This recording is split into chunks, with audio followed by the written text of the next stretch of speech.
Yeah, a Is that ball actually why it's bearing. is Yeah. that actually why it's called a I ball take bearing? 'Cause it I is take a bearing weight? listen. I take a piece of metal, yeah, raw material. I put it in the machine and I turn it. Now, with a cutter, yeah, I move in circular motions, yeah, and start cutting into that material in a circular manner, therefore giving it a round shape, yeah, and then I have to turn that material, make another clamping to that material that I want to cut into a spherical shape. Yeah, I turn it 90 degrees. I make another clamp, and I start turning on other sides and start cutting. Now, when I finished, I will take a measurement instrument tool, and ball bearings are measured with very high precision instruments. Yeah, um, and I will measure its diameter in more than 3 points. You know, you could have said that 10 times faster, right? That's a. Yeah. Come on. Basically, Don't Now, make fun of now when the Geppi here for diameter, speaking listen, slow. I don't when know. the We don't Maybe I'm diameter, agitated. Maybe it's we not my day don't today. speak Maybe it's not another my day. language, nor can we speak another language Maybe it's with not any my day degree today. of I the don't know. precision. Maybe I'm irritable. Maybe I'm irritable. I don't know. yeah, so if the diameter measurement differs, yeah, every time you make another measurement on its surface in a different point, if it differs, that means uh, that thing that looks like a ball to the human eye, because we are talking about the micron distances, so you cannot see them with the naked eye. I'm with you. Yeah. I'm excited. Now, yeah, but in bearings, this kind of precision, so that ball has to be very, very close to perfect round.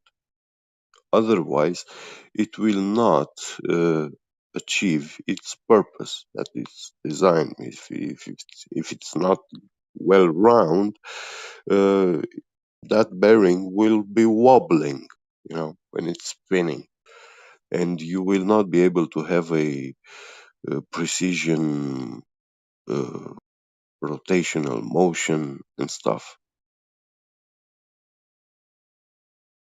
You will have off center. Now, um, this on the surface of that ball bearing, yeah. Imagine we have a hand we reduce its size and we place him on that ball bearing, that we will have the same ratio as the globe Earth, yeah, and uh, normal human size, yeah. Now, when you have that little man on that ball bearing, um, the observations he will be making on the surface of that ball bearing, yeah, will conform to a spherical object when he looks far away into the distance, yeah, actually towards the ground.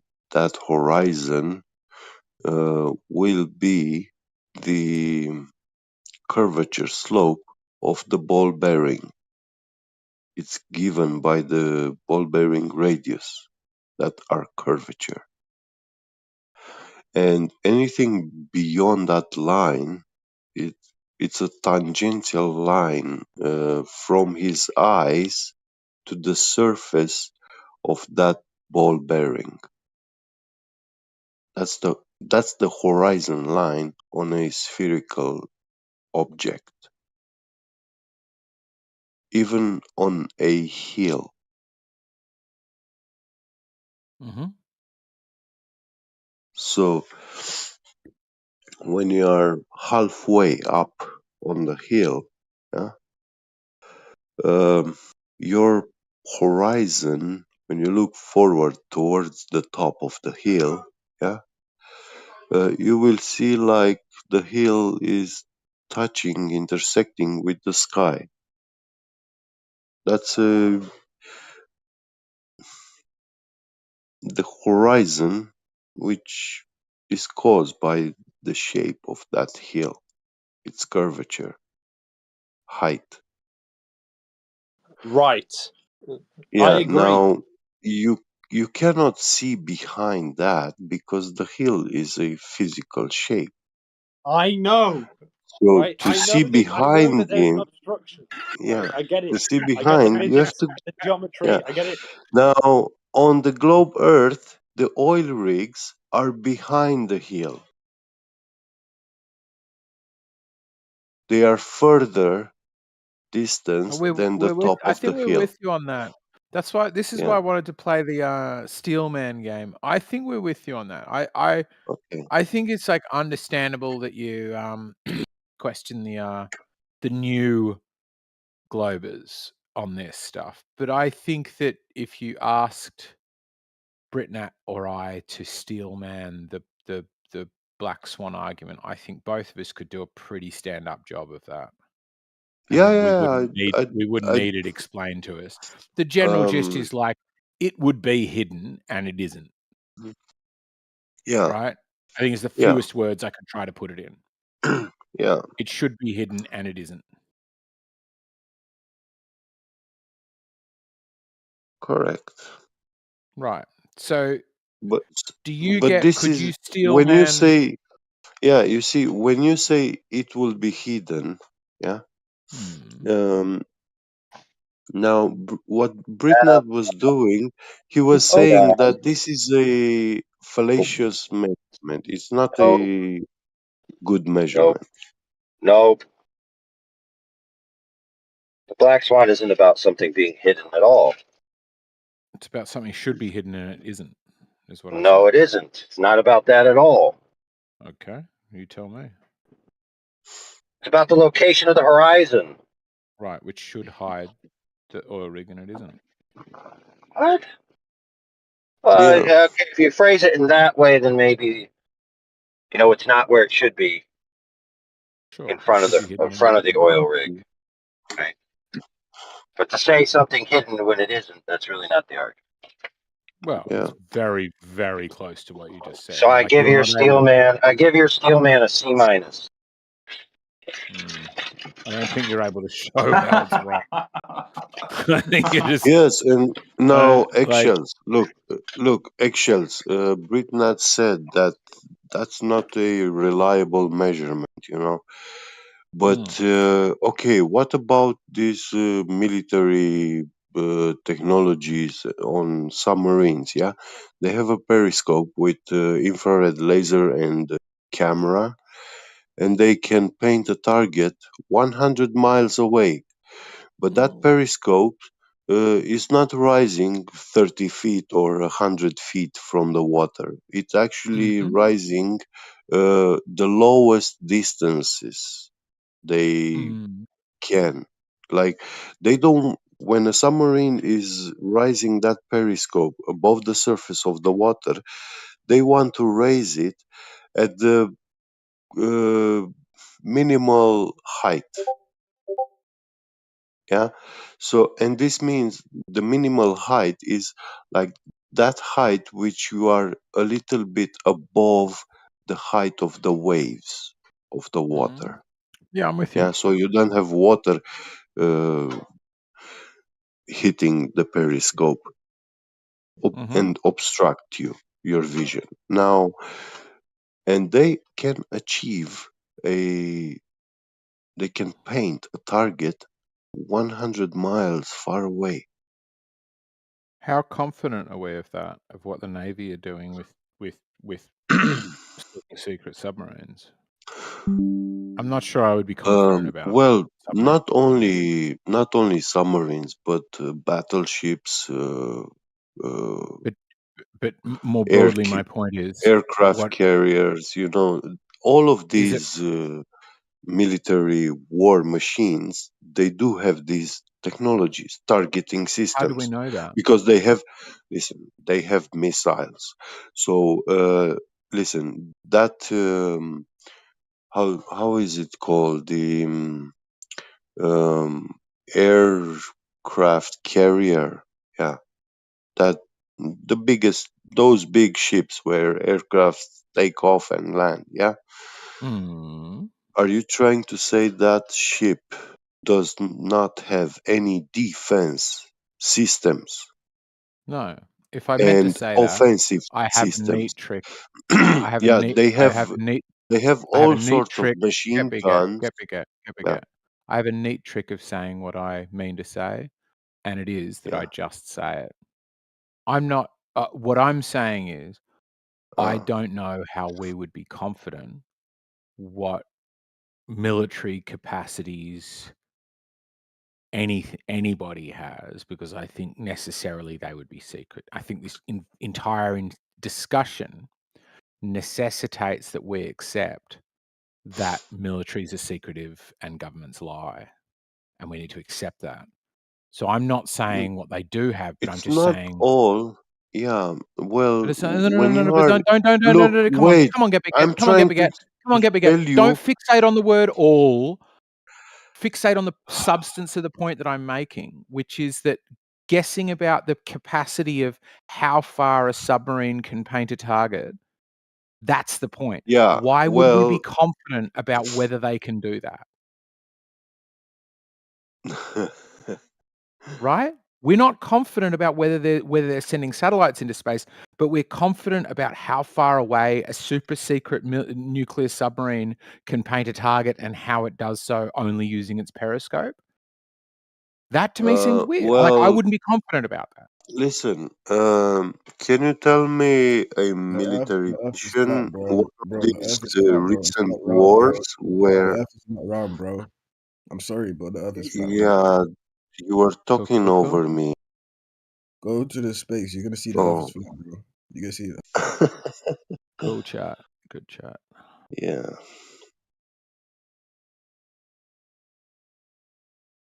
Okay, well, The Earth is well, not okay, not okay, because I haven't not finished okay. my Yes. point. I was interrupted. So, eggshells. The military, they have these battleships, technology stuff, and a lot of them are published on like technical details. Yeah, And you believe that? official technical. No, I don't fully believe them. All of them, There we not all go. of them. Done. Then we're done. Yeah, but That answers the whole question.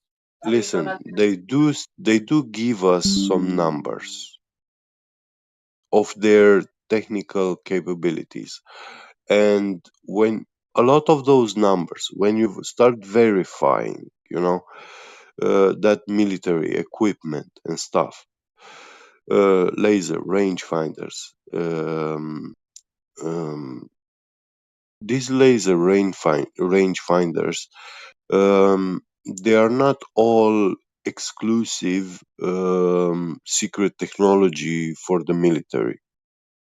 Yeah. So I'm not saying they if I are. go to I'm a saying, hunting hold on. shop That's and the point buy, I am saying. let me finish, please.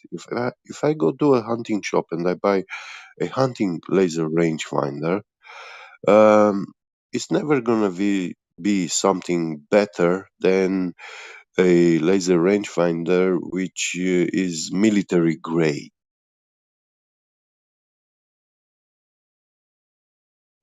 But Nobody's falling suggesting into the this is same this isn't category, this isn't relevant to now. the point though. That's the point I'm Yeah, it making. This is. is not Yeah, it relevant is. because It we is don't because know Your argument relies on we don't know whether what the government/military tells us is true, and the government and military might have technology we don't know about, and they might lie. If the government No, and military that's might not have what technology we that's don't, one that's not what I'm talking about, actually. it's not And what you're talking now about. you No, are it's not what you're talking interrupting about. me. Let me. I was listening to you when you were trying to make your point.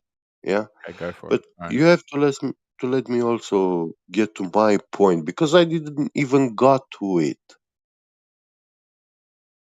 So I know All right, we have all these right, that's fair. official. That's fair. But get to it before the Uh, heat death of the universe. All right. yeah. Okay. Yeah. So yeah. What is published official about this equipment? We can verify it technologically. We have. It's not that.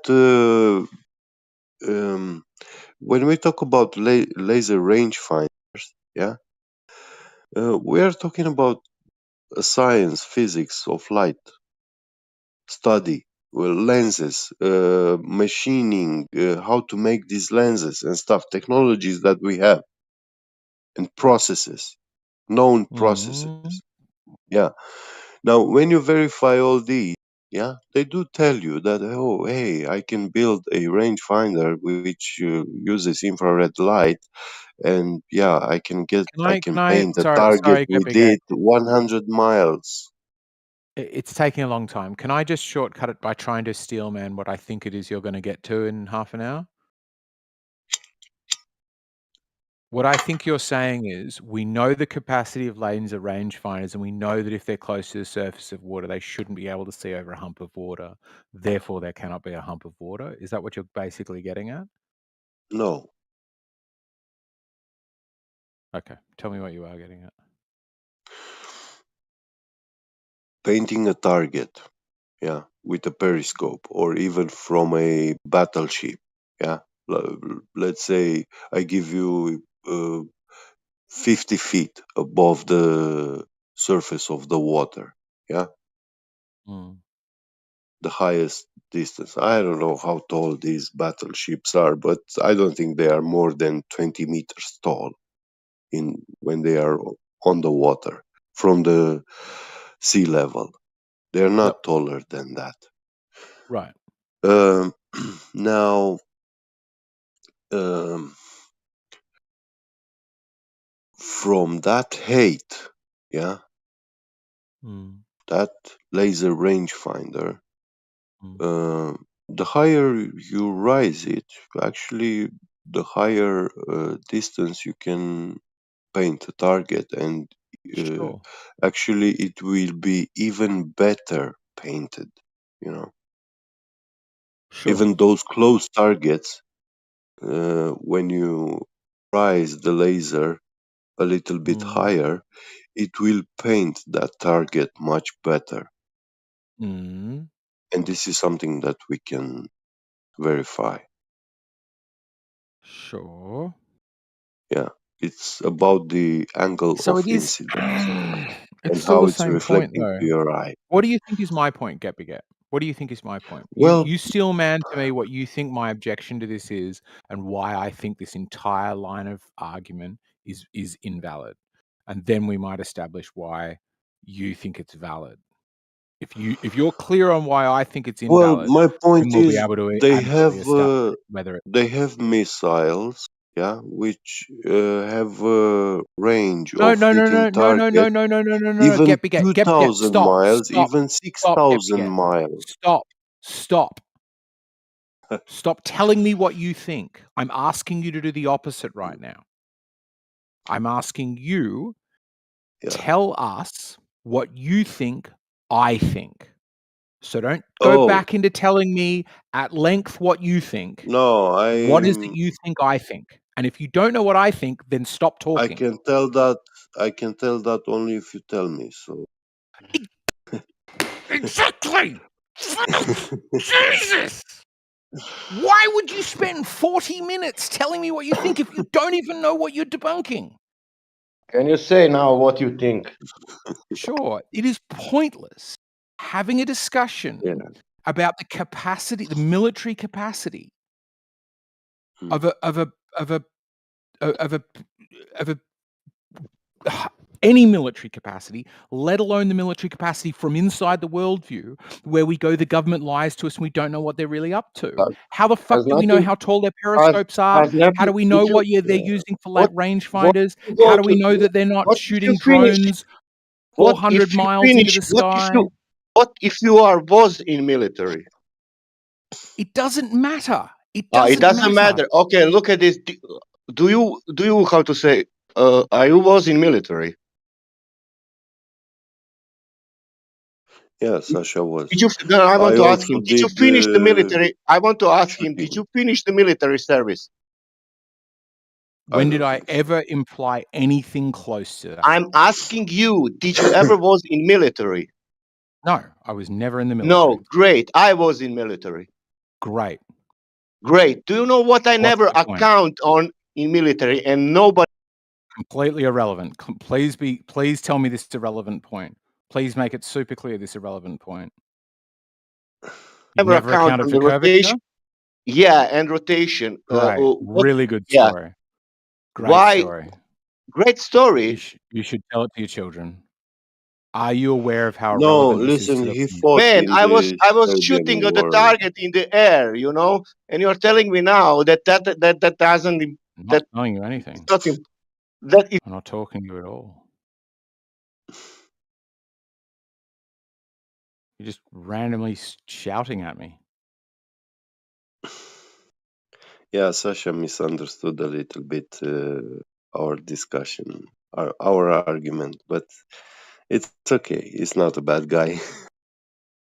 No, it was just getting upset. But the point I'm making, Get Big Ed, is we aren't able to use what the submarine does or doesn't use for laser range finding. If we are saying we don't know what the military does and doesn't have in terms of capability, right? So Well, while it is a good point, so if we could accept that the Navy releases its documents about how it paints distant targets, we would have to accept when we took that information that the Navy tells us the truth, that the military and the government tells us the truth. And even I don't think they do that. Neither of us think they tell us the truth. yeah. I think they keep that secret because that is like defense, right? There's good reason to keep that secret from their enemies. Listen, But you also listen. think they keep that secret They, for flat Earth reasons. you So can't for take both them. of us, this is You irrelevant can't take the information. military like in everything that the military says is exclusively a lie. You can't take it like that. No, I'm not saying it's all a lie. I'm saying if we don't know what's Yeah. true and what's false, we can't just randomly pick and choose stuff that agrees with us, which you So would agree what with. they are doing, what I agree that they are doing is that they take a lot of truths, yeah, and a couple of lies that they want us to believe them, and they wrap them all together and deliver it to us as truth. Sure. That might be the case. Can So you pick? yeah, Can you discern which ones are the truth or which ones are the lie? exactly. Or Now to do is there that, a risk? yeah, Or is there a risk that you pick the ones that suit your worldview and call them truth? well, to do Right? that, I Because there's a need the risk that I team do that. to do that, to verify those lies or truths. I need a team of engineers and board on this battle cruiser and go take that laser targeting system, disassemble it, study it technologically, reverse engineering everything, and Exactly. understanding what's going on. That's my point. And So that's my point about this, which is if we don't have that team of engineers and boffins and yeah, scientists yeah, to verify this, what we are saying is like if these people lie to us and wind in truth sometimes yeah. and we can't know what's truth and lie, we can't use anything they say as good information. So I can't use the fact that I could find you documents that say, here's how intercontinental ballistic missiles account for Coriolis effect, right? If I showed you that Yeah. information, you would rightly say to me, hey, eggshells, how do you know that that information is legitimate? This is coming from the people we think are sus. And if I said, hey, look, here's a photo that NASA showed me, and they're claiming this is moonrise from the lunar orbiter, you would go, well, why are you fucking trusting these guys? They're full of shit and they regularly lie. And so what I'm saying to you is, therefore, we have to throw it all out. To get on an even field, to be consistent with our beliefs, we've just got to chuck the lot out. And it is inconsistent to go, oh, but I'm going to pick this bit because it conforms to my worldview. That's all I'm saying. Yeah. Well, what I recommend now is for you personally. I guarantee that you will be mind blown if you can look up for example, U.S. military academy or even Australian military academy. They have libraries, and in those libraries, they have a section called ballistics. So all these military academy students, they learn ballistics. And when you go and try to learn that, study that, you will find that in those books there is no fairy tales. It's a real science. I don't think we can debunk the globe based on Yeah. technical literature, because technical literature does include allusions to the heliocentric model, and I'm a flat earther. Yeah, but that's not to say that they're true. I disregard them as being just a little bit of icing to tip a wink to the globe. Yeah. You know, I've seen these things in fucking literature. I mean, they put it out in these glossy pamphlets and say we had to. You know, it's like the what's it called, the Crossrail in London. You know, we had to consider the curvature of the Earth when we mapped out the path of our train tracks, and because if we didn't, you know, the tunnels wouldn't meet and all this kind of stuff. And so they do these kind of things and they say these kind of things, but it doesn't mean it's true. okay, look, when I'm saying that you need to study this military ballistics science, is actually those academy students are learning to use a cannon, a military cannon, and the big cannons, they even have instruments on them, yeah, which are telling you weather conditions, are giving you information about weather conditions, yeah, wind, direction, speed, yeah, air temperature, pressure, a lot of things, yeah. So that instrument device, a cannon that you use, is not just a barrel and a trigger. It comes with many things, and those students have to learn how to use all those instruments. And actually, when they are shooting a target, yeah, what's the things that they have to do Yeah. I if mean, they are I shooting a agree with you, 10 Gabby. mile away target, yeah. And you I will find agree that with, just in a minute. those books, in those technical books, literature, you will not find Coriolis. Yeah, I know. No, I agree with you. I'm not disagreeing with you, Gabby. I don't think there is any allowance for Coriolis effect in practical use, because there is no Coriolis effect to be allowed for. I think these things are only alluded to in literature as a kind of advertising or a kind of pretense. You know, there's this thing. There's a video I watched the other day, and it was Mark Sargent talking about a whistleblower who was a pilot, And you know, this subject of drift in a plane or adhering to the curve in a plane, and you know, commonly in here we say, well, they don't do that at all, and that's true. However, in planes, apparently there is a small technical box that is meant to just do all that for the pilot. However, it turns out that this technical box, no one knows what it is or how it works. And once there was it was malfunctioning for this whistleblower pilot. It malfunctioned for this whistleblower pilot, and he said, "Okay, so I contacted the dealership, you know, the company who made the technical equipment, and I tried to get the answers, and they was like, look, just reset it, and they couldn't reset it, and it wouldn't work. But they said, look, you should be able to just fly anyway without it, and you should be able to make the adjustments yourself. Anyway, so it did fly without it, and was going to make the adjustments himself, and found out there are no adjustments to make. That's Yeah, funny. interesting. Yeah, but that company was already paid to make some sort of imaginary electronic device, which, Yes. yeah, it was in the airplane, but who knows? Maybe it was some sort of electrical circuit safety box or whatever. And they said Apparently, it's NASA had something to something else. to do with making it.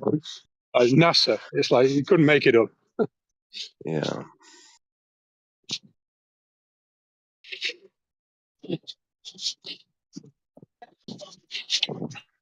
Yeah, for all we know, it could be a tracker rather than a course corrector. So instead of Yeah. correcting your course where you need to go, it's tracking your course through free space and feeding that information to a database to actually chart and map the sky compared to the Earth. And they're trying to crunch it because maybe they don't actually know the shape of the Earth. I mean, that could be a possibility as well. Yeah, sounds fair.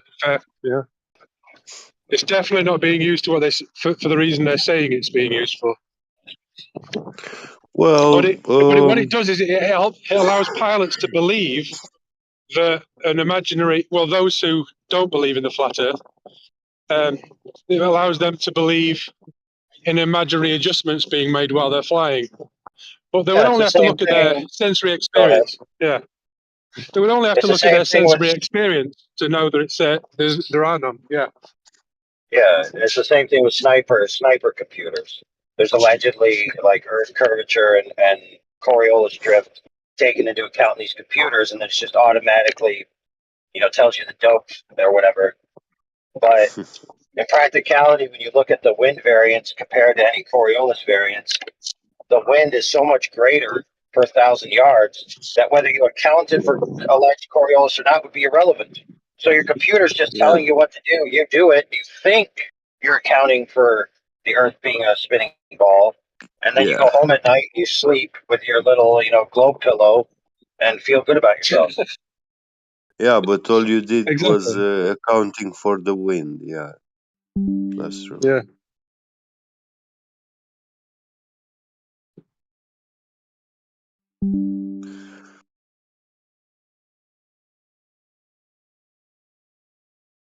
Well, I mean, these kind of pieces of information that are included in manuals and glossy pamphlets and, you know, glossy material are used by Globers as proof. Here, look, you know, here's proof. But that's exactly the same kind of proof as a NASA photo. Right. Which is one thing if you're saying, I think this source is trustworthy, here's evidence from them. But it's another if you're saying, I think this source is untrustworthy, here's evidence from them. I think I've come to the belief, or the understanding, sorry, that all high-level official sources are fundamentally untrustworthy. You know, because they're all in the club. They're all in the club. You know, whatever that club is in your eyes, they're all kind of like managed by the same club. Like the Freemasonic Club is essentially, it's like, you know, engineering, architecture, all those things are managed by the Freemasons. There's also an unwritten ethos in the social zeitgeist that you need to pay homage to these things in general conversation. So people will interject stories about evolution, stories about the Earth being a ball, stories about all this space history and creation mythos. They'll interject it into general conversation, and you'll notice that it doesn't even need to be spoken about. They're just interjecting it gratuitously for the sake of itself. You know, it's like you have a quota of how many times you need to reference the paradigm per day. Yeah. Absolutely. It stands out to me now. You know, like when people just, casually say planet or casually allude to the globe. Yeah, You know, it Yeah. really stands out to me now. yeah, like Is the it weather. that The strange weatherman. though? Is that It is. strange? Like, It is why? So why is that strange? because it's not necessary in that specific context that they're using it. They just throw it in there as if they're. So if It's something, the impression if that a it's company saying, you know, covers the whole world, if a company covers the whole no, world, we're not. This specifically, what we're talking about right now is not the companies. We're talking about just general people. I'm You know, just. like it, But what I'm saying is, I'm looking yeah. at Go ahead. examples where somebody might use it and going. There are many, many, many scenarios where people are like, why do they need to mention it? And it's like, well, because they're saying their company covers the whole world and they think the Earth is a globe. So they're saying this is a global company. They're not trying to affirm the globe in that. They're just going, here's Oh yeah, what we are. but that's not the type of example we're talking about. So if you have a Give me worldwide an company that you example. refer to as global, that's not inappropriate. That doesn't stand out. That makes perfect rational sense. So what doesn't make sense? Give me an example. Well, like like a weather woman might be doing some weather, and there'll be a storm in the New England area. And rather than say, this is the biggest storm in New England, right, in the past 100 years, she'll say, "Oh, this is the biggest storm in this corner of the globe." Right. Same deal though, right? She thinks it's a globe and she's just saying this is because you got to like flip for us, like what's something we would agree on? We would agree that like Australia is south. And then if you had a group of people who were like, no, Australia's the north. I mean, there was a slight movement of being like, maybe we could turn the map upside down and like see ourselves as not at the bottom of the earth. And it's like those people being like, I'm sick of it. They call us down under. They say we're down south. Like how weird is it that they describe their reality to us? But if you think about it, you go, oh no, of course that's what they do. They're just saying they're just expressing the way they think the world is. And that doesn't jive with me. I get that when you hear that, you're like, why do they need to even say that? But it's like, because that's the way they see the world. It's like describing water as wet. Something like that doesn't stand to me. So what about a weather woman saying Like the term down under is so ubiquitously impressed on the social sphere. Like if people say it, it doesn't even matter anymore. It's just like nobody even notices. It's just the way it is.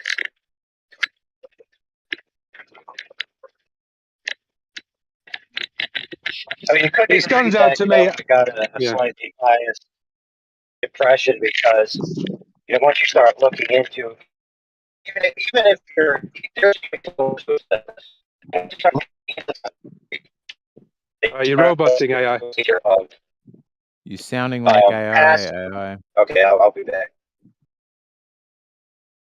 Yeah, I notice these things probably more because, a flat earther. You just start noticing it, but there's some people allude to it far more than others. I mean, for the examples of like global industry or whatever, that's entirely appropriate. But then you'll get some people just seem to be threading it in left, right, and center. You're thinking, what's the point of this? Why are they doing this? It's like they're trying to seed that reality more. You just notice it. You don't necessarily notice it until you notice it. Yeah, I mean, I do notice it now, even as a glober. I hear people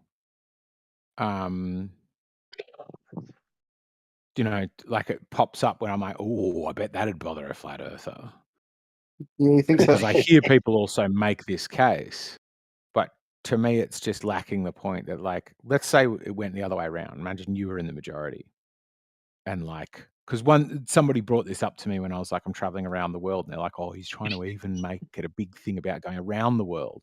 And it's like, well, I'm either going to say around or across, and Yeah. if I was flat earther, I'd say across. So if you flipped it around, wouldn't it be weird if you were the one doing the world trip and the predominant view was of the flat earth, and you said, I'm doing an across the plane trip, and I went, oh, look at him shoving it in my mouth again, shoving it in my face again, you know? And you'd be like, well, no, it's just a lexicon, and this is just what we're going to use, right? Dude, Sorry, I people think use it's the still term low. around on local areas. Yeah. Hey, I want to give you a kind of parallel example about how media sees this, and also media tells the answer as well. So, like, do you know the Beatles? Obviously, we all know the Beatles. Have you heard the song "Fool on the Hill"? Mm-hmm. "Fool on the Hill." So the lyrics to the "Fool on the Hill." Listen to this: day after day, alone on the hill, the man with a foolish grin is keeping perfectly still, but nobody wants to know him because they can see he's just a fool, and he never gives the answer. But the fool on the hill sees the sun going down, and the eyes in his head see the world spinning round. Well, on the way, so it's basically saying that the heliocentric model is a projection of a fool, but it's what everyone believes. But they've kind of told the truth in a song, and that's how the kind of secret societies. That's how they do this. They kind of tell you in the form of kind of fiction and art and literature, but they don't tell you directly. So how Well, does that? that's a good thing to say, because you see the sun go down, and you express it by saying the sun's going down. You almost never hear anybody say, I'm falling backwards around a spinning globe, and my perception of where the sun is receding in my field of view. Like, no one expresses it that way, and I don't think anybody actually thinks about it that way in general. Sure. No. Yeah, I'd agree with that. It's an add-on. It's a kind of something in the mind. It's like, as the Beatles say, and the eyes in his head see the world spinning round. It's like, you can't possibly see that unless it was a thought that was overlaid onto it. No, I think it's a reference to the mind's eye, not the actual eyeballs. Yes, correct. Yes. The 'Cause Beatles' music, by the way, is full of this stuff. Oh yeah, but it says what he sees is the sun going down. The sun is going down, but in his mind's eye, he sees himself revolving backwards around a giant floating ball, and his displacement in his field of view because he's rotating around an axis. Am I misunderstanding the lyric in that it could equally be interpreted in completely the opposite way? That the blind, that the fool is seeing the sun setting, whereas the wise man is realizing that it's the earth turning around? Well, let me repeat it. The fool on the hill. So the fool on the hill sees the sun going down, and the eyes in his head see the world spinning round. Right. Yeah, but hold on. It prefaces his position beforehand. Hold on, beforehand, you didn't read the precedent lyric. It prefaces that he is in a particular location, perfectly still, witnessing the sun go down. Yep. Then it says, in his head, he sees the world spinning round. Because we all know that when you're standing on a hill, you don't see the world spinning. We know that. Right. I get my point isn't telling that us, one they're telling us or the eggshells. other. Right. My point isn't that one or the other interpretation is valid and the other one is invalid. My point is that it's a song lyric and it could be easily interpreted like a whole chunk of different ways. Oh, definitely. Well, that's how they do it. They do this thing called, have you heard of masterful speaking?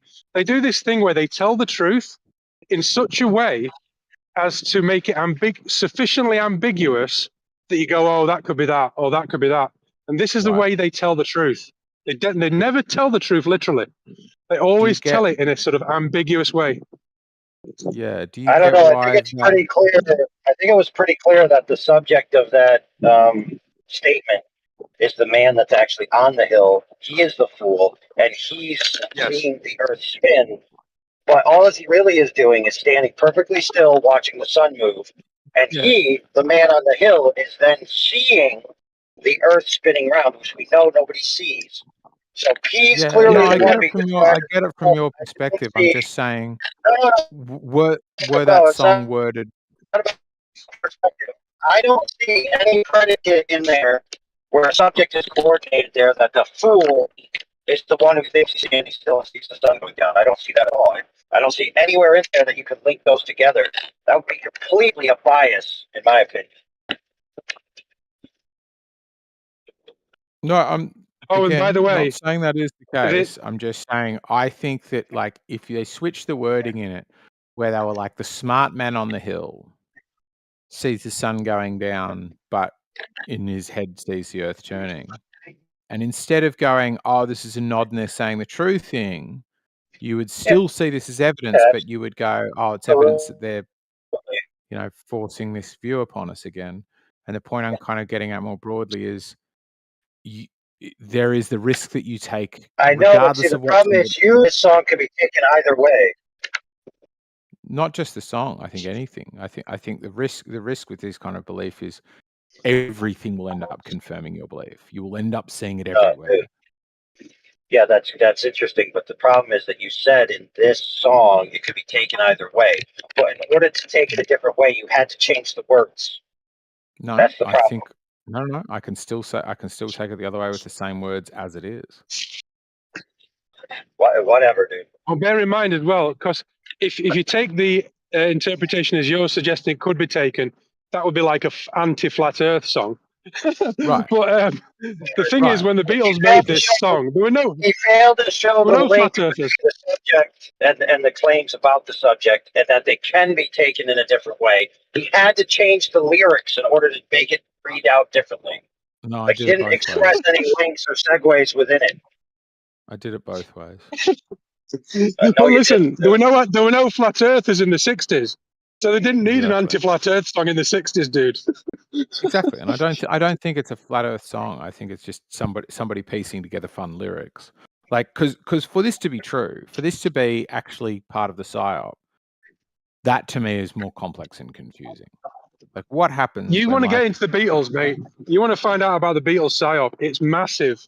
The Beatles popularized it. Was the biggest popular band ever that ever lived, and their lyrics and everything they did was about changing your mind, our mind, my mind. Yeah. There's a book called the Memoirs of Billy Shears, which is an autobiographical book by the same person as Paul McCartney, but actually Paul McCartney died in 1966. Sorry, and it's by Billy Shears, who is the replacement, the guy who you know and I know as Paul McCartney. But in that book is loads and loads of decrypting of lyrics. It's amazing. Did you just say Paul McCartney died in 1966? Correct. What? You just said Paul McCartney died in They swapped him out. That's what he's saying, bro.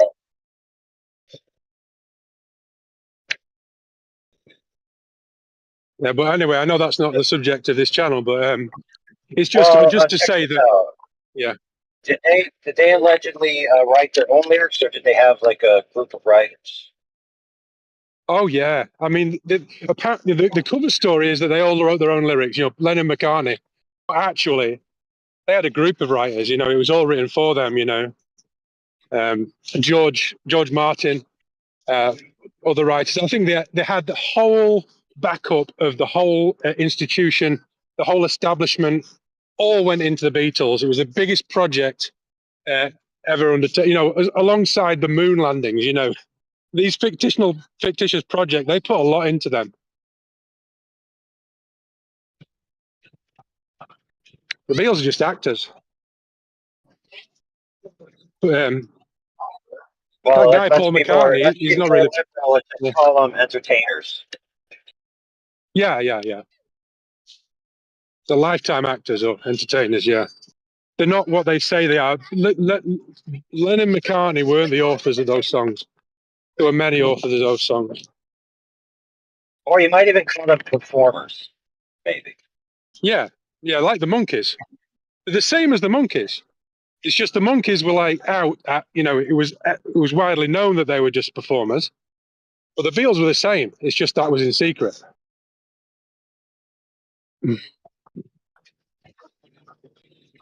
Oh, and by the way, just while we're on this subject, if you care to read the book, or if you don't, just look at the lyrics of Sergeant Pepper, the album Sergeant Pepper. Every single song is talking about the death of Paul and his replacement by Billy.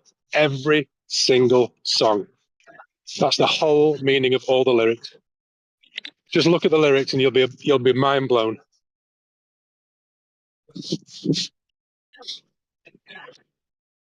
Dude, I'm mind blown over just in general how many people I hear sing lyrics, and if you ask them what they're singing, they can't tell you. It's like they're only on like autopilot. Oh They have yeah, no idea what the lyrics are, what they mean. They just know the phonetics in order, essentially. yeah. They, they don't realize what they're saying is almost something akin to a spell. There's very much meaning in a lot of these lyrics in popular songs. They're very meticulously chosen, these lyrics. They're not just off the cuff. Yeah, I had one particular instance that really struck me. And so my girlfriend at the time had a younger daughter who was singing a song from Katy Perry last Friday night. Right, and if you read the lyrics of that song, it's promoting wanton debauchery and the idea that you're so debauched and so out of it because you're on alcohol and whatever that you can't even remember your promiscuity or your violent or criminal acts from last night, right? That's what the whole song's about. And not only that, but Wow. you're going to do it again next Friday. So I asked this young lady, what song are you singing? What's the lyrics? And she couldn't tell me. I told her, dude, that this is what this song's about. It's horrible. You should not be singing this song. Yeah. It has no business in your life. Period. It's And not. they're It's just not implanting that shit. entertainment. Yeah. It's not wholesome. It's not even like a Rage Against the Machine style freedom song for youth. Like, oh, stop oppressing me. No, it's just wanton bad behavior being promoted and slipped in under pop lyrics and cute voices. Yeah, and Isn't Katy that just Perry, pop all nicey music nice. Isn't that just pop music since time immemorial? Like, we're gonna get messed up tonight, and we're gonna go and wreck the town, and like Well, punk music yes, as and well. Yeah, rock true. music. But then you got to ask yourself, Anything that's why is pop music like counterculture is that? cool. Well, I think anything that's counterculture is cool, right? Like, like nobody was interested in Satanism, and then we have the Satanic Panic, and then a whole bunch of bands are suddenly being like, "Hey, let's chuck a bunch of satanic imagery and winks in, because anything that Yeah, but adults that's clutch their pearls over, kids will listen to." I know, but that's not even my point. My point wasn't that she was invested in that counter idea. It's that she didn't even know what the content of the song was, but she Yeah, was I still get singing that it point. on Yeah, I get that. autopilot just because it's like poppy. Because don't get me wrong, if you listen to the song just as sound, not content of meaning, it does have quite a ring to it. It does have a catchiness and an entertainment value. And I get that, and I kind of agree with it. There's is it Chris Rock or one of those like really funny black comics was doing this bit about like women singing rap lyrics that are really degrading to women. And he's like, you ever ask them why they're singing it? And she goes, he ain't singing about me. And this whole thing of like, but he's singing about being like, down skeet skeet skeet skeet, down skeet skeet skeet, like, and it's just this Yeah, horrific, like disgusting like thing a that's degrading woman. to women. But she's like, Yeah. fine singing it. Yeah, I agree with that. Yeah, bit, like that she'll it's walk really by some dudes working. The dudes will whistle at her and tell her she's beautiful. She'll be like, "How disgusting!" And then she keeps walking on, singing that song in her head. That's like totally skewed. Yeah. And that's what the intent of pop music has always been. The Beatles were well, they were pretty much the start of it. Even Elvis, you know, we talk about Elvis. Elvis was about that kind of rebelling against, you know, the things, you know, that conservatism, that Christian conservatism that existed prior to this kind of whole cultural movement. It was a rebellion against that, and pop music has been that ever since. But it's got more and more debauched as it's got on, to the point where you've got squeaky clean singers like Katy Perry, apparently singing demonic songs. It's like, what is that about? Is she squeaky clean though? That's the bit I'm Yeah, not but we getting gotta about be I this. don't fair. know. We gotta be fair to both sides. Hold on, though. We gotta be fair to both sides through history. Is that Christian conservatism and the Puritan ethic, right? In some degrees, it's actually extreme because the Bible isn't quite as strict as some of them would like you to believe. And, you know, like, for example, you got all kinds of statements in the Bible about passion, about all these things. And the way that they teach kids when they're young is kind of, Wicked. they're not giving them like the middle ground view. They're giving them a very staunch, isolated, entrapped view. And so rather than just, you know, go towards the middle ground, whenever you do a swing, it usually goes in the complete opposite direction past the middle ground. And if they were just Good taught the point. middle ground in the first instance, then you wouldn't need such a rebellion. Yeah, they make it so unattractive in the first instance. They make the thing to rebel against, they make it even more, they make it worse than it is in order that you have to rebel against it. Yeah, it's like a straw man. Yeah. Well, actually, what Elvis was doing, he was like posing as fighting against this conservatism, Christianity, and stuff. But he, with his music, he was actually making the young men and women to rebel against their own parents, like to Yes. not allow their parents to to make decisions for them, life decisions. And these decisions were actually like, you know, back in the days, a family that had a daughter or a son, the parents were looking for who their son or daughter would be marrying to. So the parents were supposed to give their consent for their child to marry, you know, with someone. So now the parents are people with life experience, yeah, so they know the importance of which to look what family is this person coming from, what is their social status, everything, yeah, because it tells you what kind of person that is. The parents' interests were the happiness of their child, son or daughter. Yeah, this is what Yeah. they were interested, because they were passing on their legacy No, to no, their that's wrong. child. That's wrong. Yeah, That's wrong. Yeah, but you're wrong, dude. but The they primary vested conflated all interest of the this. parent, Mm, listen, the primary vested interest yeah, of the parents in the child is not their happiness, but their well being. Transversely, yeah, they preach to the children, you should focus on your happiness, not what your parents thinks is best for you. So if you're all hot and yeah, yeah, bothered about such and so guy or such and so girl, you should yeah, go for it full bore, even though it's gonna, you know, screw you over in life. Because passion is the most important thing, et cetera, et cetera. yeah. Yeah, actually, that's what I meant to say, well-being instead of happiness, but I said it happiness by mistake. So yeah, No, it's a good distinction though, because they're two different things, and that's what yeah, society, you know, like the culture, the pop culture is all advancing this happiness thing about seek your own personal happiness. Very true. yeah. Yeah, selfish. Yeah, but by the way, interestingly enough, check this out. Most people are generally unhappy with their lot in life, especially their relationships.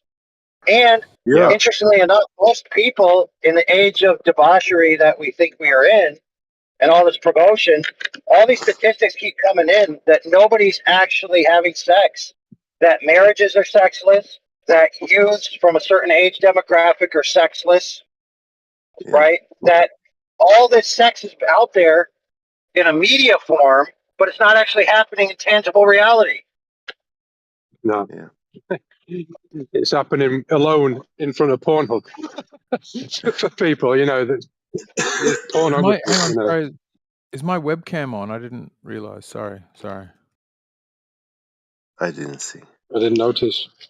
No, It it's was a not. funny No. joke. It was a funny joke. It was about you seeing people in front of porn. Very good.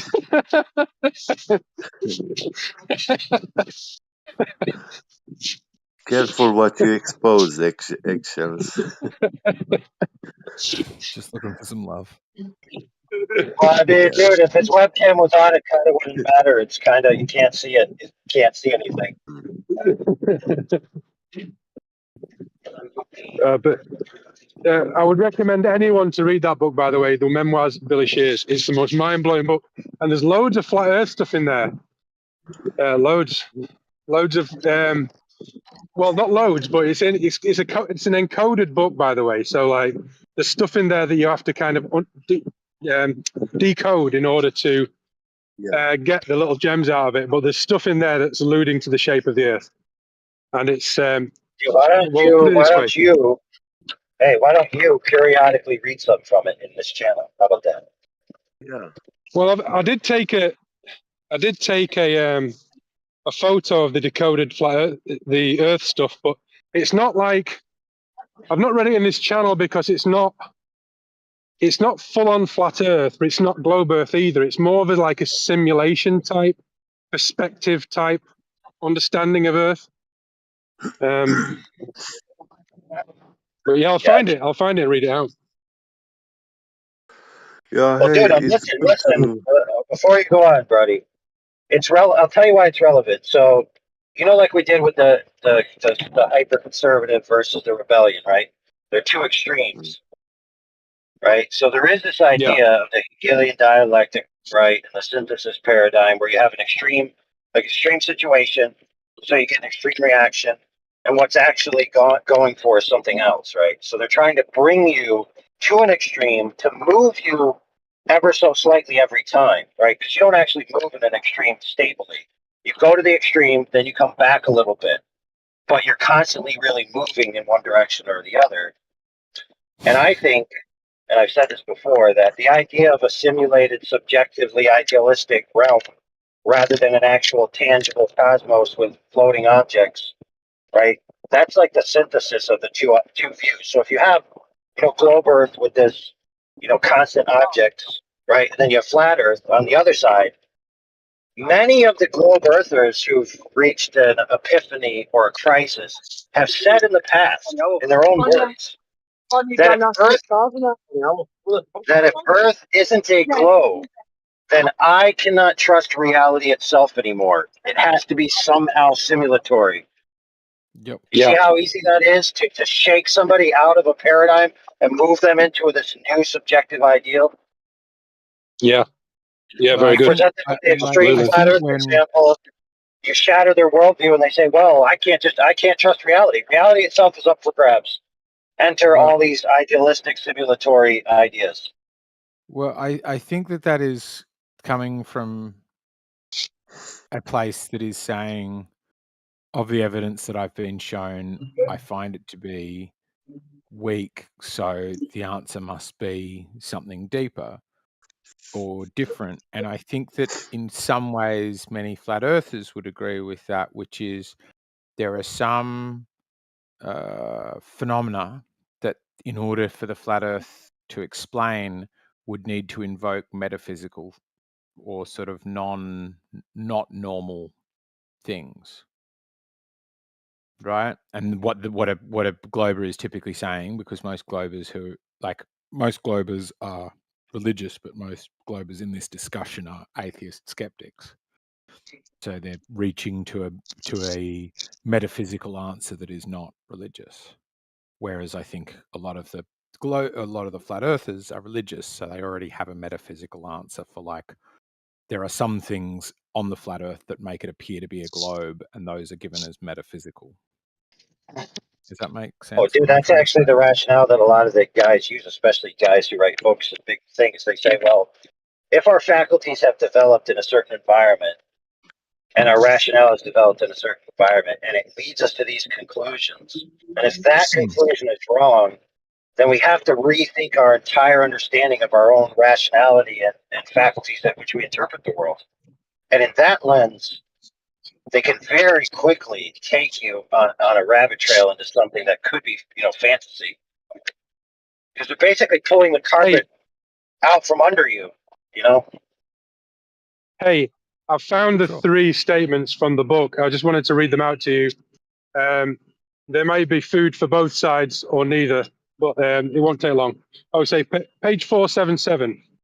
This simulation only renders at it as it is shown.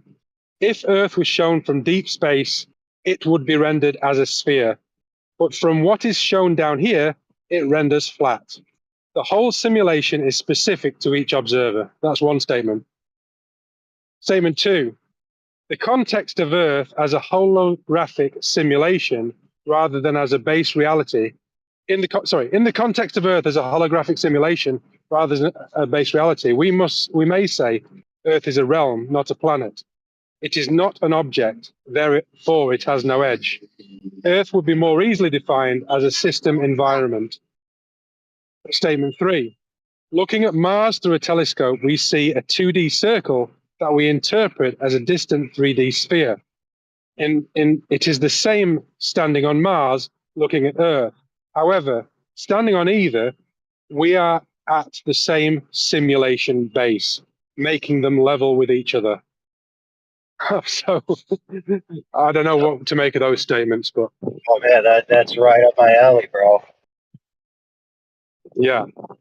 So you notice how they said the base construct of reality, right? So Yeah. in the synthesis paradigm, which I think is coming, the base construct is going to be allegedly scientifically validated as consciousness itself. So reality, including every experiential state, every material state, and every energetic state, whether it be objects, matter, trees, or electricity, magnetism, gravity, all of these things emerge from consciousness in the first order. They're derivatives of consciousness. They're expressed through consciousness, from consciousness. They don't exist apart from consciousness. And it does render it is a constant conscious rendering of the universe, essentially. And it only needs to do so when an agent is present in that frame of reference, and it only needs to present it to you like an instance. The same as if people are enjoying a massively online multiplayer game. The local render of the game world is done on each computer. And the people in the game world, yes, they can interact with each other, but you're interacting with that other character in your instance of the render. They're interacting with you in their instance, and the only exchange between the two of you is information states, not physical states. And do you see this as as something that is being advanced by the powers that be, or do you see this as akin to the truth? Okay, so the paradigm creates, and I want to just do one quick aside. What you described this man talking about with the render and all of that is not far away from a classical view of this, which is called idealism, which essentially all is mind. But there's a specific form of idealism named after a dude called Berkeleyan idealism, named after Berkeley from the famous, college. So Berkeley was a specific theist, right? And he argued, based on certain things, and it might have to do with light and all this stuff and all this, spooky accident distance, all these things, right? that seemed to be supernatural and metaphysical, at least to some people. And he basically came up with that idea, like if that question, if a tree falls in the forest and nobody's there, Yeah. does it make a sound? Well, his answer is no. The tree doesn't exist because nobody's there. It doesn't need to exist. So then you have a problem. You say, well, if there's no sentient agents there, how can the information state even be there? So he takes it one step further and he says, well, present sentient agent minds need to be there for the reality to render, the base render information state needs to be sustained by an overmind. So the entire base exists within a mind, which of course, oh man. Okay, so if I'm back, Berkeley posited that there are humans, right, minds, but they have to exist within a world of a greater mind, and he posited that mind is the mind of God. Now, the thing about the new Testament is that it brings the minds all into the universe, right? Yeah, AI, mate, you're really roboting, and this is really brilliant stuff, but we're missing most of it because you're roboting. It's a shame.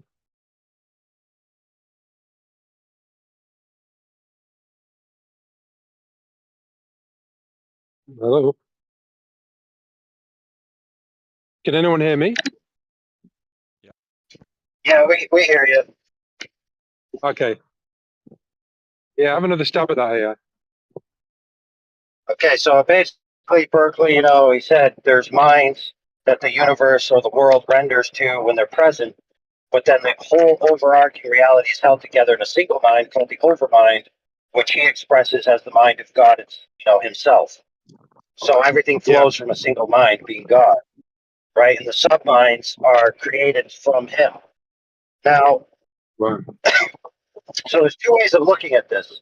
Okay, one, when it comes to idealism, I mean, so, or in any general sense with theism. So one, the agent known as God or titled as God is within the universe. So he's a member of the universe and subject to the laws of the universe. Just the most powerful entity within the universe, right? That's one way to look at it. The other way to look at it is God is actually external to the universe, not subject to the powers of the universe. He's extra dimensional to the universe. Meaning,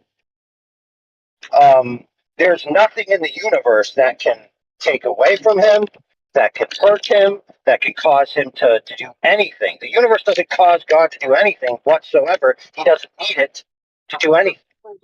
It needs him. Yeah. And so in these two views, in one view, God is supreme, external, isolated from need. And in the other view, he's brought down a peg.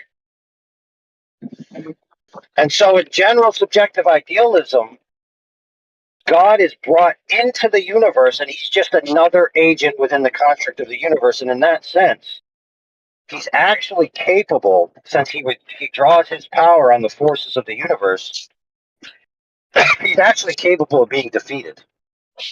And in the other view, he isn't. In principle, it's impossible to defeat him because all states are subordinate to him and extant upon him. So it's like you literally can't destroy reality itself because he is the formation of reality versus the other one where he's just an agent within reality and he's theoretically possible to be destroyed or thwarted. So these are two diametrically opposed worldviews. Yeah, that's pretty fascinating. It's making me think of Gnosticism and these kind of ideas, and kind of the idea of a demiurge and a kind of like a creator God that's outside the whole thing, that's kind of like the true God and all this kind of stuff. Yeah, well, there's a tertiary effect that happens with these two paradigms.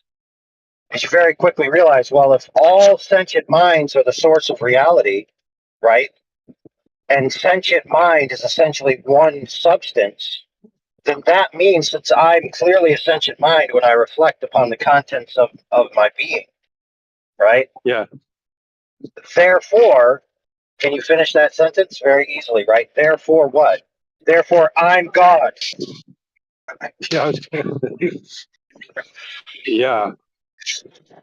Or a more liberal way of looking at it is not only am I God, we're all God together. We're all a portion of God, and in aggregate, we are the overmind together.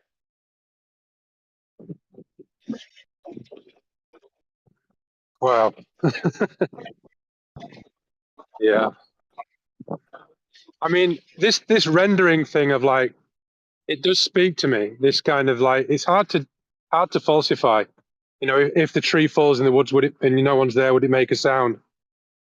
One could say no, and then you can't falsify that because even a listening device or anything would be consciousness recording that. But yeah, I mean, and I've also heard about there was a book called Life Beyond the Poles or something like that, a very old book. You know, we're talking like 19th century book that was talking about the flat Earth, but it was against heliocentrism, but it was saying that there is land beyond the poles. It's called. Yeah, there is land beyond the poles, but it doesn't exist until you go there. And only when you see it does it start rendering itself into existence. Yeah, So it is linked to the exactly like in a consciousness. game world. Exactly like Yeah, in a it's a game world, computer at any game. fixed point, the available render is finite.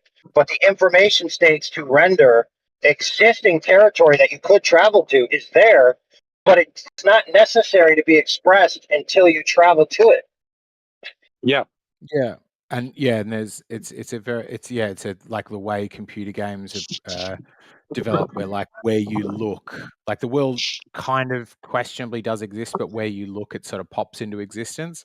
But also, as Britnat's saying in the chat, you can have procedurally generated worlds, which are like they don't exist. Your consciousness or your position in the world as a player brings them into existence based upon a set of rules, which is like, trees go upwards, water goes downwards, blah blah blah blah, and that renders a completely unique and interesting world because you went there.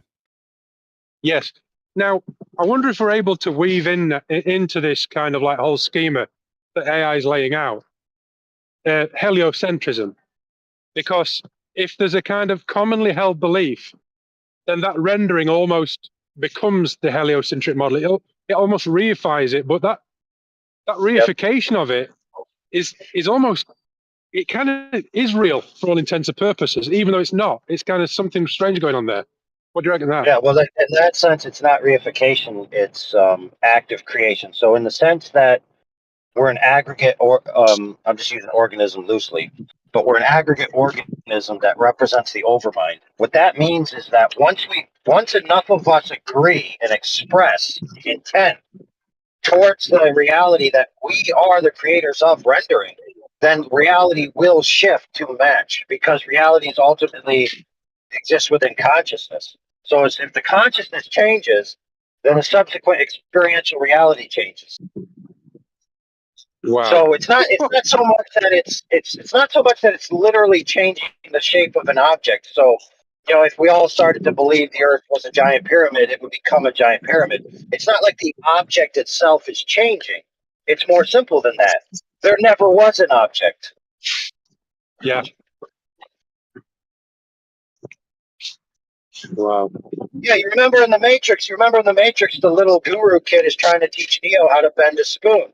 And Neo goes, "Oh, how do you do this?" He goes, "Well, the first step is to understand the truth." And he goes, "What truth is that?" There is no spoon. There is no Yeah. flat Earth, though. That's what that means,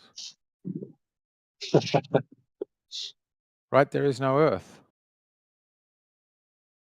Because that's what that was the extreme skepticism view that guy was taking the other day, where he was saying, "Can you debunk my no Earth position?"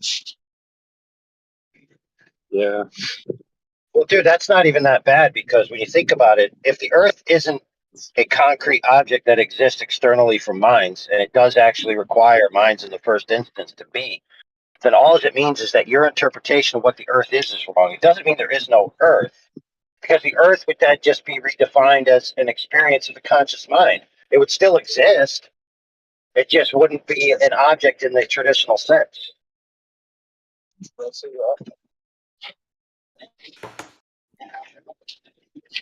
So Earth is. Hang on, I'm not following that. So the Earth is not an object; it is a sort of mental rendering, a collective mental rendering. In that view, yes, that's what it is. But is that your view? Because that then gets into a really difficult territory where it's because I feel like if you say that, then you cannot say that the Earth is not round, right? Because you go, well, it's a rendering, so it may. I cannot disprove that it does render differently for different people.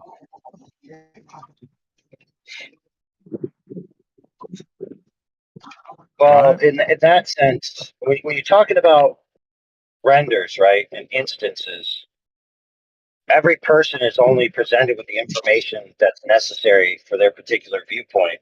Like he was reading from that book where he said, you know, if you're on the Earth, it's flat. If you're away from the Earth, it's rendered as a globe to you. And if you're on two different worlds, right, locally you experience it as flat. Looking at the other world, you see it as a globe floating in free space. But in actuality, you're both on the exact same plane. That's why, straight from the book. Right. Let me just share the quote so you can have it for yourself into the chat. It's quite a good one, and I'll just share it. Now, my view is more in tune with the ideas that might light up with Berkeleyan view, where it's not humans that are doing this. We're like the players in the game, right?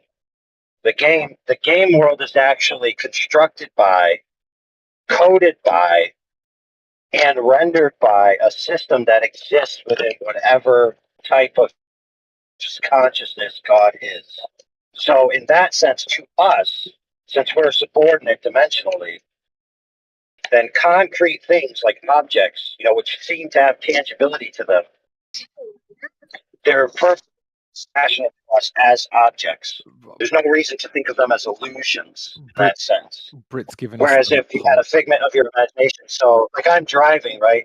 And if I was drowsy while I'm driving, I might have an illusion that there's something in front of me that isn't there, or that I'm in a location that I'm not actually in. But all of my information state, right, is presently on this road in this vehicle, and this vehicle, I can't pass my hand through it, and all of that is tangible to me. So whether it's a render in a space construct or not, to me, it is a practical object, and that's how I understand practical objects. It's like, You've gone back to roboting. I'm sorry to tell you, mate. right. You've crossed out of this server, and you're now like, no, what is it? It's not like server. What is it where you like get into a new realm in a computer game and you've got that little loading screen?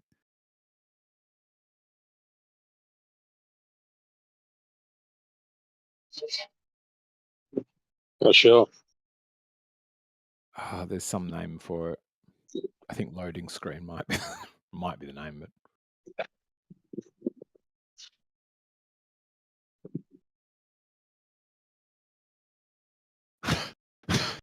that pic that Sasha's posted reminded me of this actually really good Karate Kid stand-up routine where he's talking about the crane pose in Karate Oh man. Kid. Sorry, go again. Say the thing you were talking about, the rendering and whether it is real or appears real. Well, that depends on how you define real. Like, if reality at its base level is simulatory or rendered in nature, then what we experience as that would then be what we define as real. You would have to go beyond that to say, oh, well, that's not real. Only concrete objects that exist apart from minds are real, which doesn't even make sense if all the world exists within minds.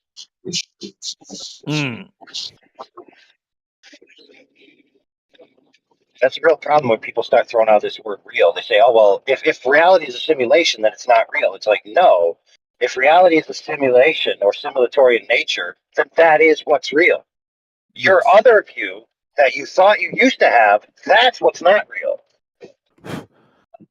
Well, and they talk about with simulation theory, they talk about like base reality. So this is still real, but could you dig through the layers of these simulated realities to eventually get to this quote unquote base reality? Oh, sure, but see, the thing is that when you think about it that way, it begs like this idea in your mind that there is a tangible, concrete world that exists apart from minds, in which some minds do exist, and they constructed a simulation and placed you into it, right? And it's still begging, sorry, it's still assuming that the base construct is physical and tangible in a concrete, objective sense. Yeah. But if the base Yeah, reality still is assuming- consciousness in its purest form, right, then all this idea of objects, right, is flipped on its head. But consciousness in its purest form, I guess the confusion I have with that is consciousness in its purest form always exists, at least my only experience of it exists in a physical substrate, which is like the mind exists in a brain. Consciousness exists on a physical substrate of neurons and matter and No, requires you like can't prove that. nutrition. Well, I can't prove it, no, but I can show that You can every only prove instance of it existing. that minds interface with this quote unquote physical construct. You can't prove that they exist within it and that it's intrinsically necessary for it to exist. Sure, I agree. I'm not able to prove it, It's actually the other but way I around. can I give would you a submit to you good it's the other argument. way around. I can give you a good argument that it's probably the case. Right, in that everything that I've seen that is a mind has a physical basis, and I've never seen a mind that doesn't have a physical basis. That that the mind, like the thing that we say consciousness arises from is the mind. I can hack somebody else's body to pieces and their consciousness isn't altered at all. But the moment I start touching that thing that's inside their skull, their consciousness does change. And the more I damage that thing inside their skull, the more their consciousness changes, to the point that if I stop that thing inside their skull from processing and firing electrical impulses, the consciousness stops altogether. Or, I mean, Well, I guess yeah, that's debatable, but like not you really lose the knocked out with conduit. You lose the undeniable. conduit of communication to the consciousness. Yeah. So if you just look at that as the conduit from which the immaterial interfaces with the material, then it makes perfect sense that if you destroy the conduit, then the link from the mind to the body is severed, and then that consciousness can no longer express itself through that avatar. So you're saying the brain is more like an antenna than the actual processor? Crudely, no, it definitely processes some things which it informs your mind of. The interface of getting information from the physical world.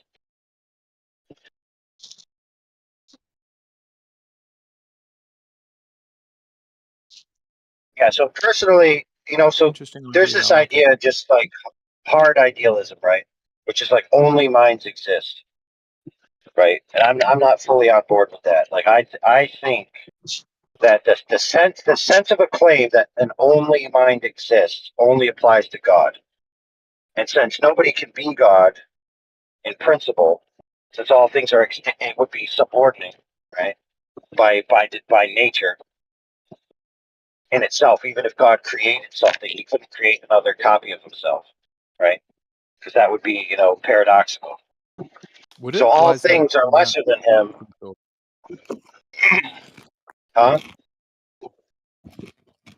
It's a really fascinating thought. I'm really enjoying this conversation, but I hadn't even thought about why can God not create another copy of himself or another version of himself? Well, because his qualities are mutually exclusive from another. So, like being the source of reality, you can't create another the source of reality. It would divide him. Couldn't you? Couldn't you have like two creators? One created reality and created another person able to create other realities. Couldn't Right, but realities coexist? he would be. So the thing is that the second agent would be extant upon the first, not the other way around. And that one quality alone would exclude them mutually from being identical. So therefore, he couldn't be creating the Sure. same thing as himself. So Sure. all Yeah, things are I see what you're subordinate. saying. Yeah. You can't make an identical God. I agree with that. Yeah, that makes sense. Yeah, and I think hold on, I gotta clear my throat.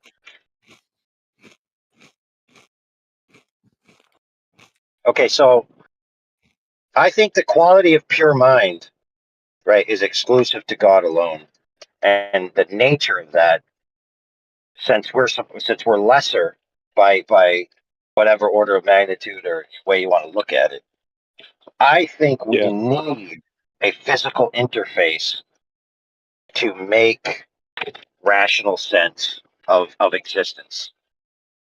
So I think we need to be a mind and a body. I think just being a mind isn't sufficient for our the way we need to operate or experience, and that's actually quite congruent with like the biblical worldview, where it talks about humans are created to have a body, and even in the afterlife, when God fixes all the problems and gives us eternal bodies, in that view, you're not a disembodied spirit, which some people used to think, like, you float up to heaven and it's all this ethereal spirit world. But the Bible is quite clear, if you ascribe to that view, that humans are reunited with a body, and then they will exist within that body for eternity. And not only that, but they will inhabit the earth that's remade.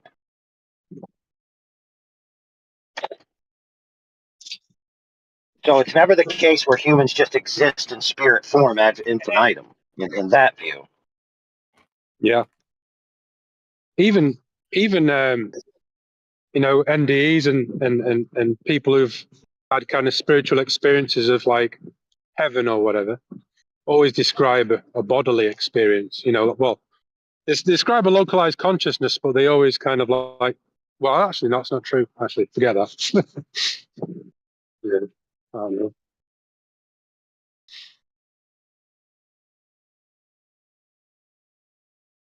Oh, by the way, this term simulation, I think someone said this the other day. It's like, the term creation and the term simulation. Well, if creation is a creation of God, and God is outside the creation, that implies that there's a realm of God, purer, higher vibing, more essential than this world. Therefore, the word creation is no different to the word simulation in that sense. It's just a creation. It's just like something. It's a lesser world. It's no, in that sense, it's the same meaning, really. Yeah. So like in the biblical worldview, there is some very strong insinuation, if not explicitly statements, that the realm of reality in which we inhabit is constantly being worked. Like, God is expressing himself in a way that constantly makes this realm exist. And if he stopped doing so, it would immediately cease to exist. So Yeah. it's being actively rendered by whatever method or power or energy state that God has available to him. And it requires his constant effort at all times. Kind of like, Yeah. a crude analogy, kind of like the game world requires the CPU and the GPU to be functioning at all times. As soon as those things fail, the game world ceases. Yeah.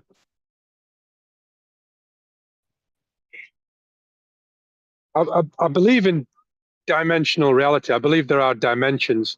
I believe there's a more like a causal dimension within this reality. It exists within this, and it is the cause of this, but it's also an independent reality within itself. So it's possible to die and experience that reality. And it's often said that people who die or have near-death experiences experience a reality that's, orders of magnitude more real than this reality. It feels far more real. It feels more real, more permanent, more. I don't Well, know. hey, dude, check this out. So that's the way. I knew about idealism, monism, subjectivity, all these things when I used to do different debates before Flat Earth. But the most relevant one that came up recently is, so there's this, Lex Friedman has a podcast. I don't know what he's famous for, but he's got tons of, famous scientists and all types of dudes on his channel. He podcasts, interviews them. And so he had a guy on there, oh man, named Donald Hoffman, right? So Donald Hoffman, I think his credentials are evolutionary psychologist or evolutionary biologist or something. I can't remember exactly, but he basically wrote a book called The Case Against Reality. And in this book and in his philosophy, he outlines this idea that if we assume what's that? No one said anything. Hot micing. He's hot micing. All right. So anyway, if we assume that we arrived where we're at through evolutionary processes, right? And we take the base assumption that evolution, quote unquote, only selects, crudely, for successive generations, not for truth, right? So any construct of truthfulness that we've arrived at has only been arrived at by a gambit of sexual selection, not any functional necessity that truth is intrinsic into these faculties that we've arrived at. The old thing, well, how do I trust my own mind if the contents of my mind were created in this fashion? And so his basic idea is that we've created, either we have or has been created for whatever reason, an interface with reality that's expressed to us and perceived by us, the sentient agent, in a particular way. And he's basically started to say, there is a reality underneath this interface, kind of like when you're looking at a computer screen, you see the screen, you see the icons, but you don't know what is going on behind the scenes to make that happen until you actually open up the machine and understand the bit coding and the electrons and the logic gates and all of that stuff. And so he basically is positing the idea that this reality that we're experiencing, this world, is the least real portion of reality. It's just the interface to which we experience it, and the actual sub reality that it's based on is the more real. Yeah. And now these guys are coming to this. There's not just him; there's other dudes in the fields of physics, evolutionary psychology, biology, all different sciences. They're all starting to realize this, and part of it is because of the hard problem of consciousness. And that when they search through ever decreasing energy states, material states, and time states, for some reason, all the math and all the logic points to this, the way they express it. Whether you agree doesn't matter. It's just their conclusion. All of these things, which are validated through experiment and this long history of quote unquote science, point to consciousness being the base unit of reality. Not matter, not energy, not time, but consciousness itself. In fact, matter, energy, and time require consciousness to exist before they can exist. And this is why I kind of like. So now I'm following that, and I'm kind of down with what you just said there. Actually, whether you know the guy who with that the reality that's more real. The thing is as well, right? And this reality, you can perceive it through your brain and through perception, or you can feel into it. Now, our consciousness is capable of going beyond perception. We can feel into our own being, and that's where I believe you can experience that causal reality. You can experience the beauty within. You can experience love, unconditional love, all these kind of concepts that science knows nothing about, wouldn't even know how to begin to measure, but we can know it directly. And that's, to me, what tells me that there is a reality beyond this reality that's our home, because it's within me. I can feel it. You know, and that's what spirituality is. There's more ways of knowing this reality other than just objective observation. You know, there's two ways of knowing. I know Britnat says this, but I've got another way of saying it. There are two ways of knowing. One is empathy, as in feeling. It doesn't require calculation. And the other is mental representation. But the best way of knowing is through empathy and feeling, because you can feel it. You can feel akin to it. You can know it as almost you can know yourself. Absolutely. So here, check this out. I would submit to you that the most important and valuable things aren't objects at all. So, for example, like I'm at a lake right now, and there's a jet craft or a sea craft, you know, those little jet skis right there in front of me. Now, that is clearly an object, right? We would define it as an object. We might even ascribe a financial value to it. But ultimately, and I want you to answer this question for me, what is the value of this object to me if I desire to have it for myself? Like what is it going to do for me? What good is it to me? Well, you could answer it in a few different ways. I guess it's the functionality of the object and what it allows you to do. If it's a jet ski, it allows you to ride on a lake. Okay, but listen. So what is the value of transposing my physical location over water from point A to point B with a jet craft? What value is that? On a fundamental level, not really any. The joy you just- experience from doing it. Yeah, There you go, brother. You got it. So the only part of this thing that actually has any value is my experience. That's it. Yeah. Yes. Of which, So it allows you to experience hold joy. on. Yep, absolutely. Yeah. Now that experience is not an object. That experience doesn't exist in length, width, breadth. That experience doesn't have energy states. It doesn't have material states. You could say it has time states, you know, because it's in the now, maybe. But everywhere that experience exists is immaterial. That's great stuff. I like that. I love that. That's and fantastic. I would submit to you. I would submit to you that everything that actually matters to you, ultimately, in the hierarchy of matters that you put in your life, all the important things that you actually care about are immaterial. Brilliant. Wonderful. Like, think about it. Do you have a child? Do you value your child's physical flesh more than their mental mind states and emotions? Of course not. No. You delight in the child. You delight in what they do. You delight in the love that you feel for them. It's all a kind. It's not an objective thing. It's more of a feeling thing. It's how it makes you be. Yeah, absolutely. Yeah, if you focus on the material, right?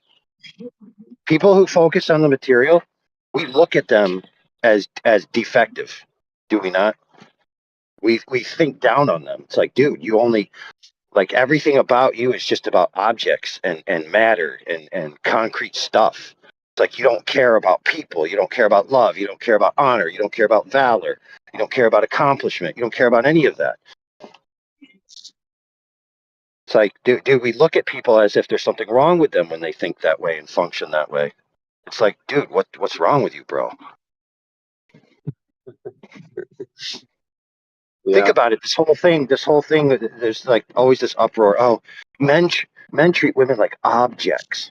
Well, what should we treat you like? Are you saying you're not an object? Well, no, we're a mind and a spirit and feelings and emotions and an entire internal world of immaterial, wants, hopes, and desires. You should treat us like that. Well, then I'll be like, well, dude, I'm a materialist and those things don't exist. So get back in the kitchen, you dirty object.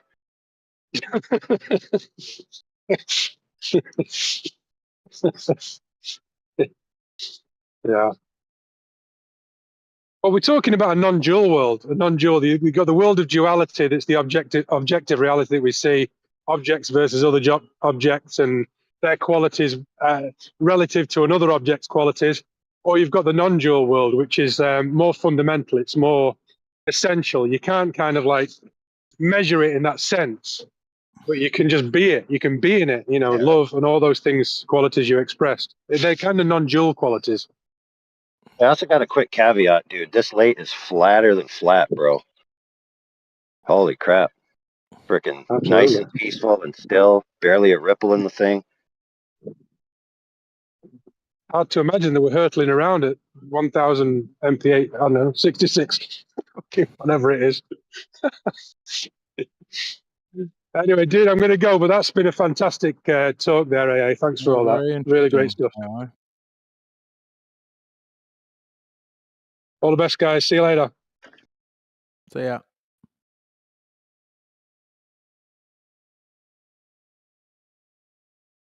This time I get to enjoy my conversations because I haven't yet begun to work. What is it you As do? construction. At a lake. That's a pretty place to do that. Yeah, so today I got to finish tying in the roof. So it's waterproof, all the screws are set. There's a metal roof and it wasn't really done quite right in some spots, so I got to repair that. Then I got to put in some brackets, decorative brackets, under the overhang of the roof before the snow comes. You know, so they built this roof with a soffit that's just hanging over the side, and then it needs like a little L-shaped decorative bracket to hold it up.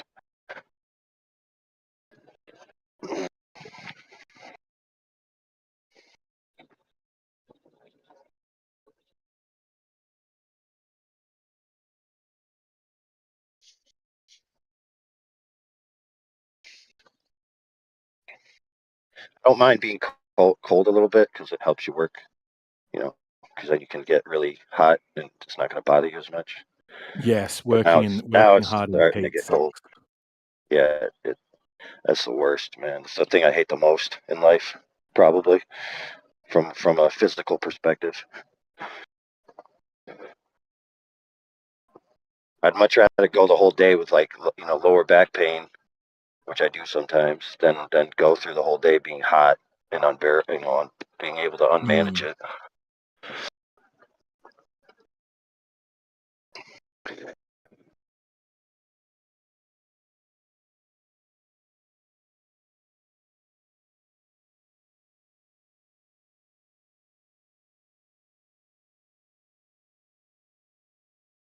Did you know ducks have a gland in the back of their head that actually helps them account for the curve of the earth when they're swimming across this flat lake? Really? Little curve gland. Well, if they didn't, then they would drown. So clearly they do. Little glandicle. That would be fun. Try and get some globers to believe in some like weird globe facts. See if you can get them to start repeating them. Well, I mean, it's more. It comes. Well, check this out. I'm being facetious because this gland actually comes into play more when they're traveling long distances, like migrating. You know, because they could never arrive at the south if they didn't account for the curve of the earth. Yeah, I could definitely get some Glovers to believe that. I'm sure. By the end of the week, I'll have like 7 Glovers coming in here telling off flat earthers about this duck's gland that helps them navigate from the alleged northern to southern hemisphere during the winter. It's a good one. I'll try and It'll be think like, of some things I can get flat earthers to say. yeah, that's that, dude. That's actually a fun game. Add a little Yep. spice. Can I get them to pick up my and run with my loopy idea? Yeah. So if the ducks didn't constantly account for the curvature drop, then they just fly off into space, and they clearly don't have gas masks. So how are they going to survive? And then somebody's going to retort me and be like, "No, that's baloney, man." I'll be like, "Dude, ducks arrive in the south. It works." My one for Clearly, flat I'm earth is correct. going to be, shouldn't I be able to jump higher during a full moon?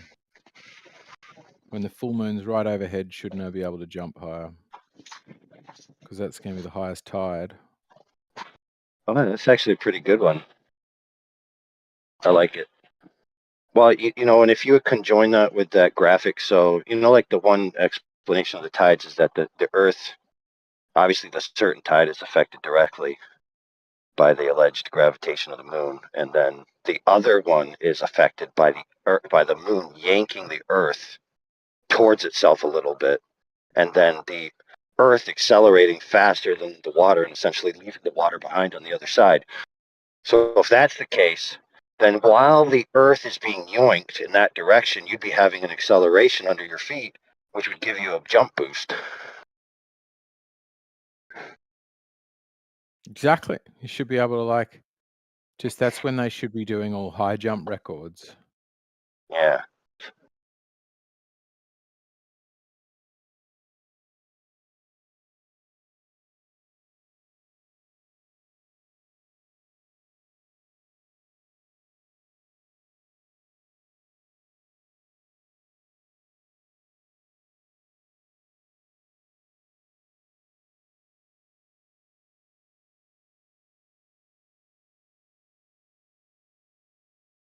Old enough now where your fingertips are freezing, and until you get really starting to work, your hands ain't gonna be warm. Oh, that just sounds awful. I don't like the heat, but that kind of unpleasant cold.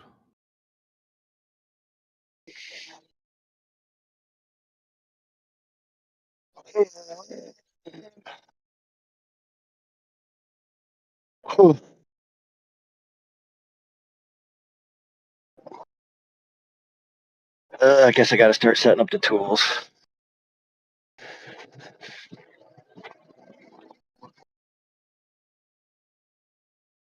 I usually can get by with just regular work gloves. Like I got the thicker Milwaukee demolition gloves, which actually do have a little bit of warmth to them.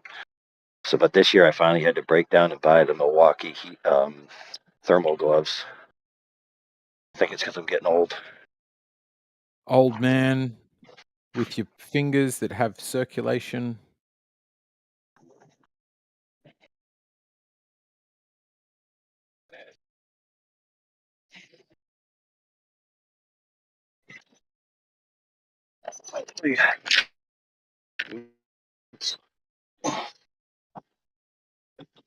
Yeah, so I may do some work here in the winter when the lake's frozen, and then we can do some observations.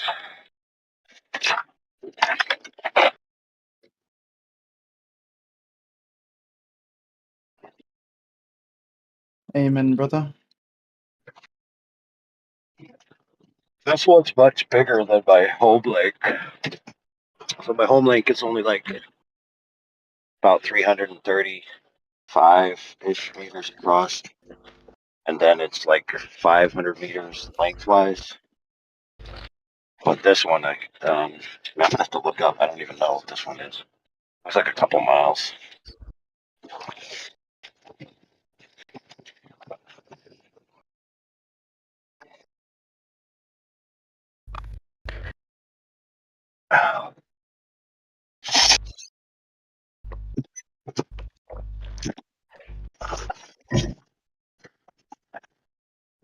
Today's going to be 45 or 50 degrees today, though, once the sun breaks. Fahrenheit or Celsius? Kelvin. So was that Fahrenheit or Celsius? Kelvin. So He's telling you how the Fahrenheit or atoms Celsius? feel. Wait a minute. Isn't 50 degrees Kelvin like you're melting My friend, steel or something? Near I only speak atoms. Celsius or Fahrenheit. 50 degrees Kelvin is probably not even livable.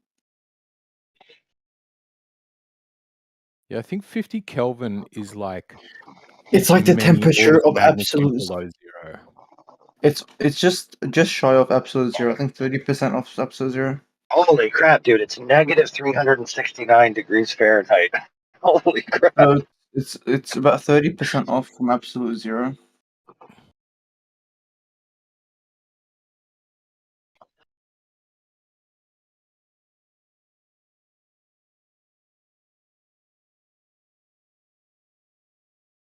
Yeah, I'm gonna have to get out the thicker gloves for that. Let's get the spacesuit. I'm sure you'll survive.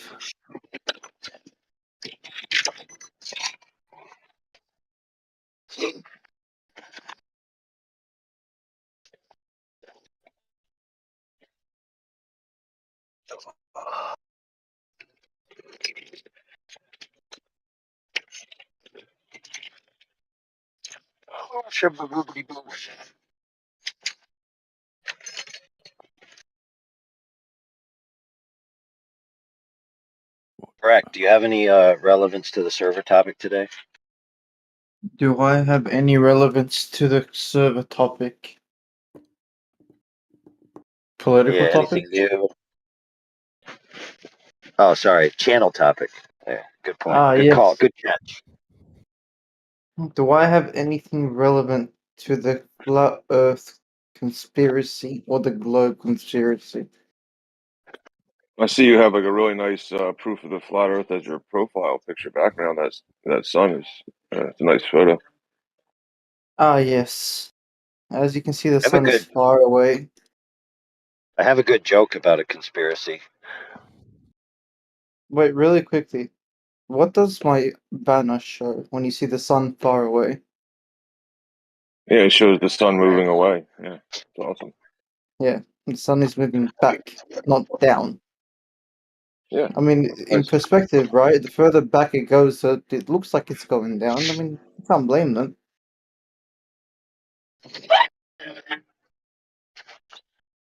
Mr. AI, please tell me about your conspiracy. So, in this one battle, where they were, they used to always have the men, and women were disallowed, and because they were said that they couldn't throw spears far enough. Right, men clearly could throw spears further, and so women weren't allowed to be spearmen. And so this one woman, she would always bitch, "Why don't you let me throw the spears?" And they're like, "Well, you can't throw them far enough." She goes, "Oh yeah, watch this," and she threw the spear further than the man. Right, and then she kept bitching about, "See, I could throw it far," and she kept nagging him, "See, I could throw it far." And then they had the elder come out to go verify where the spear was. And he walked out there and he looked at the location of the spear and he said, "Aha, cunt spear, I see."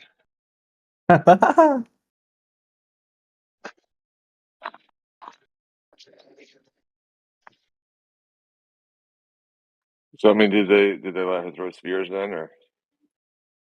I don't know. The records of that culture, I think, were lost in a fire. Had something to do with the kitchen incident.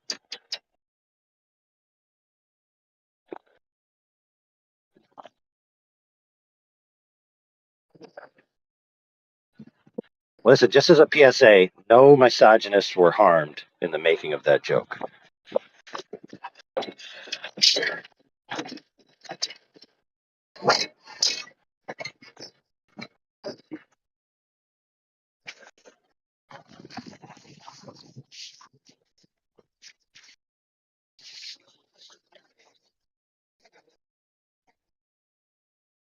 Ever heard that women are better snipers than men?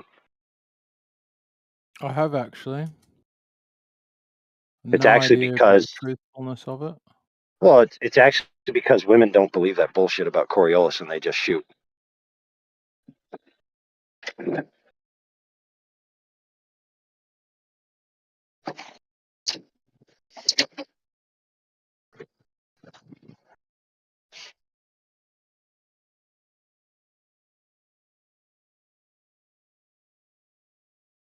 Jesus. Has anyone tried to roleplay with ChatGPT? Try to rob it? What? Roleplay. Oh, I think when it comes to argument purposes, I can produce the strongest defenses for a flat Earth using ChatGPT. It's I don't ridiculous. know. I usually use ChatGPT to have a textual relationship with my loved ones. So that I'm always, they're like, "Why you never write me?" So I just said, "Okay, fine." And I just put a ChatGPT bot, and so they just, have like hours long conversations with me. And they're like, "Oh man, we're connecting." Yeah, so I was asking ChatGPT to roleplay with me that we have a general scientific consensus that the Earth is flat, right? and I asked it, how do we explain gravitational pull on objects? And it says, so pretty much the gist of it is the spherical shape of the Earth is integral to our understanding of how gravity operates.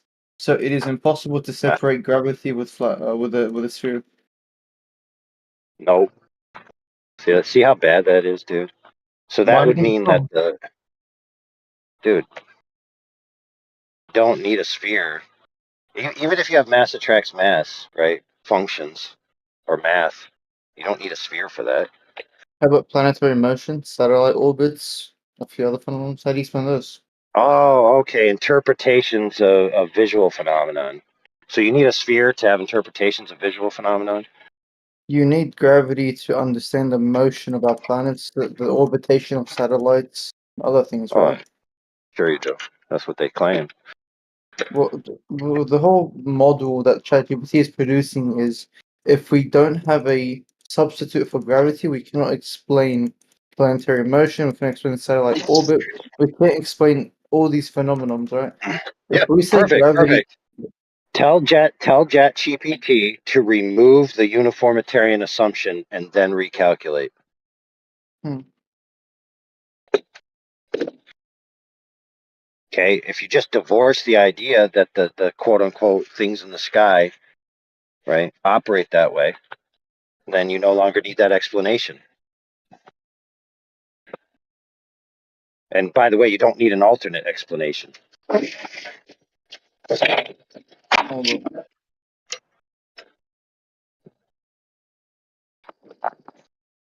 You know, epicycles chart the motion of the planetary bodies.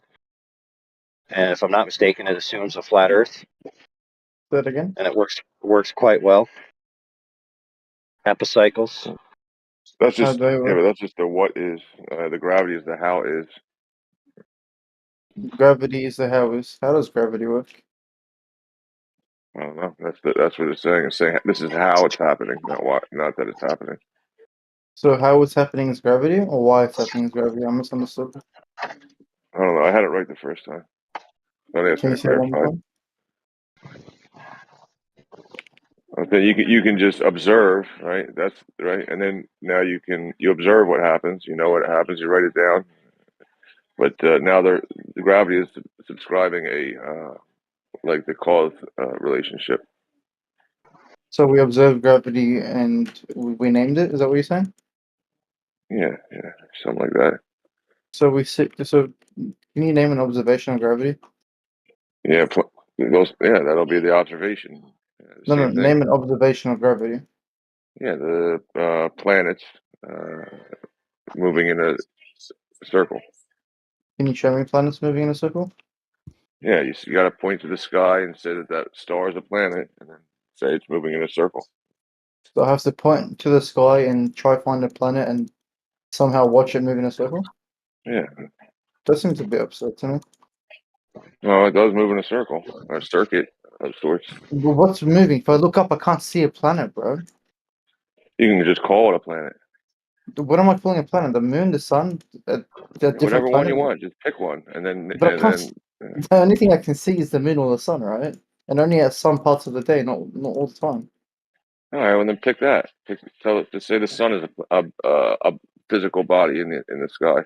So if I look up and look at the sun, am I going to see it's moving in circular motion? Yeah, eventually. Yeah, How long do I have to stare at it until I see that motion? year. I have to stare at the sun every day for 1 year until I can see it moving in a circular motion. Yeah, or a day. No, a day. It'll Uh, be a little bit You're off. Yeah, ludicrous, bro. 1 day or 1 year, the very big difference. yeah. One day you can see it come back to about where it was. So it started off at 1 degree and went 2 degree, 3 degree, 4 degree, up until it reached Whatever, whatever you 360. want it to be. You just look at it and write down Well, the time, and then it can't put a be dot whatever I there. want it to be. Yes, it can be. You can just say whatever you want to say. Okay, so let's say this again. Sun starts at degree 1. After 23 hours, 59 minutes, is it going to be on degree 359? I wouldn't start at degree one. I'd start at like 90, something simple. Start at degree 90? Doesn't it have to go to 360 degree? Yeah, I'll just start there at 90 and then get back to 90 in a day, So the start at next 90 day. and get back to 90. Do you know how degrees work? Yeah, just do it at noon and wait till it's at noon again. I mean, my understanding of degree, you start 1, end at 360, then you reset back to 1, no? I think go ahead, do that. Then do every little spot, whatever you want. When does the sun start? If the sun starts at, let's say, 6 in the morning, is that degree 1 or is that degree 360? Just write a degree. Turn your protractor upside down and just mark it. The point is I mean, you're just getting muddied up here. The point is just you mark it down where it is, and then the next day it's in the same spot, and you call it a circuit. Yeah. You Say it call must it have a gone in a circle circle. instead of saying it moves back and forward. Yeah, so you just say it must have gone in a circle because it's back where it started. Well, we can just say it started somewhere, ended somewhere, went back to the start. If I walk to the end of a road and I walk back, was I in a circle? So I started Only at a position, went to a only if position, you came back to a position. right. Only if you use a protractor. Yeah. If I use a protractor to measure, Yeah, if you use degrees of a protractor, if you're already measuring an arc, yeah, then you're going to measure an arc. so if I went straight, it wouldn't measure. If you use a protractor, you're going to get the results that the protractor is going to give you, which is going to be degrees of a circle. Why are we using protractors? I don't because you earlier started with 1 degree at sunrise, and you know, and Well, so there's right, but you 360 mentioned that, degrees, right? So yeah. 300, I guess in a school you can make it whatever you want. If you're not using a protractor, let me know. Well, so we can agree that the sun starts somewhere and ends somewhere and goes back to the start, right? So Right. it starts somewhere, goes somewhere, then ends at the start. So we have 3 points: start, then the second point will be where it goes and where it like stops, and the third point will be the end, right? Yeah, sure. So start, midway, end. Would you agree on that? Go ahead. Yeah, go ahead. So where does it start? Wherever you want to start. No, the first, as soon as it's up, as soon as we can first visually see the sun, where is it? Like whenever you want. There's no rush. Like you don't have to wake up early, right? Just as No, long no, as the we sun is want up, the you mark that spot and then count the hours and then mark it again. no, I want to start from when the sun first sets, when it first rises. And then, And then make sure then go to the ocean or something and start go there. to the ocean. So whenever I can first see the sun, that's where we start, right? Sure, yeah. Is it going to be back at the same exact position? A little bit off. It'll be a little bit off. Why is it going to be a little bit off? It just is. That's just the observation. I don't know why yet. So you don't know. It's No it's information not about gonna it? rise in the same exact spot the next day. That was the year thing. Yeah. So where would it rise then? I don't know. You got to observe it. Depends on which direction. You got to observe it first. We have to. Have you observed it before? What? Have you observed it before? I don't know that last word that you're saying. Have you observed it before? A sunrise, yeah. The full motion, start, midway, end. No, Have you observed any other one? just the not so just the sunrise, sunset, and then sunrise again the next day. I don't observe the sun in the Well, we all know middle of that the the night. sun is there, and we have day cycles, and that it's Yeah. day and then it's night. But have you seen someone do this observation, measure it, and see what actually happens? I don't know which the 24-hour sun. Where it goes, and measuring where it went, why it went there, and when it comes back. Yeah, different people do it, right? Like so, like different people would tell you like they're noon. Like you'd have to have different multiple people at different locations to confirm where the sun is, and Do we you have just use any? like solar noon. Do you have any recordings of someone that observed it and measured it? What are they measuring? That's going in a circle instead of in a straight line. Yeah, I mean, in the north, like people will measure it to not be going in a straight line. Can I see that measurement? Yeah, I mean it's just a measurement of an angle. Can you show me? No, not really. I don't feel like it. You don't feel like showing me that. I mean, just Google it. Hmm. I wouldn't know what to Google. If you've seen the Google it. measurement, it'll be easier for you to show me, no? Bing it. Go to AOL.com, type in Google, and then Google it.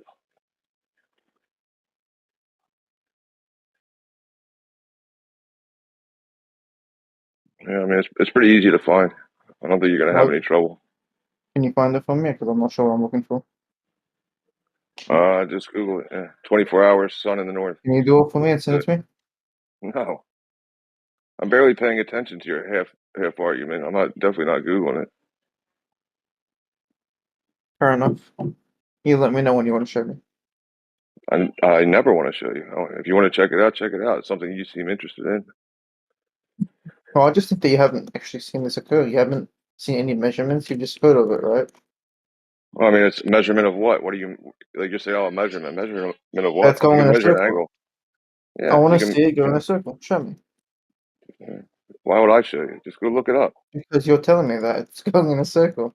I'm saying you can measure it to be in a circle. Yeah, sure. You can, if you consider a circle to be where you start and then finish that circuit, and then you can go to according to videos, right? You can go to the further north and see it and observe a 24-hour sun, right? And then you'll be standing in one place and you'll be following the sun. You'll turn in a circle, 360-degree circle. You can make it as many degrees as you want, but you can make it a million degrees, but we're denoting it as 360. And you turn in a circle, and you can follow the sun in the circle in 24 hours. You talk what you want, but if you're not going to show me, it's a bit weird. I mean, you want to see it? Go look it up. I know. I never said I wanted to show it to you. You asked about it. Go look it up. Usually, when you tell someone how something works, you end up showing them. I'm not telling you how it works. That's You what I are. said. No, I'm not telling you how it works. That's where This we is how it started. works. Sun goes It's just an circle. observation. Therefore, It's an well, can I? observation. Who observed it? Yeah, that's what I wanted to point out to you in the very beginning. It's just an Who observation. It's observed not it? how it works. Yeah. So that's what I wanted you to clarify. You're mixing the two together. And Who that's why I observed jumped in. this? Yeah, that's why I jumped in to just show you that you're mixing the two together. An observation is not how something works. It's just the Do I need to observation. repeat it again? You don't need to. I'm ignoring it and moving past it because that's not what I'm Of course addressing. you are, because you can't answer who observed this. You can't answer. So, do you guys understand something called pre-observation? Meaning that you know what something looks like before looking at it. It's like you've ever argued with a presupposition, right? And that's a separate topic, but like arguing against someone on presup. So, if you're going to have a pre-observation of something, you're already assuming that the shape to it is already outlined. But what led to that assumption? And I may ask anyone in here, what leads to your assumption of the shape to the earth? Just anyone can answer it. What leads to that assumption? There's no wrong answer here. I just want to hear what you guys think. What leads to assumption of shape of it? Pictures on TV. Pictures. But prior to photos, because you saw photos, prior to the photos, what did you think the earth was shaped to be? Who would you have to take first order measurements, right? Physical measurements to determine something's shape. Guys, without seeing the photos of the earth. Yeah, you don't need a photo. You just get a tape measure. You take When first did order you measurements. guys, at what age did you guys realize the shape of the earth? You're asking like 4 different questions. No, I'm asking you one question. When did you realize the 5 earth years was old. Okay, how did you get to that conclusion? How'd you figure that out? Pictures on TV. Okay, but I'm assuming no one here knew what the earth was shaped before someone explained to them the shape of it. Right. Okay. It's just the ground. It's just land. Exactly. So are Right. you saying that you are physically incapable of understanding your environment without more and further observations? Yes or no? No, it's measured all the time. Okay. So if I had a square in front of you and I told you it was a cube, would you believe me? I'd have to see the other sides of the cube. Well, I would But- know that you can't have a 2D object in reality. 3D. If you experience a flat and motionless existence and someone said it's a spinning globe in a vacuum of space, would you believe it?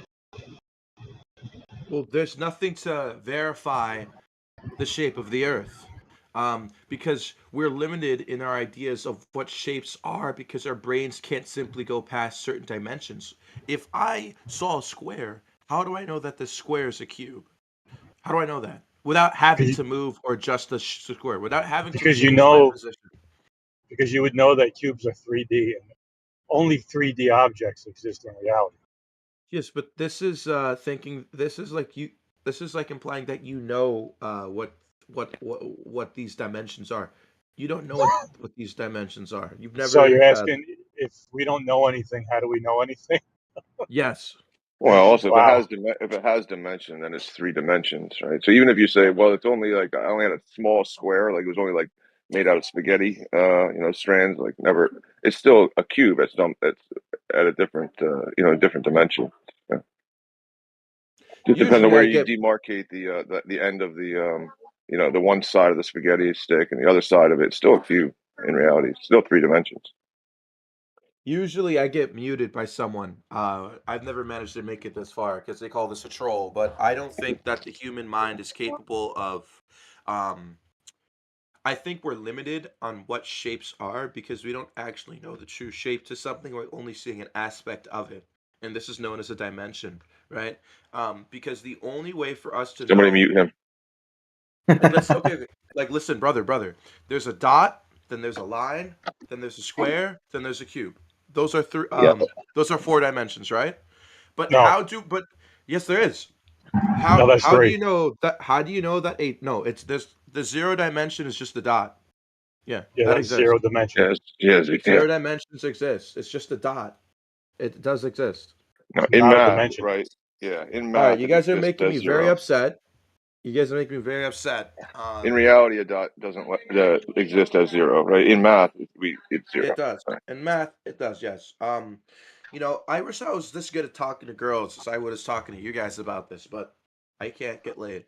So, and neither could Britnat. He argues in here a lot. His name's Britnat. So we all could agree. Yeah, we all could agree on that at least. That if we can't see the dimension that we're limited to, then how would I know the true shape to something? How did I know that dot was actually a cube without having to adjust my physical boundaries or its physical boundaries? How did you know that? How? Well, How? I agree that we kind of idealize shapes. Like there's no squares in reality, but we kind of visualize them and use the squared outline as a form to build things with and stuff like that. But yeah, it's I all get no. it's a I mental construct. For Jerry, right? I'm assuming you guys are all in your mid 30s. You Yeah, I'm guys have 54 years old. I'm gonna assume you guys are in your mid 30s. You had a good upbringing. You have high IQ. You're white. You're Don't care normal. about that assumption. All Just these continue. things you need is what a man needs to find a sexual partner, and I can't get one. This is why you never get this far, man. Like, what are you doing? Yeah, Yeah, okay. Don't I'm lose sorry. I yourself. think this I is why you get apologize. muted. I I feel like apologize. I'm he's sorry. trying his best, right? He's just sexually deprived. I Are you am. seeking men? Is that why you came to a flat Earth channel? No, Yeah. he's seeking love, a partner, something that no one here has. I think you But what is wonder love? where I've been. What is love? Oh, I would have to admit that flat Earth men Baby, are Yeah, high don't you hurt value would. me. males. I'm sure you would know, They Spartacus. probably have flat cocks. No, I don't. No, you wouldn't be alone here, buddy. Have you ever Yeah. tried walking up to a girl and asking, "What's a cube?" I think that might work. No. What's the shape of the earth? Yeah, try that one on a girl. Same shape as your ass, bro. Always works. I'm not listening to Spartacus because he has yeah, Syphilis? Yeah, I do. sexual Does that one work with women, Spartacus? I have Yeah, syphilis, they by love the it, way. man. They fucking love it. Is that a picture of the original Spartacus, or is that the That's one a who picture died, or of the one him. who lived? It's the one from the film. There's no picture for original Spartacus, Yeah, unfortunately. that the This photo. is Yeah, from a the No, What is do TV you, that the show. one who died, or the one who lived? what do you mean there's no picture The of the die. original Spartacus? Who are you lying Yeah, to? of You course mean he you would mean the die. actor? Yeah, that's the actor who died. I love yeah, him. he I was. love that. Yeah, he was better. Okay, he Agreed. was better. The original actor or the original Spartacus? The actor was badass, but I'll tell you this: when I first started watching that show, I was like, "Dude, this shit is gay. I can't keep on watching this. I feel like I'm watching a gay porno or something." Yeah, it really was a Dude, little they weird showed though. tits and fucking. What are Yeah, you but like, talking bro, about? they kept saying the word cock. They said the word like 1,000 times. And Spartacus watched it to cope with his homosexuality. He's like, if there's tits, it can't be gay. no, I wasn't coping with homosexuality. I was embracing it. Embracing it. I'm happy that we've managed to create a union here of flat earthness and inceldom, you know. I'm And Speak for happy gayness. that we yourself, bro. Some of us here are actual lifestyles. Nah, Not me though. some of you can't get Not laid. me, though. You're married to your job, please. Come on. Me? Yeah.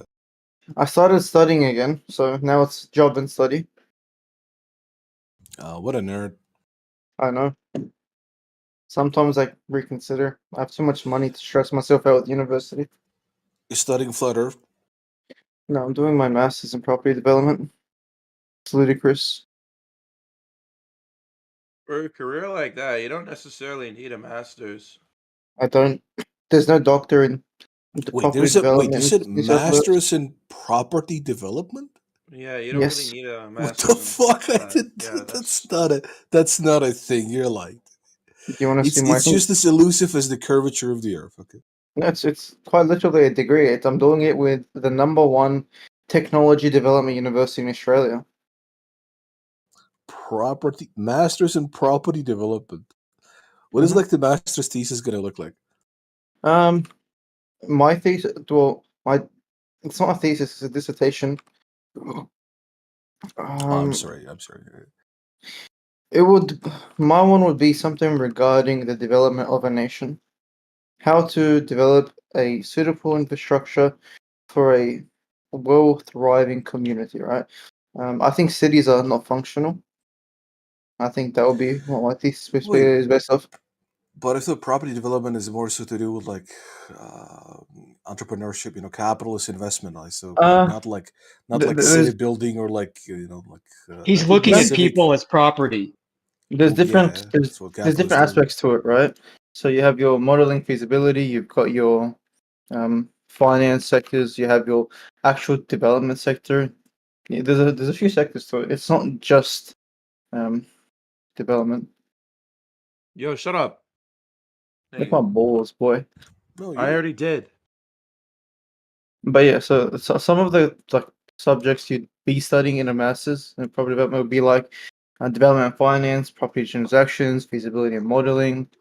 Um, it's a lot more than just this, but it's interesting. Like there's also planning and processing. but it's It not gets like pretty civil hectic. planning because what you're more so talking about there is like civic planning of like a city, right? It does include civil planning, yes. Right. So it's primarily from the perspective of like the business investor. So property developers initially meant to seek out land, seek out development opportunities, finance it, and make sure it's feasible and construct. Right, that would be a property developer's main stage. So it would encounter everything to do with land, development of it, and more. Right, it's like a builder and an architect and an engineer all in one. You do everything except um, the actual hard work that goes into it. Actual work. Don't say it. Actual. Everything except so you do everything except Congrats, actually he do the said work. it. You know, guys, if you want to take this to the next level, do Antarctic property development. That would be cool. Oh yeah. How can we develop property in a fantasy land? That's a good one. No, it's a real place. It is No, a it's real place, not but because Goldman Sachs and the the only thing Rothschilds and all real these about the people Antarctica, have navy ships defending the ice wall. the only thing real about Antarctica is that it's a place that exists. Everything else is who knows.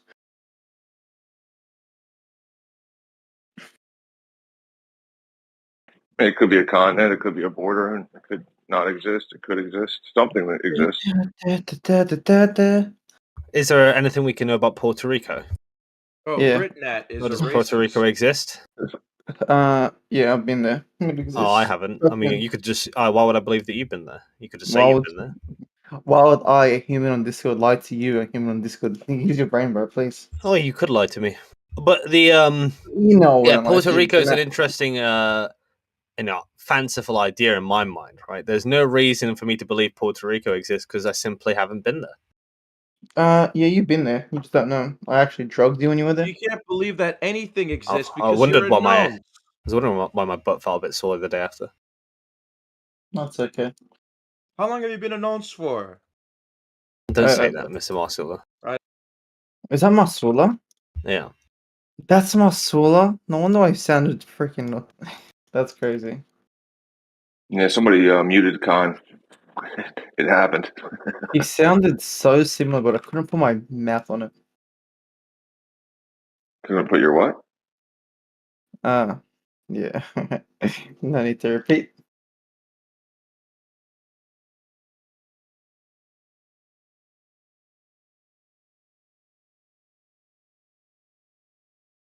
I guess different places have different expressions. You said you couldn't put your mouth on it? Yeah. I've Like you never can heard almost, that expression. you know the expression, I can almost taste it? Yeah, I've heard that one. Yeah. It's just a figure of, I couldn't even get close to tasting it. I almost got close to tasting it. If that makes sense. What the hell's wrong with you? Alright, I'm sick of this. Why do I have to explain such nonsense?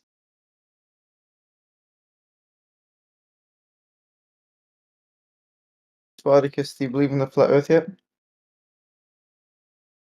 Nah, sorry.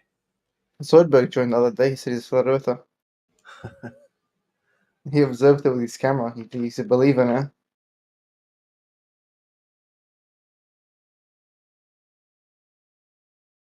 I'm It on just to you seems to be guys with the Antarctic implausible. Treaty.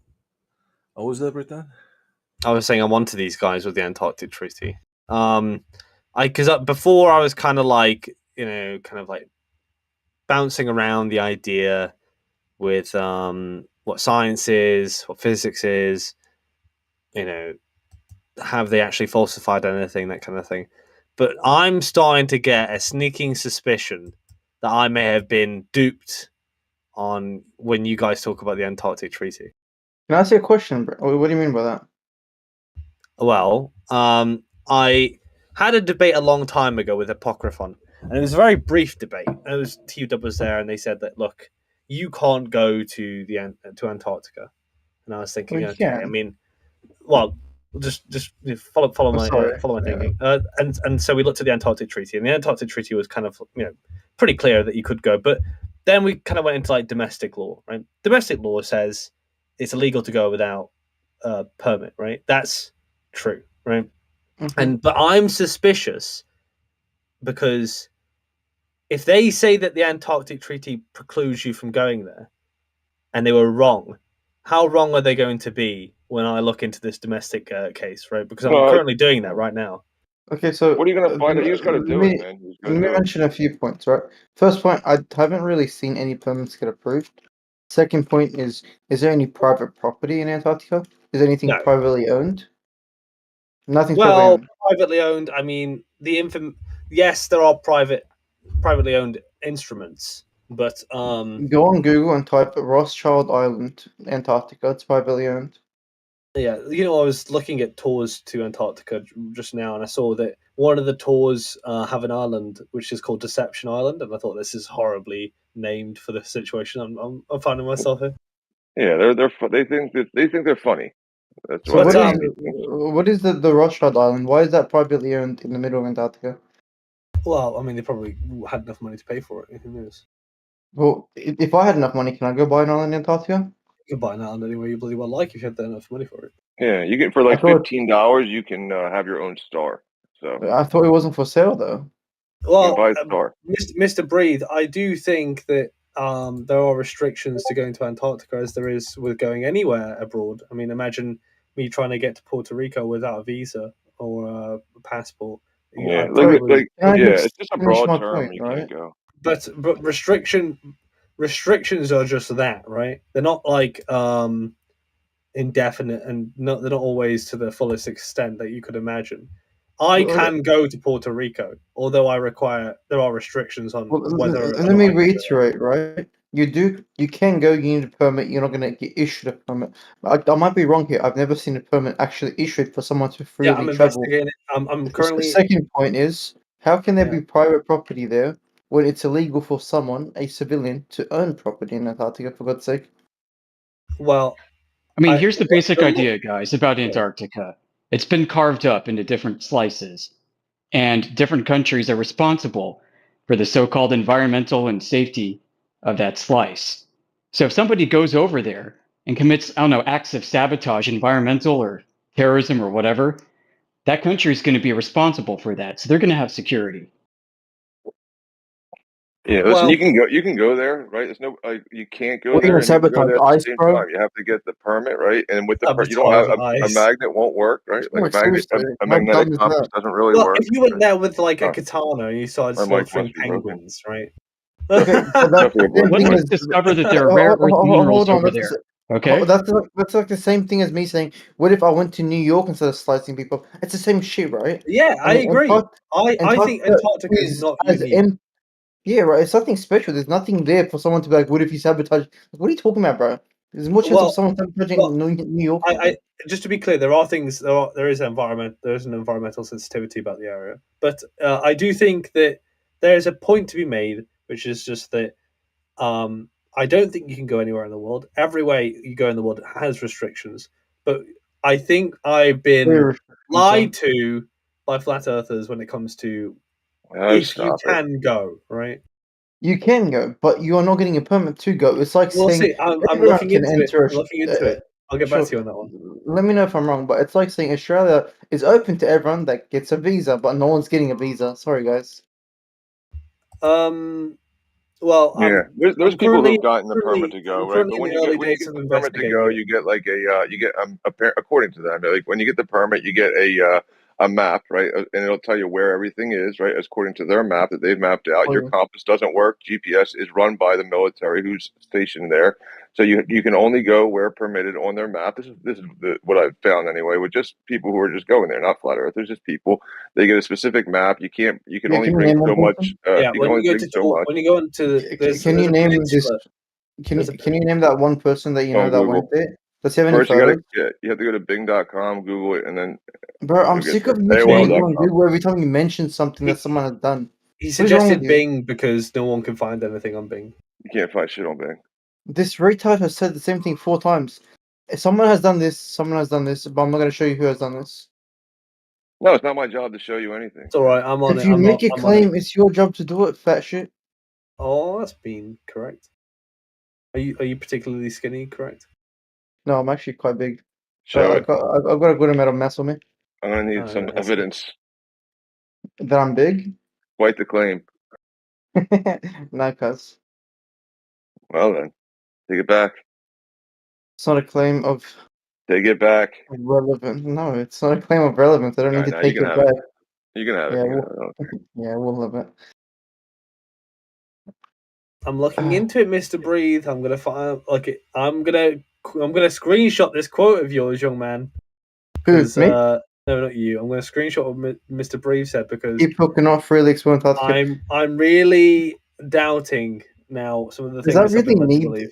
Does that really need to be verified? Obviously, no one can freely explore Antarctica. Like what? Yeah. Well, Yeah. when I you don't say even know if it's freely, like can I watch. freely explore the United States? No. Can I Yes, freely bro, explore? you Can I can. freely explore anywhere? No, I can't. Of course you can. What are you talking about? I How can can you freely much explore my back garden. Can you tell me what's stopping you from exploring the US? But you can knock on those doors. Passport. Are you a US citizen? And I've got a date for when I have to leave. There's 400 million people that can freely explore the US, bro. How many people can freely explore Antarctica? That's just like saying there's scientists that can freely explore Antarctica. I'm not bothered about Okay, what other show people me can do. then. It's like if I can't do it, then that's the main concern here, right? Not whether other people can do it. Otherwise, I may as well just say, well, scientists can do it. You can say to me, But they well, can't, though. I'm not one of these scientists that apparently go there, right? But they can't, though. What do you mean they can't? Scientists cannot freely explore that, and if they could, it's confidential and classified. We will never hear about it. As far as I know, the American science facilities, the Why would American you posit science that claim facilities if it's down there. speculative? are run It's by not the National speculative. Science Foundation. And in order to work there, you need a security clearance. Oh, it's not speculative because we've never heard anything from anyone that freely explores it. Yeah, that's what I was going to say. Do you know anybody, Britt and I, who has freely explored it? Said I went everywhere I wanted, and I mean, what are you Here's saying? what I found. I found a Freely freaking. explored. Well, it depends on how much you're going to be anal about the word freely explored, because again, Like Well, that's you. I can't go, for instance. That was If you I being if I go extremely to about the border in the United Apocryphon. States, I Yeah, have you to said declare what I am doing declare there. it, yeah. I have to You give can them my still social proceed. media. I have to give them my social media before I get there, so that they can check what kind of person I am. I have to get a passport. Right, I have right, to right, get right, right, I have right, to right, get right. an ESTA, Bro. and then I Yeah. have to not Dude, only Yeah, after come on, all of man. those documents have been collected, then I You have can't to- just Dude. spend. I have to spend a fixed amount of time there. I think it's what You have 30 to show days, your 39 you have days. to show your social media. Yes. And what if you said I don't have social media? Well, you have to show something. You have to can show create them a the Facebook. ID. You have to create a Facebook to go to Yeah, America, bro. You have apparently. to create an Instagram, put a photo of your fat head before you can go to, let's say, Don't you dare say Victoria. my head is fat, young They're gonna be lady. like, Britt, now where's your OnlyFans? You're not allowed in until you get that OnlyFans up. That Where's sounds that? stupid. The Bring point. that stuff The point is, as far as freely exploring anything goes, it's subject okay, to certain we're using Yeah, the requirements. word. you was get your an actual contention. Antarctica passport stamp when you go. I can freely explore the UK. That's just about it. We're That's all I can do. using the word very freely and loosely, right? Get it Yes, freely. you are.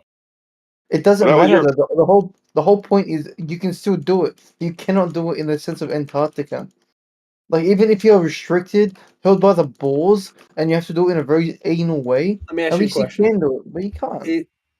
Is it easier to freely explore North Korea, or is it easier to freely explore Antarctica? We have people that have freely explored North Korea. It's been documented. They get sent. It doesn't matter. there It's been with documented. a crew that guide them throughout. Right? It's still documented, nothing and they can go anywhere they outside want. of what you can do in Antarctica. Oh no, they can't. Yeah, they can do it with a helicopter, a car, an airplane. They Bro, can use on the doc. tools. They can bring tools. They can bring machines, right? So your contention with Apocryphon about his wording for saying you can't go to Antarctica, right? That's just your contention with his wording, right? Without being super precise to try to communicate to somebody else something that they should understand that there's limitations on what you can and cannot do. If that's going to debunk something for you, that's pretty sad.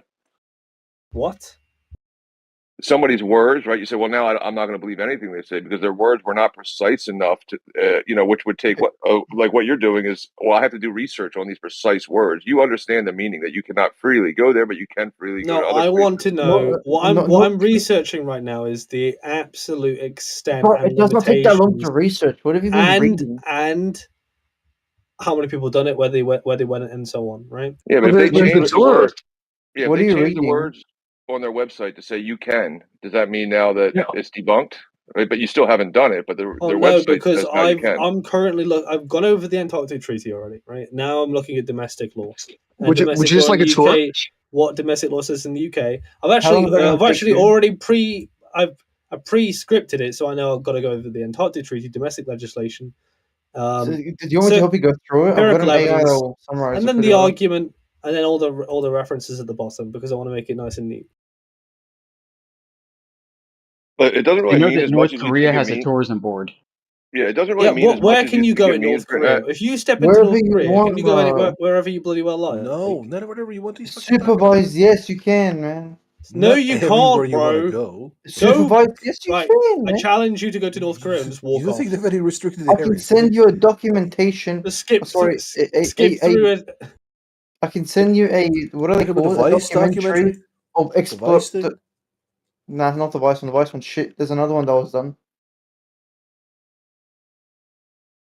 Yeah, but it's been documented and clarified that you can actually go all over North Korea. You are Can I go to testing Kim my Jong-un's patience, young palace? lady. Yeah, you can even look at Kim Jong Un. Can I go to his I'm not gonna say bedroom? that. Yeah, bro. Can I go to his toilet? We said freely for the public, dipshit. The public? Wait, well, who determines that, right? Like, this, like... What is privately? You're not going to go to Joe Biden's house, bro. Well, That's challenge not. accepted. Britt, you're missing the point though. Like the point is He's not missing that the point. if He's the Earth trying. were a globe, you'd be able to circumnavigate it north to south, no problem. The way we do east to west, which not a problem, right? And you can't. There's no evidence of circumnavigating north to south, and the ones that are determined on are a map that is determined by a place that we can't confirm with magnetic declination and other variables in play. So Did that's you the say point of it. magnetic declination? Yeah, other variables in play, just in Do you know what general. that is? Yeah, it's when you turn your compass. Yeah, so your head, and your destination would change. Yeah. You turn your compass. Therefore, what changes?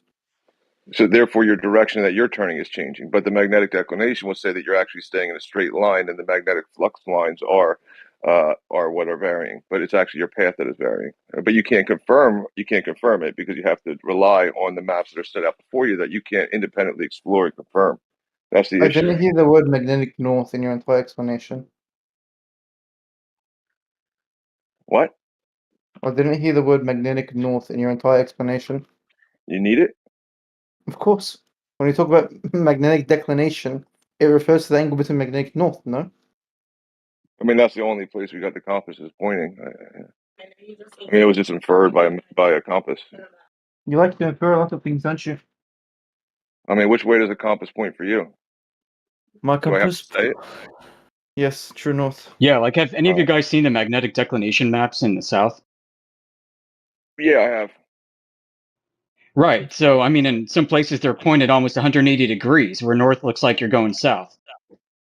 Right. Yeah. So, how can we confirm that's actually south and not north? Yeah. Well, I mean, you can look at this at the sun, right? Right. Yeah.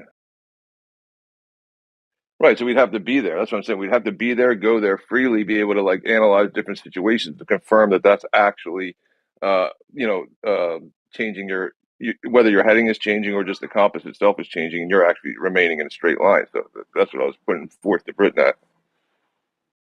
Yeah, don't But, worry. right on. We'll very much get to this topic at some point in the week Brenna, when I what am content completely are you ready to present studying my case. currently? I'm looking at UK law. Can you I'm send just it to me? gonna. Yes, sir. Post it in the chat, big man. Big Well- nationalist. Big British. Well, just to be clear, UK law does prevent you from going to Antarctica without a permit. But here you go. Oh, that's crazy. I wonder why. Would it Yeah, have well, anything to do with the treaty? I'm looking at guidance to visit Antarctica by the SCDO.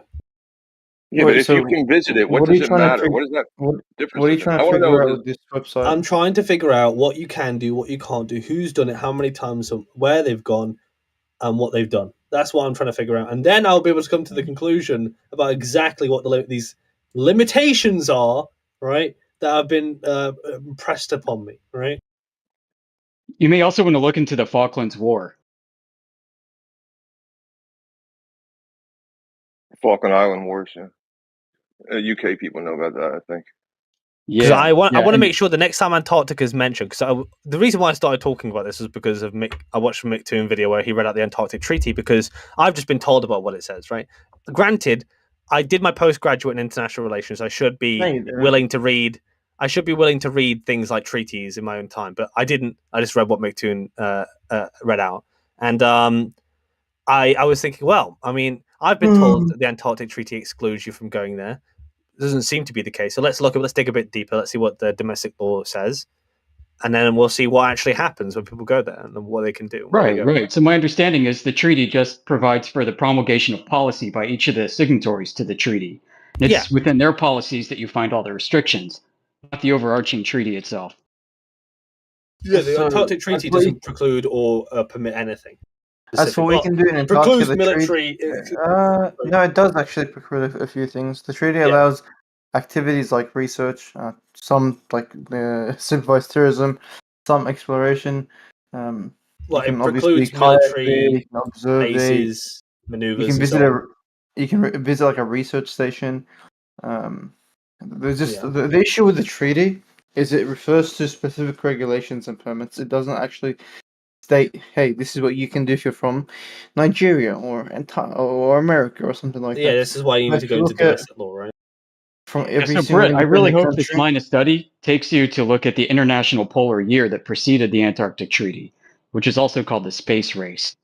and prior international polar years that happened before. It's a real rabbit hole. Yeah, I mean, I think that there's something interesting in this topic, which I think I'm probably more prepared to do than talk about physics or mathematics, which is way outside the scope of anything I know about. Yeah, So. I agree that it is interesting. It's just that you're going to be limited by what you can physically do. That's all. Okay, so in the US, there's a law called the Antarctic Treaty. The Antarctic Conservation Act is what is the law called. It applies to all US citizens, whether they're part of the program or not. There's also another program called the US Antarctic Program. It's a selective program. Under the treaty, if you don't have a permit, it's illegal for you to go there, look at mammals there, engage in any sort of interference within the actual lands. There's also things called ASPAs, which are protected areas in Antarctica. If you go there, you actually get shot on site. It's crazy. I was just I just posted what I've named this document I'm writing. It's called Britnat's Magnum Opus, and then in italics underneath, in loving memory of Sky Ice, in honor of Apocryphon. Does sky ice to those in this room show a firmament that is steadfast or a firmament that is expanding, or neither? Like, would it break if it wasn't expanding? Or does it not exist? Wait, what are you talking about? Well, I mean, it's your little essay of sky ice, right? Yeah, I think sky ice came from airplane toilets that flushed. I'm not done with it. I've literally just started writing it maybe like an hour ago because I was thinking like, what research can I do on something I might be able to understand fully, besides just doing little logic games with like, how I think, what science is or the philosophy of science or whatever. So what countries are going to use? The UK, the US? I only need one case study. I think one will suffice. What are you going to do? Well, I'm just using the UK for now, but if I feel like the UK is not leading anywhere over the United States, there's more information with the US law, maybe I'll use that instead. But okay, no one's going to read it anyway, so who cares? It's more for me. I would read it, my beautiful friend. Aw. I mean, obviously, you guys ever see that Antarctic Treaty Room? No. You know what's crazy? Don't call him Can beautiful. someone tell me if I'm crazy? Brent, can you try opening this for me? Opening your IP grabber, sorry, not happening. Not today. Yeah. Can you please open it for me? We're on the Commission of the Conservation of Antarctic Marine Living. This is where the ASPA database is. I can't access the database for some reason, even though it's public. It just doesn't load for me. And I will be honest, if I think that after doing my work that that you can't go to Antarctica in any sort of way that's meaningful, and no one ever has or does, or whatever they do there is so meager and mild that it's not worth really commenting on, I'll be the first person to say it. All right, I'm going to be completely honest with that sort of stuff. Okay, look at my screen, big man. I'm going to show you something quite interesting. Let's close all of this. So you had the ability to Google this whole time, dude. Fucking asshole. But this is a different. Can you see? Yeah, 1 second, let me look. Okay. So that's freaking funny, man. Yeah, bro. That's hilarious. Yeah, okay, so this is the database. I found it. This will show you all the places that you cannot visit. How many pages are there? 9 pages. Let's start first. So it will show you the place that you can't go and the government party. So Admiral Bay, King George Island. Like, what are all these places? Yeah, can you just DM that to me just so I can look through it as part of the little expose? No one's nothing. Tears, what are you talking about? Screen sharing doesn't limit anything. Hopefully, when you look at my DM, you'll notice that you had a friend request sent to. God damn! Holy shit! There's a lot of people here. What'd you say? There's a lot of ass people. Why is it so quiet? God damn! It's giant. And Heretic has never had an issue with it. Did I like interrupt somebody? Was someone having a fucking rant? Do you know how to speak, bro? How old are you? I'm 17. Why I can't like stutter? It's like against the law. You're not stuttering. You're failing to Did speak. I? Oh, Why would you have I'm to sorry. go Did I berate ruin me your for something perfect you've done? language, you goddamn Brit? But we try to have a concise language, do we not? Oh, I also think correct sounds British. oh, British. I do have Of British course, descent, there's a even British though. nationalist. Oh my god, onion, Oh my verified god, onion. bro. I I don't hate know why the myself for British are the most racist motherfuckers, bro. Doesn't Hitler say like he's So you're in the they're wrong room, 20%? budde. I'm in Mate, the. it's not Like, racist to think you're stupid when you sound stupid and act stupid. It's common sense. It's logical. Anyways, let's go back to this database of Antarctica that we can't visit. What is the M plan and what are the details? I want to have a look at this. Oh shit! There's a full report per sector. This is actually a lot deeper than I thought. One thing I'll say in a flat earther's defense, the video that Mick Toon released, the reason that what prompted me to look into it was very dishonest, because he just said what the Antarctica Treaty says, which in his defense I guess was what the flat earthers were saying, but I think what he said was just talking about, well, the Antarctic Treaty doesn't preclude it. It says no military bases or maneuvers or anything like that. But I think he missed a big part of that whole thing and didn't look into domestic legislation, which is half the thing that regulates what's going on, right? Not just the Antarctic Yeah, you Treaty. should see what else he's deceptive about. Pretty much everything. So that's why I figured I'd look into it myself and see what I can actually dig up from it, right? You're not going to get very far, Brenda. It's all very loosely worded. Linguistically speaking, I have a very rough time trying to get to the bottom of this. Like when it comes to the ASPAs, the protected areas, you have your specific restricted areas, your facility zones, your scientific zones, your visitor zones. Everything is laid off in a triangle, right? You can go here, but you can't go there. You can go there, but you can't go here. Huh. Yeah, I'll try to be thorough. And then I'll be the master of the Antarctic debate. I'll be the Mate, king you're of going to be the master of nothing. I don't want to hear it. No, listen to me. Listen to me. It's happening. I've got my own. Like, you know how Yakubinate has celestial navigation. I've got Antarctica. The Cubanite has nothing. He doesn't actually say anything. He just spits out words, and everyone's wrong. I mean, I think you're pretty objective. Do you think your Cubanite actually has a valid argument? Well, well, I think he does. Personally, I think he has a point. I think that the celestial navigation thing, when Bacon talks about it or when Yakubinate talks about it, I think that the point really is just to say, look, I can use this on a globe, but can you do this on a flat Earth and get an accurate result, right? So all I'd really want, I guess, is someone to give me a method that's that's used, Well, it's a flat Earth and method, and then I can then do it and then find out if it can be used on a flat plane, right? I mean, that's what it Well, is, a flat Earth what if method, I and then said, you wrap. what if I said these celestial bodies move in a complex pattern? Like above the flat surface navigators, we use like consistent and predictable movements, right, to determine which way they go and where they end up. So, I mean, for example, if a sailor looks at the sun and sees its positions at different times of the day, and we know its altitude and its azimuth, we can then just use these observations and make a map of it, right? And then these bodies will serve as a fixed point of reference for the navigation.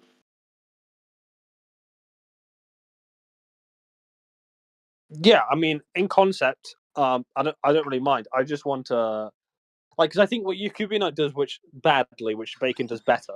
Yakubinite tries to show you how it's done on the globe, which I think is irrelevant because I don't think many flat earthers can test that it can be done assuming a globe. I Well, the think whole that celestial navigation issue is the whole concept is based on a sphere. But if, for example, someone that was a Yeah. sailor would just look at the sun and they'd note down its altitude and azimuth at different positions, different times of the day, they can just use these observations to create a map of the flat Earth. I mean, these celestial bodies would just serve as fixed points of reference. It's not really that difficult.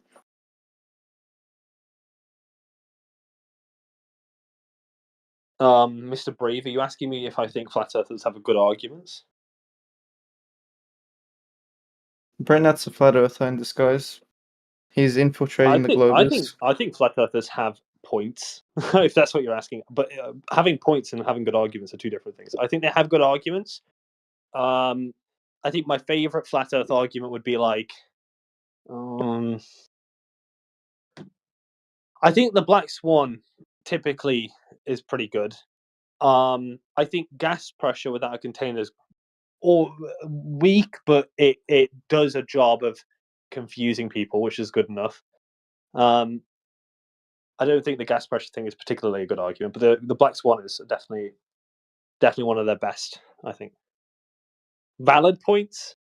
Oh, we mean Why like do do I you think they're keep correct? repeating yourself, you flop?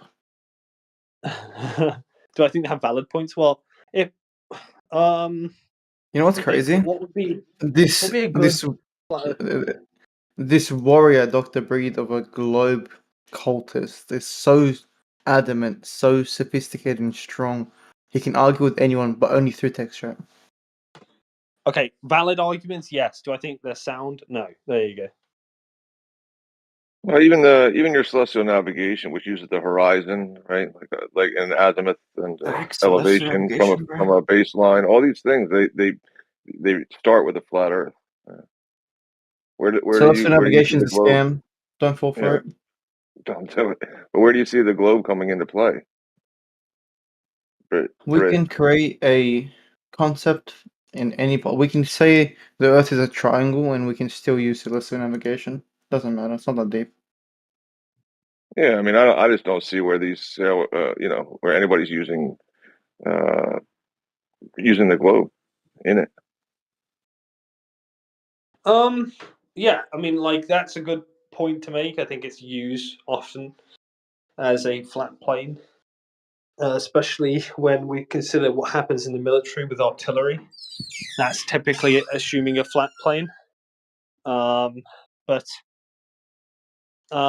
yeah, you know what? I actually changed my mind. The Black Swan is the second best case that flat earthers have.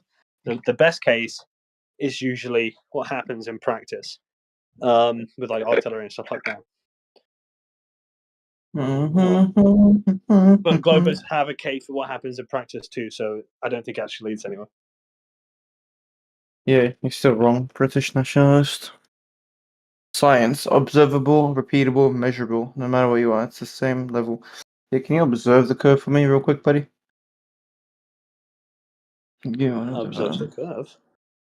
Yeah, can you show me an observation of the curve, a measurement of the curve, a repeatable one at the best?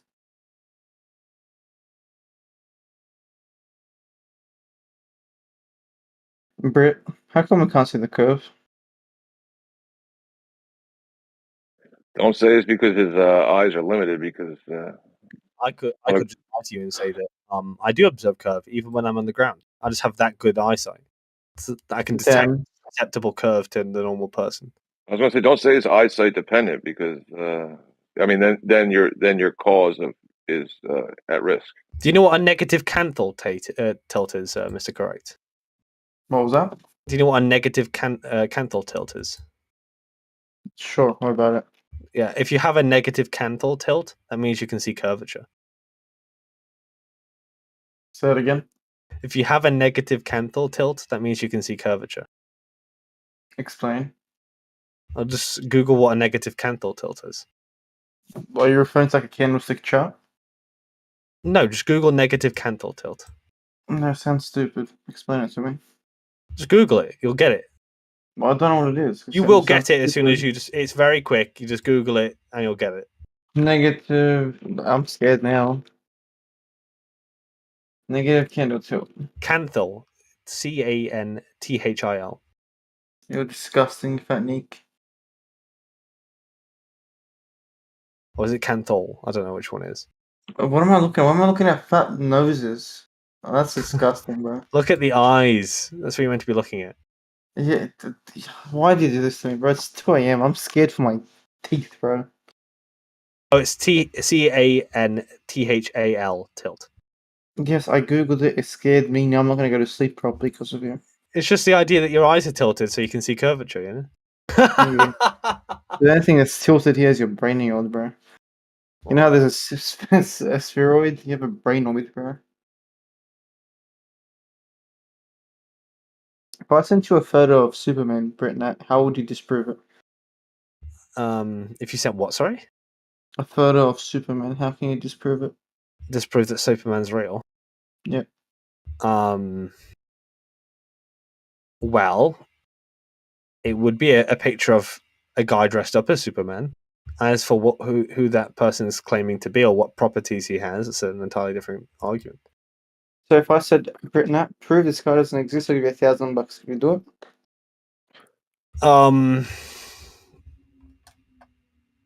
Wait, are you actually going to give me $1,000? Yes, if you can prove the latest Superman movie that guy isn't real.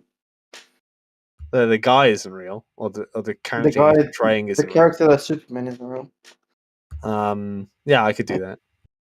How are you gonna do that? Well, give me a photograph, and then I'll do the work, and then I'll take that $1,000. I've got Cash App. So how would you discern whether it can fly, whether it had super strength based on an image? Well, the thing is, Mr. Are we gonna Correct, test right? it? Are we gonna throw him off a plane and see if he can fly? It's way easier to falsify the idea of a Superman than there is to prove that Superman's real. So you've I actually think just given so, me right? $1,000, bro. Like, I just may as well send it to me now. Britnett, let me explain something to you. The whole concept of Superman is a man that is hidden from the world, that has powers, that dresses up in a suit. Until we see a man that is dressed up in a Superman suit that claims to be Superman that we can refute, then the existence of Superman is undeniable. But you said I have to show that the person in that image isn't Superman. Please, Yes. flat corn. Please. Duckaton. Are you a Unless you're Globe? saying it's an unfalsifiable claim, but I doubt that very much. Mr. Duckaton, can you explain to me the globe? Because I'm losing my mind here. I need a globe. I need a snow globe. I need a snow globe. I don't know, man. You need a globe. Just like go to the moon, take a look back. Look at the moon, You know? therefore globe. Is that what you're saying? Oh, go. I said go to the moon. You want to prove it? Go to the moon. So, if we go to the moon, we can see the Earth? Is this fair? Yep. Yep. We'll see. Let me Google see this it's- one. I don't have an answer for that one. Why would, if the moon is a sphere, why would the Earth not be a sphere? Let me Google that one for you, bro. Google. Yeah, so apparently, tell me an if an answer that apple is confirms round, a watermelon precepts. wouldn't be round because of that. Hey, It's only a watermelons sphere are when flat? you're. Wait, It's only a sphere when you're watermelons are there. It's not a flat? sphere when you're here. I don't know. Is it? It's not a sphere on Earth. It's only a sphere when you're on the moon. Watermelon. Is I watermelon don't think it's a sphere flat, bro? anywhere, dude. Are No. all So he spheres made a flat? very good argument, right? He said, if sun sphere, if moon sphere, therefore Earth sphere. So the only way we argue this, right, is by conceding the point. You win the argument. Earth sphere equals moon sphere. Congratulations. There you go. Okay, but has he proven Whoa, that I any beat of the these flat objects are actually earthers. spheres? He doesn't need to, bro. Just look at them. Why does he not need to prove something? What kind of Because statement is that? he's a scientist, man. He doesn't need to prove anything. That's So is Dr. Actually, like it's pretty easy to prove that the sun is a sphere. You Okay, can just explain. You can get like a McDonald's cup and you poke What the your fuck? pinhole. Okay, so you're in the trolling. bottom. No, you're not listening. And How then does you put getting a some wax- McDonald's cup measure the Can you surface shut of the the sun? fuck up? Oh. So you. Why are you punch so a hole. angry, dude? You're just so retarded. Just How let am I me finish, retarded? dude. Because I'm asking you to measure the surface of the sun to prove its geometry. Okay, so You're referring to you a punch- McDonald's cup. Yeah. So you punch a hole in the That top, doesn't you measure the put- surface of the sun. Oh my god! I wish your parents would have hit you. It's pretty based. Why So would you you wish think- that? Wait, I want to actually talk Fucking about this. loser, right? dude. Wait, Duck. That wasn't me who muted you, so I don't know why you're calling me a loser. Wait. Let's actually. I want to actually talk about this without being rude. So No. you Okay, think- so hold on. Doc- Can I, dude? I haven't Doc- had a fucking word. You're all dogpiling me. Let me fucking just I'm finish. sorry, Doctor. Doc. Just We're repeat from the dogpiling you beginning. because you're providing nothing but fallacies to the conversation. No. Oh my god. I was Can like, we just- okay. Shh, So Doctor, you Doctor, punch a can hole in we- the top. You fucking put wax paper on the end. You can see the sun, and you can literally watch the fucking sunspots on it rotate. That's all Okay, it's how does fucking that saying. prove the It's teaching geometry you of the how- surface how of to the sun? fucking melt- Well, you'd fucking watch it for enough time and collect That doesn't data and do measure your own the fucking geometry, work. though. Why? I know you guys don't want to work or do anything meaningful besides sit here and fucking scream Oh, at we'd these love to games. measure the geometry. We just can't. Go do that. Go get a fucking Okay, You McDonald's can't. then. It's fucking wait, easy. wait, Go wait, do wait, it. wait. Let me speak. Let me speak. I Tell me. did that during the So, last eclipse. Duck, It fucking rocked. Duck, shut up for a second. Wait, no one speak. No one speak. Duck, tell me. Are you gonna make the argument that the sun and moon are spheres, therefore Earth should follow and be a sphere? Sure. I'll make Okay, that argument. That's fun. sure. What are the moon and the moon and sun? What are they made of? The sun is made of mostly helium and hydrogen. So are they solid bodies? Um, I guess the sun would be at some point. Is the moon a solid Most. body? Yeah. Is the sun a solid body? At some point. Huh?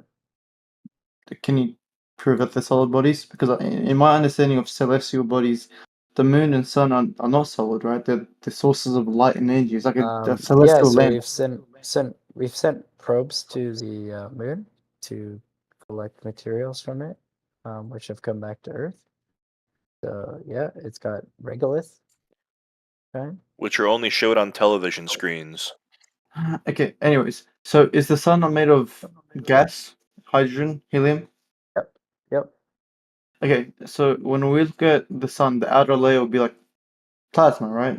High energy, matter, things like that. Yep. Would you agree? So let's just get back to a better, simpler understanding. Sun would be like a massive celestial lamp. It's hot. It's a ball of gas, hydrogen, helium. Apparently has nuclear fusion as well at its core. Who knows? It's like it's like a high energy state of matter, right? Electrons are stripped from the atoms, and it's like a outer layer of plasma is what I mean, this is what we'd consider the sun. It's a ball of lamp. Outer layer is plasma, and then the moon would be like a lot smaller than the sun, and it's made of rocks and dust and shit like that, right?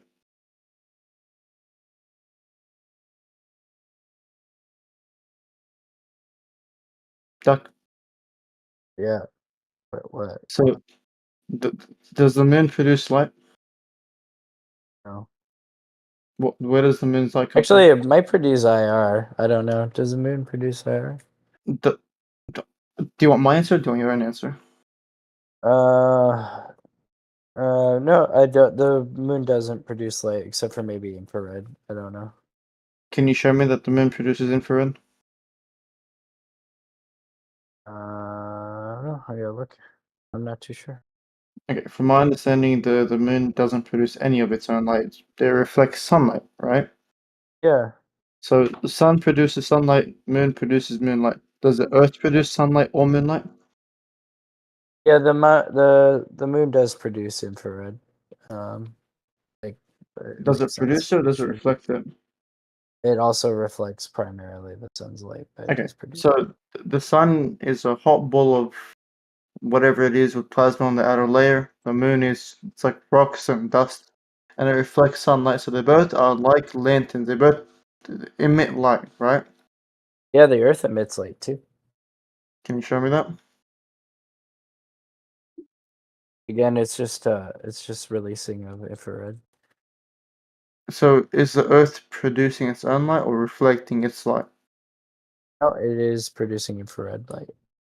Okay, so the sun is producing infrared, the moon is producing infrared, Earth is producing infrared. Correct. Can you show me how we can observe the Earth producing infrared? Let's take a look. I guess you take an IR camera. Humans You take produce an infrared light. IR camera. Yeah. Can you show me a study of That'd be someone actually easier. observing this? Yeah, I'm just taking a look at it for. So you're gonna make an argument from Google straight away, or do you actually know any of this? I mean, you guys are doing the same thing. I'm just talking, man. I'm not sitting on Google trying to find arguments for you. My understanding is sun produce light, moon reflect light, Earth doesn't do either of No, those. the moon also produces light. So does the Earth. What type of light is the moon producing? Red light. Can you show me a study that shows that? Sure. How do we measure that as well?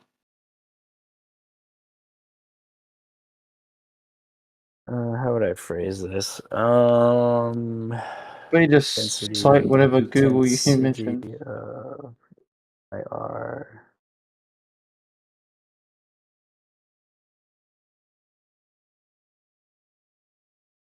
Observations of the moon, terrestrial rocks, and infrared. So am I talking to you or am I talking to Google? Okay. Like you guys were literally Googling stuff the moment I got in here. Googling I don't understand. Like I understand because of classes I took. Well, I want to talk to Moon you. I don't want to produces talk to Papa IR. Google, right? Okay, well, you want me to source something. So what do you want? Do you want? But you you're want not a source, or answering do you- yourself. You're just talking through Google. Every So time I ask you do a you want question, me? you're like, I'll "Hang tell on, you. let me I'll Google tell it." you why. I don't know. You keep on asking. Is there a way to observe this? Well, Because we I'm can like, find it. "Hey, Dr. Tom, does the Earth produce light?" You said yes. Okay, so I you're said, not "What you're light?" not And you're you're like, not "I don't know. Let me satisfied Google with it." no. So what do you want? Because now I want I have you. a feeling you just don't want a conversation because I'd it's love maybe to, but I can't challenging for compel you or someone something. that doesn't understand what he's talking about. It's I like I'm do trying to understand. compel you to a valid form of reasoning, but every question I ask ends up with the answer from Google. So am I Is there an compelling you or am I edge to compelling the Google? flat Earth? Here, let's I'm not. flip the script here. Is there an edge to the flat Earth? Have you seen the edge? I'm not sure. I've never been to the edge. No, I haven't seen it. He has been to the Okay. edge. Yeah, I'll put your mother on the edge. Wow. What's at the edge? You were very proud of that one. It's a Okay, good so one. if the Earth is flat, it has an edge, right? Why would it need an Probably. edge? Well, it's flat. What What is would it it need then? an edge for? You're saying it needs an edge. What needs I an don't edge? know I don't know if it needs an edge. You tell Okay, me. then why would you It's ask that flat. question? What requires an You edge? guys are positing the claim that it's flat. What requires an edge? A plane usually has an edge. A plane I doesn't know. have an edge. No. Yeah. No. So is it just ocean in every direction then? Like, How are you guys? what's going on there, guys? Is that what you're saying would Assalamualaikum. require an edge? Water would require like a No, container to I'm be higher asking than. you. What Oh, is I beyond? asked you. You said where's the edge? I asked you I'm what. not Why is flat there a earther. I'm requirement for not the an edge? retard. You tell me. Do you need to I'm not Google the something? retard. Bro, No. Do you have why are you any acting like proof this? that What's up the with Earth your is attitude? flat? Like, do you have any Duckatom, proof calling that flat earthers even? retards. Why are you doing that? It's okay. Okay, is Just there an another edge? child Can you not being provide sensitive. facts You instead don't of have like acting like any this? proof it's I flat, bro. do.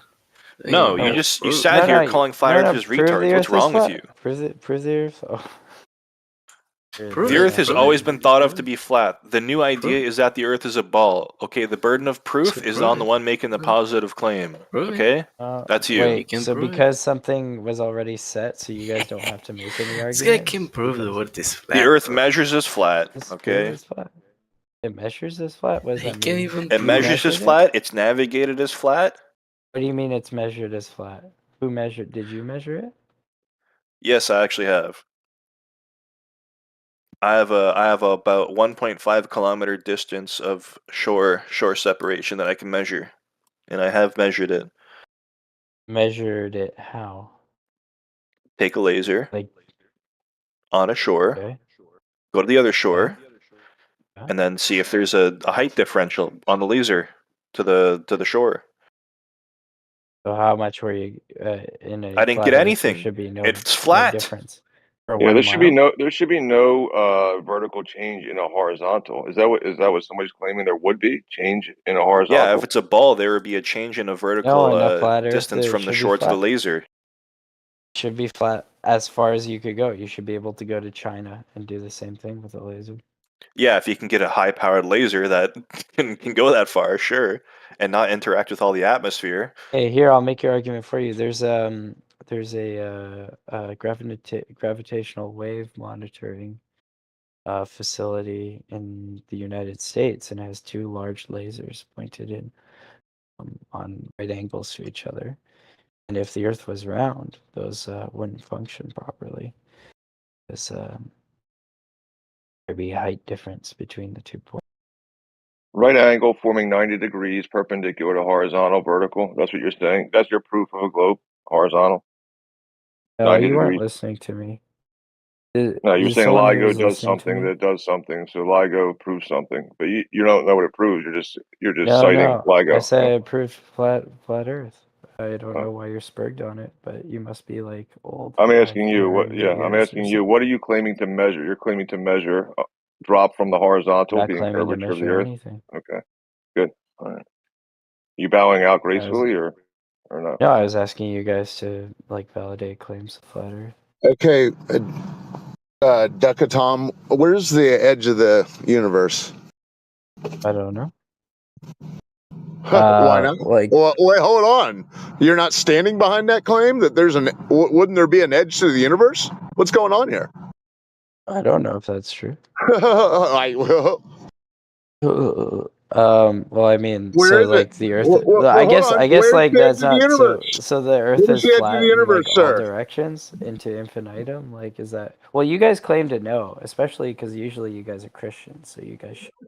Yeah, well, you don't have to be a You have Christian all to the be able to answers. So what's acknowledge the the answer? nature of water. You don't Come on, have Boy to Scout, tell listen. me the answer. What's The the nature of answer? water. Nature Is that of good enough water. for you? Sounds like a Yeah. film. No, it's not. That's Darren Aronofsky is the shape of water.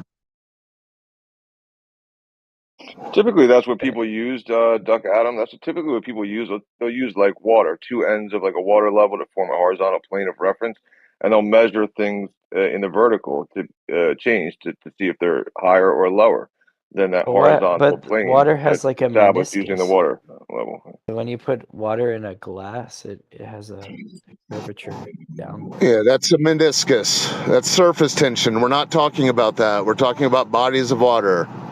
Well, how could you trust such an inaccurate instrument? What instrument?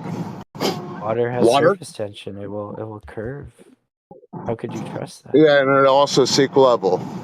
Once it breaks the surface tension, it'll spill out onto the table. Yeah, that's been measured as well, Just Duck Adam. The viscosity and the surface tension of water has also been measured. So next. yeah, but it curves. So how could you use it as a measure? No, it's been measured. So next. Also, water's Oh, okay. meniscus curves upwards, unless you're saying water is curving upwards. So do you like always correct for that when you measure the shape of water? No need. I don't know. It just doesn't seem like a very useful instrument. Yeah, so it's a useful During the instrument for claim. sure. It's been used for thousands of years, right? And so you can find, right, that's the tool, right, used to establish a horizontal plane of reference, right? And then you can double check those measurements So with a you've done laser, this? right? You can, You've yeah, of done course, that? yeah, You've done of this? course. Oh, okay. A lot of people have done it, yeah. So yeah, you take Many a water people have level. done it. Dude, it's not a big deal. People do it every day. They sell them at Home Depot. Yeah, they're like a top seller, water levels, right? So people use these to form a horizontal plane of reference. And then you measure the Earth to be, whether you got a hill there that you got to take that out, or if you got to dig a post a little deeper in the ground. Yeah, so you measure the Earth every day using a water level. So what tool would you use to measure, I guess, the Earth to be a specific shape? Are you talking like I'm asking the you what thing tool with you would use. the bubble in it? Like I would probably No, use that's the the thing with spirit the level. bubble in it. Yeah, I That's a like that spirit thing. level, yeah. But yeah, you can use that and you can use a plumb But the bob Earth's together. flat because that bubble is always in the middle. Is that the Except if tool it's that a you would use? mountain, then like Yeah, you're wait, confusing water if level the and Earth spirit is level. flat, it has mountains and stuff. That's Yeah, not that's flat. That's topography. actually Those are topographical no, features. but see, that makes it not flat. Yeah, I agree. Yeah, the Earth is It set like remains the grass planar. and the dirt. Yeah. But what we measure is that horizontal that we establish that all other horizontals are parallel to that initial datum, that initial measurement of the horizontal plane. So we measure those to be parallel, equidistant, parallel from each other at a 90-degree angle, What measured is from the vertical. Starlink to you guys? Like, what do you think Starlink Where are you? Are is? you okay, Duckman? Right? What's happening to you? Yeah, Duckatom, to answer your to go off the rails question, the last time I saw Starlink, it was a bunch of flares in the sky. So back to the nature of water. So what is like Starlink then? Daddy Elon. He's a Dude, are you cool losing guy. your He's mind? smart. It's a story that tell the gullible to kick the can down the road for the water ball. Oh my gosh. Yeah. What tool would you use, Duckman? Yeah, Duckman. What tool would you use to measure? I actually like the laser. I think. Okay, well, the laser shows that it forms a horizontal along the water. What is it? Is that the one you're good with? Yeah, like up to like 9 miles, right? Yeah, there's no change in elevation. Yeah, there's no change in elevation. This is Well, what the there is laser a confirms. 9 mile mark. There's the photos of the So so there's a well, limit. You're saying there's a limit then. So there's a limit of what vision of perturbation of the laser, right? Limited by Hey, other if it were factors flat other though, than curvature. I should be able to shine a laser, and it should be able, like, for example, I live on the West Coast, I should be able to shine it in like direction of Australia. If it was powerful enough, I You should just be said it able. only goes 9 miles. Why would you be able to do that? No, I said if it was flat. If it was flat, then the laser would go further. Like if the Earth was flat, my muscles would be bigger. What are you talking about? Why would I be stronger if the Earth was flat? Why would the laser Don't increase know. in Are strength just you because the coping Earth was right now? flat? So if the Earth is flat, I should be able to shine a laser all the way to Australia. No. But, dude, I can't see a flashlight. Like my neighbor can't. Like I don't turn on my iPhone, and my neighbors are like, "Hey, turn it off. I'm trying to sleep here." You Yeah, can't see it with a forever. What are you talking Yeah, about? powerful you enough stand in the laser. fog, you can barely see. You stand in the thick Turn on my fog, you can iPhone. barely My see neighbor's across like, the turn it street. off. Have you guys been outside? What's going on? Could you imagine if you turn on your iPhone and someone in China could see what you were seeing? Please, Yeah, he's like, yeah, please turn off the light. yeah. Well, if the Earth was flat, then my iPhone would blind the entire neighborhood. Yeah, I don't know what his logic was there. No, you get no. So I'll repeat it so you can hear. I don't know if you're like. It sounds like you're in a wind tunnel, so I understand. I had a powerful enough laser, and I shone it in the direction of Australia. Technically, they should be able to see it if it was powerful. If the Earth is flat, that is. Yeah. Is that not true? Aren't you positive? We don't. Isn't that Yeah, what you? is it not Welcome to true? Flat Earth. We don't Yeah. believe that. Yeah. We don't believe the Earth's flat. We believe it's bumpy. Well, we know it's bumpy. That means it's not flat, though. If it's bumpy, it ain't flat. That's topography. We're looking for the curvature of the Yeah, topography, you're 3959. just saying it. We're looking for the curvature of the 3959 water ball. You can split hairs all you want, but you'll be You're spinning your looking for wheels. it? No, I'm just looking for That's a figure of speech, the yeah. flatness. I just want to know if it's The we. flat. Yeah, Nate, check out the What if nature of it's like water. a triangle? What if it's like a square? Yeah, where are the What if it's like a corners? four-sided square? What if it's like a geoid? Yeah, what if it's a or jelly some bean? Could be a jelly bean. So where's the curvature of the jelly bean? I don't know, man. The jelly bean is okay. flat. Then regroup then. The curvatures in the ligma. Do you know what's the ligma? No, don't fall for it. Ligma balls. All right, Miss Trowell, I hear you've had some objections in the side chat about your ball. Would love to. Yeah, I was wondering something about your How much? paper. So when the sun is traveling around your paper Earth, why is it setting and not moving in the same direction as a lot of planes do that are flying over countries? Called angular resolution. You see something in a perspective that optically looks like it's lowering, but you can test this by standing in a long hallway. And when you see in the long hallway, the far distance looks like it converges to a point. So everything from your vision converges to a single point. This is how your vision works. So you see things optically looking that way. Doesn't really look like it's actually going down. It's just perspective it does. So apparently The it's sun. that way. Yeah, So but that the sun is actually, you see half of the sun. There's I a know. So semicircle, and yeah, then everything it's not like converges. it's one point. It's Everything actually converges to the eye line. If you've noticed that everything converges to the eye line, you can also depict this in art. When you draw something, you actually draw in a convergence. So everything converges to your eye line. So you draw in lines that actually converge. That's how art works, and that's I'm how your aware, vision. I'm an artist, but what I'm Well, then saying you is unlike understand the an concept very airplane. clearly. So it's not lost on you that the sun Uh-oh. would converge to an eye line point, right? The thing is, the sun, the actual shape of the sun It's you're an apparent, yeah. missing. It's yeah. You definitely see an apparent vision of the sun. So you don't actually, even on the heliocentric globe Earth idea, you don't actually see the sun. You're seeing the apparent sun. So where the sun, you can look this up too. So you don't know that I'm just fibbing. So go and look it up right now. Everyone sees the apparent sun. So what you see in solar noon is different when you see in the horizon. Also, the coloration of the sun and the size apparently looks different. So what I'm saying is, let's say you have a person walking in front of you. Yeah. You're both on a flat surface. Okay, so Sure. they're walking away from you, but they're still in front of you. The body parts, right? The feet aren't going to disappear first, and then Yes, they are. legs are not. No, Yes, that's, they are. and then you're not left with just his head. It's called You're the left angle of with the attack. point, Yes, but yes, they you're are. not It's left called, with just the yeah, top of his it's hair. called angular resolution. And so when you lower your head down to the ground, you can try this yourself.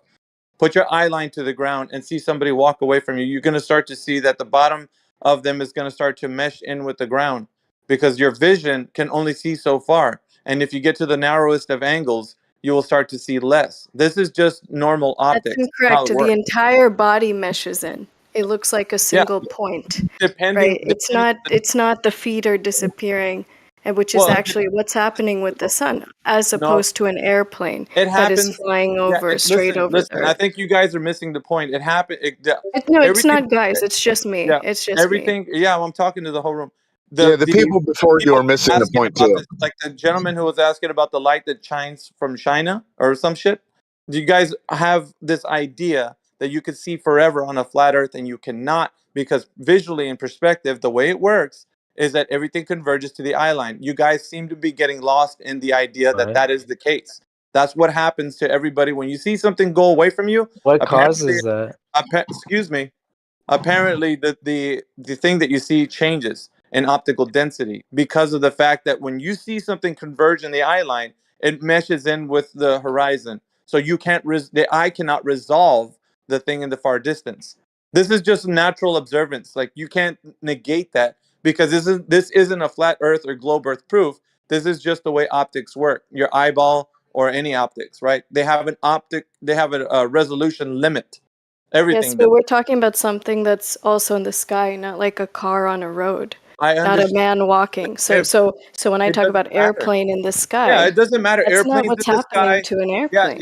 yes, it is. So the sun Yes, is moving like the yes. airplane on your paper No, Earth listen. model, It's right? not paper flat Earth. Hey, Okay. how many of y'all All are right. Stop. pilots? Stop. Hold Stop. on. Stop. All right. So I'm talking to someone, and don't interject with some other fuckwit comment. I don't need to answer somebody else's comment. Okay. Relax, guys. So when you see something leaving your view, it doesn't matter if it's a plane above you or the sun or anything that's above your head, even the clouds. When you look into the far distance, everything converges to the eye line. Everything. So I'm trying to tell you something very specific that happens with your optics. It doesn't matter if you're looking with your eyeballs or you're looking through a telescope or anything.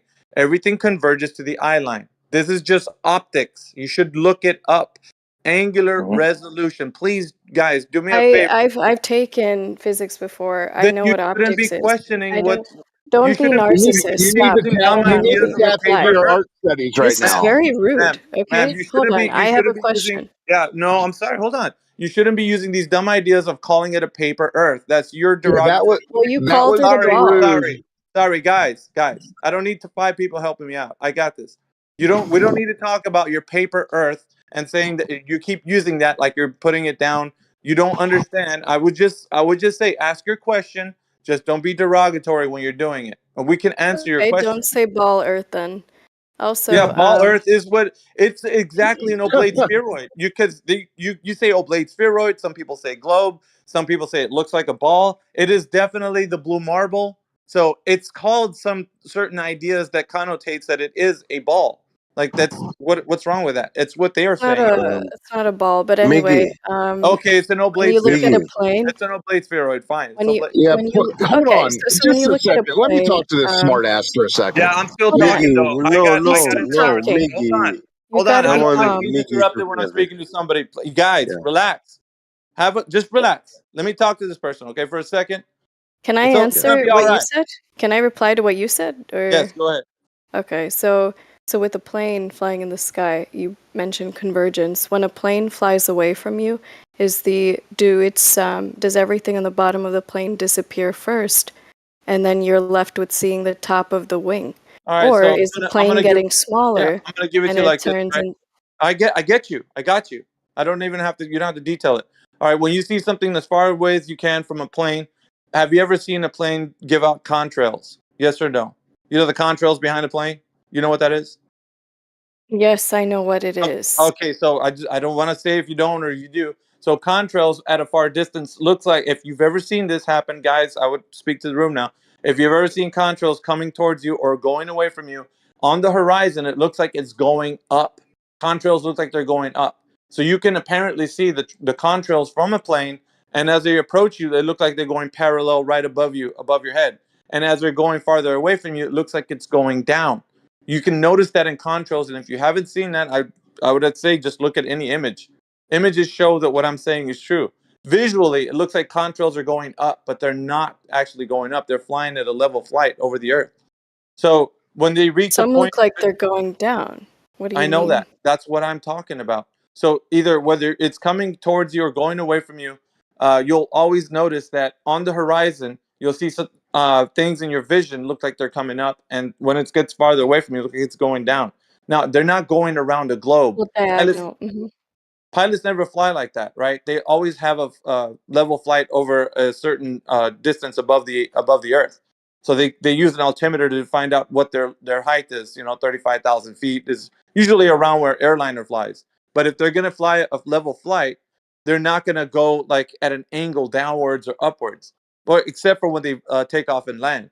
But like other than that, their level flight that they're taking, they're never gonna be looking like they're going down or up like in your actually in your vision, but apparently it will.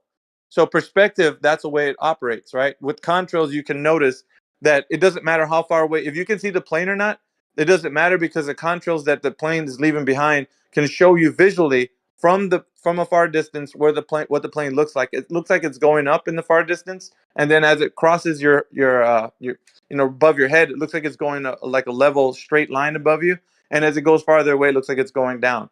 This is just visual perspective. There's nothing tricky about it. It's how your vision works.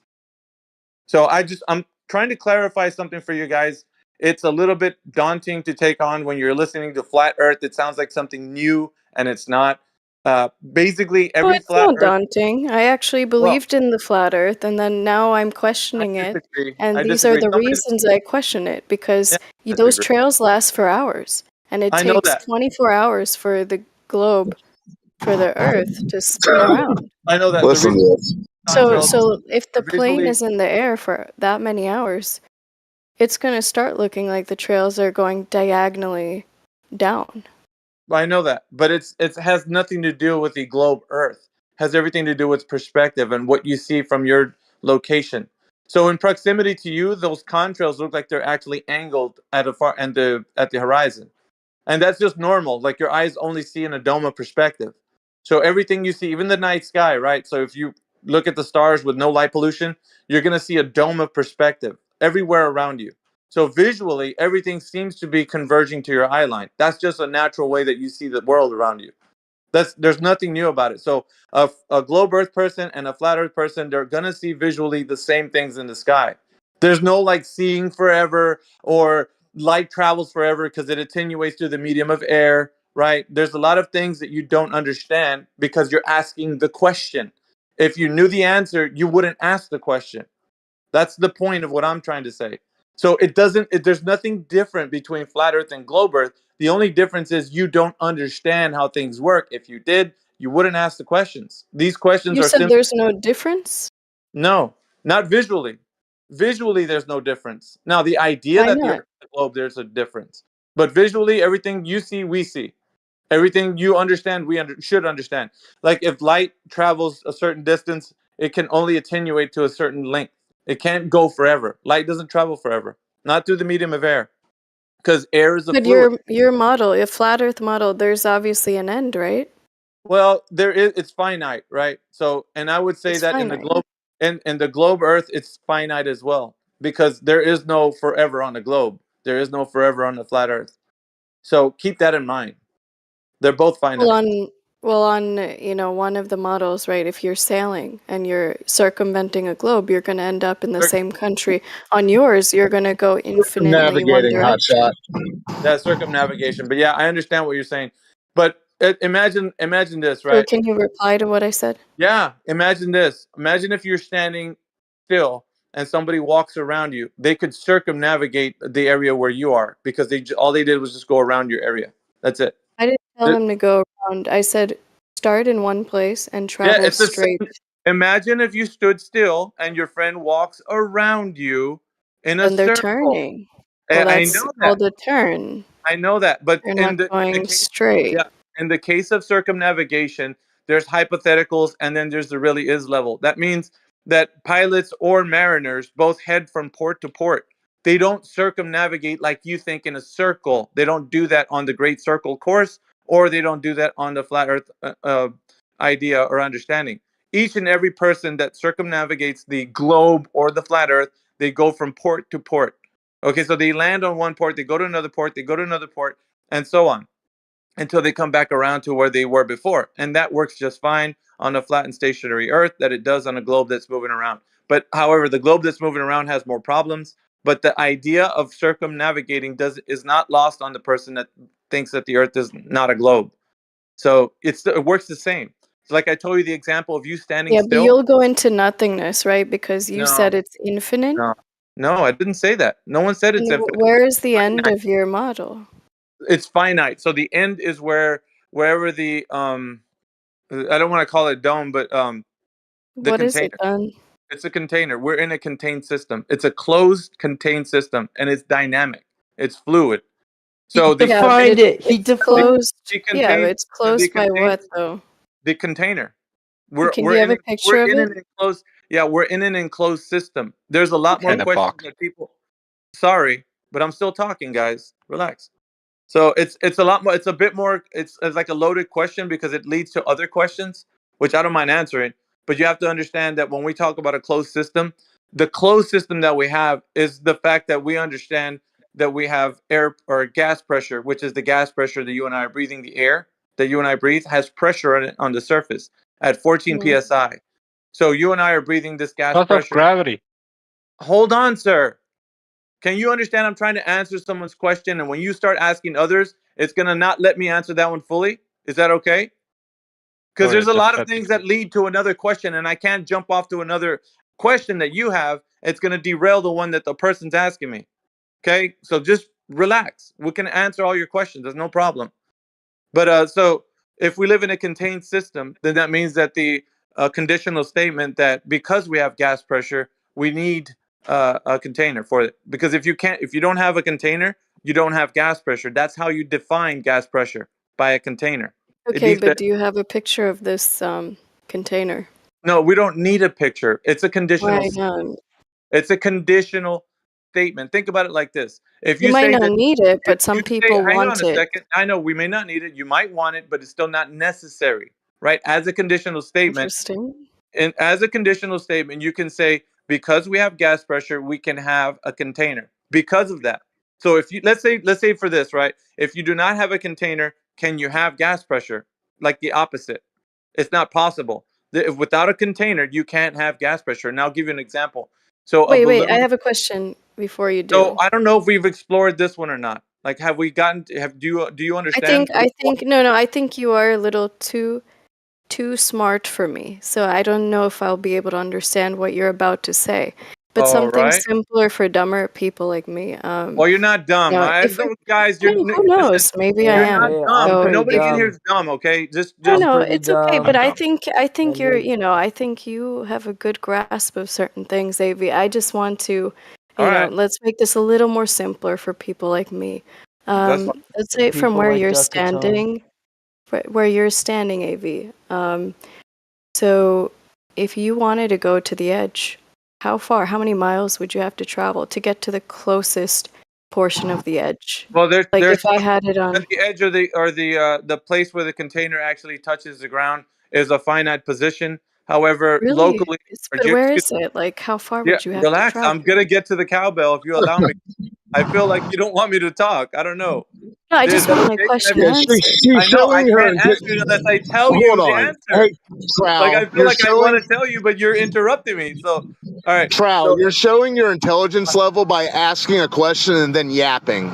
yeah, just relax. I like the Hey, answers. I'm Okay. American. So, dude, relax. All right.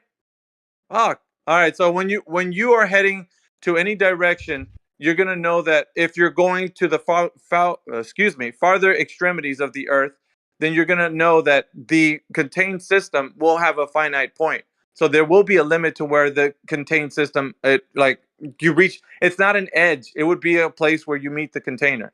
That's what it'll be. Now, however, I'm gonna preface it with this: that into the outer extremities of the Earth, people cannot travel freely. So we would call that going past the 60th parallel. So if you understand on a map, there's it's got a longitude and latitude system. So you would notice that as you're traveling to extremities of the Earth, people won't allow travel freely on the Earth. You can't just go anywhere you want. I don't know if you know this, because some young people, they don't understand that there's limitations to where you can travel. So I don't know if you know that or not. Why A can't we person travel there? Can you explain? there is something called the Antarctic Treaty. That would be the Mhm. extremity or the bottom of the world, right? The globe. That's where you're heading to, Antarctica. So the outer extremities on the Earth would be Antarctica. Like you'd be heading towards Antarctica anywhere south. So if you're going Yeah, south, I've been to Antarctica. I know that, but you've Yeah. probably visited maybe either some of the stations like McMurdo Station, or Uh-huh. you went on a tour, or something that they've actually taken you there. But you can't. There's no Yeah. free travel there. I have a video on it Oh, too. Where interesting. Yeah, I have a video on it where it says Antarctica's closed. It's made by I think not Vsauce. Brighter. Uh, it's a very popular YouTube channel. The Brighter Side. Look at they get like 2 million or so many subscribers. But Brighter Side, or Bright Side, I think is the name of the YouTube channel. They Mm. show a whole documentary about the globe, that you can't Mm. travel to Antarctica because it's a protected land. There's an Antarctic treaty going past the 60th parallel. The naval fleets of the world will, depending on which waters you're in, will ask you like where you're going, and stuff like that. But they don't allow just free travel. You can't just go there because you want to, or you want to explore. It's a land that it even tells you why it's ecologically protected from people just traveling there. So it's the environment there is very protected from like people just traveling. It's very sensitive to people going and leaving their polluting the place there. And it just tells you more about why and such.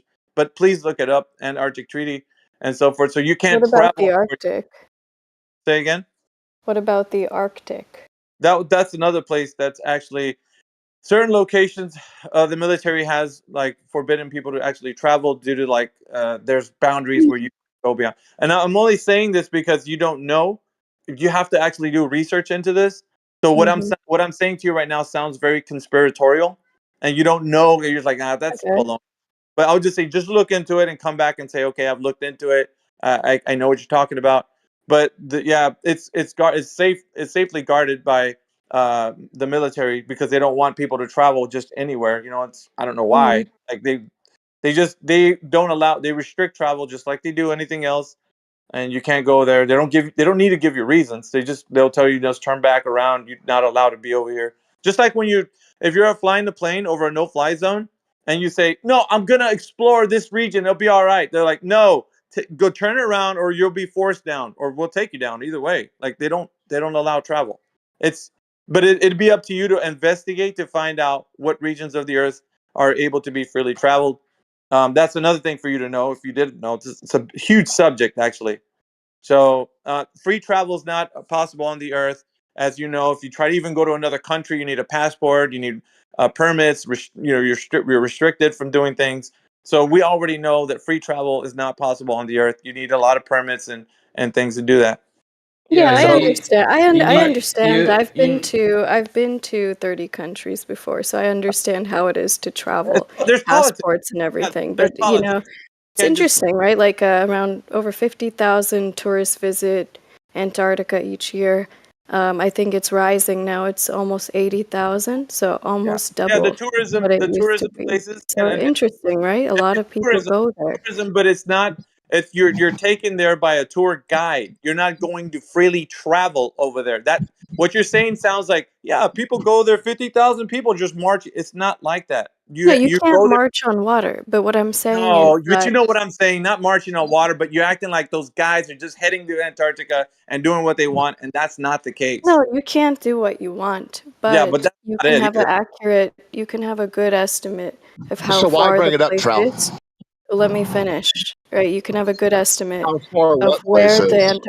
where Antarctica is from your house, from your town. That's So it's fine, but you very can't freely yeah, then go there. that's what I asked is Point. how Big far gap. is the So closest the whole point conversation, of the the premise of edge? this was the premise of it was that you can't freely go there and do what you want I because understand. that would be if you wanted to go figure out like how far away is the contained system that we're in, you'd have to travel more inland into Antarctica and probably further in, like to see where the extremity is. Other than that, you can't freely go and check to see for yourself, or no one can. So no kind of like excursion you're gonna take is gonna get you there to be like, okay, we got a group of people. And even if you'd done that, let's just say you were bold enough to do that, right? And you touch the container, you're like, look, we got video footage of it, and let's go take it back to everybody. What do you think coming back to tell everybody is gonna happen? You're just gonna make believers out of everybody. Because they're not even if you showed them evidence and stuff, you got cameras and all kinds of stuff, they're just gonna be like, okay, you said you've been there. I believe you, and now I'm a believer in the information you're proposing. I don't need to know. I don't need to go there. I just need to see what you produce. And so that's okay. So people right now, as far as like believing the Earth is a globe, they're just believers. Nobody has like knowledge that the Earth is a globe. I can prove that to you here, right now on this call. I can show you how everybody just believes and they don't know, which is going to be astonishing to you if you didn't know that. You are just Yeah, a it's just believer. right. Yeah.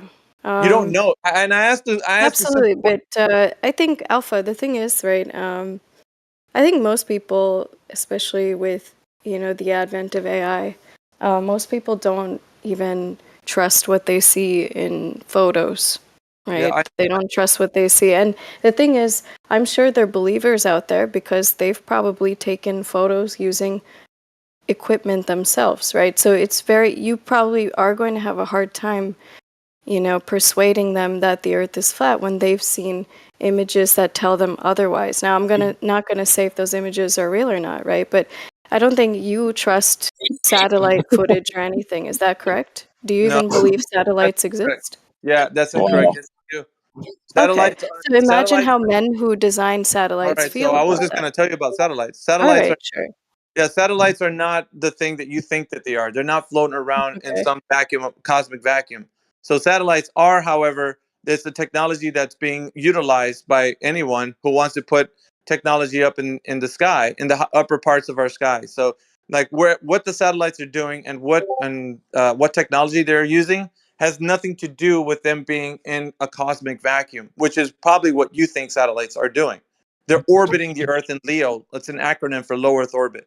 So you think that that's where they are. The location of these things are not in the place you might think that they are, but they are above us and they're using technology and people do create these things and they are being put up in the sky. So that's something we don't So you negate. believe they exist, correct? Yeah, the existence of satellites is fine. It's just Do not you in the believe place. other planets exist? No. Wow. Like Look, I was this saying, guy all thing. saying No, before, it's not. I want to know to what like I was saying, extent. so when you look up at the night sky, right? I'm going to tell you this way: there's a lot of lore, like a good like a good fantasy novel.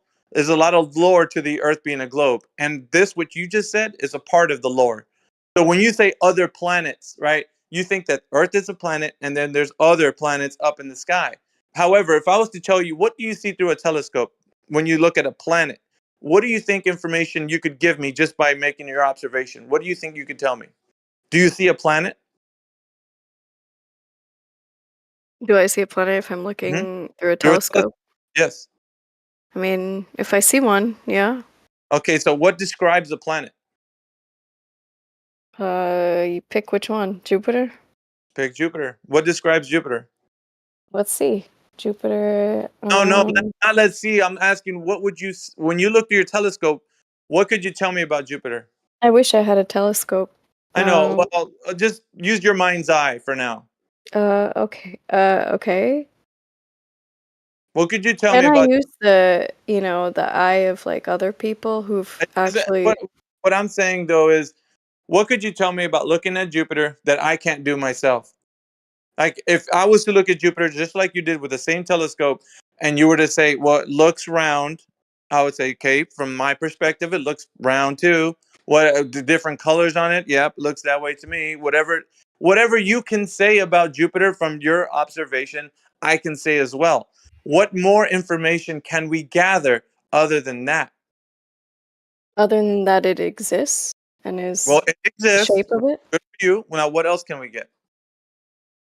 I don't know. It depends on the telescope. And Okay, I so think I'm a little more trusting let's just of say space agencies than you let's just are. say So, well, let's no, but I never the question went was to. I let's never not gish purchased gallop. a Let's not gish telescope. gallop. Let's No, not it gish is gallop. the topic. It is the topic. No, I I've know the topic. The personally never topic is went what through. are planets, and we're doing an observation in our mind's eye. We're looking at something in the sky, and you're saying, "I see Jupiter," right? And I say, "I see Jupiter too." You say, "Jupiter looks like it's round." I say, "Jupiter looks like it's round," and you say, "Jupiter looks like it has different colors." I say, "Jupiter looks like it has different colors." What do you think I will disagree with you because I'm a flat earther that you say that it is that I don't think it is? Where do you think we? I think with you it might be different. With another flat earther who told me that planets don't exist, Jupiter doesn't exist, and Well, Mars doesn't exist, I yeah. think maybe you'll find more issue with I the don't know other who flat told you that. earther who said they don't I don't know who exist. told you that, but It was listen. a guy in this VC, All right, fine. No, and I it was think a you mod. misunderstood. No, Planets, he said explicitly other planets do not exist. all right, but check this out, right? So when you are describing something, and here's what I'm talking about the lore, here's what happens to your mind, right? You see something, and then there's a story attached to it. They tell you that Jupiter is a gas giant, that Jupiter has, it rains diamonds on Jupiter. And I'm not even kidding about this, right? There's a bunch of shit that's attached to the idea. It has a methane atmosphere. It's got like uh, huge weather systems that are happening on it because you can see the How do you eyes. know it exists? Say again? How do you know it exists in the first place? We're staring at it. What do We're you mean looking you're at the telescope. staring at it? It's a light in the You sky. So actually saw what it? do you the thing that they call Jupiter, right? The wandering star that they call Jupiter. They're looking. You were both looking. I don't know what are you on about? If Because it I'm wondering what kind of technology you trust. Like, to what it's extent not about is it? trusting It technology. is about trust. We're making simple observations. Don't kind of Okay. clutter us with philosophy. It's Well, not this is about what I've been told by other flat earthers right. is Just that you can't do trust satellites and their no, images. do this for me. Scrap whatever you're. I don't want to hear. I've been told. I just want you to like us. We're having a conversation right now. Yeah, okay, Just that's fine. focus. Yeah. Focus on what we're talking about. Like Okay, not so you trust satellite images, correct? like images, like high aerial footage image. Yeah, why not? It's Okay. taking a picture Alright. of like what's going on in the ground, but not to the What extent. about satellite I'm images not of Earth? thinking, hang on. Not to the extent of you thinking that it's taking pictures of a globe. That's satellites don't do that. Okay. Now, if you think that that's what satellites are doing, then you're mistaken. Even from the place that you think that they're taking pictures, satellites don't do that. They don't take pictures. Even on the globe Earth standard, they're collecting data. All right, and the data that's interpreted by the person down is not getting images. Okay, so that's where you don't understand, right? You might think that that's what's going on. It's not what's going on. They're not taking pictures of the Earth. Do you What are they understand that? doing? Oh, do you understand that? What are they doing? Do you understand that? I want to know No, if I you. don't understand it. What are they doing? So they're collecting data. So the data is interpreted by computer systems here on Earth, and then that computer system puts out whatever information, like patterns for the weather or images, like from high aerial footage, would be taken Here's from. an image right here. That's what a Yeah, satellite collected of the Earth. I know, but they're saying satellites as in this technology that's in low Earth orbit. That low Earth orbit technology is not what you think it is. You think that it's like, some kind of machine that's up there that's taking a picture and then sending that picture down. But the pictures that you receive are from high aerial footage, from planes. They're not from your satellites that you think. Satellites aren't taking images like that, but planes are. They've been doing that since the early, 30s. The high aerial footage has been taken to black and white imagery. That's been done a long time ago. They've already mastered that. Your idea of what you think in your head is going on is totally convoluted. It's not. You don't understand. I'm not I thinking can this see is an iPhone photo. I understand I these see why you are feel like imagers that are measuring listen. energies at different I feel wavelengths. I feel why that you have a need to believe in this idea of the globe, because you I don't think that feel I need to. it's a crutch. It's a crutch, dude. Like I get it. I I know don't why feel I need to. I don't care. I used it's to a believe crutch. in a flat earth. I entertain all sorts of things, including conspiracies. It's not a But it's okay for me to conspiracy. question. I'm not calling this a conspiracy. I never Well, said that. I said other conspiracy. But anyway, that's fine. I'm just questioning things. I always question things. I know, and that's good. Being curious I is question my religion. I question, so many things. So this is one of them. so.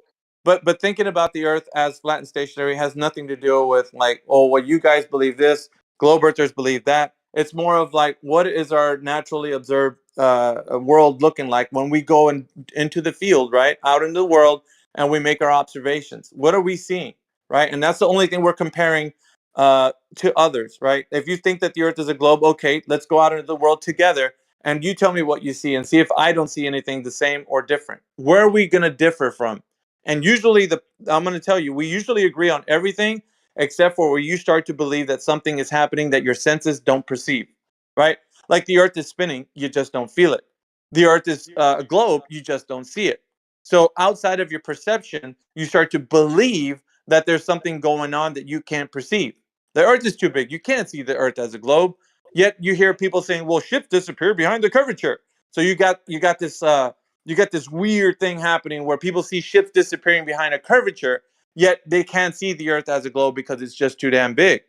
So you know what I mean? You're caught in the middle of like, how can I believe? It sounds contradictory for me to think that the Earth is a globe when I know my observations don't see that. I don't see the Earth as a globe except for pictures and people showing me live footage of ISS going around the globe. And I see that the round Earth and all that. But then when you say, okay, let's try to measure the surface and find any drop over the distance, right? Elevation change. Can we find any of that measurable curvature? You're going to find out that there is none to measure. Now, I'm not talking about the land topography. That does have elevation change. I'm talking about over the waters of the Earth. So over the waters of the Earth, because it would conform to a ball if it was one, right? And I know you don't like that word, but it would be spherical shape in nature. So then we would be able to measure elevation change over a distance. We don't measure any. That's the issue. It's like none is measured. Therefore, the elevation change over the oceans of the world is zero. You don't have curving water. There's no curvature you're going to measure. So in that case, you would say, well, if I could measure curve, then I would say it's measured to be X, Y, and Z. But since I do not measure curve, then there is no curve measured. So the opposite is true, right? Since there is no measurable curvature, the Earth measures no curve. There's no curve involved. So it's a flat plane of existence, as far as we can tell. And water is a huge demonstrator of that. So hopefully there's more questions you might have, but as far as this goes right here, the Earth is observed flat and it's observed stationary. People don't, there's no way that we can detect that the Earth is in motion. Other than looking at the heavens and seeing the heavens move around, we can't tell that the Earth is moving around. So it's something beyond your senses in order for you to believe that the Earth is a globe. And that's it. That's how you're carrying a worldview with this belief. It's not anything to do with an observation. So did that person leave? No, I'm just I'm I'm on my amazed phone. at what you're saying. I I'm- guess that's you left me speechless. Well, I mean, God damn. Listen, listen. This is the thing that I'm saying for people is that you don't realize the depth of the lore because all of us grew like even myself, right? I was in like 2014 when I came across this information, but as it came in there, I'm gonna tell you there was a lot of stupid shit from the side of the flat Earth camp, right? Because everybody's trying to figure this shit out. So we got people talking about the Pac-Man theory and the fucking infinite plane. It just went all over the place. It was everywhere. So trying to decide what's true or not is a person's own duty, right? Like you have to figure out, okay, what is real, what is necessary to talk about, what is not necessary, and then you start to realize what's important, right? And so therefore you can start to make better decisions about what you're saying. And a lot of what people say in flat earth, it seems more like of a belief than it does something that can be tested. And I only say I can only fault that to the people who propagate the information. So you got people on both sides messing things up for critical thinkers, right? So critical thinkers are trying to decipher whether or not something is true, and you can't get to the end of that until you start to realize what is true, what's not true. So right now, this is what the place we're at right now is trying to say, okay, that guy said something from Globe Earth. How is that true? That guy said something from Flat Earth. How is that true? Now we hear things like, stuff immediately where some Flat Earth proponents will say, satellites, that's bogus, that's bullshit, they don't exist, whatever. No, but satellites have been utilized in the past, right? So we understand this. Like there's technology. All I'm saying is people are quick to be dismissive when in fact when you do the research you start to find out a lot more interesting information about the information you didn't know than when you first came in. So yeah, people do need to be corrected, but at the same time it doesn't need to be like hostility, right? There's just a place to be like understanding something you didn't know, and you'd be like, oh shit, I didn't know that. All right, that's cool. What else next, right? So but what I will inform you on is that with both sides, there can be belief that it gets involved or speculation, which I would tell you is not necessary for what we talk about here. So you don't need to wonder like what's beyond the place where we can't travel or, you know, questions that we can't answer. Like what is the sun? What is the moon? How does the seasons It's work? okay. Yeah, it's okay to say you don't know the answer, but usually when people say there is an edge, there is some kind of box, I do like to see, if there is any proof for this Yeah, in, photos or whatever, but I would say speculation, it's I'd rather have some form of evidence. the same here. I don't think Yeah, but speculation you made the claim that there is a box, right? You said there is like where Antarctica is.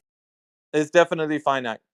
So that means that there is a limit to where the extremities of the Earth would hold all of this, what we call the dynamic fluid system that you and I are both in right now. How do you know that? Because we have gas pressure, and a contained system has extremities. It has limits. So that in and of itself would explain the fact that we can't freely travel. There's a lot of things that I think that one thing leads to the other, right? Because if people were like, yeah, go ahead, go wherever you want to go, you're not going to find anything. Like people wouldn't restrict things from like, there's a lot of, there's too much like that gets involved. There's politics that get involved as to like where you can go and you cannot go on the earth and who can go where and stuff like that. It's just, it gets ridiculous. Like think about it. Can you create a rocket to go up into the sky and to go explore? No, you cannot. The moment you start building something like that, the authorities are going to, probably arrive to your house and say, like, what are you doing? Oh yeah. Trust me, people have attempted to in the past to do this. And they've attempted to go to the outer extremities as well. And they've been stopped. Same thing. You're prevented from actually doing things on this earth that you think could be in conjunction with like exploration, peaceful exploration or something. Well, rockets can be pretty dangerous as well. I'm not allowed to build certain weapons, bombs either. So, I think it's a safety concern. Imagine if I landed my rocket on someone's house, that wouldn't be so good. I'd probably get away with it if I was, but the same goes targeting Palestine, but definitely not where I live. The same goes for travel. You can't just travel anywhere because you think that the earth has a limit. And then you say, well, I'm going that way. Don't worry. I'm just peaceful exploring. They're like, no, you can't go that way. Where do you think you're going? No, go turn back. Yeah, you don't. The militaries of the world can take you down. Like that's just the way it goes. Yeah, And it's a safety concern, and it's the same with even drones, little drones. Yeah, of course. Isn't there? So then you don't need to be like you're not too far off of understanding this, like the limits, right, of what we can do on this earth, because you know, like there's limits with the things you can do, how far you can go, and if that's true, then we can't just get in a boat and go somewhere. You just that doesn't work like that. Alpha, isn't there this crazy video of like a little fisher boat where these people kind of have just gone out in the open sea and out of nowhere this huge military defense ship appears and tells them to drift away or go off from away from the course they're heading? They were off the coast of Australia, I think, if that's the video you're talking about. But they not only do that, but they're tracking ships out at sea, because there's some whaling boats that go out there and poach whales. So they're not just, they're scanning the the oceans for people that are just doing those kinds of things. So Troublemakers, but mostly, and that's understandable. I mean, pirates, troublemaker, yeah, just other stuff. But they are there's surveillance happening over the ocean. So that being said, people aren't lost on the fact that if you try to do something or go into international waters that you're not allowed to be on, you will be stopped by the navies of the world. So that's not new to us. We already know this. So anyway, there's a lot more to this than meets the eye, but if you have an open mind, you can probably hear more conversations in depth as to how far the indoctrination has reached your mind, because you don't know, none of us really know how bad off we are until you start to like defend something that doesn't exist. Like if I was to tell you, like we question certain things, right? Like, okay, so what are planets? Because I've been told by academia that it's it's nickel iron core, it's got polar ice caps and all this kind of stuff. Are you saying that they're incorrect? How did they get the information? And when you decipher all of the information that they've been telling you, it results to them saying, this is our best guess. And we've talked to many of these cosmologists, astrophysics types, right? At least I have. And I've spoken to these PhDs. They don't know shit. I'm going to tell you that straight up. They don't know shit. They will tell you, no. What industry do you work in? None. I've been in this arena for the better part of 9 years.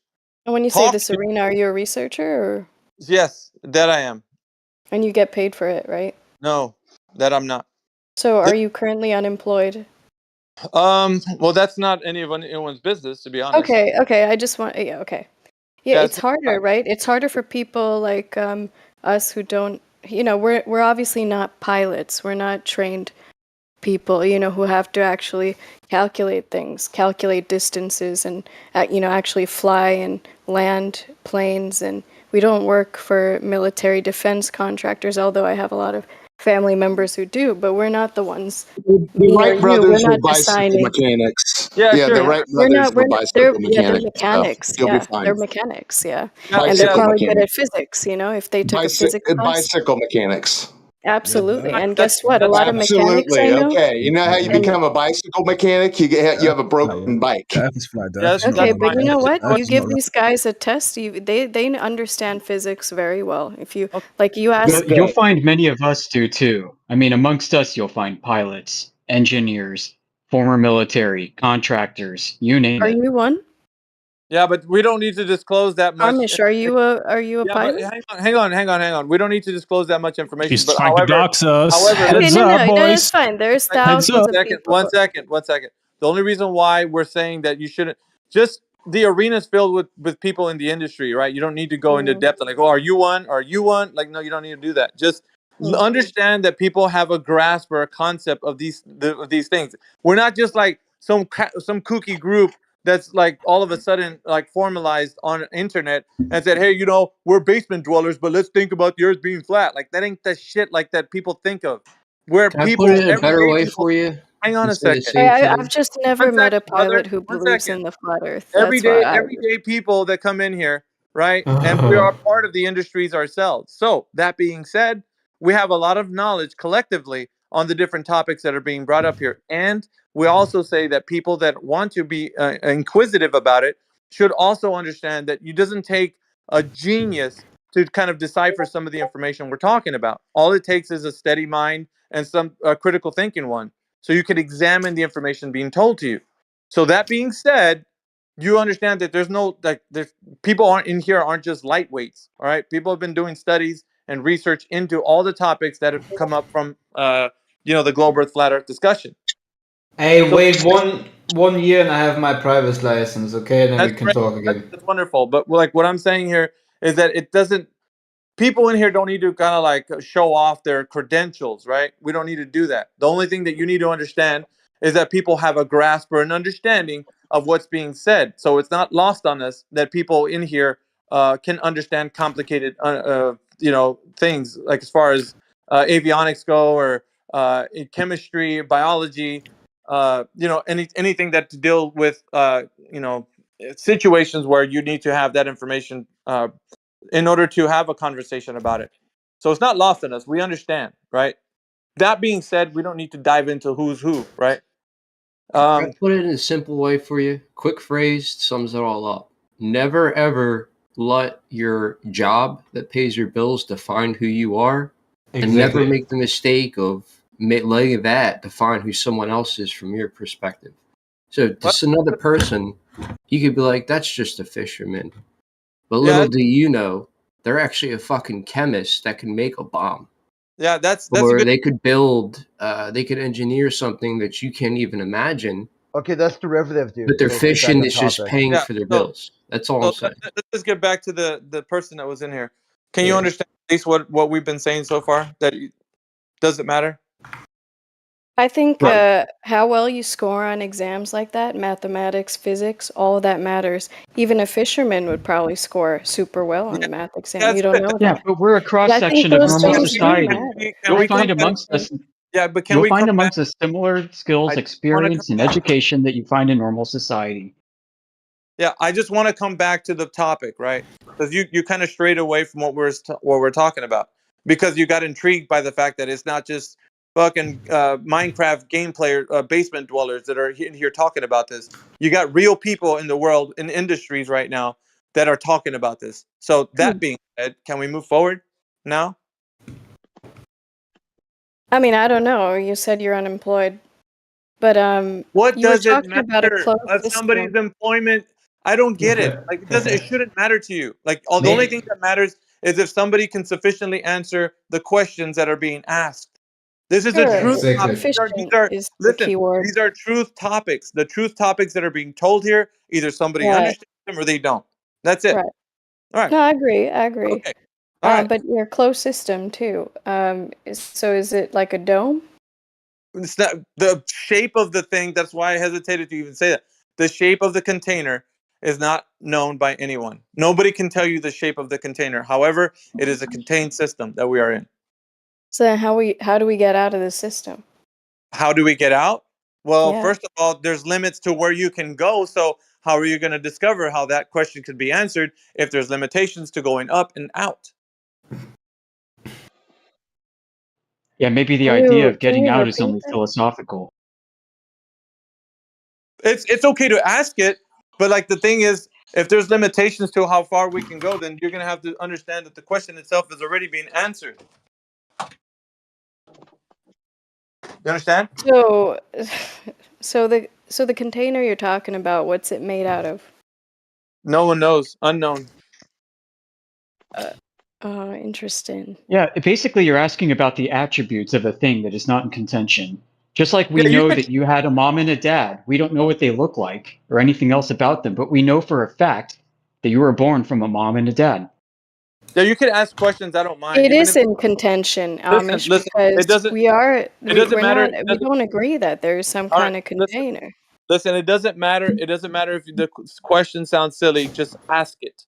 Curiosity should be leading you somewhere, at least. I don't care. So long as people, I mean, listen, people that come brand new into this topic, they're gonna ask silly questions that just comes with the territory. We should be at least gracious enough to understand that. So me, I do. I am. I know that. But I there it gets appreciate that. but Thank you. listen, I don't mind.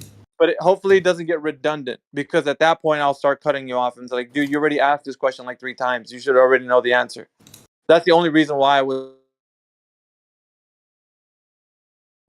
Hello? Yeah, he cut out. Listen. Just give him a second to come back. Okay. Am I back? Yeah, you're back. All right.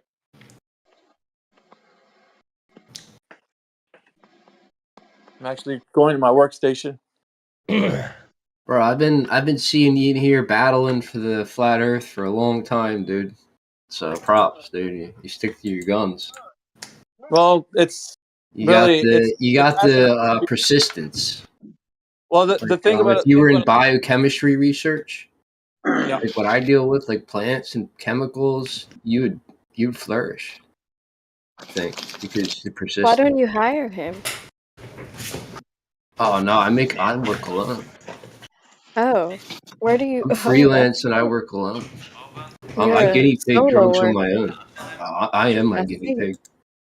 Oh, I see. I see. Yeah, I make neurological drugs and I trace. Right now, I'm tracing all the blood flow through every artery from the heart to the brain to every brain organ. Yeah, Oh, so And I'm breaking down that's so sorry, interesting. yeah, but before amino we get into acid that, chains of every thank you very single much. cell and every muscle, tissue, and fiber in the All body. right, so I think we're Wait, gonna get a. how do you trace that though? The blood flow. I'm sorry. Hang on a We can't second. talk about that here. Frederick, Oh, one okay. second. Oops. Yeah, we're gonna have to start muting people because like we're getting off topic. Listen, guys. I don't mean to be disrespectful about you having other conversations, but there's other rooms for that. We're gonna reserve this channel specifically for the I topic. know, bro. I know. Do your thing. So, like I got on my workstation now. You can probably hear me a little bit better. But I devote my time to truth because I understand a lot of people that are going through this world, they don't have critical thinking skills. And in order to develop that, I want the next generation of critical thinkers to analyze information better. And they're not doing that currently because they're limited. There's parameters to what they think is reality.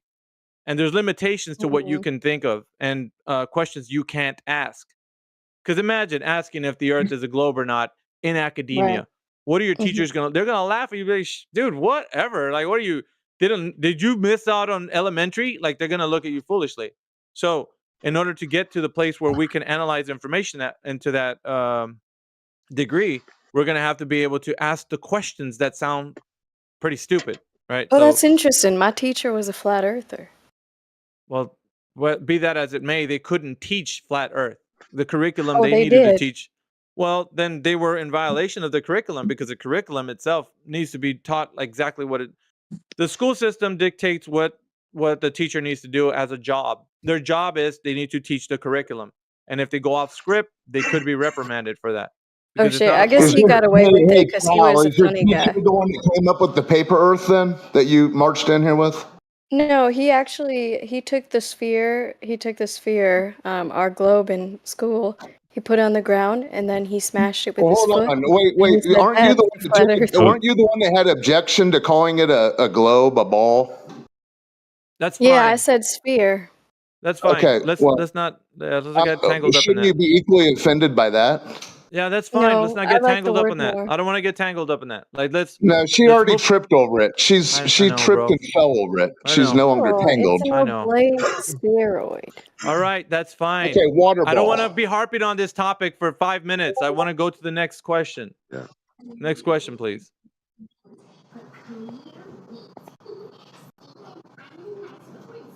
You got any more questions? I don't know. Let me think. Yeah, doesn't your Well, if you audience don't, deserve more? if you don't listen, if you don't, then I can easily call on someone else because we got a room full of people right now. So people have been patiently waiting. So if you Yeah, don't I just mind, don't think the question was answered. which one? The one about the container. Well, it doesn't need to be satisfactory to you. It just needs to be an answer that would suffice for the question. So you were asking, what is a container made of? I said, no one knows. It's unknown. Whether or not you like the answer, it's not up to you. It's just not known. So you're saying the Earth's atmosphere? Would you say the Earth's atmosphere could be considered a container? No, it's Why not. not? It sounds like that's what you want to say. Hang on, guys. Can I answer the question? Because gas cannot contain gas. Why not? Because gas is not a container. When have you ever seen gas containing other gases? I mean, Can you demonstrate it? No. something like Actually, let me see. well, let me Can find I this give you an document. Hold example on. the answer. of? Listen, Stop, the guys. answer to that is no. You could easily say no and be correct. Miggy, can I When give you her an say example? that there's a possibility that gas can contain gas, then your demonstration will be the thing that we would have to look at, and it would have to be a container for the gas. But it could it potentially contain a No, gas if it no, weighs more than the no, it other doesn't. gas? It doesn't, because And all then it the would do. force of gravity No, could no, pull no. Hold on on the a second. Whoa, heavier whoa, whoa, gas. whoa, whoa. Stop. No, Why because does gas doesn't contain gas. It displaces. If it was a heavier gas, it would displace the other gas that's lighter than it. Really? Really, How do you know? really. That's really what would happen. Well, If it in, actually at falls, Intel, we then it's displacing the gas above it, and it becomes the gas. It's think about it like this: Archimedes' principle would give Mm-hmm. a best description for it, because different different elements fall in they stratify. So, like in that case, the heavier gas would fall lower than the lighter gas, and it would displace the lighter gas. there Because is a And then the one-two ladder, and case then the with ladder gas container would stay above it, correct? well, above where it, but it moves. Gases have omnidirectional vectors, so they move in all directions. They don't have a preference; they go everywhere. And But let's they say the can't heavy, if they're a certain weight, right? Then the but check this gravity is out. still putting them in No, place. gravity does not affect gases. You need to Why not? research. You need to research the kinetic molecular theory, and I think the fourth postulate will actually show you that gases do not attract other gases. That's not the way it works here with gases. Yeah, but it So does. because of no, it doesn't. Why This I'll is not? tell you your something this interesting is about Intel this has been and their no, one machinery. second, Frederick. Sorry, like I'm still speaking. Like the reason why is because the team answers these questions. Okay, I know that you're not right now a part of the team, but maybe if you give some time, So like, listen. So with that, you can type it in kinetic molecular theory. You'll understand what I'm talking Mm-hmm. about. All right, let's do Go it. ahead and type it in. Google. I had actually. Let me see. I think there's a little diagram I have that I saved. That's easy to pull up. So let me see if I have it saved. Oh, it's in one of these things that I have saved. Explains that the state of matter. There you go. I think Let's that's the one. see. Tiny Wait, was particles it that the are first? always in Was it the motion. first link? It might be the first link. Oh, let's see.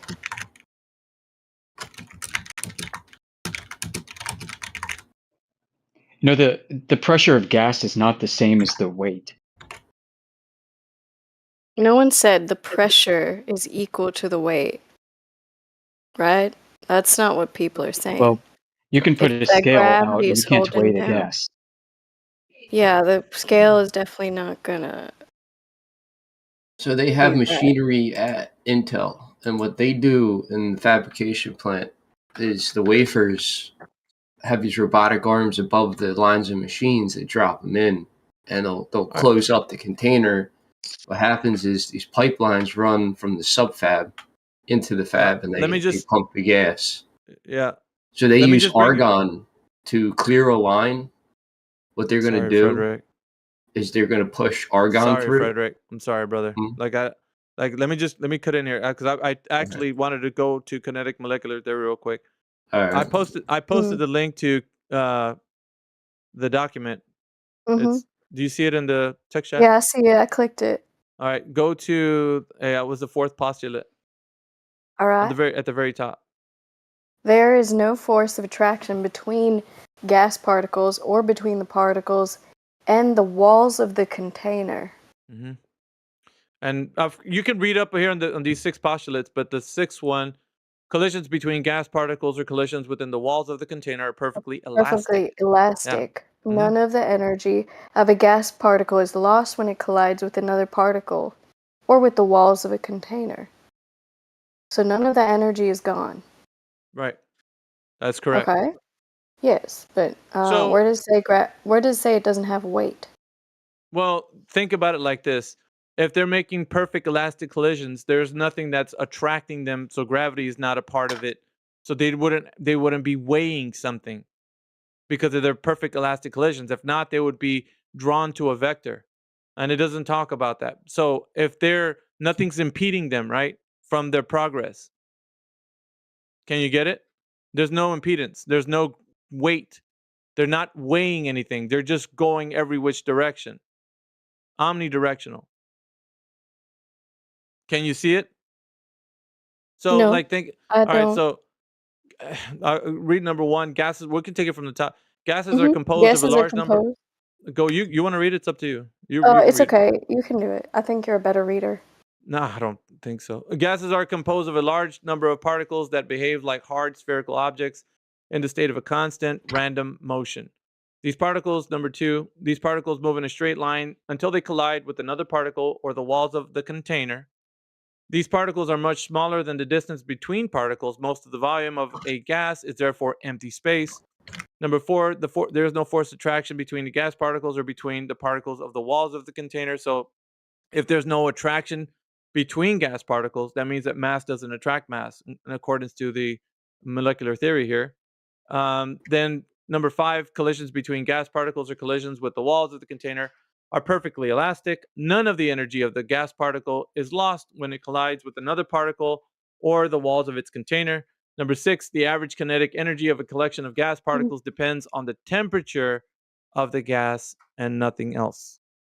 So temperature has everything to do with the gases moving around, or not gravity. So, or the weight of something, because you didn't it was not introduced here as to why they're moving around the way they do.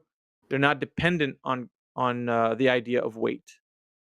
They're perfect elastic collisions, and it moves around just fine without any impedance on them with any forces.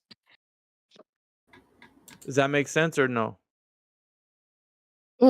Yeah, it makes sense. But gas Okay. molecules do have inelastic collisions as well.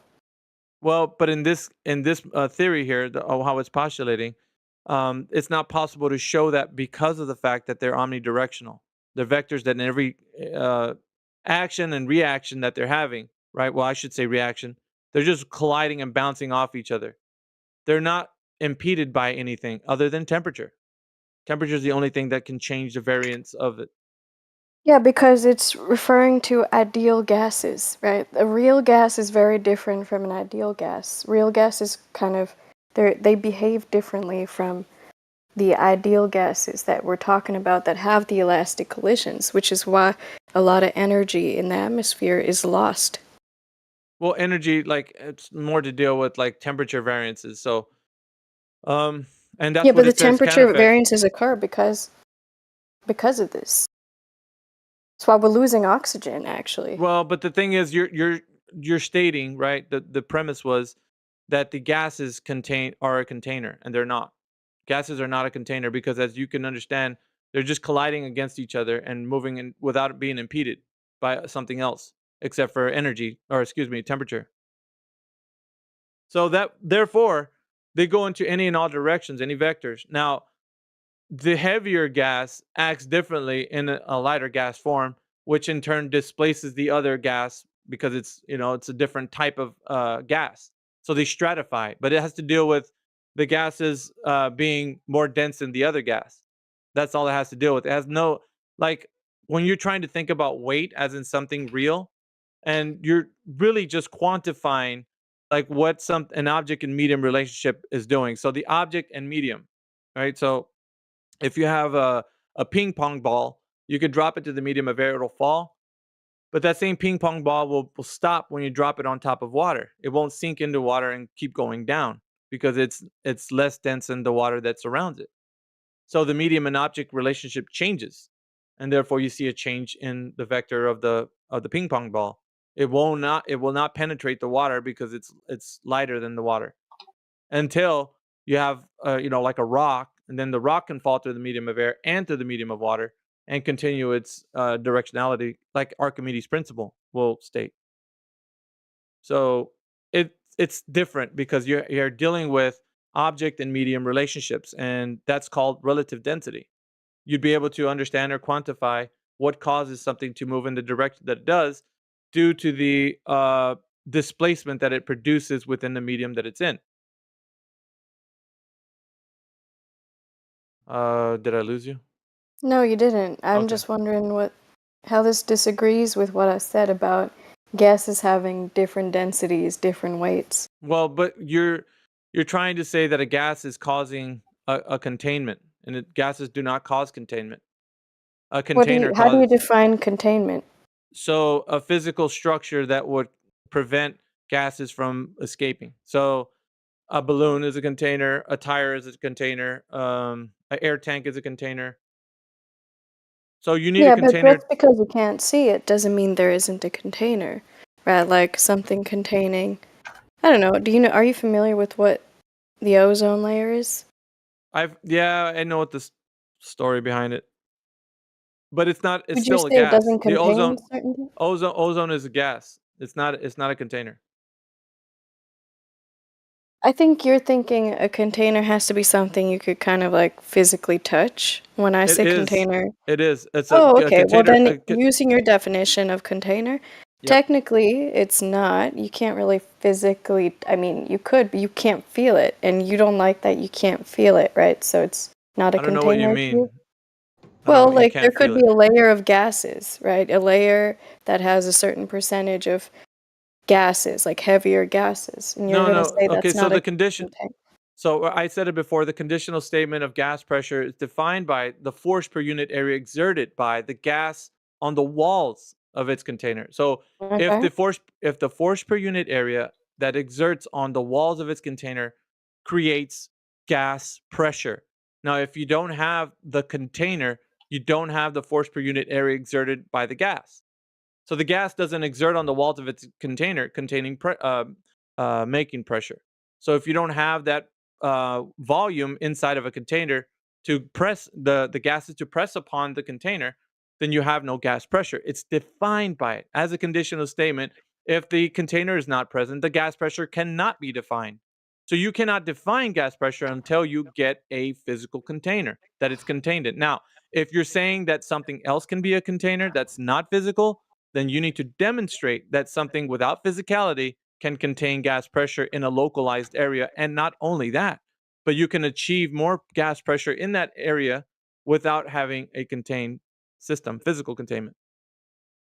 And there's no way for you to do that because there is no such demonstration that exists on Earth. Everything that we see has the contained physical container to actually achieve gas pressure, and this is how it's understood. Now, like I said, if you're bringing an argument against it, you need to provide the demonstration and the evidence that it works opposite of that, which there Earlier, isn't I any. was But just trying to let you Evidence fill you there in is air on pressure, yeah, but we're atmospheric gonna pressure. atmospheric pressure is already the pressure is already present because we have gas pressure in the first instance. I think we disagree on what's causing this gas pressure. For sure, but then it doesn't negate the fact that you need a physical container to achieve it. It's still present. That conditional statement still holds until you provide evidence that you don't need a physical container, in which case we can look at that demonstration and then we can say, okay, you don't have a container. But in this fluid dynamic system that you and I both exist in, it is contained by something physical. I think the thing is when you took the kinetic molecular theory, you were thinking of gases that are ideal. You're not thinking of oxygen, hydrogen, No, I was helium. talking about oxygen. I was talking about oxygen. Every Yeah, but they're gas, not ideal gases. They're every real gas. gases. Listen, every gas is responsible for having this same elastic collisions. There is no attraction between the gas particles.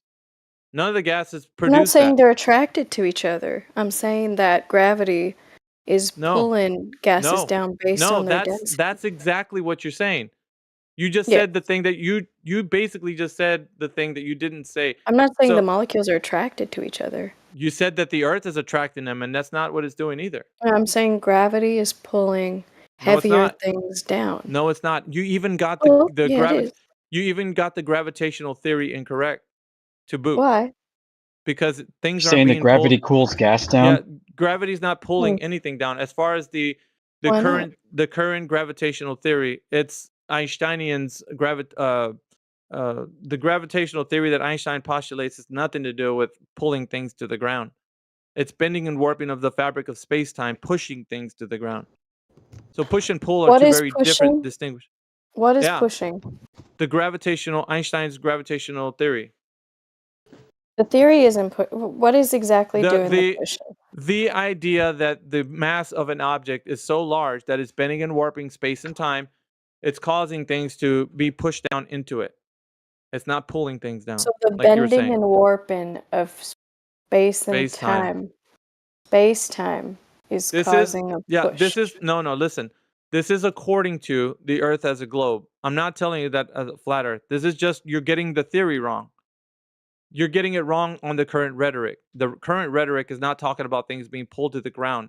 You're misspeaking on what the current rhetoric's saying. You don't even know the current rhetoric from the globe standard. That's why I'm correcting you. What are you even saying? You're The saying thing things is, are getting Earth's listen, mass. you said things are getting pulled to the ground, and that's not gravity. Gravity's not pulling things to the ground. It's pushing things to the ground. You're saying it incorrectly. You're lost, aren't you? I can tell. But listen. No. I'm not lost. Right. So gravity and how you believe it to be is not pulling things down. It's pushing So if things it's down. not pulling things down, if it's pushing things down, it's pushing. Do you believe it's pushing these gas particles? No. You I was just believe correct. it's pulling these gas? I was just correcting you on your rhetoric. The It's not gravitational theory. rhetoric. Yeah, The yes it idea is. is The that gravitational something is theory, going down because of an I know that. attractive But it force. is not. No, it's not a force. It's not. Gravity, what is gravity then? Gravity, okay, so gravity can be understood as the gravitational theory, which is the cause, and then the law of gravity, which is the effect, which we all see. The effect is when I see something drop through the medium of air, that would be the law of gravity, which things would accelerate to the earth at an average speed of 9.8 meters per second squared. But that has to deal with more of what the effect is and not the cause. The cause is what you're saying, pulling or pushing. That's the cause.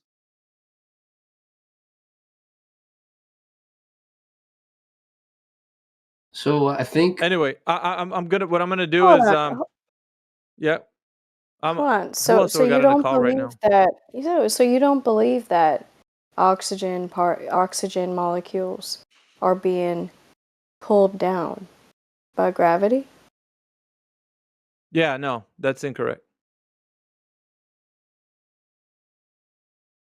So Amish, I'm gonna because I gotta get going, man. I got stuff to do. Hey, what's going on? So, But anyways, it's the been normal. nice talking to Trawl. I gotta head out. All right, take care, man. All right, take care. I mean, the normal behavior of gas, right, is that it expands to fill the available volume. This is dispersion, right? Yes. So the pressure will equalize eventually. Now, what's claimed by gravity is the reverse of entropy.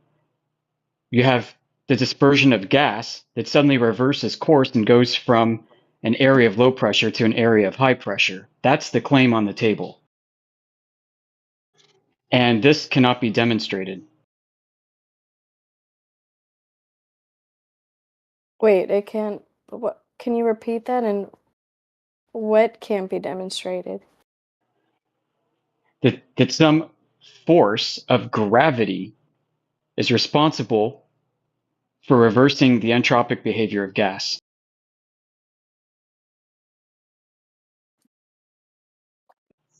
Because you have to think about it. Outer space has a near infinite volume, right? Or it's infinite and expanding, as they say. And the idea is that gravity is reversing the tendency for gas to want to disperse and fill that volume by pushing it back into a ball. None of this has ever been demonstrated or observed in laboratory conditions or anywhere else.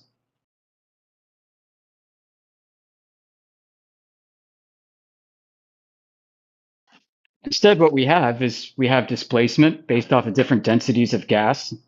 We have, we test and see the Brownian motion of gas molecules because they're unbonded. They don't have any preferred direction. They're omnidirectional. Yeah, Brownian motion is is tricky. It can only be controlled in bacteria. Right now, like you can use if you use magnetism, you can control and alter Brownian motion because it is subject to change based on magnetic field, just like Oh yeah, van you're der talking like Waals van der Waals forces and forces all and that. things. Yeah, gotcha. Yep. So magnetism affects all forces of physics, Lenz's law, Faraday's law, van der Waals forces, even biology. That's why low frequencies bombarding a cell actually stimulates them. As long as it doesn't go over a certain frequency, it can help your cells. That's why for physical therapy, they use that method. There are special beds that patients lay in where they put on like a part of their body. And it's blasting electromagnetic pulses. And it actually causes the nerves to heal faster because instead of 13 nanometers, it can interact, the molecules interact at 9 nanometers. Like it's such a quicker reaction that it speeds up the healing process of your nerves. As long as you don't go over that's a great. high But the point frequency. is there's no gravity that is responsible for this. We have other forces, known forces, that are demonstrable, repeatable, verifiable, and so on, testable. Can we This verify? gravity is elusive. Do you think that we can verify the Earth has a magnetic field? A strong one that could actually manipulate the movement of these gases and everything on it? I don't know. I don't think anyone has. Because if you can get proof, that's what I would say you should look for. Where if you want to go the right direction, is look for proof. You know what I mean? That the Earth, if you can find evidence the Earth is emitting a magnetic field, that itself is implying that it's an electromagnetic force working on the gases. Is what I'm saying. It depends on the Oh, strength yeah. I of mean, the we can magnet. speculate on the nature of the container, being something like this, but as far as what we know right now and what we can test and demonstrate, it's it's up for grabs. If anyone wants to gain some recognition, go out Well, there and I find wanted to out. give insight earlier into the size of the container idea. So that's why I brought up Intel, because we worked with gases, gas lines, and maintenance and testing with spectrometers. So what we used to do was argon's a noble gas. It's heavier than a lot of other gases, but it's in our atmosphere, so it's not hazardous. So argon is used when we're purging a line or you're doing a continuity test. They use a heavy gas, and because the gas is underneath, the argon can't go up and disperse up. It's an enclosed pipe. It pushes it down, and whoever has it open in the subfab, it blasts right out the subfab and cleans all of the other gases out. Now it's just argon, and the argon passes through, the line is clean. But if you do an HVAC line, they're bigger, they're thicker. The machine takes longer to pull the argon down and read it all, the pressure and everything, because the walls are getting farther away from the center of where the gases are coming down. So the argon will still push it, but it takes longer to push because of the walls being longer, farther away. So Intel uses these concepts of gas weight and all this and temperature changes. So that's why I said they enclose the wafer in a machine that vacuum seals that shit. And now when they're pumping gases in and controlling the flow of gas, they have an enclosed, so it's a container in a container, you know what I mean? That the wafer's in. So they can kind of control that better. Just interesting experience from working at Intel. A little more insight onto how the gases are utilized there. Xeon, they use a lot of Xeon, but they also use custom gas mixtures. So what you see on the periodic table, they change those mixtures to change the properties of the gas. They'll mix 5 different gases together, 4 different gases. Some of these are their company secrets, which if I went to another company, I could be in trouble. If I worked for another one, I'm like, yeah, Intel uses this, this, and that. I can't do that. But I have some of their mixtures written down, but I mean, that's how they do what they do. So different gas mixtures in the enclosed containers are causing different effects on the layers, top layers of the wafer, before they cut it into a motherboard or a chip. All right. Well, thanks for sharing. Let's get back to our inquiry. Yeah, friend my now. bad. I just wanted to give you some insight on that. Very Yeah, interesting. that's really cool stuff. I mean, that's really technical, and it keeps it continues to provide this resounding example of gas requiring confinement in order to control it. Yeah, that's all. That's why I wanted to bring it up. Very cool. Thanks. I'm not a flat earther, by the way, but well, you'll get when there. it comes to gases, I think that's something that needs to be understood. All right. So meanwhile, any further questions for the flat Earth panel out there? I got a question for this guy. I'm tabbed out, so I don't know who I'm talking to. Let's talk about the different argon gases and stuff. It was me. Okay, so one of the things that came up years ago, this is on a show that's no longer around, called Brandon. I can't remember what he called the show, what the name of it was, but we got into this discussion about, do gases have weight? And we finally found some papers and stuff written about what direction. Weight is a downward vector, but gases move freely in all directions. They say, well, what about a container, like a balloon? You fill a balloon up with air, now it weighs more. He said, yeah, but that's having to do with the type of gases that are inside it, affecting the container, forcing the container to not have as much buoyancy. So what the thought experiment is that if you fart, because the digestive gases are lighter than air, what happens to your overall weight? Like if the human body is just a big balloon, you have just connective tissue and gas-filled spaces and liquid-filled spaces. And apparently, if you fart, your weight goes up. You increase weight because there's no longer the buoyancy of those digestive gases lifting you up. So how would that work into your idea of using gas to push other gases out of tubes?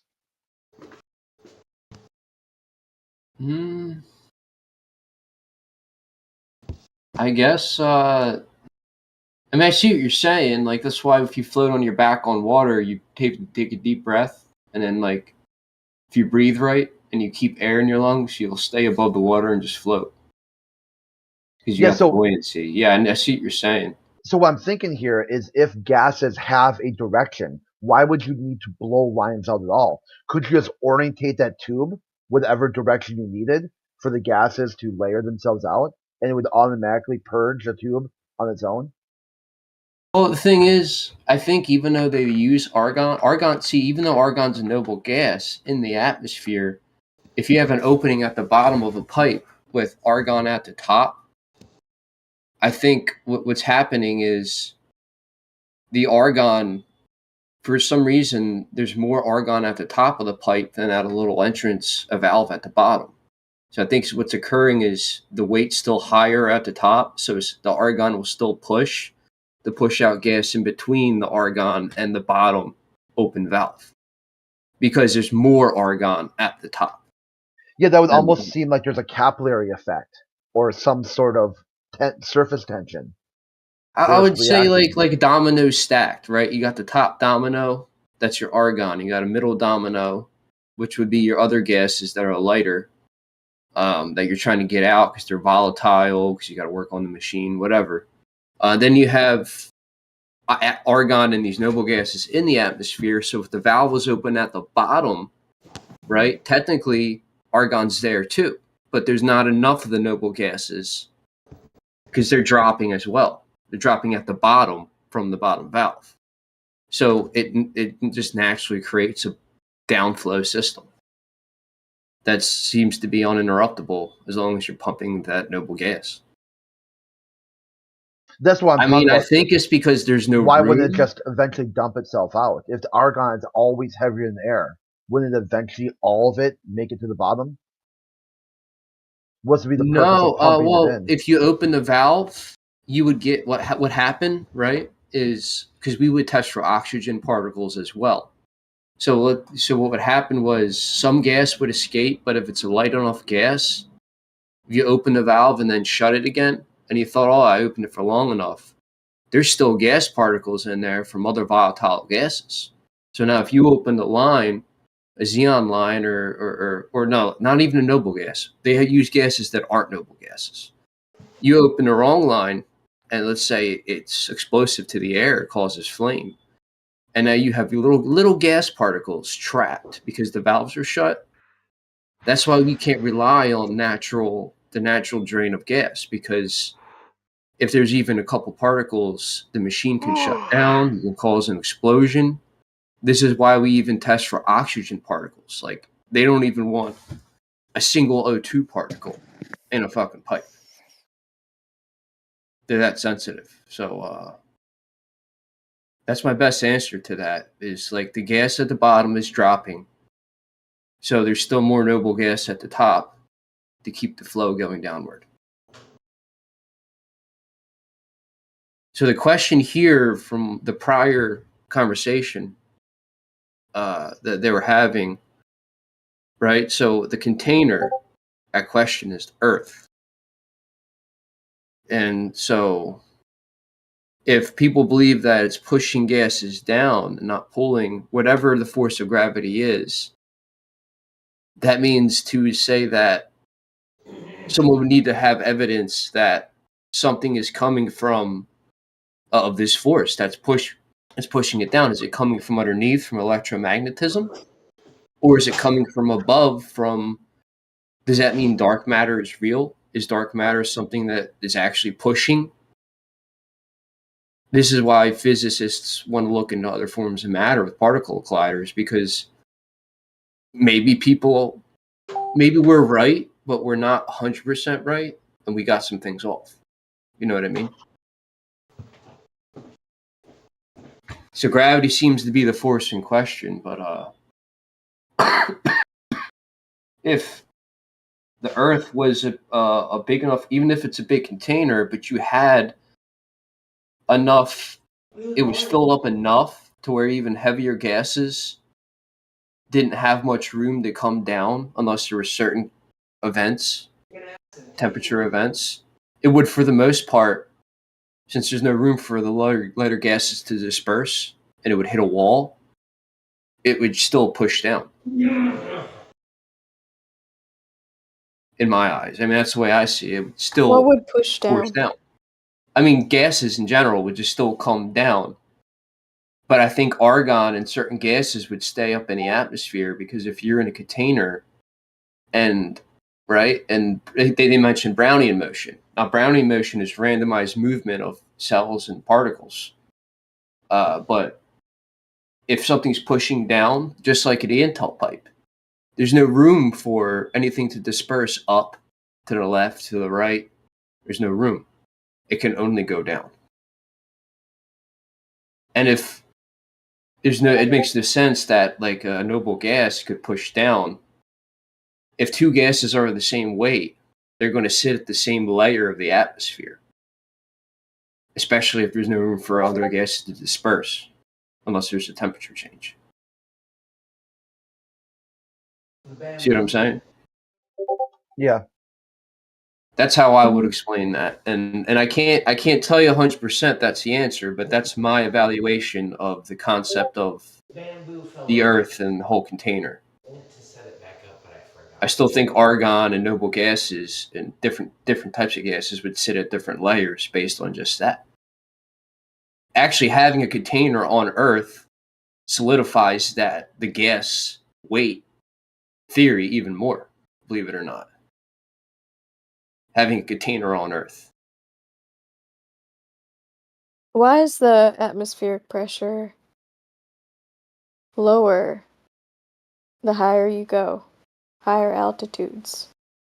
I think that's because you're breaking out of the lower weight gases through the higher weight gases, which is why you'd need more power and fuel to get higher and higher. But at the same time, less pressure. I believe that's why. Well, you also, like, the lower you are, the more gases above, there are more gas particles above that are pushing down on that layer. And that's why I think people are overlooking electromagnetic physics, because you can't speak about Brownian motion or van der Waals forces and not take into account electromagnetic physics. It's physically impossible. It violates all laws of reality. It's a known fact. It's irrefutable. Magnetic fields and orientations. It's even to the point where Mercury, people say it's magnetic. It's not. It's called cage diffusion phenomena. It's displacement of electrons temporarily, which causes a magnetic burst of power. Question mark. I noticed that Right? she wasn't around when I woke up this morning. I mean, even in NASA's own technical documents, they talk about Earth being enclosed within a plasma sheet. Oh, okay.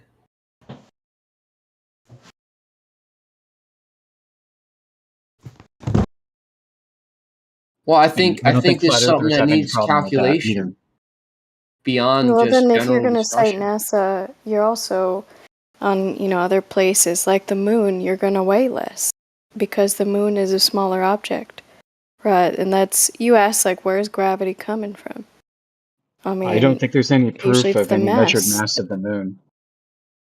The mass of the moon the moon is much smaller than the Earth. That's why we weigh more on Earth, because of the gravitational pull being greater on Earth than it is on the moon. Yeah, but what I'm saying is we don't know. We can't definitively know what the moon is. Nobody's ever measured its mass. Exactly. How did you verify any of that? How do you verify the size How of the did moon? you? No. How did you verify any of that regarding the gravitational pull according to your own statement, or the size of the moon? The size of the moon? I mean, are you disagreeing with me that the size of the moon is smaller than the size of the Earth? No. You maybe I need to repeat my question. You have made a statement, right? You have made a statement that the gravitational pull is so and so forth on the moon, and the moon has a specific size according to your statements. Now my question is, to both of those statements, what is the verification evidence that you can provide for this to be true? I mean, I could ask you the same thing. I didn't make a statement. You made statements earlier about the No. flat Earth. Well, but now I'm focusing on what you just said, right? You made a statement of the gravitational pull about the moon and the size of the moon. Now my question would be, how do you verify that for yourself? Where is the evidence for that claim? Well, the same way you can find the dimensions of other planets. You have to know the distance from the moon, that the distance the Earth is from the moon, how long it takes to get there. You have to, I don't know, like the calculations you're willing to accept, really. I mean, do you believe that you could find the size of an object? Just because, so if you can't measure the size of an object with your own hands, do you think there is a possible way to measure the size of an object by calculating the distance that object is from you, along with other metrics? That is my question to you. I believe there is. I believe you can. Okay, you believe. But I don't know if you believe that. So. Do you believe, or do you know what the evidence for that is? It's very important for me. I don't want to believe. I don't like to believe in, what they tell me about a supposed claim of what the moon is and does and so forth, or was made out of. I want to have a specific proof as a reference point that explains what you're talking about. And I mean, if it's out of the boundary, and it's okay if you're just gonna say it's out of your boundaries, your hands are bound to the very fact that you just need to believe someone that claims to have it. Yo, dude, we can hear your toilet flush. who You who probably should mute believes that guy. I don't know if he knows. who believes that he has measured it, then that's also okay, you know. Then you're just gonna say, okay, it's not upon I'm just going to believe what someone did. You know, that's nothing wrong with it. But I just need to be clear of that. He's just releasing gas and particles from his ass for a little bit, you know, no big deal. All right, so you want evidence that the moon is smaller than the Earth, and how we figured that out. How we figured out the size of the moon. And the gravitational pull. Don't forget the other claims you made. Right, and this is something I personally have to figure out, or is this something that I could have researched on my own that other people did, other people doing experiments? Well, yeah, that's just basically what I wanted to come down to, right? I just wanted to verify for myself if what you claim is something you have true evidence of, or if it's just based on the belief and trust in the works of others. And if it's a belief, that's totally cool, you know, there's nothing wrong with it. But then I'd rather choose to not believe and, you know, just look at the moon for what it is. It's a light in the sky showing up at night. Light in the sky. Yeah, Or also I mean, at daylight. Don't you guys literally believe that the Earth is infinite? No, no one believes that, and that's not the point we're discussing right now. Thank you. and typically, yeah, so earlier when you don't believe stuff. We don't believe. I mean, we have beliefs, but when it comes to ruling out that the Earth is not a spinning, wobbling, tilted spherical ball flying from an spinning void of darkness, we have falsified that. There is no belief in that. We just show you it's not bending 360 degrees in every direction. Upon that, it's just a basic, you know, exposure of the supposed claims that are not reality regarding the heliocentric religion. So again, if we have falsified it, if there's hundreds of black swans falsifying a supposed spherical Earth, then yeah, we don't to believe in anything, you know, regarding that. But at least I got you guys to acknowledge that the Earth is finite. No. Anyway, what I can do, what I Yes, acknowledge but is I can measure the surface myself. I don't need any company or people, scientists, whatever, to do that for me. I can do it myself to figure out that the Earth is not the supposed measurements that have been given since we have been all through the education system. I don't even think that most of the people learn what the measurements of the Earth are when they go through the education system, but you know, that's another topic. earlier how you're talking about how physics, right? People who do physics and how you trust them, but you don't seem to trust your own physics. Like in your day-to-day life, like your everything you do, like your brain's this amazing calculator that's constantly moving your body through space, and it's doing physics all the time, and it's never accounting for the curve or rotation of the Earth.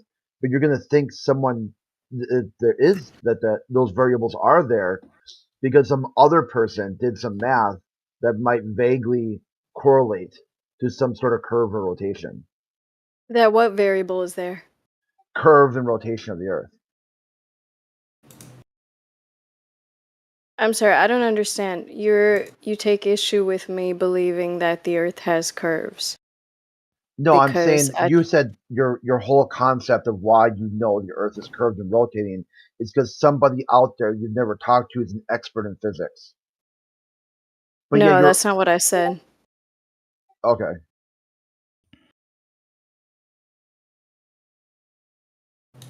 Also, I don't think it's just one person. I think there are a lot of talented individuals out there who are very, very exceptionally gifted at doing these calculations. Yeah, your brain but is I too. wouldn't believe it without doing those calculations myself Your brain, and you do reading up that. on it. Your brain does these calculations every single second of the day. Every time you Well, move your give an body through example. space. Like just get up and walk to the kitchen and pour a glass of water.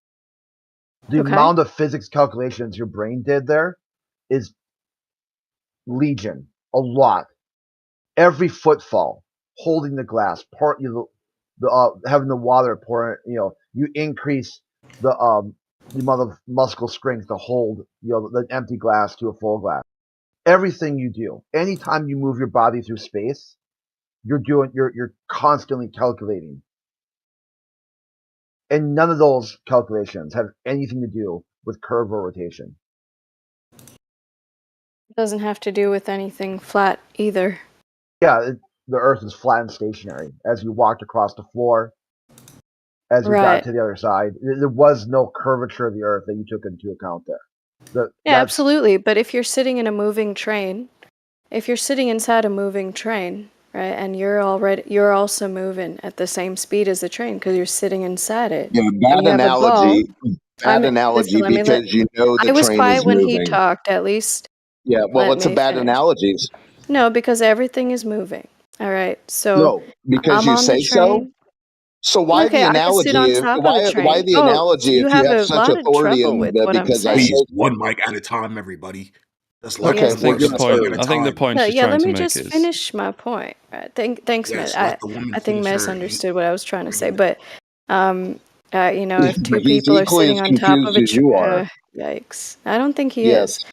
So Yeah, if bad you're both analogy. sitting on top of a train, Yeah, it's a both bad sitting on analogy top of a because you know the train, train is moving. Okay, Mez is not sure if he's alive or dead or if I he's don't a think the brain train in is a moving. I vat. think the train is perfectly still. whoa, Crit, that sounds like Well, an and EQ. for Why are you talking about example, a it was person, not the moving. topic? But flat earther. I would recommend to let each other finish. That's kind of, otherwise it just gets into a scrambled egg of conversation. Okay, continue When with you your walk around the continue train, all the with your physics false calculations that your equivalence, brain is Strauss. doing, and detect any movement, so therefore it's not moving. If everything is moving, that means nothing can be stationary. And when I'm on a train, I feel it. I hate to tell you.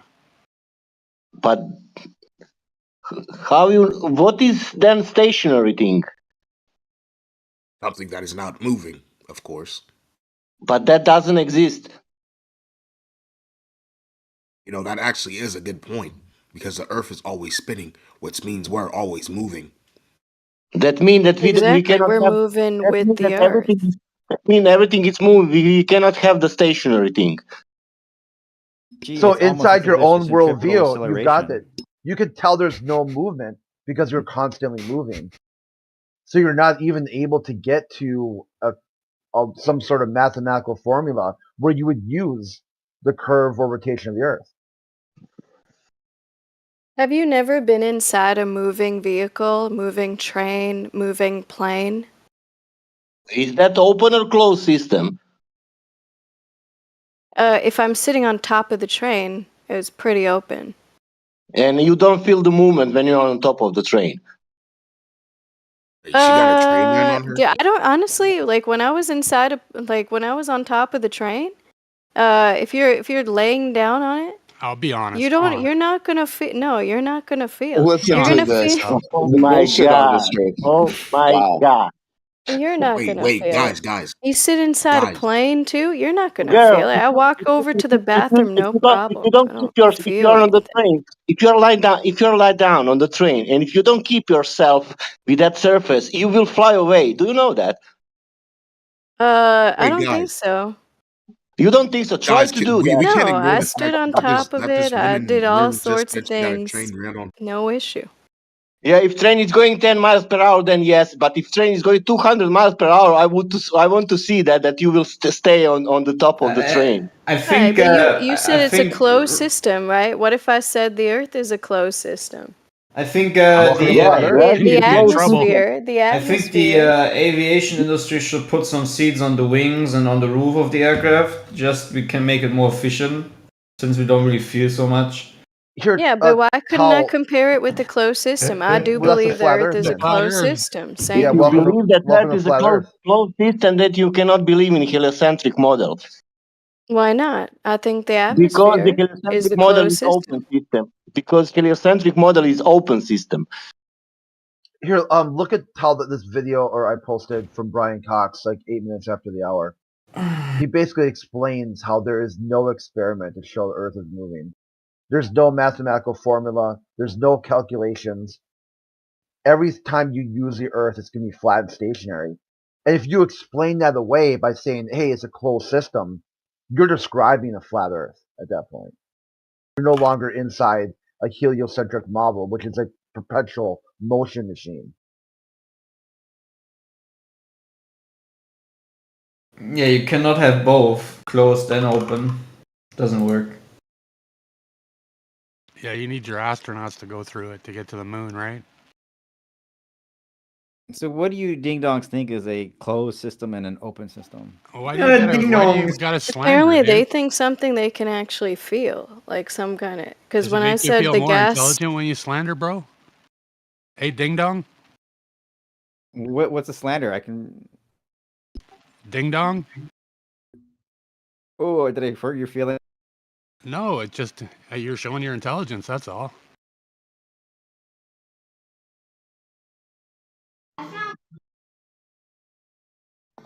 Why would you ask people who you think are ding dongs questions? That sounds like something a ding dong would do. Yeah, it's No kind of a offense. broken worldview.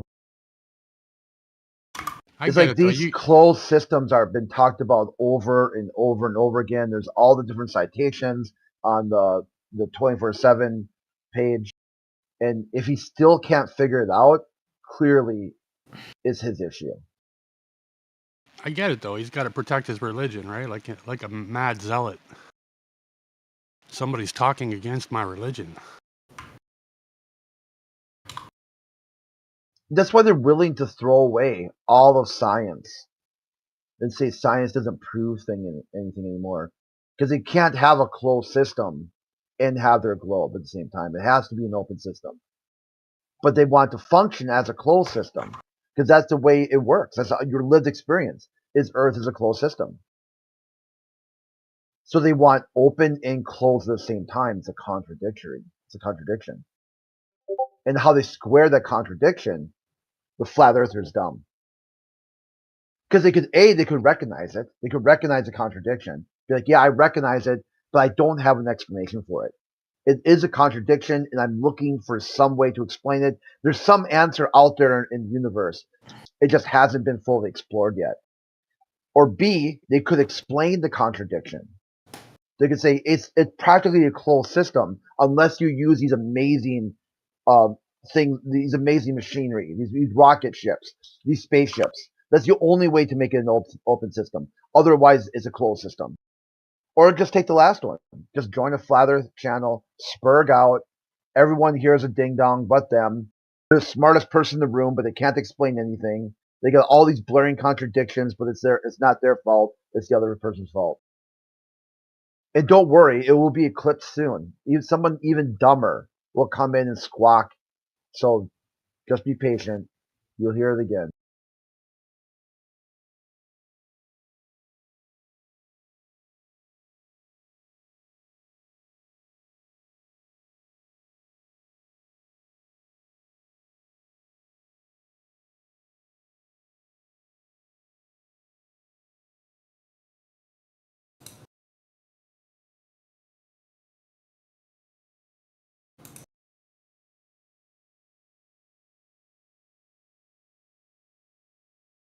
So do you know where Antarctica is located or no?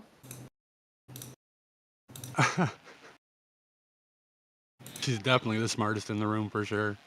Golly. Yeah, this would be the thing where it's hard to talk to somebody who doesn't even know that part. What, where Antarctica is? Yeah, in my epistemology, if I know something, I'm not going to ask somebody. So why don't you know where Antarctica is?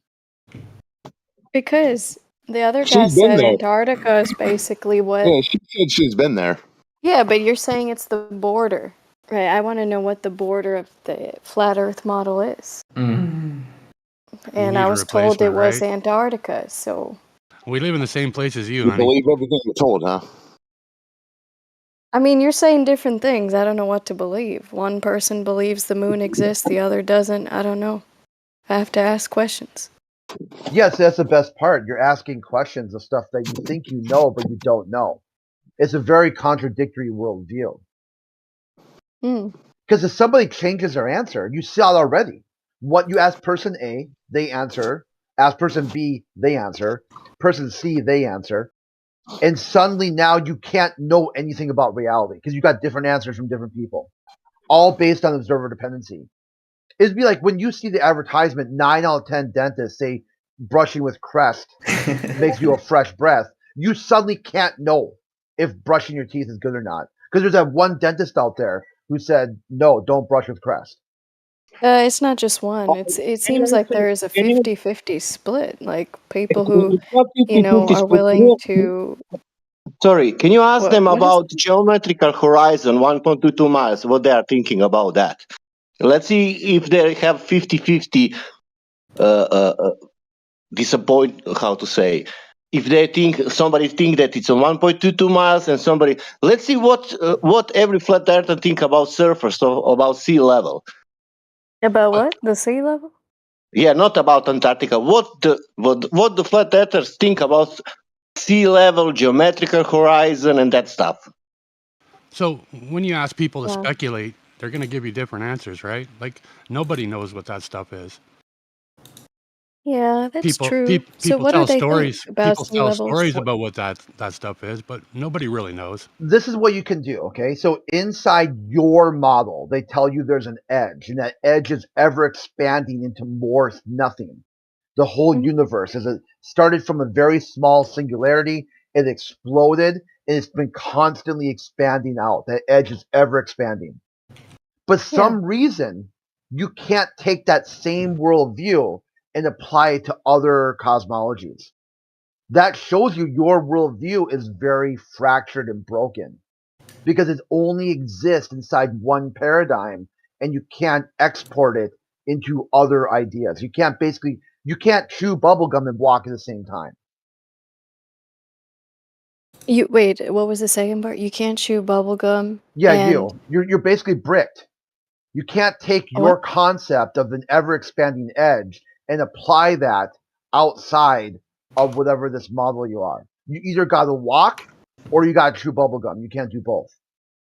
Oh, you're saying that you can't leave the Earth's atmosphere? No, I'm saying inside your worldview, you believe in an ever expanding edge of the universe. Oh, I see. You're An talking about the ever universe. expanding. Yeah, inside your worldview, you've accepted as a fact an ever expanding universe. Oh no, I Then haven't. I was you just talking can't about put the Earth. you can't put that logic into another epistemology, another world, another cosmology. That fact can only exist in your mind. And if you try to take that and walk it to different locations, you end up with now you don't know what that means anymore. I never talked about the expanding universe. I was just talking about the Earth. Yeah, hold on. Yeah, first of all, an hour ago, you took issue with being called a ball earther. And now you're walking away from the hold on. And now, yeah, really. And now you're walking away from the ever expanding universe claim. I don't get it. Are you here to create a new cosmology or? No, I just don't think an is this your oblate own choose your spheroid is adventure the book? same as a ball. No, I'm asking. Okay, if I have a ball that's warped, you've seen like a kickball that sits out and has been kicked 500 times, sits out in the sun, goes through a winter. Someone pumps it up. It's still a ball. It's warped. No, I mean Yes, yeah, but you a can still ball play is not kickball with it. warped. Like if you've ever. Yeah, well, here's the problem. All the pictures they've shown us from outer space, it's a billiards ball Earth. So All right, but I know you're using the it seems word like you're ball wanting to to be create. What are you condescending. doing? Are you creating your own cosmology a la carte? No, I just Because think you're trying to say ball to be all these, condescending. Is that not I right? get it. What's that? I feel like you're using the word ball to be condescending. Oh, so the paper mache globe on the shelf that spins, that's condescending to you?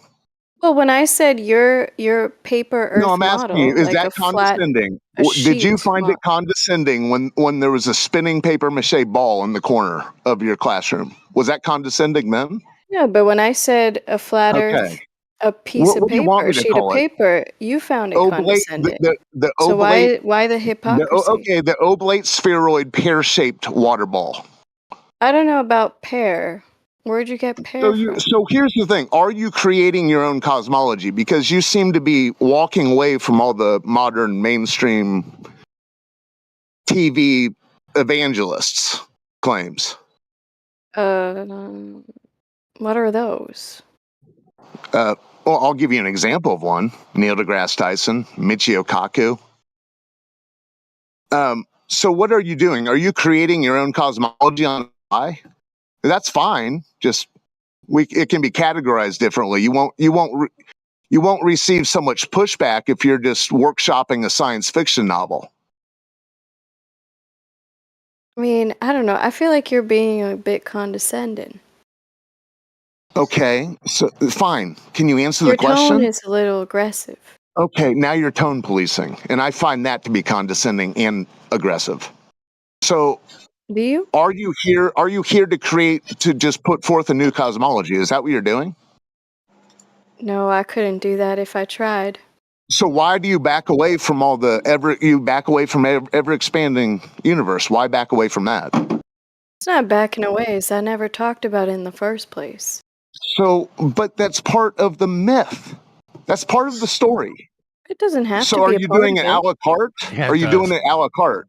Why does it have to be a part of it? Because that's part of your belief, actually, right? It's part of No, your I can religion. observe that. I It can't just goes observe so now the you red so now you want to get on the flat Earth I can side and observe observe the things. Earth.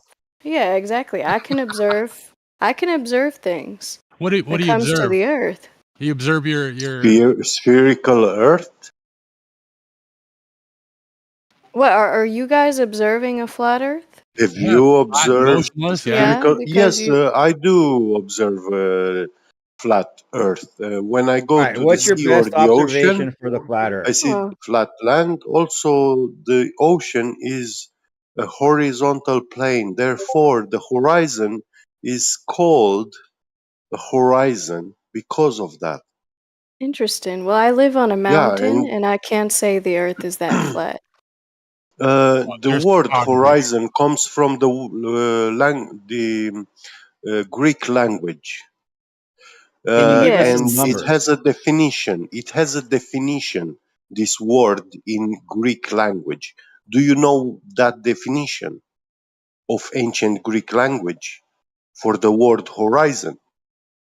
But do I know the etymology of horizon? No, I don't. Yeah, well, this is what defines this word. It Oh, related to a flat horizontal plane. That's what it describes. I Therefore, the see. horizon is a straight line caused by the presence of a flat plane Mm-hmm.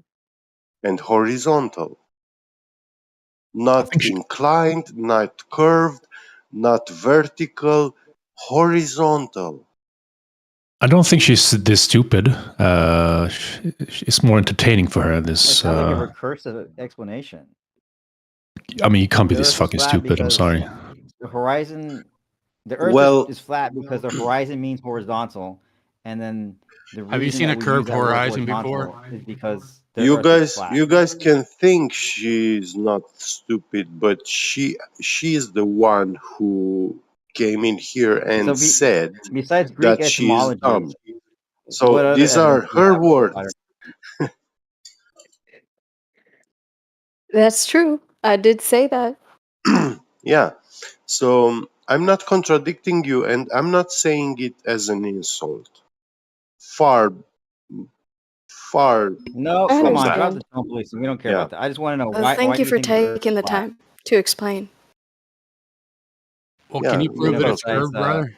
Greek etymology. You got any measurement of the curve or any evidence that the Earth is spinning? She Yeah, doesn't isn't like the have. radius of the Earth like 6,000 miles? Oh. What? I said, isn't the radius of the Earth like 6,000 miles? Something like that.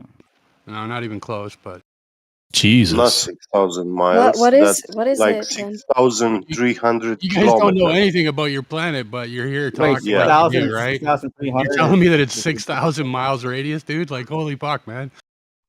what is What it? is Ding the dong. radius? The radius is Google it. 3,959 miles, or 58.8? 6,300 kilometers approximately, I see. give or take 100 Like I did kilometers. 6,000. Okay. What's in the center? Like on a flat, on a flat have Earth A model. model in the What Heliocent country or flat ocean Earth is model located? flat Earth model does not have a center of Really? no, it doesn't have. Oh, wow. What we I didn't have, know. listen, what we have is empirical actions that we did. So the deepest hole that mankind has ever drilled into the earth is called the Kola Super Deep Bore Hole. And that is almost 8 miles deep. So no man or no company ever in this world can actually have empirical knowledge of what is deeper than 8 miles below the earth. So that's what we know. And we limit ourselves to what we have done, we have technologically achieved. Now, when people come and make outrageous claims, oh, but deep down there it could be unicorns farting lava, magma, molten iron cores, and stuff like that, that is fairy tale. I love It's people who wild say, speculation. I No, love but you people. would One sec, dude. One you would sec. say that for sure, One for sec. sure. Let's not all talk at once. China wouldn't be on the other side, Dude, right? dude. Can you hear me? Yeah, I I hear hear you. you. Speak, We man. hear you. Yeah, when she said center, I don't think she meant center. I think she was talking like a North Pole. That's what she meant. She didn't mean like underground. But Well, we were talking about the size of the Earth, Well, and she asked if there was a center. so did you refer when you said center? Did you refer to the North Pole or like the center of the underneath the Earth? No, nothing underneath. I'm thinking of Yeah. more of a 2D model, right? Like a flat Earth model. Is the North Pole in the center?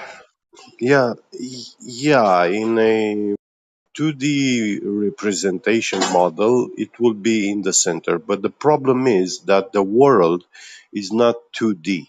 And we don't go along with that kind of mentality or concept.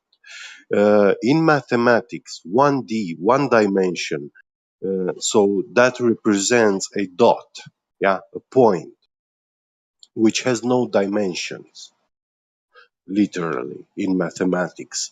Now, 2D is the distance between 2 points, the length, the extension length between 2 points.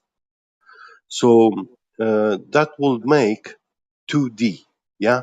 So you can now have planes, uh, squares, triangles, circles, all these geometrical plane shapes. Yeah.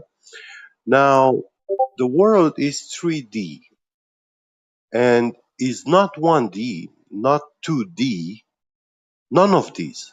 It's only 3D. So we have an extension on the three coordinate axis. This is how we exist. There is no living being that is uh, one dimensional or two dimensional and not even physical objects like matter. There's nothing that is 1D or 2D. Those are concepts, mathematical concepts. to understand actually the basics of what dimension is. So, yeah, the flat Earth, when we say flat, we refer to the fact that it is a plane of existence, but the ground beneath our feet, it has a depth. We know it's at least 8 miles deep. Now, anything that's beyond that, no man can come and actually say it as a fact. What we have deeper than that distance.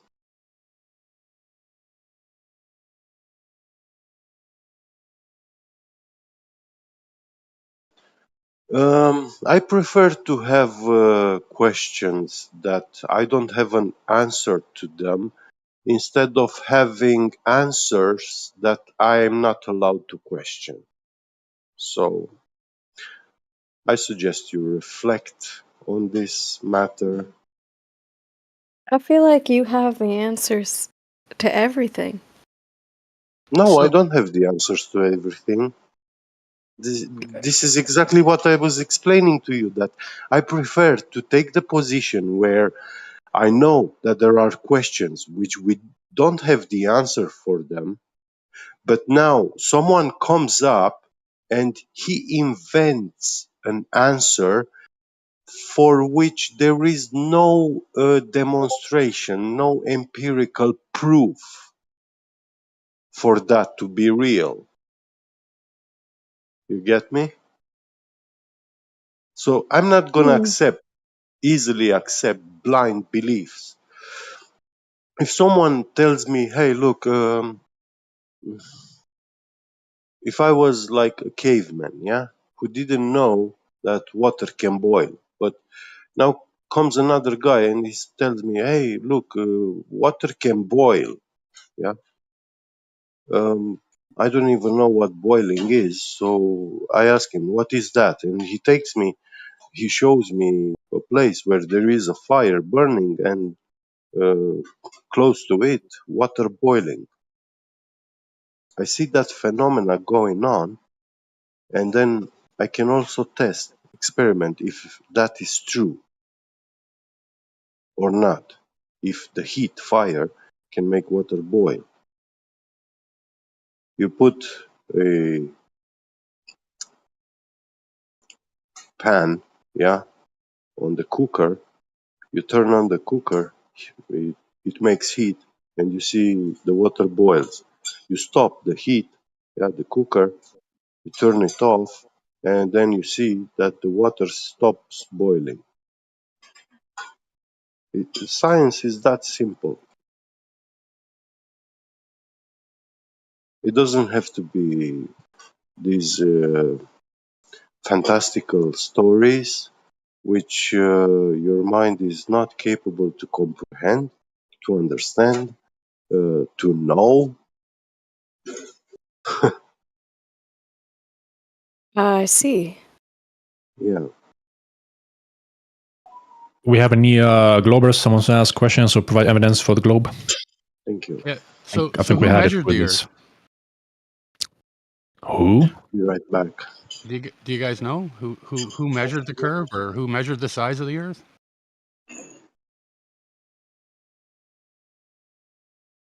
Or is that just faith? How do we know the radius of the Earth, too? Right. Like whoever measured it?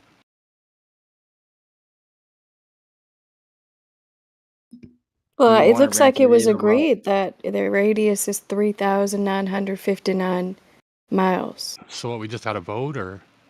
Well, can we vote? Can we put a poll? Oh, I thought you were serious. My bad. So we just take that number for granted, I guess. I don't know. I mean, I believe the number. Do you? I don't know. I don't know whoever measured it. As far How as would I you see, measure it if you could go about measuring? I well, thought you were gonna they give give us like a they give us a debunking. predefined measurement for this Earth, right? So it's got to have like a rise over run kind of thing, a drop over distance. to meet that curve, right? Well, I know there are people who've, you know, So we could there are kind of ways to. could measure it, right? But first, who measured it? How do we even know how big it is? I think the last scene in the Flat Earth documentary is a guy like measuring the curvature of the Earth. Oh, so a flat earther measured the Earth. Yeah, and he was like a denial. And he told you that it was a round ball at Oh, no, he 39.59. didn't come to the conclusion, but like he made a measurement. What did he measure? He had like a big piece of wood or and then he had like a hole in it, and then he had it at 2 different points, and he was like shining the light flashlight through it. Yeah. Wow. Yeah. So what happened? So the light was not visible at the height that he expected it to be. So what? So the Earth humped up in front of him. So that's how we know it's a ball. It was a drop, I think he's saying. So the Earth would drop. Oh, wait a Yeah, minute. like if the Earth was flat, right? Then if you were Uh-huh. to have light at a height at one point, it would be at the same height at another point, right? So there was a hump there, but it's supposed to drop from your position, not hump up. That's weird. Well, from your perspective. Oh, right? perspective, huh? But not from this perspective. It always drops from your perspective, brother. No matter Yeah, where you but are on a ball.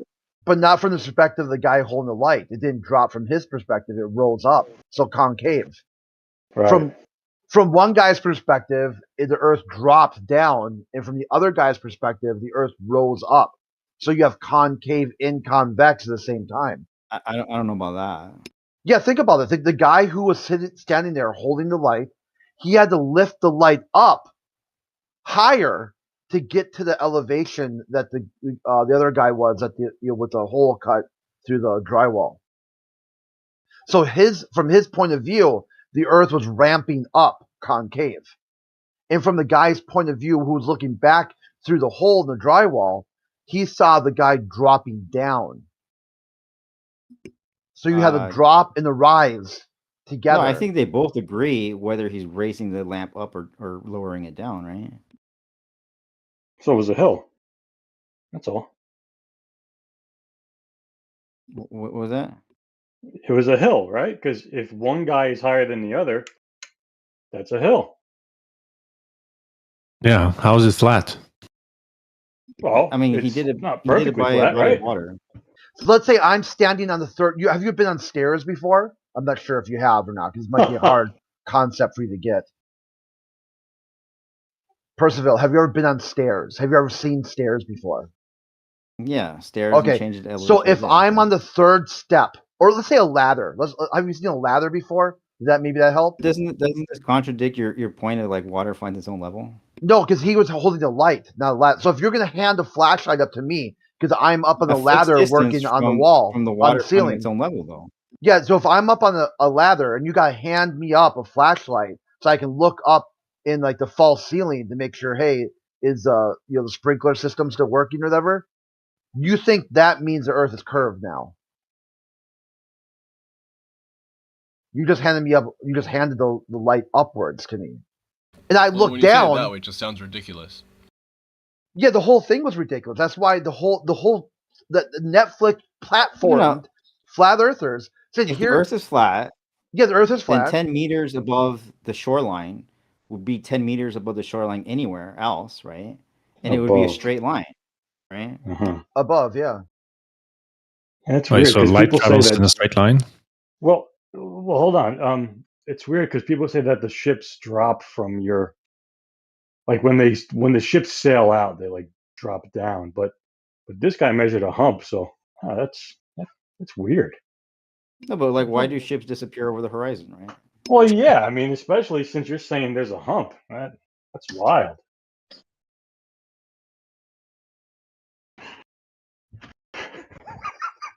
Like, why can you see farther from a mountain, right? It's probably because your angle is bigger. Come on, man. Like, dude, I stood up from my couch and I saw more of my coffee table. Does that make the coffee table a ball? I mean, come on, dude. Think about this stuff. Pretty So did we logical. figure out who measured it yet? Yeah, I'm waiting for that. Yeah, Like, so let me hear your rant and rave about Eratosthenes. Aristosthenes. Oh, you want a 2,000-year-old camel rider to fucking tell you how big the Earth is? We're in 2023, bro. We can't measure that shit. You were dying to share like your prepaid your Oh, doesn't it prepared seem a rant. little strange to you when you search it on Google? Some 2,000-year-old story comes up. You got anything better? Anybody else measured it? Well, just look it up, okay? Because the Chinese had did the same thing roughly the same time, and they concluded the Earth is flat. I mean, you act as if there isn't like very precise measurement. Well, let's Yeah, have there's it, not. man. Yeah, Come if you on. had that, you wouldn't bring up a 2,000-year-old goat herder. Goat herder. Damn. Like, what did he do? Track his paces on the sand there, and like, come on, bro. Who measured it? You said there's got to be an exact one. Well, he did say it's based on perspective. So, I mean, that's got to be hard to measure something when it could change depending on perspective, right? It's got to be tough. Who exactly measured it, bro? There's an entire corporation of people who measure the Earth, right? Well, let's have some evidence, man. Who? Corporation. Go click Damn. the website. What? Oh, tell us about it. You read it? You're the guy that's a globe earther. Did you read man. it even? He told Yeah, me no, it's exactly measured, bro.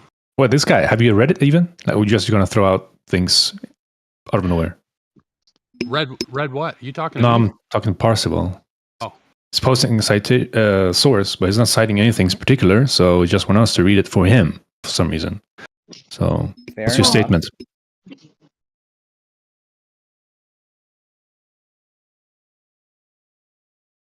This is mapping software too. It's not showing you how big it is. Most maps are flat that I look at. Yeah, especially the ones with a scale on them. No, but they make very specific claims about the density of the Earth at all Great. sorts of different places, right? Density of the Earth. You got a measurement yet? Like, this should be easy, man. You should be able to Google this and come up with an answer like that, man. Instead, you're beating around the 4,000. bush.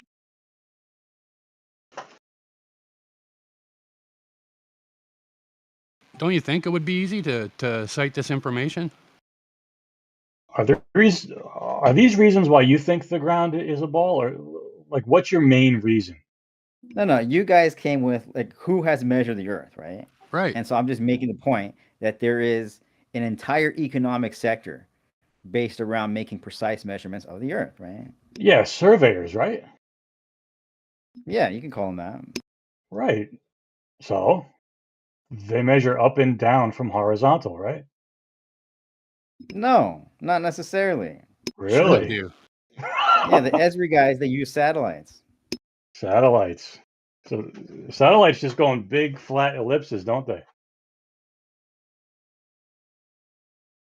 That's okay. Go on.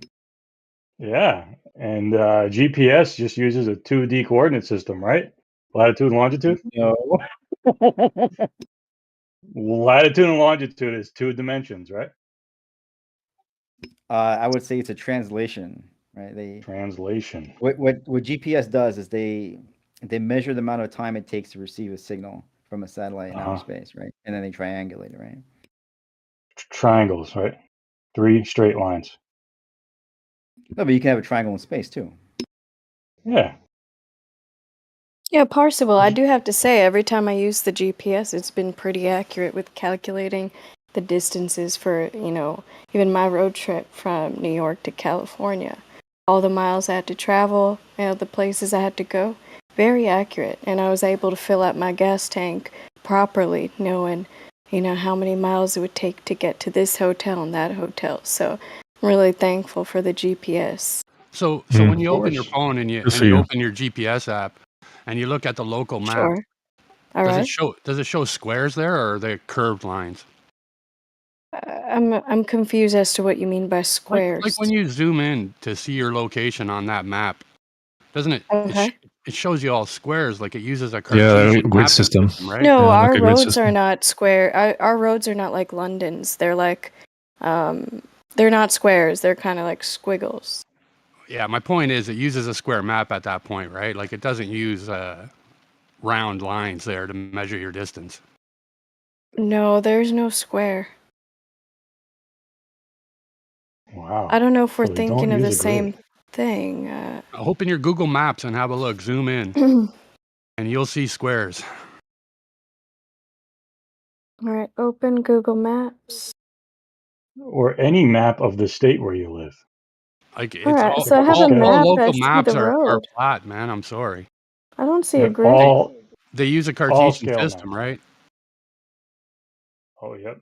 Vertical and I horizontal. don't see a grid here. I think they use a polar system. A what? Polar. What kind of system's that, brother? Can you explain that to me? Yeah. A latitude line is not a measurement of distance along a flat Earth, right? It's a measurement of an angle.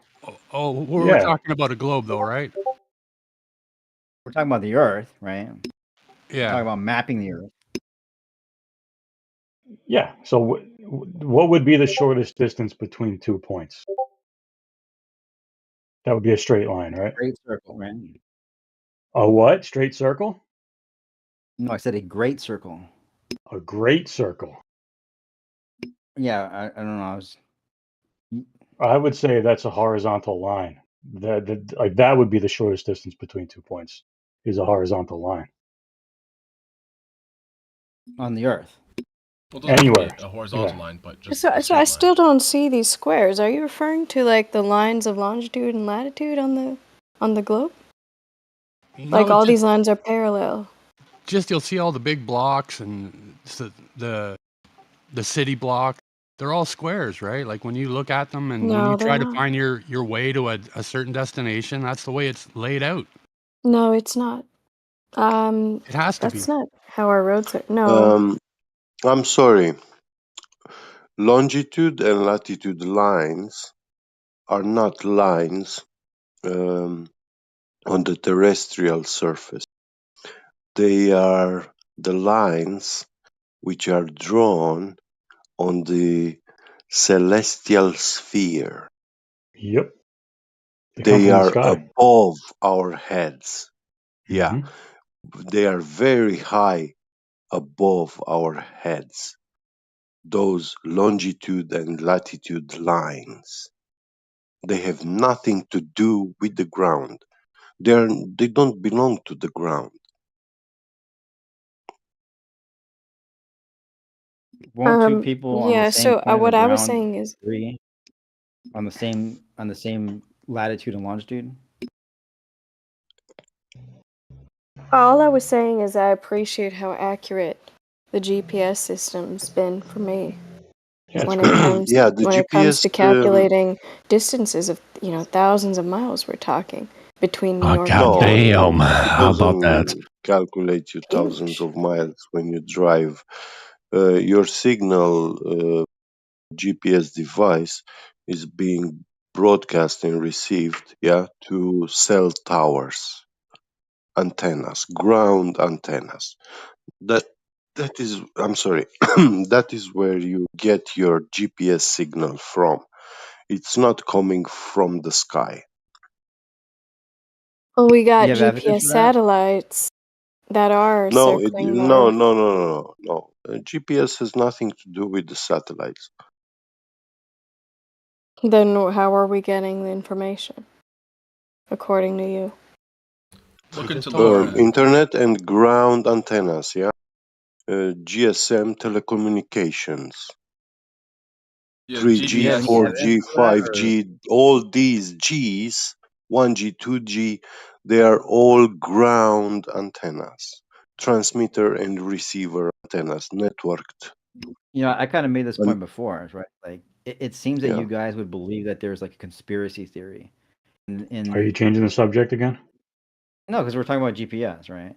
Yeah, but you're talking about conspiracies. Let me finish. It seems ahead. that all the people who are selling these devices, like they're lying about how their devices work, right? So if it were the case Google that it, like bro. if it were the Why case does that these my machines fundamentally work at on a different mechanism than their stated mechanism, right? Then it should No, be a they simple don't work. matter Listen. of reverse engineering Um, it, and then you can just prove the lie, right? yeah, it's very easy to do that. In Romania, we have mountains, and I can go into in some places, yeah, where between mountains. So I'm surrounded 360 degrees around me. I'm surrounded by mountains. I'm in a very deep valley, yeah, and in that region area, there is no direct line of sight or visibility to any cell tower communication. And in those places, I have no cellular mobile phone signal, no GPS signal, nothing. But when I look up, I see the bloody sky. Yeah, I do have visibility where to that region area special magic place where satellites reside in. Yeah, how come my So GPS cuts out when I'm in the train? yeah. Like below ground. Yeah, if you could provide evidence of that, that would be compelling. What? Fuck You've never yeah, lost man. signal on your phone, brother? In a tunnel I mean, right I don't live with a No, lot of mountains. guys, No, don't I'm conflate serious. lost If you signal can with go and get GPS. take All two right, cell phones, sorry. record one cell phone with the other of like the GPS going out when you go in the valley. Yeah, I I press said X to down. I said 360 degrees around me, surrounded by mountains, not covered by mountains. Yeah. If you really think that the GPS signal is the only signal that comes from space while you're surrounded by cell phone towers in highly dense areas, then you're deluded. Yeah. And we have these towers, communication towers, even on oceans and seas. Yeah. They Wait. You have install mass communication poles. towers in the ocean? Yeah. Of course, man. There are routes for ships on the ocean, so they need Yeah. navigation aids. It's just the same Like principle. in the middle of the Marianas Trench, or It's no problem, man. We have everything in the ocean, man. We even have cables going through the oceans that provide us being able to talk right now. So where's the problem, dude? Yeah. cost? The cost? You want to tell me shooting up some reflectors in space is less cost worthy than this? Get out of here, man. Isn't even like No, I mean, the Earth is a big heliocentric claims to like build a cell phone 95% of tower communications are by where nobody towers. lives. Golly, Only man. 5% is from You're saying it. The Earth satellites. is a big place. Look at the satellite coverage that is supposedly there, man. Funny enough, it's directly. As far as I'm aware, satellite coverage is like everywhere. It's No, perfect. no. Okay, Wrong. well, show me the cell phone video. Bro, they say of that the like GPS not working. 95% of telecommunications is from towers. Maybe even more. 99%. 99%. That's by their own words. Yeah. Which is why it's really expensive to get satellite communication, like a satellite phone, right? It's an expensive device. Why is it so expensive when you have 14,000 satellites up there? Bro, you don't need satellites. You have fucking coverage of 99% of the cables, undersea cables. What do you need satellites for? What's wrong with you? Yeah. Then why is the price different? Because those things that you call satellite phones, like Turaya, yeah, those are different kind of phone technology. Yeah, they don't go in I thought you this. literally made the argument that they're not. No, listen. We are talking about the radio wave frequency spectrum. Yeah. So we have radio waves which reside at the low end of the spectrum. Yeah.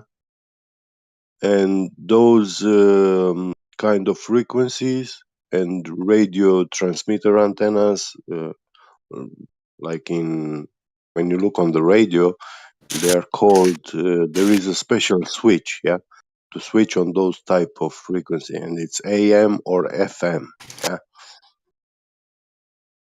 And when you switch on those AM Yeah, I'm radio aware of like the wavelengths, different yeah, those are very long distance communication systems.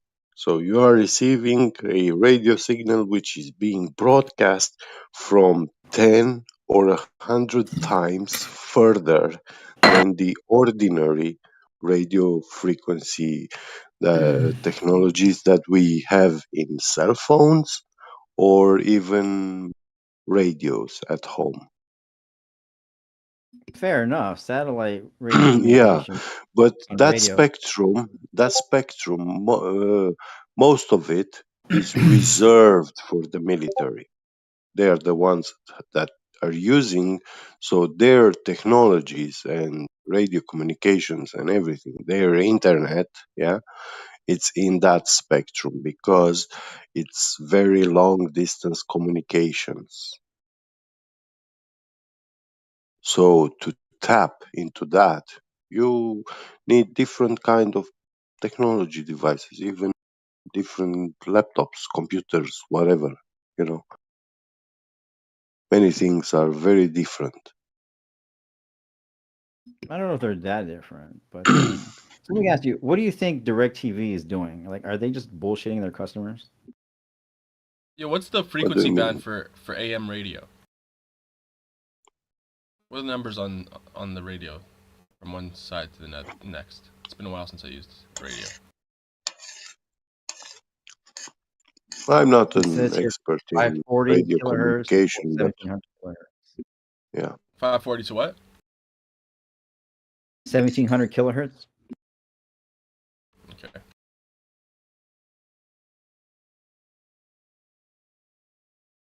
How about evidence for the spin? Anybody ever detected the spin or measured the spin of the Earth? Yeah, there's such a Real thing quick, as on subject of intractable like satellite acceleration. internet and stuff like that, I think maybe part of it might be Satelloon technology. They have like these things because they have those, yeah? big floating. Yeah. I forget what they call them. So how do they keep There's the satellites, the air balloon satellites perfectly positioned?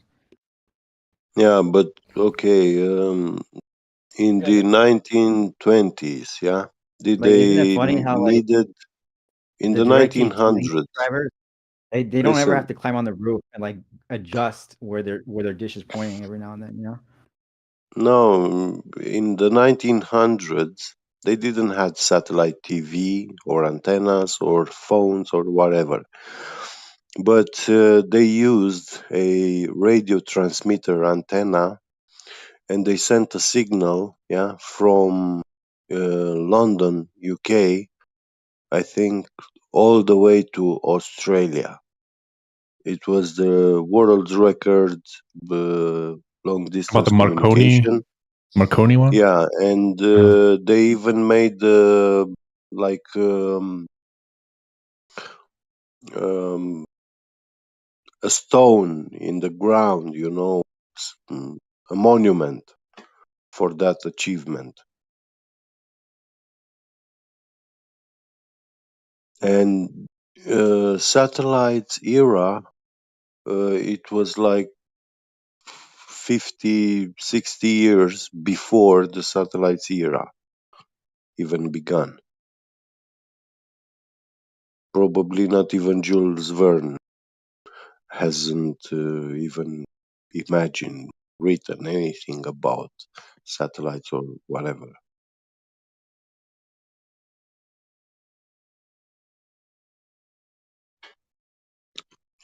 Posted the image of Marconi, Yeah, the monument. nice. also on the subject of like having them needing to be in perfect position or whatever. I think that's flawed because you imagine like so-called satellite TV and stuff. You point it at like 7 degrees west or whatever it is, Eutelsat or whatever you're trying to connect to, and obviously there's like a quality to your signal, right? But the way light works, the way that these waves work, is that they spread out, so it doesn't have to be like right on point. As long as you have enough to get like a stable signal, you're good.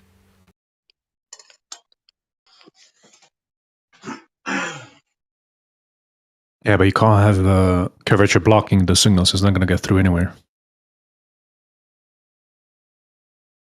You got a point. Well, actually, actually, there is a Columbia State University teacher, or I'm not sure, but university teacher, U.S. university teacher, which is working for at HARP. Yeah, is practicing and researching a lot of stuff there. HARP is a antenna array built by the U.S. Air Force and given a gift to the U.S. Schools programs to actually teach students about radio, telecommunication systems, stuff like this. And yeah, there are many theories, conspiracies, or whatever you want to call them, about the technology that this HARP is, but it's an antenna array.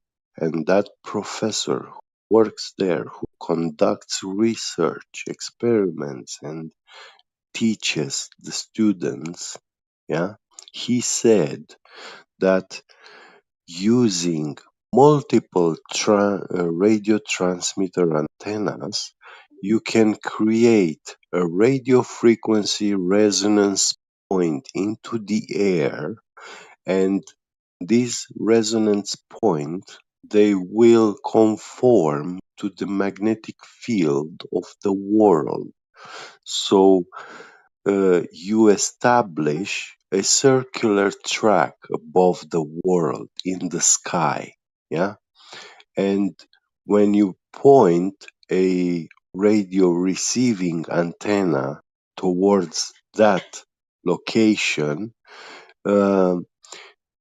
it will behave as if a radio transmission being transmitted from that location, as if there was a physical transmitter antenna right there. Yeah. And now, radio waves, they are electromagnetic waves.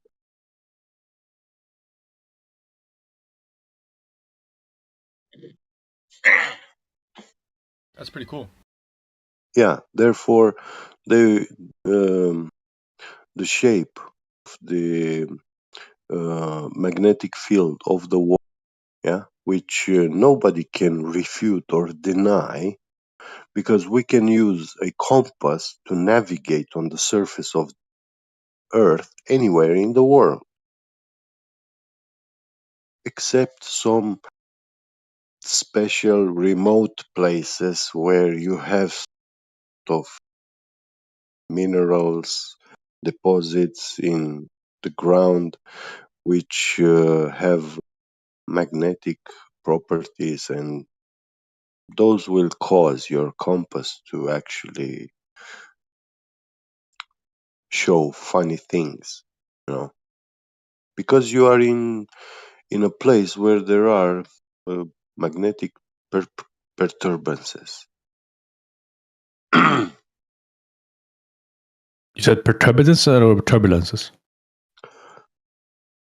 Perturbance, like something interfering. Yeah. I mean, it sounds like turbulence, almost like. Yeah. Yeah, I can't say turbulence because it's an anomaly. It's a place with anomaly because there are certain magnetic materials, ferromagnetic, whatever, deposits in the ground, and yeah, your compass will show will align with that magnet which is beneath your feet in the ground right there. So Okay, so you will not be at yes.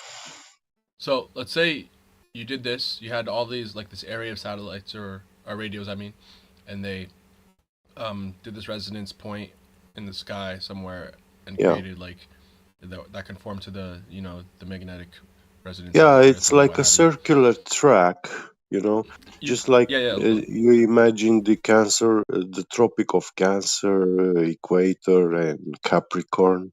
You know, if you look in the Mercator map, the projection of the globe on a 2D map, yeah,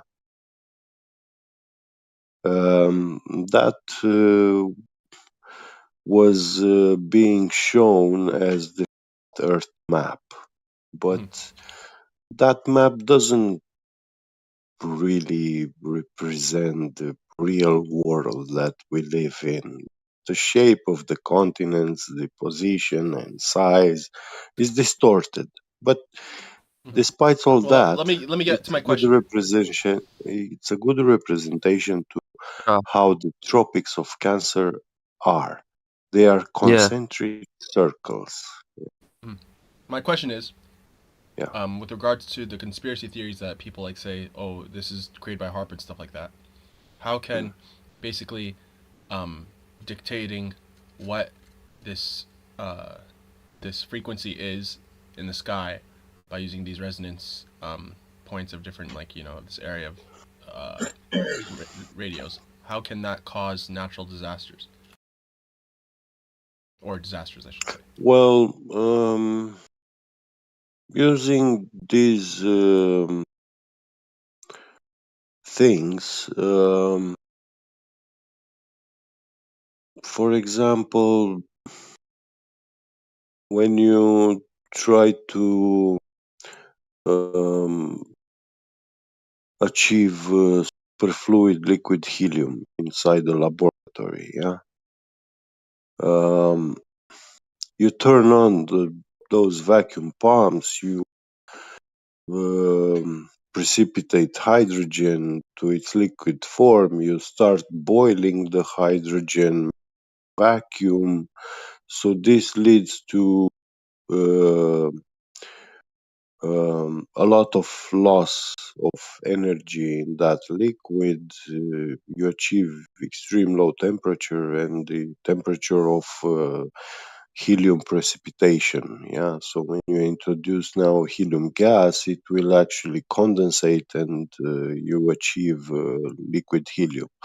Now you start to vacuum the liquid helium, so it makes it boil and it drops the temperature inside the liquid until you go beyond the lambda point, yeah, and this liquid becomes superfluid. Now, when it becomes superfluid, there is a problem, and also with tritium, if you try to distill and achieve tritium, these elements they can absorb energy through the air. Yeah, so if you had a battery in that room, it will cause all that liquid to actually explode. So the air, the ambient medium, yeah, through electromagnetism, this liquid actually absorbs energy from that battery as if it was establishing a circuit contact with the battery. So these, when you do these things, these machines that set up, it has to be very, very thoroughly isolated, protected from the outside medium, because you are actually working with the lowest energy states in nature, and you are actually turning into liquid what for us, our experience with helium, it's like a ghostly element, helium, for us.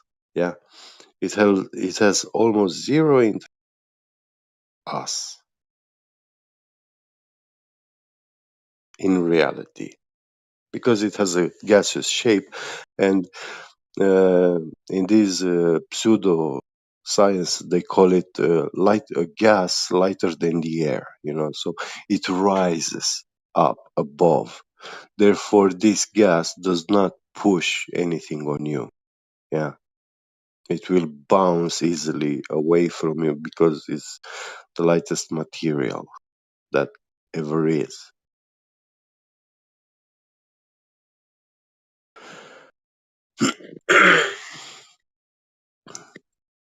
So, and now you actually create a medium where this element is in a liquid state. This is a very condensed state of matter.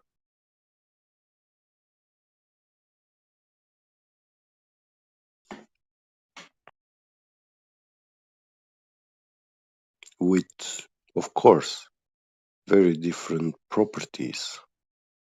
So, liquid helium boils at 5 Kelvin. That's like minus 270, no, 68 or 67 degrees Celsius, minus, negative.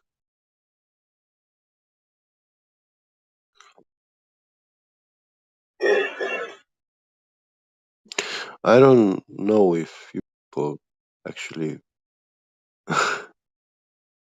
can comprehend what these low temperatures, low states of energy actually mean.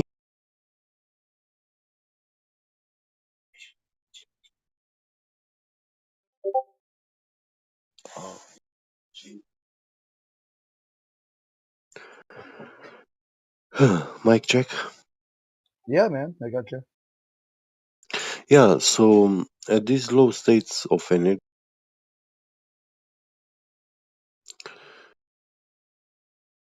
water, the molecule of water cannot exist because the temperature of oxygen precipitation, yeah, condensation, is a lot much higher than the hydrogen. Hydrogen is like second last element in nature, which becomes a liquid at the lowest temperature. So it's it's the next after helium. Helium is the first element which precipitates at the lowest temperature in nature. Then it's hydrogen. And oxygen is far on that scale of temperature. And to have a water molecule close to super to liquid helium, like 5 degrees Kelvin, to that kind of cold, that is so cold that it will break the oxygen violently from the molecule of the water, and oxygen will start form, liquid form, will take liquid form, and it will precipitate, condensate into liquid. It will liquefy, and then oxygen has 8 stages of ice on this temperature scale when you go towards the 5 Kelvin.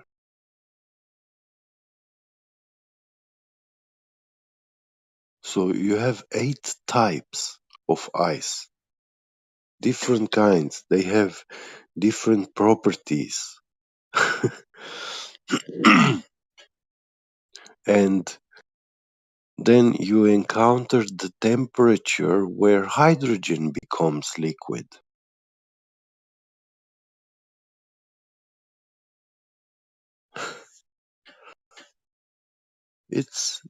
It's physically nature that's impossible to actually get to know what the hell is the sky, because there's no way that we can physically go there.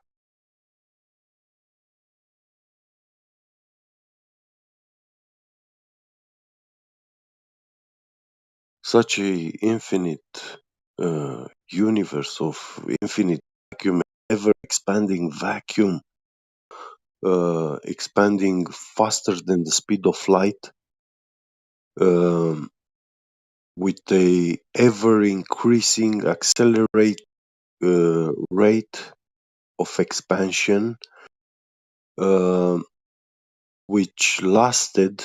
All this acceleration was happening every attosecond from those so-called 13.5 billion years ago, when the Big Bang supposedly happened, which is actually a religious belief doctrine that comes from the Catholic Church, from the father George Lemaitre, the Big Bang theory, the theory of farts bring stuff into existence. Nothing can explode, and therefore everything.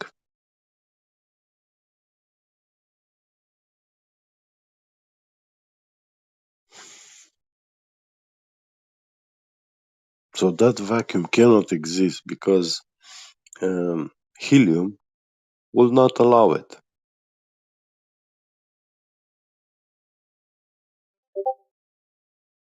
Superfluid liquid helium would not allow.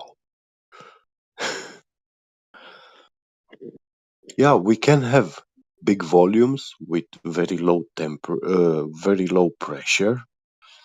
We can achieve mind-blowing low pressure, Which happening but to achieve? there is a limit to that.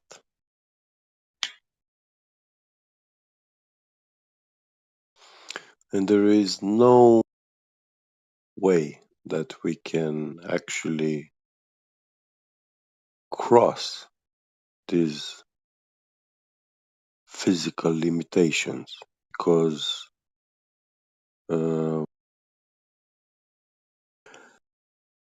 these are matters of quantum mechanics, unified field,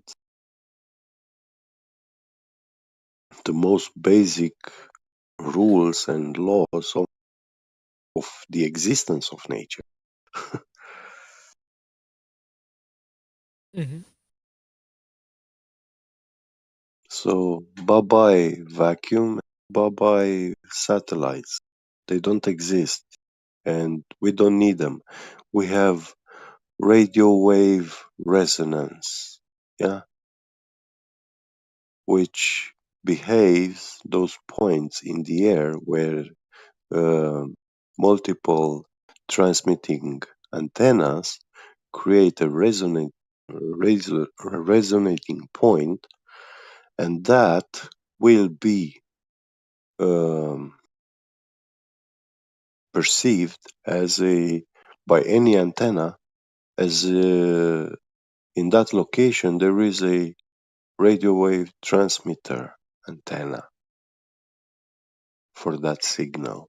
So these so-called satellites, yeah, radio signals get from the sky, they are being transmitted from the ground and they are virtual things in the air. They are resonance points. That's how we receive a signal. What's he talking about? And well, I'm talking about long distance communications.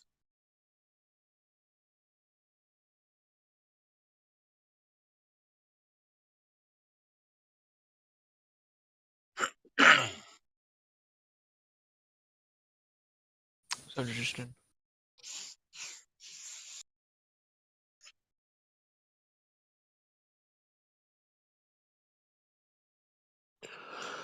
I'm talking about how they exist. But we already do have technological advanced knowledge about the forces and laws so that we can use and manipulate them to our likeness. Yeah.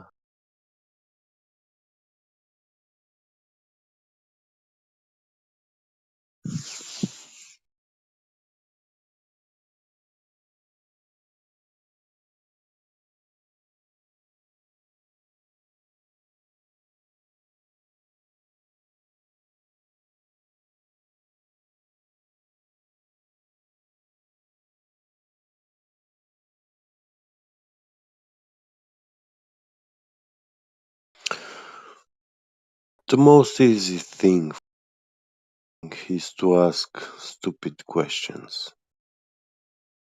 This is the sad thing out there in the world.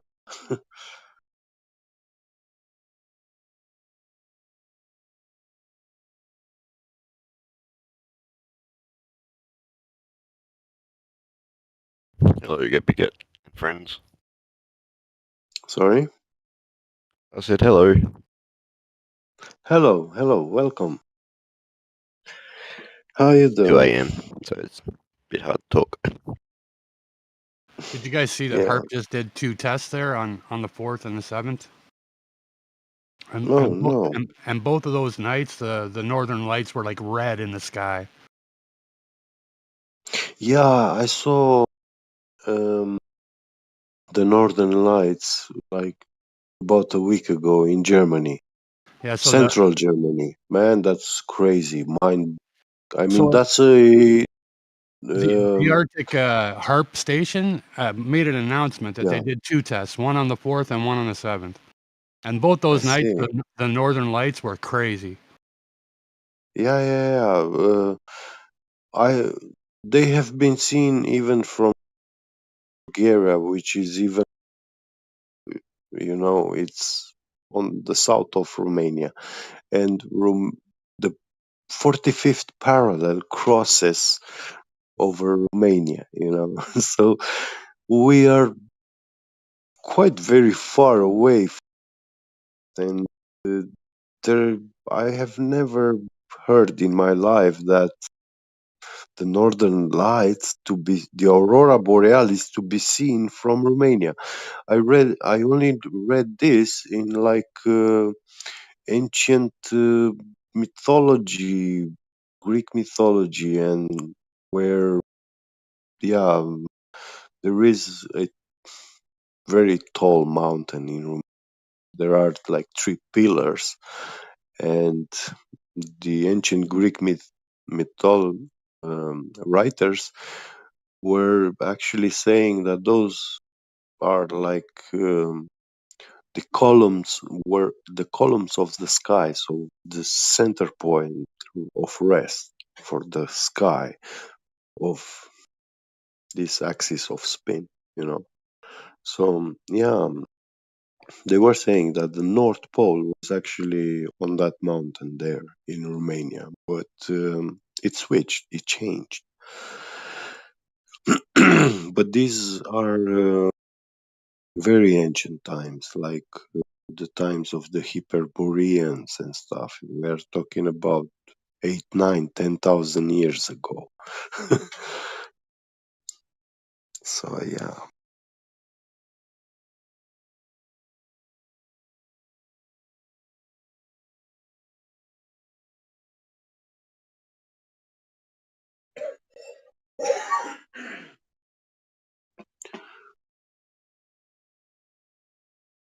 But that's a phenomenon that happens at the North Pole, and I don't think it's caused by the sun.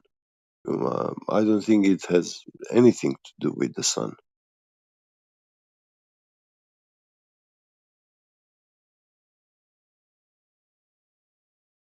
We are told that this radiation from the sun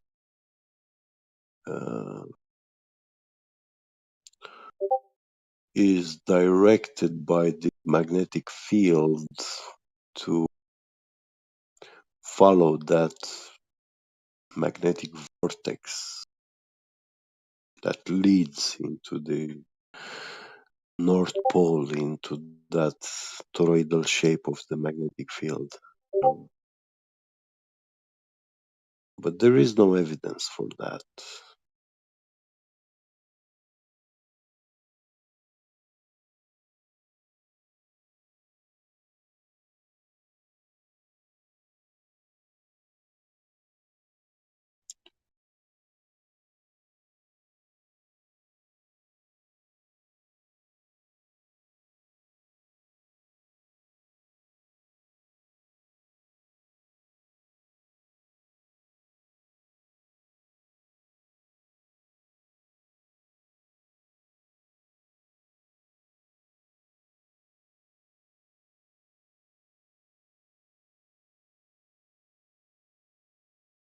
I mean, I can't see that happen as described in the heliocentric model, the northern lights.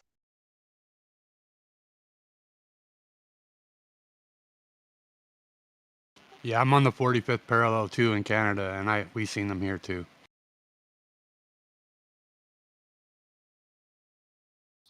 Parallel to what? So latitude.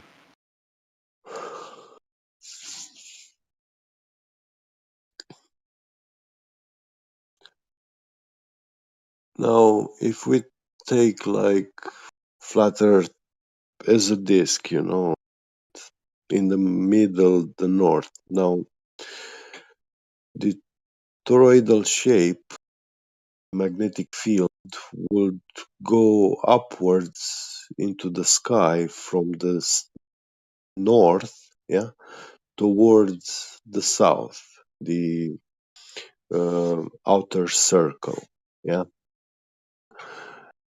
and now the sun is not much higher in altitude.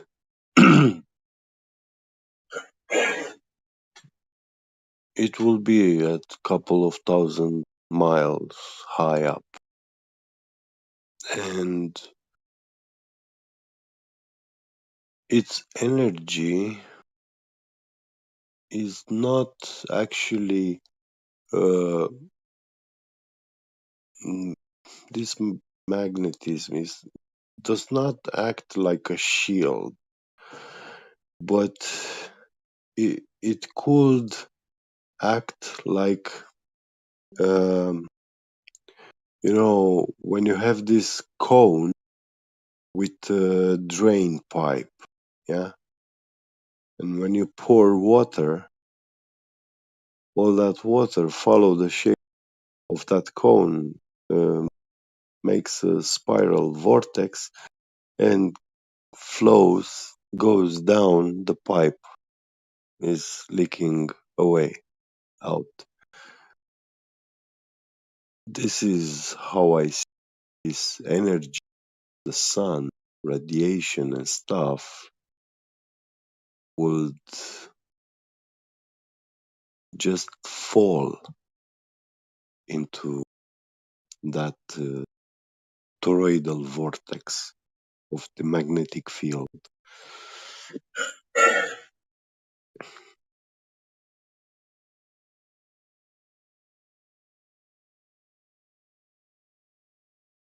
Because the way they explain it in the heliocentric model, they say that those solar bursts and stuff, they are so big, so powerful, and that solar wind, just look up The speed of that solar wind, man. It's almost the speed of light. So you have highly charged particles, physical, with mass, which are propagating with almost the speed of light. What the fuck? They will punch holes through the earth as if there was no tomorrow.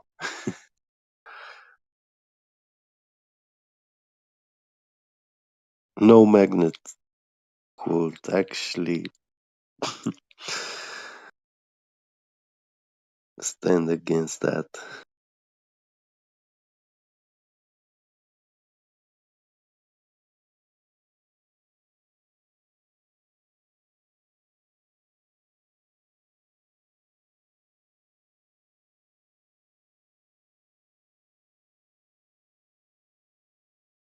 I mean, the strength of the magnetic field of the world, like when you go in an airplane high in the sky, you measure it, it's very weak. It's not the strength which is like Wait, you're a flat earther?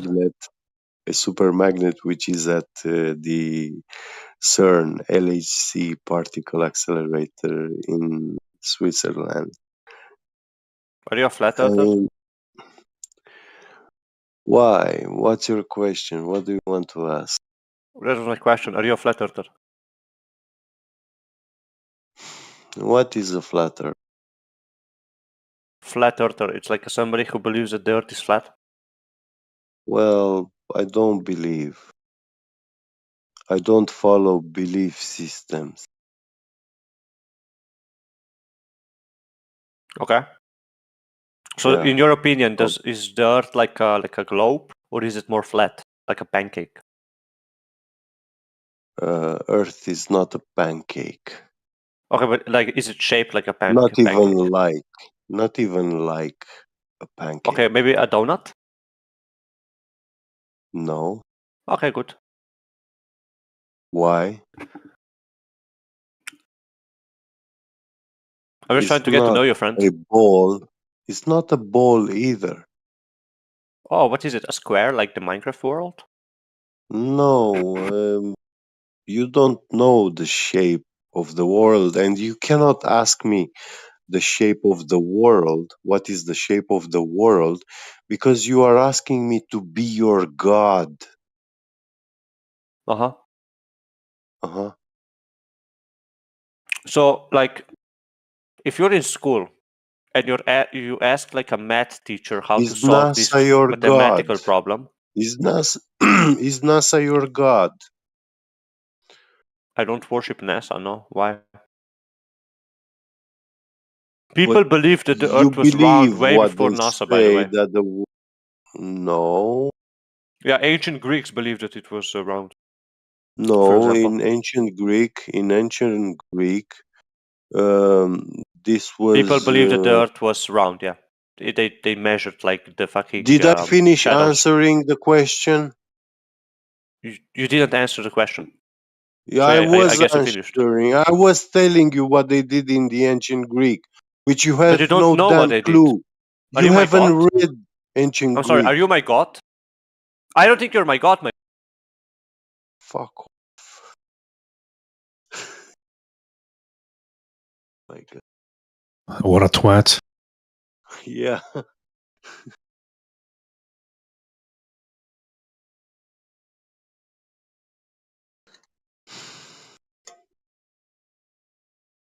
Ancient.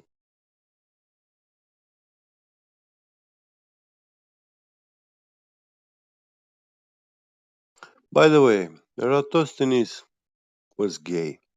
Yeah. And it was a crime to be that. If you were found in those times that you're gay, that you are practicing male to male sexual things, they will be killing you on the spot. On the spot where you stand. That That's no judgment, no nothing.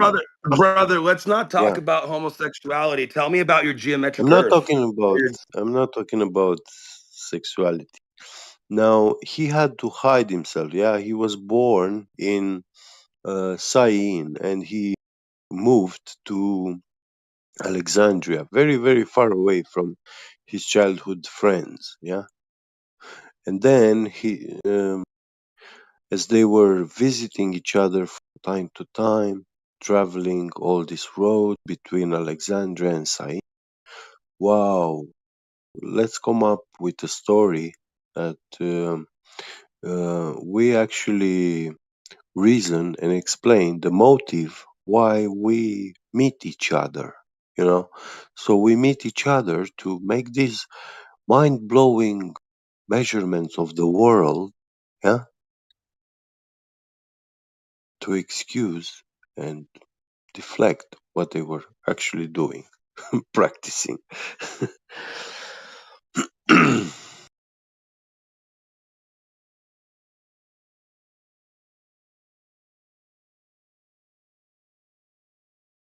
They were occult people, and everything they did, it was hidden, not public. They wrote those papers, they hid them, and only centuries later found and pulled out. And wow, these people were geniuses.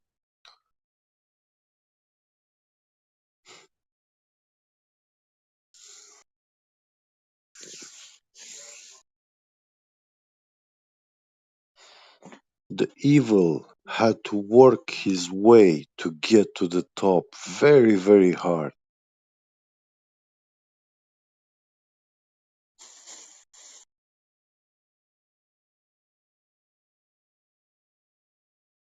It's not easy to fool mankind. It's not an easy thing. I don't know. I'm having difficult.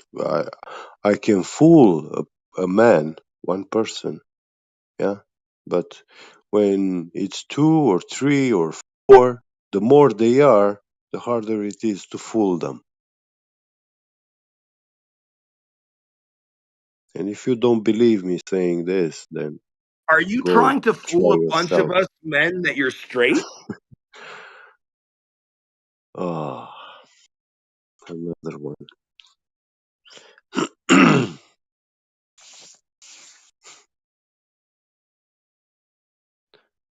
What's your frustration?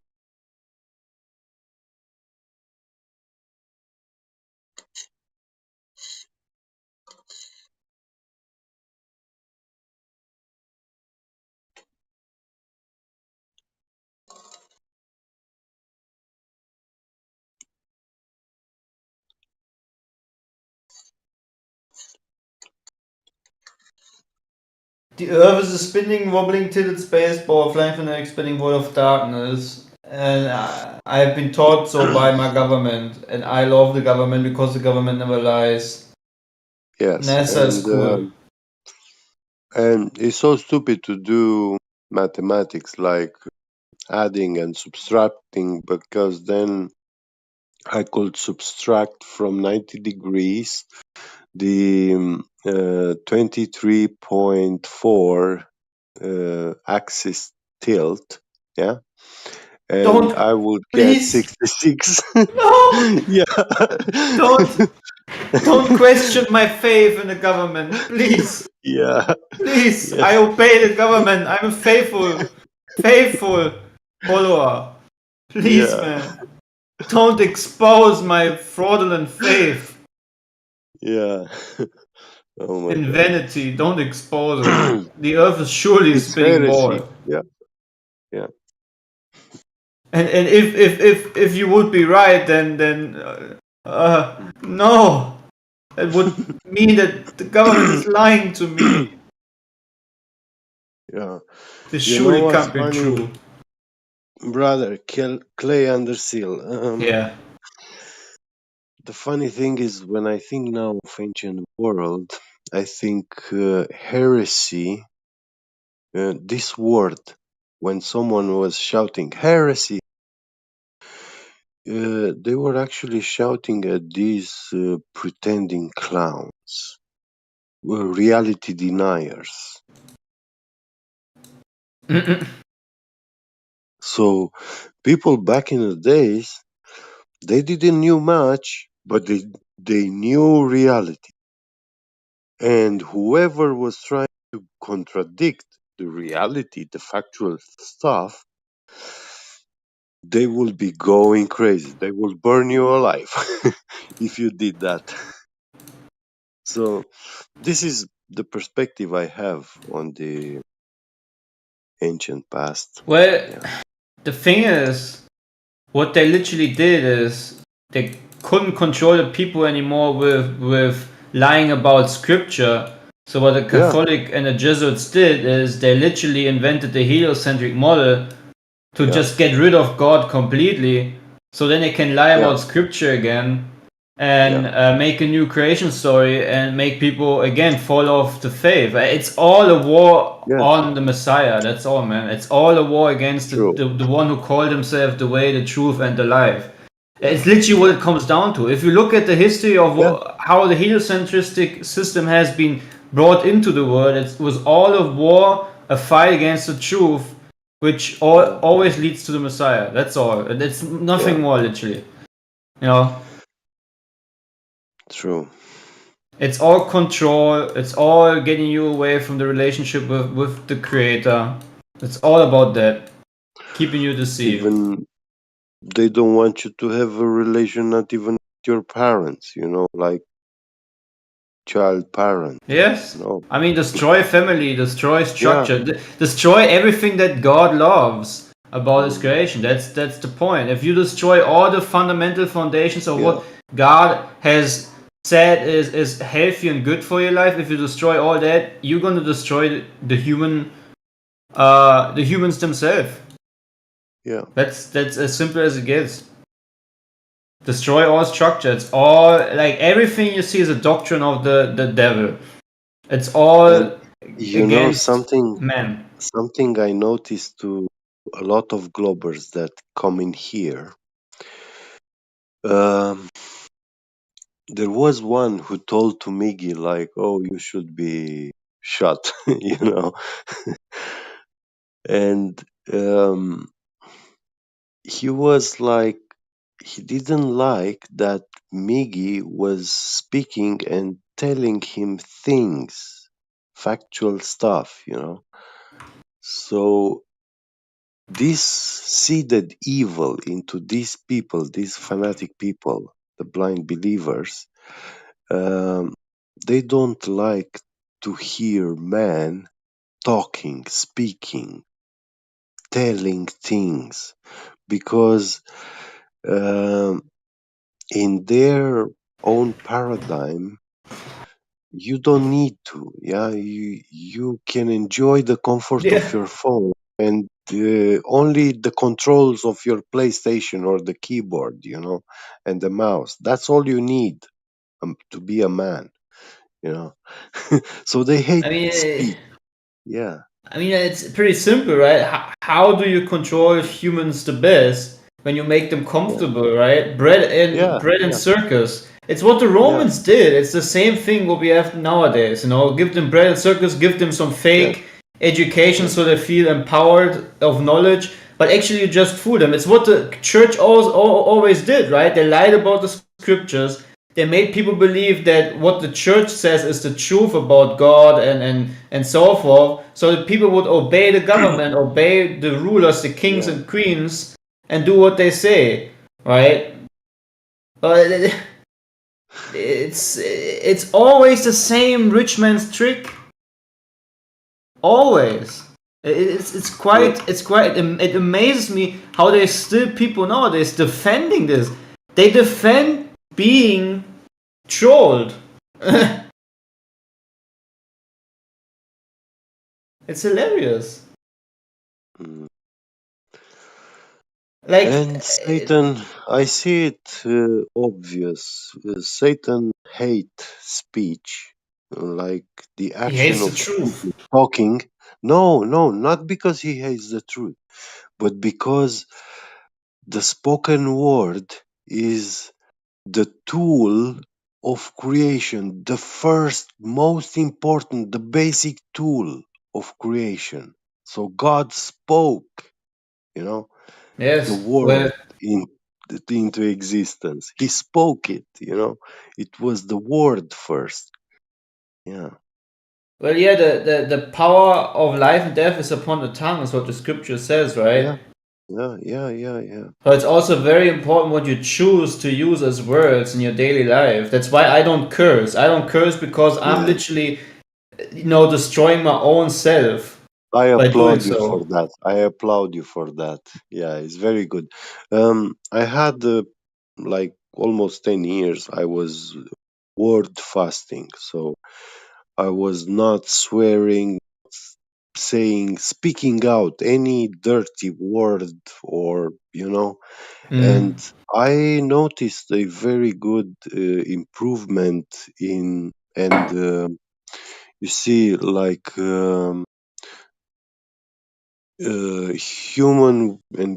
human interactions, friends and stuff, relations got better, and a lot closer and That's nice, man. pleasing. Yeah, I saw these positive effects, and I did like it, but for about a year in the hell, I started a little bit. Well, yeah, people can throw you off, right? It's you Yeah. like a sponge. Like I always Yeah. think people are like sponges, and if there's someone in your life that, for example, would start cursing, you take it like a sponge, right? Even if you're just Yes. subconsciously listening, even the music. For example, some people just True. listen to certain music and it influences their mind, that it also Yeah, it influences the gives way they you a talk. state. Yeah. It takes you to a state.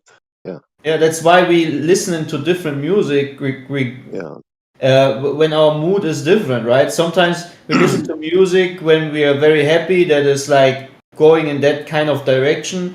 When we have like sad moments, we listen to different kind of music, right? Because it's very like influential what you listen to, and it's the same with when you listen to someone speak. When you constantly listen to a person that is depressingly talking curse words and bad things, you're like a sponge. You will also turn Well, bad, I so tell to you say. what, son. I tell you something. I know you are younger. This is why I want to tell you this, because it's something I noticed on my own skin with my life experience. So when someone speaks to you, sometimes you have those feelings like if that person would be capable to harm you, you know. And about some people, you feel that they would actually cold-blooded do harm to you if they caught you, like on the dark alley. They would execute you straight away. No feelings, cold blood. Yeah. And whenever you feel such things, I tell you, never doubt these feelings. They are always true. Well, Yeah. the thing is, I always like, since I have a relationship with the creator, if it's my time to go, it's my time to go, right? How in whatever situation it might be is up to him, right? If I might be at some point for the truth that I stand for, I'm going to be like slaughtered or like abused in some kind of cell. It's okay because I don't live for this world, right? I live Yes. for a different kingdom that is yet to come down onto this earth through the Messiah. That's my Amen. belief. That's why if they're gonna torture me, if they're gonna try to make me deny the creator or deny the Messiah, I will never do it. Well, They can put me in chains and starve me and kill my body. I don't care. It really doesn't bother me. let's say like the average lifespan of a man, like 70 years or 80 years, yeah? Yeah. Even if, even 80 years of torture for me will be like a blink of an eye. That's how I treat it. That's how I Yes. take it. And Yeah. trust me, there will be great It's tribulation, short-lived. right? I think there will be a decision where the creator will reach out to everyone and you need to decide. Either you stand for the truth, you follow him, or you want to be part of a comfortable life in this world. And there will be no going around. Either you take the mark of the beast and you're going to follow the false messiah that will enlighten. Many Christians, trust me, man, many religious people will follow They the will be Antichrist, deceived. a false Yeah. a false messiah who will first sit on the throne and will be televised through television, right? Well, Everyone will see Clay, him, but Clay that's and like, Steel. yeah, When the Antichrist comes, he comes under the name of Jesus Christ. yes. So And not even Jesus Christ, but Mohammed, Buddha, everything. Like he yeah. will Exactly. make all religions come together. And Yeah. these foundations are already, yeah, okay, I'm going back to sorry. Yeah, let's go. Curvature and rotation. That's what we need. Exactly. Truth. To accept and believe the heliocentric model that we live on a spinning, water holding ball. It's absolutely absurd, right? I Yeah. mean, just thinking about the notion, like everything we in regards to water, everything in regards to water, what we observe in a small scale, even large scale, if it's a pond, a sea, or a lake, we observe how water behaves, what it does, and so forth, and we observe it. It's always going to be adhering to the form of its containment, and it's gonna lay out flat. Just because at some point there's this like for globus there needs to be this imaginary point where it's just being too big to be observed, where water suddenly is going to curve 360 degrees in every direction to form a ball in space. That's ridiculous. It's not reality. Even the word horizon, like a day before we had a Greek come visit our channel, and when I heard he's a Greek, like this was my first question. Dude, tell us what the word horizon means. It's a word that comes from Greek language, right? And he said, yeah, the word horizon, it comes from Greek language. And he said that it describes a flat horizontal plane. Golly. Yeah, and only that can cause a horizontal straight line. Only a flat horizontal plane can be the cause of a flat horizontal line. Yeah. So for me, it was special to hear it from the mouth of a Greek speaker, of a Greek man. Yeah. It's just so simple, right? When you talk about level and horizontal, there is a distinctive definition that should be in your head, right? If I tell you I'm going to build my house and the foundation of it needs to be level in order to have a good house at the end, you're not going to have two definitions in your head. If you're gonna say level, it is what it means. It's going to be level and straight. Well, imagine that constructor that you're paying to build your house, level floor, if he makes them like diagonally, yeah. Exactly. So you're gonna be like, what? Oh my God! I said level. You wasted all my money and materials and everything. You scammed me. That's your first reaction, Oh, I thought you mean like level S in slightly curving around the globe, like Matthew Learn said in his YouTube yeah. So Well, imagine even if he was doing like that, Imagine you're an ant on the face of a clock. That's dude. These analogies.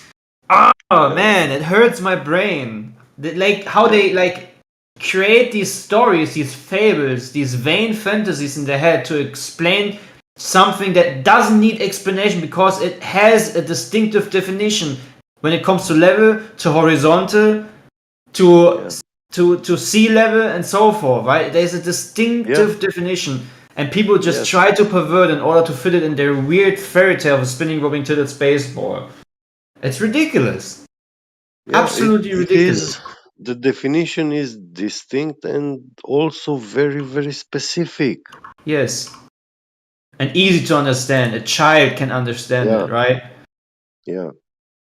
Well, if you go to the kitchen that this constructor built and you see that, you go to Auto or I don't know, some supermarket and you buy a fridge, you buy a cooker, you buy kitchen furniture, and they are all made for a flat floor. And when you go into this kitchen which this builder, the Glober builder made, and the floor is curved in the middle of the room, there is a 1 meter hill,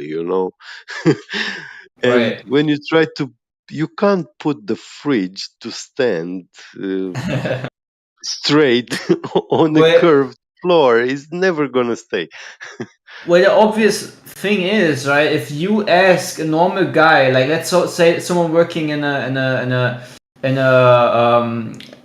these supermarkets, I don't know what the English term is, where you can buy things for your house, right? Like fences and stuff, right? If you just ask a normal person, exactly. A normal person that has nothing to do with the topic, if you just ask someone out there, what does horizontal and level mean to you? They will always refer to a flat horizontal line. No one except for the globe zealots will say, actually level also means as in slightly curving around the sphere. There's no one that's going to say that. Yeah, true. Yeah, if you go to this supermarket and you ask that guy, look, can you show me what horizontal means? He's gonna say to you, look, on this shelf we have constructors level tools. Yeah, right. So he's gonna take that level tool. You see, it's a straight like a ruler. Yeah, but in the middle you have a tiny cylinder with a liquid and water bubble inside, and you see in like two lines, and when that air bubble is in between those two lines, that means that this tool is actually standing horizontal. Yeah, so that's how they will explain. This is what horizontal is, when you ask them to But show you. I've yet to see, you know how they're like laser measuring devices for leveling out a room or something. I've yet to see a laser device that actually can create curves that are somehow horizontal and level. There's no like it's a fundamental paradox to say that you can have something curved by simultaneously call it horizontal and level. That's ridiculous. That's stupidity. True. Yes. I agree with you. And very It's good point. stupidity, man. Yes. Absolute stupidity. Yeah. That's the greatest look at that hate of picture, man. stupidity.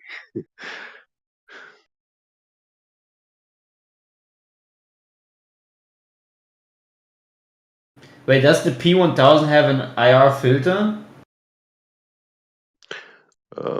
No. Or do you need to mount the filter on the camera? You need to mount it. Ah. Yeah. How much is such a not filter? designed for the spectrum of IR. Ah, okay. Well, infrared filter, it should be about this $20, looks so good. and I know actually a company which makes very good infrared filters, but these are for if you know the special forces, they have those M16 guns, yeah, automated guns. Mm-hmm. Yeah, and there is this American company. It's called Surefire, and they make special tactical flashlights for those guns, and now they also have filters, yeah, for those flashlights, because these soldiers times they can use night vision, yeah. So when they turn on the flashlight, yeah, you want only infrared light to be seen emanated from that flashlight. You don't want visible light, because if you that flashlight is like 500 lumens, very bright, so it can be observed, seen by a man from very far away. Right. Yeah, so when you put this infrared filter, yeah, it's opaque. No visible light passes through it, only infrared light. And when you turn on that flashlight at night, when you look with naked eye, it looks like this flashlight is turned off, like there is no light. But when you put the night vision on, you can see wherever you shine with that flashlight, it's like super clear, bright, and very, very far away. Like, and those filters, I mean, they are super good quality. They are military grade. It's not like civil stuff. And they will be between 20 to 30 euros, that filter. Their old website was surefire.com.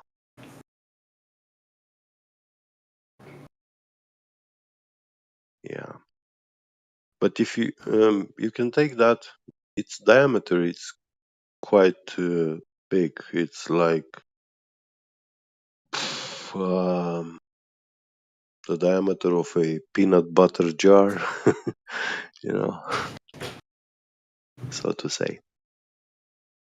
Where is the curvature?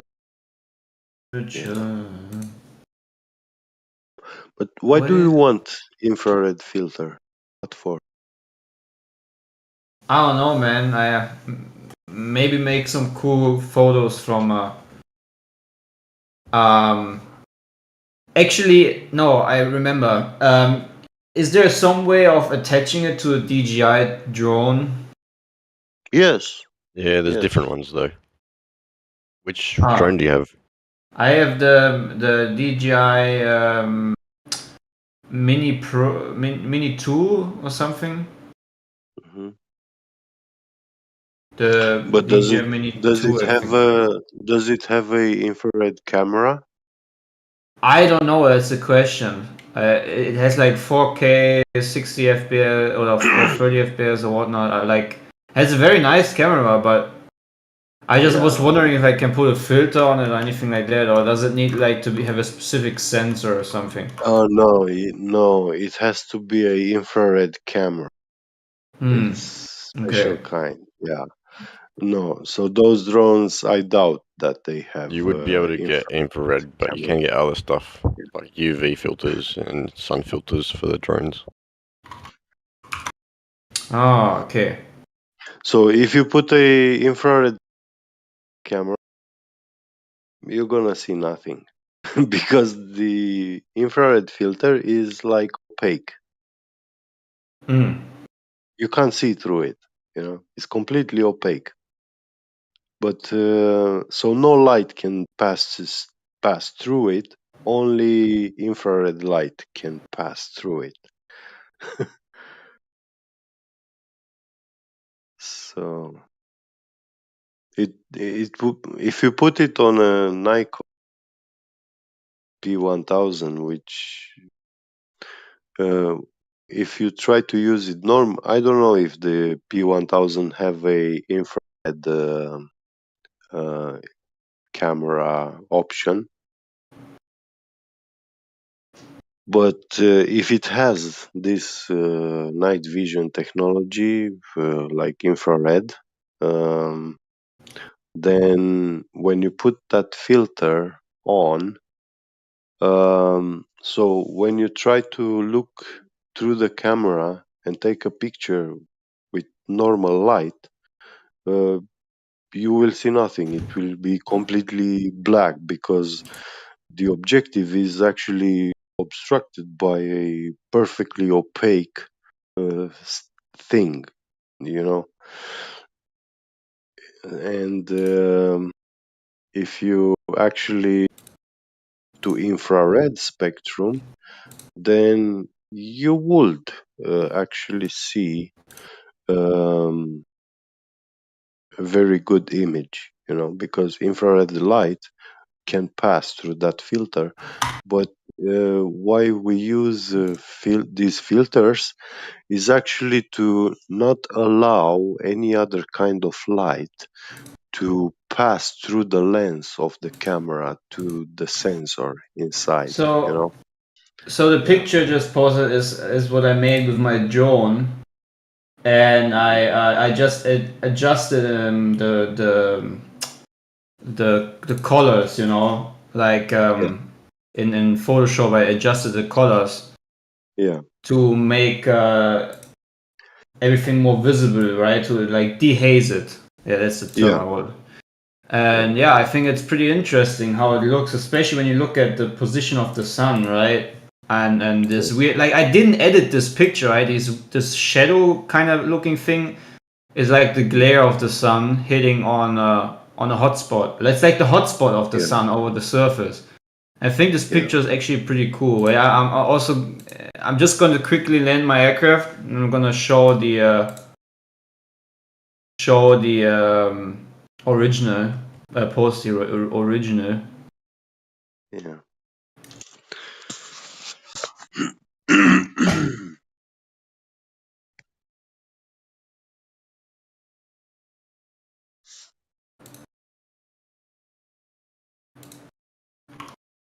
Nice, interesting.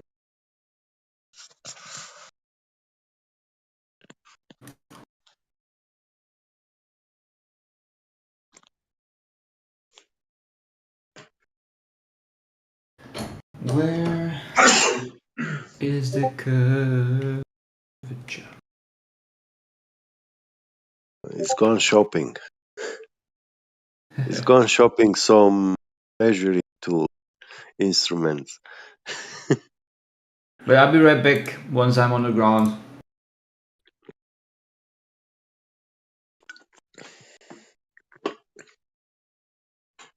Okay, take your time.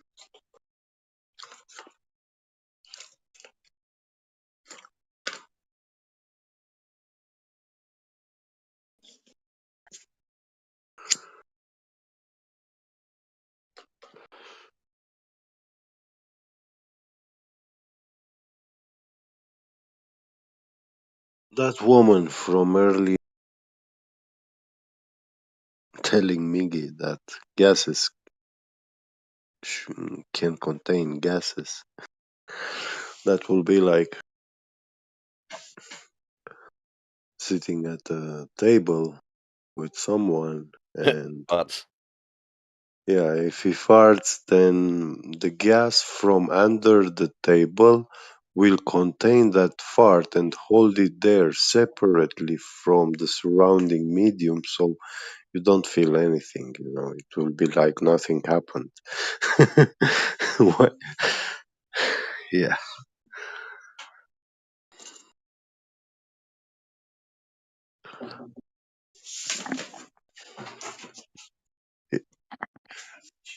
Acum da. I'll be right back.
Shabbat Shalom.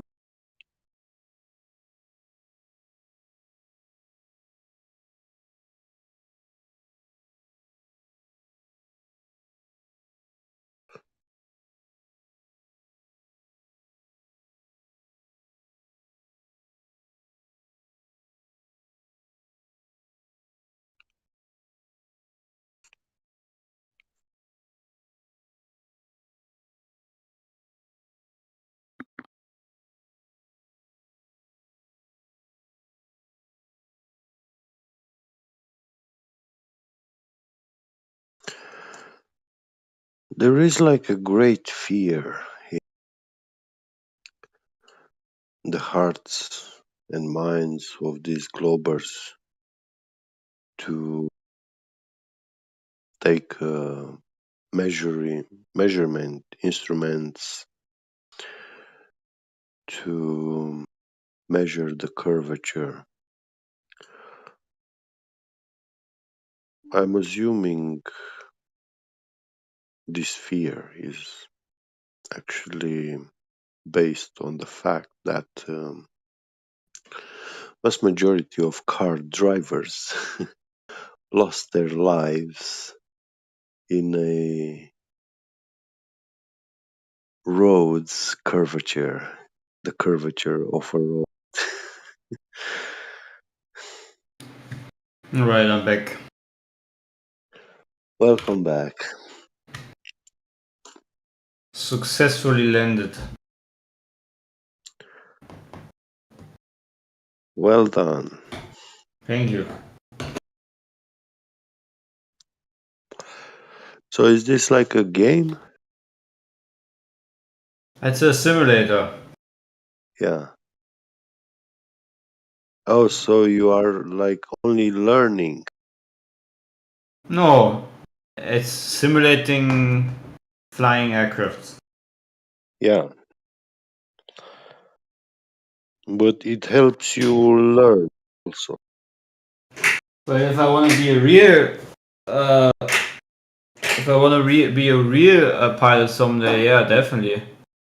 Yeah. I'm gonna definitely do my private license. I don't know if I want to be a commercial one.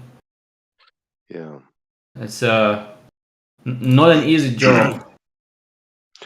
Man, I saw they have so many these where they have hot air balloons, you know, and you can fly with a hot air balloon here. I want to go and maybe, yeah, the next summer, next year, I will go and pay for a ride.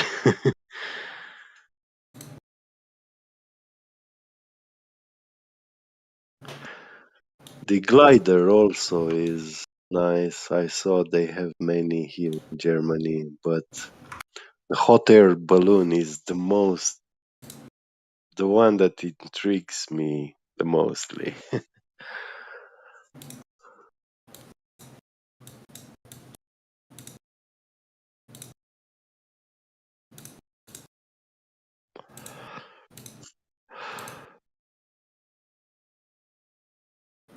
Is that the latest flight sim? Yes. I might have to get that. On an RTX 490.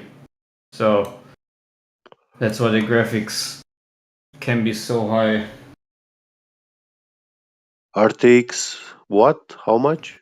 490. Yeah, I've only got a 390. Oh, 490. Yeah. Or 390 is also enough. The only thing with the 490 is that you have frame generation, which is, you know, this AI helping to give you even more frames, which is kind of insane. It really makes the whole experience very smooth. And your screen, how many? I'm playing in 4K. FPS? Yeah, 4K, but how many FPS? Is it like Uh, 240 or? No, right now it's 65, 67. It depends on the airport and how much traffic is around.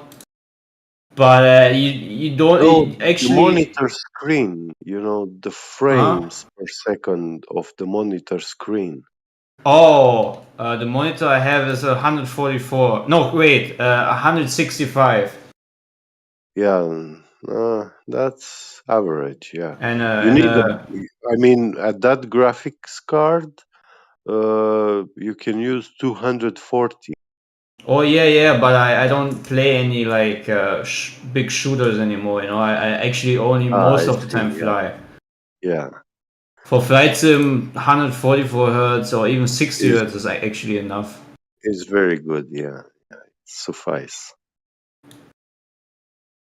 But getting like 240 hertz for 4K is unnecessary because, you know, when you play a sim like this, you just don't get enough Shooter frames in game, 4K.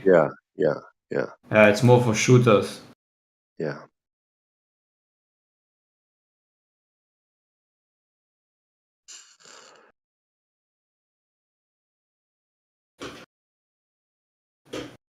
But yeah, it's a lot of fun. It's not for everyone. I mean, if I show it to my family or other people, they're mostly like bored or don't even get why someone would sit 2 hours in front of a screen just watching an airplane. But it's very system wise. It's very much like it's actually exactly what you do as the real life procedures. Yeah. What the real pilots do. So that's what I love Reality, about it. yeah, well, it's a simulator. That's what it's supposed to do. Mimic reality.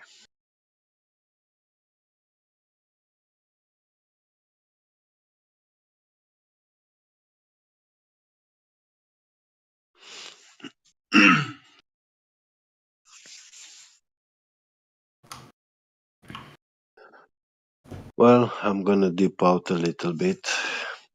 Be All right. great, everyone. Take care, Clay. You too, man.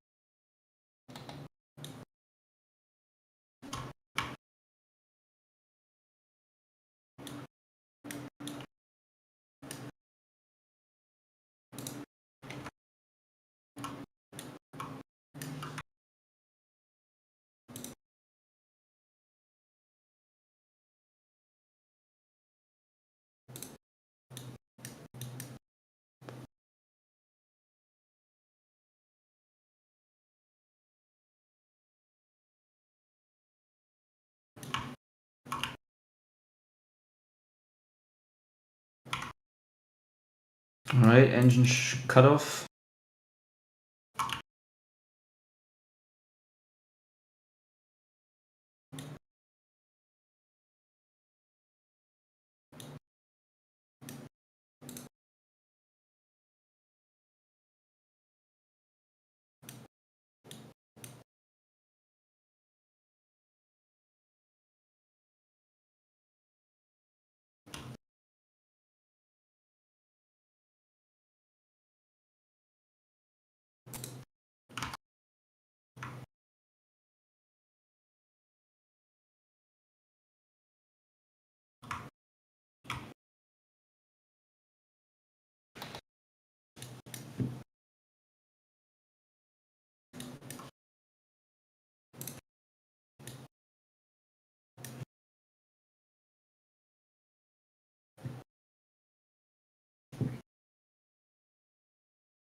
I know.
Anybody here think the Earth is flat?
Test 1, 2.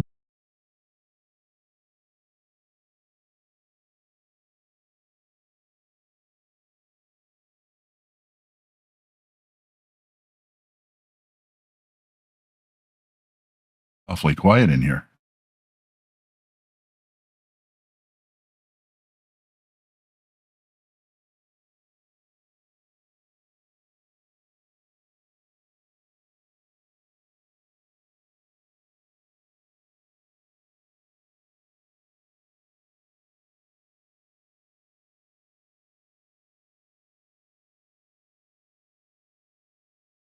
It's 4 a.m. here. It's meant to be quiet.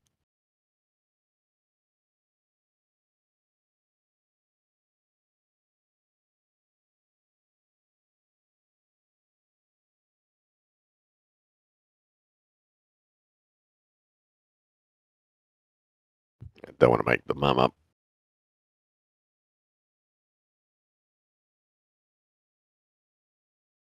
Okay, that's better. I had my computer speakers on instead of my headphones. And then once you said that and broke the silence, I thought, what? Now I can hear there's silence other than you and I. Good Well, day, you probably didn't hear what I said then. What did you say? 4 a.m. It's meant to be quiet. Ah, you must be on the other side of the globe, down underneath, standing Yeah, upside I'm down. upside down. Yeah. How's the kangaroos out there today? I don't know. I don't see any around here.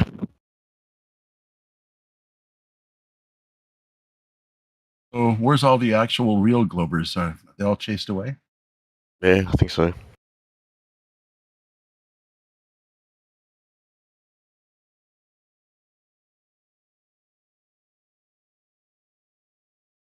I think a few usually rock up at this hour.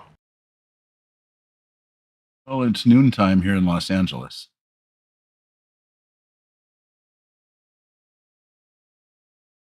Mr. Batman.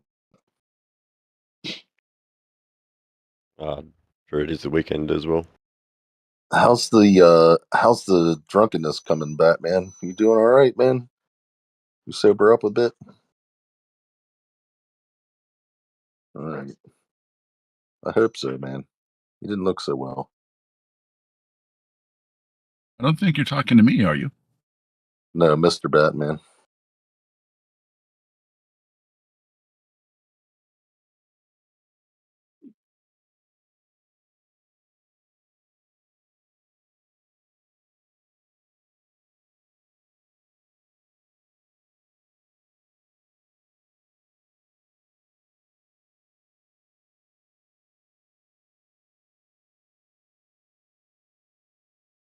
Well, I wish you all a good day. I think I'm going to go pick up my guitar and play. Have a wonderful afternoon.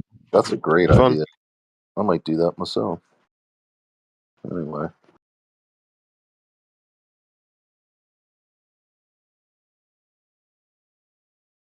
Why is Mr. Batman in the Flat Earth server? I didn't think Mr. Batman was a flat earther. Mr. Hillbilly.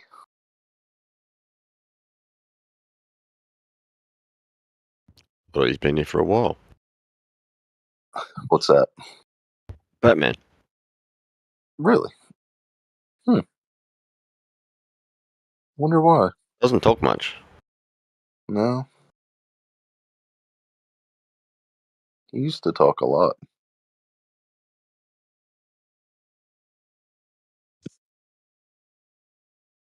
Oh, if he's Australian, yeah, probably pretty early.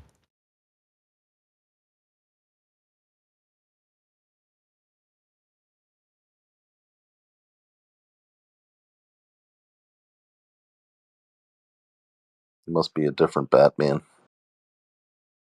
Could be.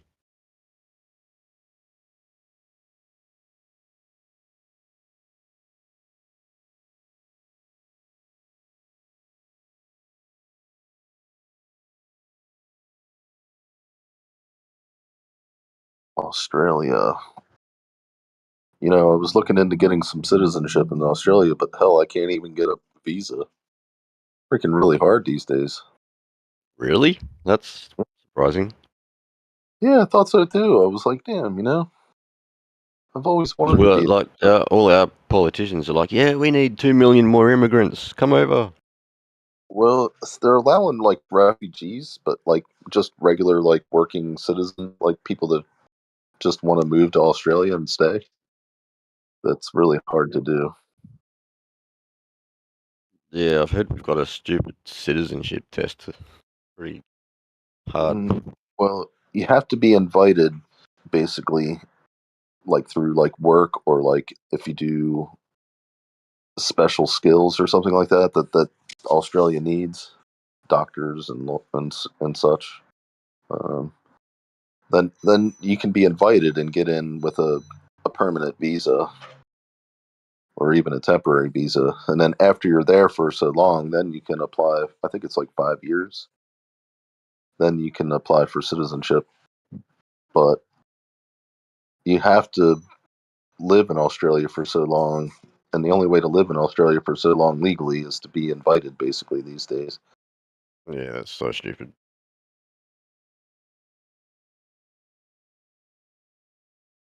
Oh well. Borders. So I'll have to be a crummy American forever. Maybe I'll move to Canada.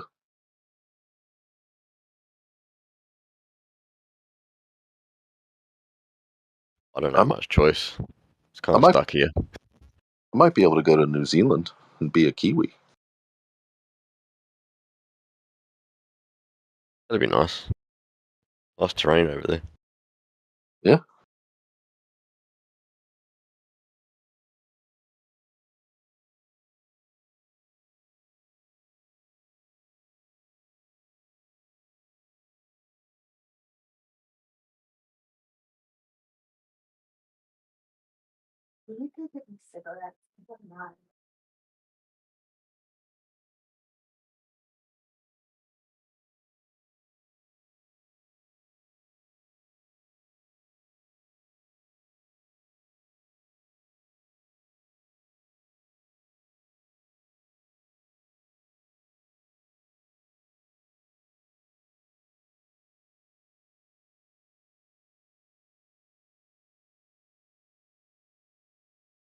Oh, looks like I gotta go run errands.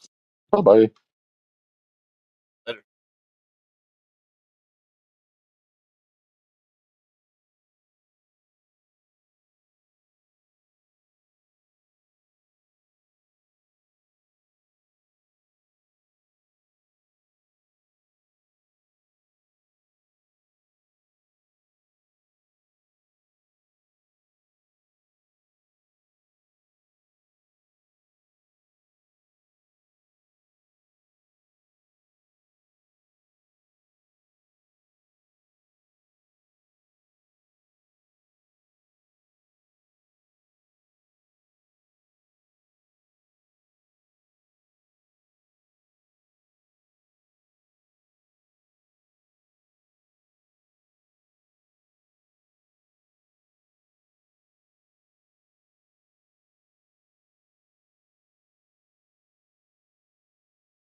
Jesus Christ created the flat Earth.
So quiet in here.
Wakey, wakey.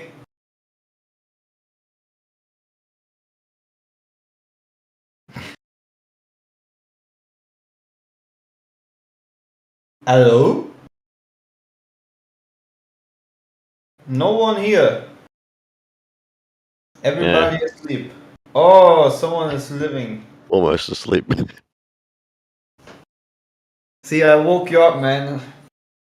And you were about to sleep. did wake up a bit too early. Good thing is your Earth isn't spinning, so you can have a good rest. Exactly, and it's Sunday. Wait, it's Sunday? Yeah, man, it's 5 a.m. Sunday. Oh, you're from Australia. I've been up 3 hours already. Are you from Australia? Yep. For me, it's Sunday in 2 hours.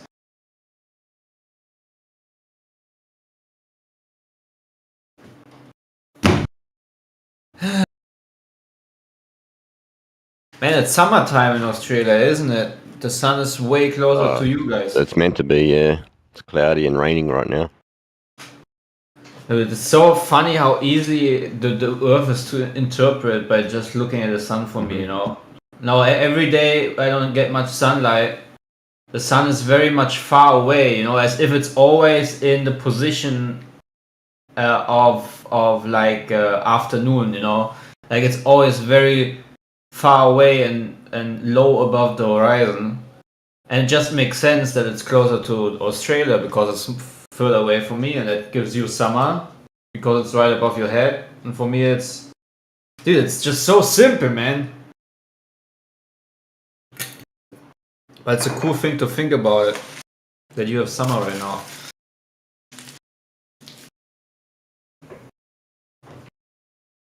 But it's obviously because the Earth is on a tilted axis, and because of the wobble, of the wobbling motion, you have summer right now. I mean, everything else would be hilarious to assume. Yeah, and the wobbling motion gives you summertime. Oh, I don't even know if we're meant to be closer or further away from the sun right now. Well, the sun is obviously closer to you. No, but I mean in the heliocentric model, like 93 million miles away. No, we're half that distance now. Oh yeah, I mean the heliocentric model is retarded. Makes no sense.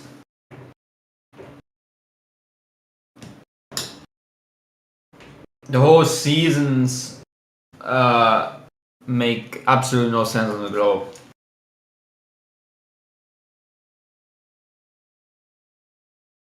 Oh, sorry, someone is saying it's not the wobbling motion, it's just the tilt. Oh yeah, okay, it's the tilt, man. Cool story. For some reason, because the Earth is tilted a different way, that 93 million miles away sun is somehow now making summer in other regions and winter in Europe. Seems legit! Anyways, I'll be right back.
Hey, Judge.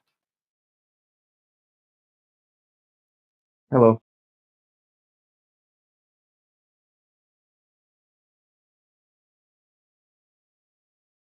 Been kind of quiet in here so far.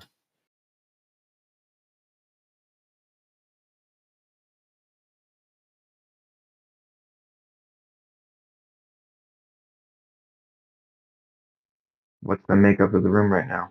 Pro or anti globe? Mix of both. I am pro globe, but not many people are talking. We're just sort of chilling here.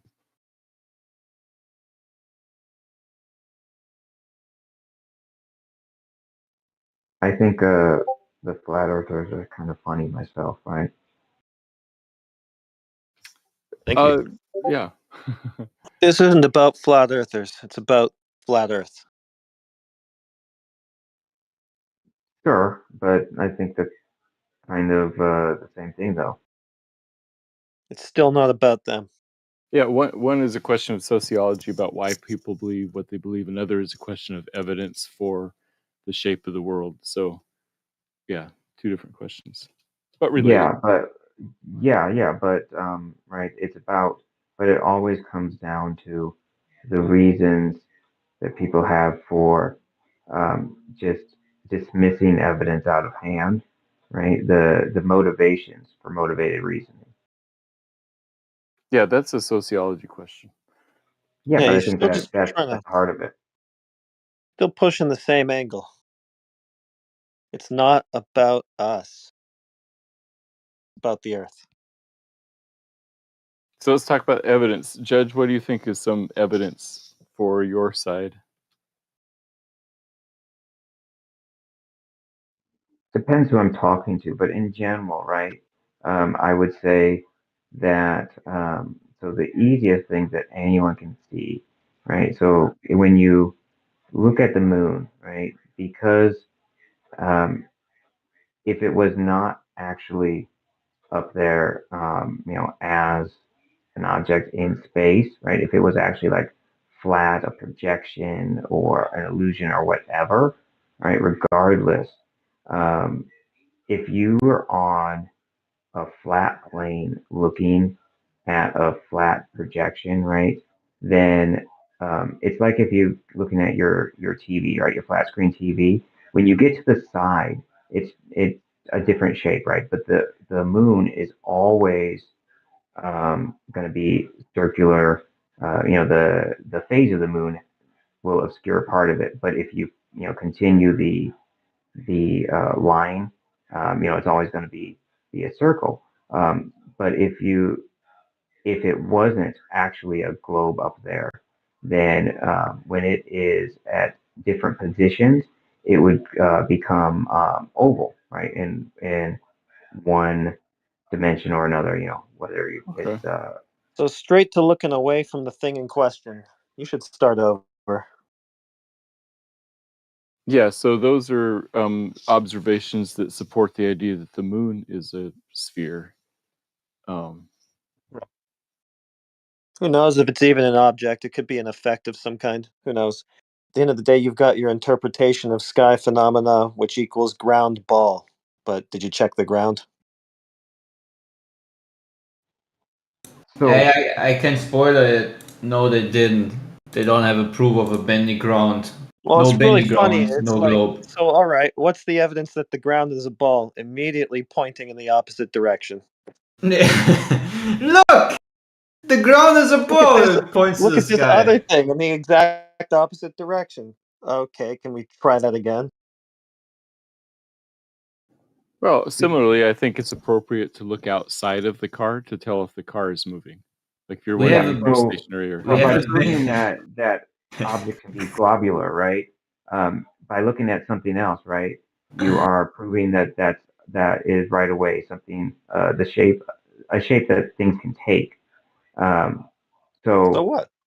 I can look at a basketball and go, hey, that's a shape things can take. I guess I must be on something like that. So see, this is what I was saying originally, right? This is the out of hand dismissiveness, right? You don't actually Well, care what I'm you going to say. didn't give anything, though. Well, I mean, you interrupted me partway through, right? But it doesn't matter. I mean, you're pointing in the wrong direction.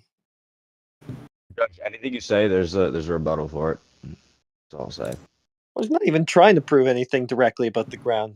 He's just going, "Hey, it's got to be what I think it is because of this thing going on up there." But just look at the ground. I've always wanted to ask this question, and I don't want to get muted or kicked out for it, but is it something to do with like it's like observation? A lot of like it's if you don't see it, it's not real. I've always wondered that because a lot of like flat earthers I've heard talk about it's like I don't know about if that. if I haven't seen it, it's like it's not real to me. No. Can you repeat more what like you... it's just about? Sorry, Clay. It's more like it's just about direct verification. I don't Yeah, necessarily that's have more to, or less what I like, mean. go ahead. Yeah. Just repeat that in your mind and think about it again. I got a No, question. I know it. I know. If the Earth is flat, why, when you have a balloon go up in the sky, why does it pop? If it was like glass or whatever, it would just let it would stop. Because the containment of the gas, which would be helium in most cases, will expand, right, when it goes into a lower segment of pressure. You can even simulate this yourself in an experiment on the ground. So Yeah, the because gas it is seeking contain, yeah, that Yeah, sorry, go gas that contain gas is seeking equilibrium Yeah. in that lower pressure environment. It's a nice little phenomenon because it proves to you everything needs to be contained, because every gas will expand to seek equilibrium, unless you believe that the weakest layer is right next to a vacuum and somehow is magically staying there because the earth is endlessly producing oxygen. Who knows? Anyways, it's a cool story. You're in your lungs, Clay. It's the same concept. I've seen 1,000 Ways to Die, and some dude died because his lungs exploded because he was in a helium balloon.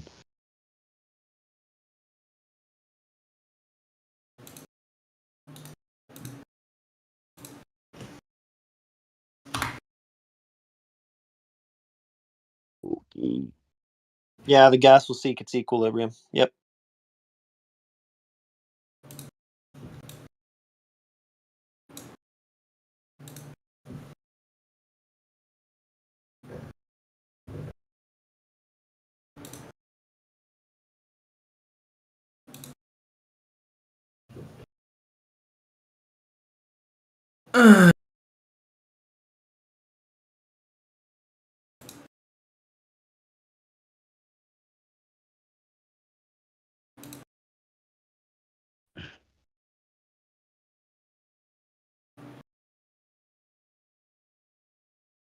Moon, rock, petrified wood.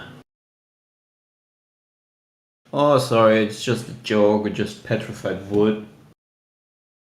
The moon's made of trees. Yeah. Actually, the moon is made out of Earth. So whatever you bring from the moon is actually part of Earth. According to their own belief. I ran the other guy off. I should have let someone else talk to him. God damn it.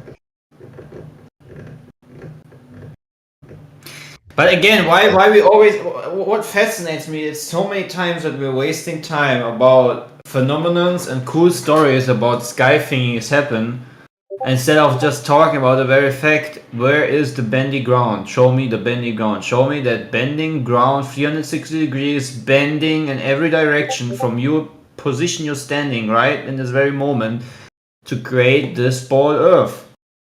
As long as you can't provide that, everything else is just a story based on assumptions. I just find it a hilarious irony. It's like, all right, what's the proof that the ground's a ball? And immediately pointing the wrong way. It's like every time. Yeah, it's because the Earth is so large. It's hard to determine whether it's flat or a ball from the ground. So we have to look elsewhere. That's why. That's not the reason. Can't you just shoot a rocket into space with a camera on it? Isn't Holy shit, refraction supposed Matthew. to be the reason? Matthew just Yeah, gave me it's not deja that- vu. I've had this conversation refraction. before. Refraction makes it difficult. So either there is Yeah. refraction or there isn't. That's why It's not that it's not that it's too big to tell it's a ball by looking directly at it. The geometry says that you should basically be able to tell. I thought your reason was refraction that you can't tell. refraction is the reason why it's hard. Yeah. So that's it. Yeah. Now you pivoted to the right excuse. Okay. No, I said it's hard to tell, and you're saying refraction is the reason it's hard to tell. And you're right. It's refraction. Yeah, but and you also said it was hard to tell because it's too perspective. big. And I was like, no, that's not really it because it's not too big to have a geometric horizon, etc. Yeah, if it were smaller, the refraction wouldn't be an issue. Oh. So it's too big plus refraction. Remember, we're talking about the difference between light traveling in a perfectly straight line versus traveling at 0.01 degrees per mile. If it bends even that much, then all bets are off. It's hard to tell the difference. Well, is there any evidence that there's any is- curve that the light is bending around to begin with? I would say that because it's hard to tell, you would look to other reasons and other arguments instead of squinting at the horizon isn't useful for either side. Okay, so you can never tell that there's a curve there that you can't see because light might be bending around it by looking directly. I think it does, but I'm saying I'm not going to have an easy time convincing you because of this difference. Matthew, I can help you out, Matthew. The reason why the sky is blue is because of refraction. It's because light is hitting an atmosphere and it is bouncing through molecules and particles that is refracting light, yellow light into blue light. So we see a blue sky, an atmosphere during the day. Still no globe detected. I'm not arguing a globe. I'm just saying that's what I've learned. All right, thanks for that.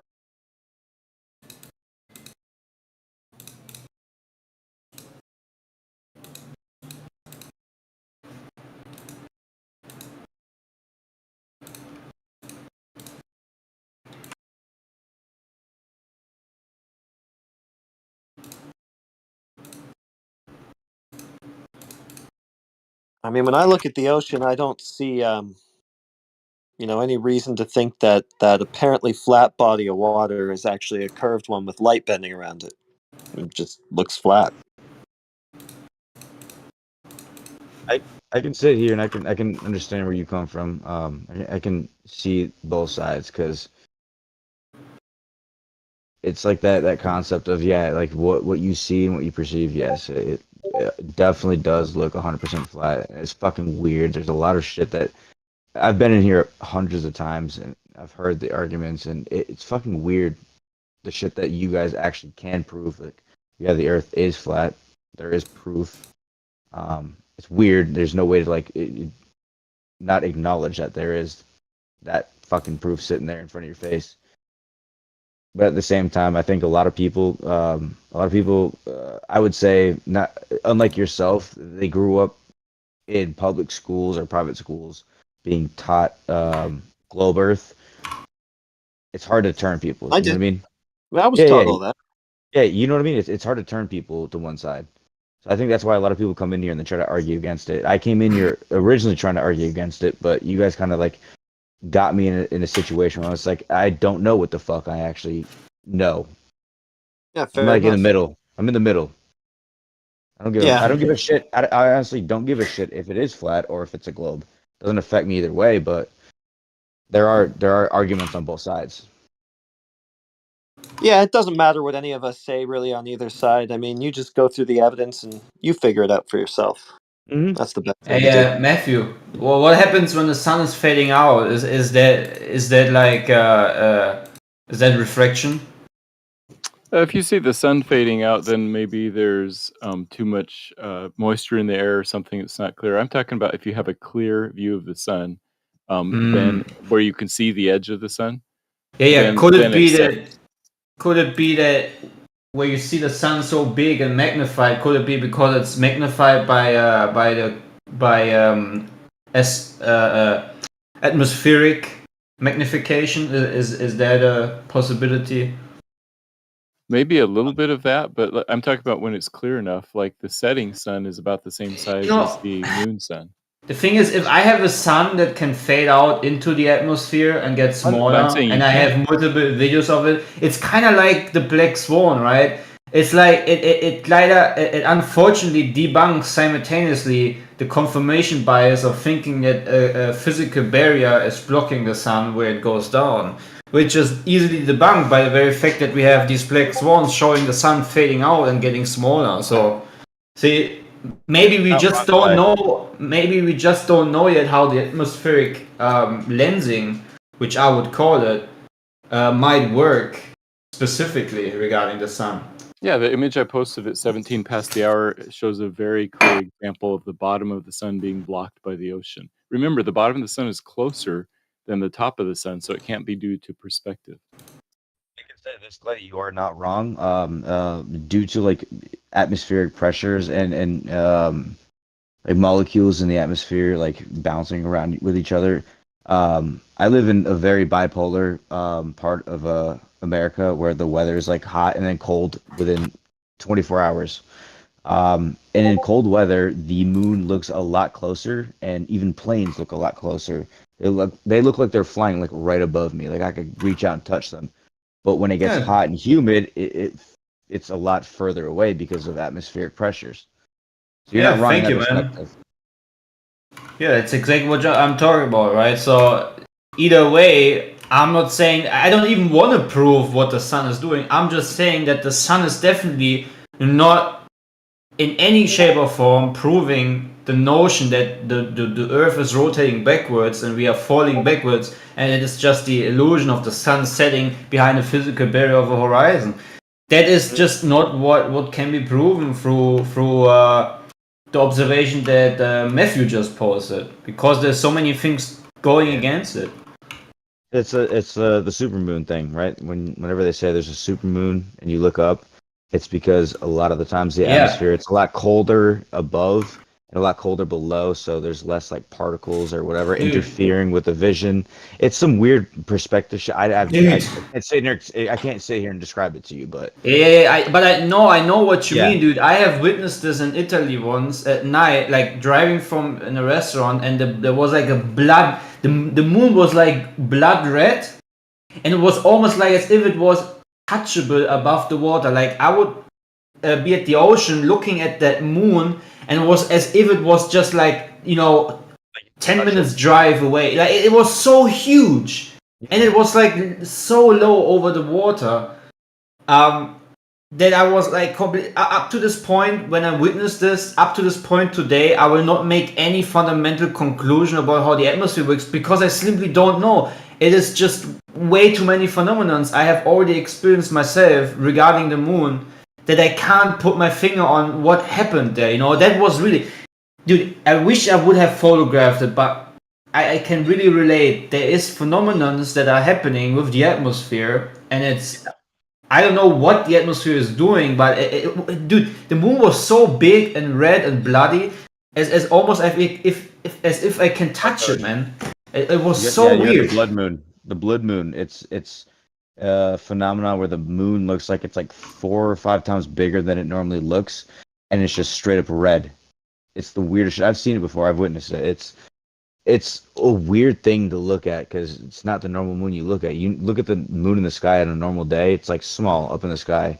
But then that blood moon, it's like, holy shit, this shit just fucking came so close to us. It's like it's coming down to us. That's how big it is. Yeah, if you were to measure the angular size, it would be the same size when you saw it. It is. Up high. It's an optical illusion. It's like an optical thing, like I said, the cold air optical illusion, where I live on a pathway with planes, so I have planes flying past my house constantly, and in the summer when it's humid, they look like they're way higher up in the sky. But like I said, I have bipolar weather, so like fall and spring, it gets hot and cold consistently, like 24-hour differences. So like one day it'll be like 50 degrees, the next day it'll be 80. And there'll literally be like days where it's 80 degrees, right? Look at the plane, that shit looks far away. But then the next day it's 50, 40 degrees, and that shit looks like it's like right above you, like you can reach out and touch it.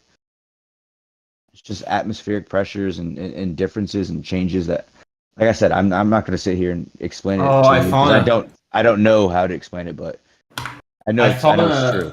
I found a picture that is kind of what I'm talking about. Unfortunately, it's not really dark. It was way more orange and red looking, and was like on a dark background, right? Not like in this picture it was. But that's how it was like sitting almost above that horizontal line of the ocean. It was absolutely, yeah. What I posted in chat, or maybe this is closer. Dude, Pretty sure this I've seen it. Yeah, seeing this in real life, especially on the ocean, is absolute. Like this will like blow your mind.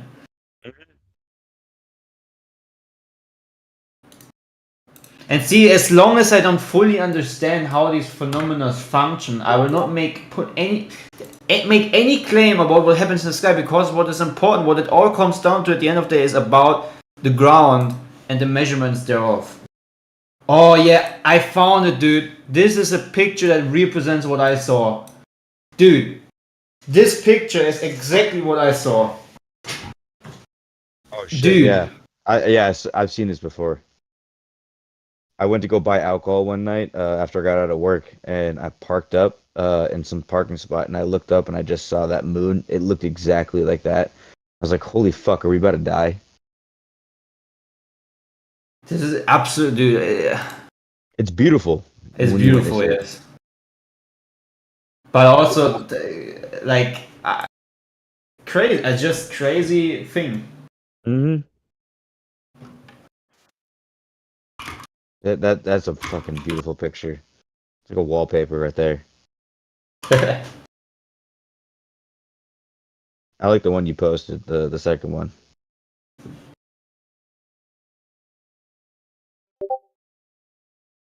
Fuck.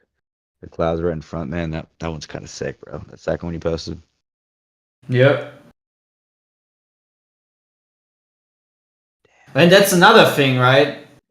For me, from a side of perspective, when I see like videos of the moon and the sun being between clouds, it kind of makes sense for me when it comes to a plane on and how everything merges into one, right? Because due to perspective, it makes more sense on a planar surface for me as with the globe theory. Because there you have like the lights being outside of the Earth, so to say, right? Very, very, very, very, very far away indeed.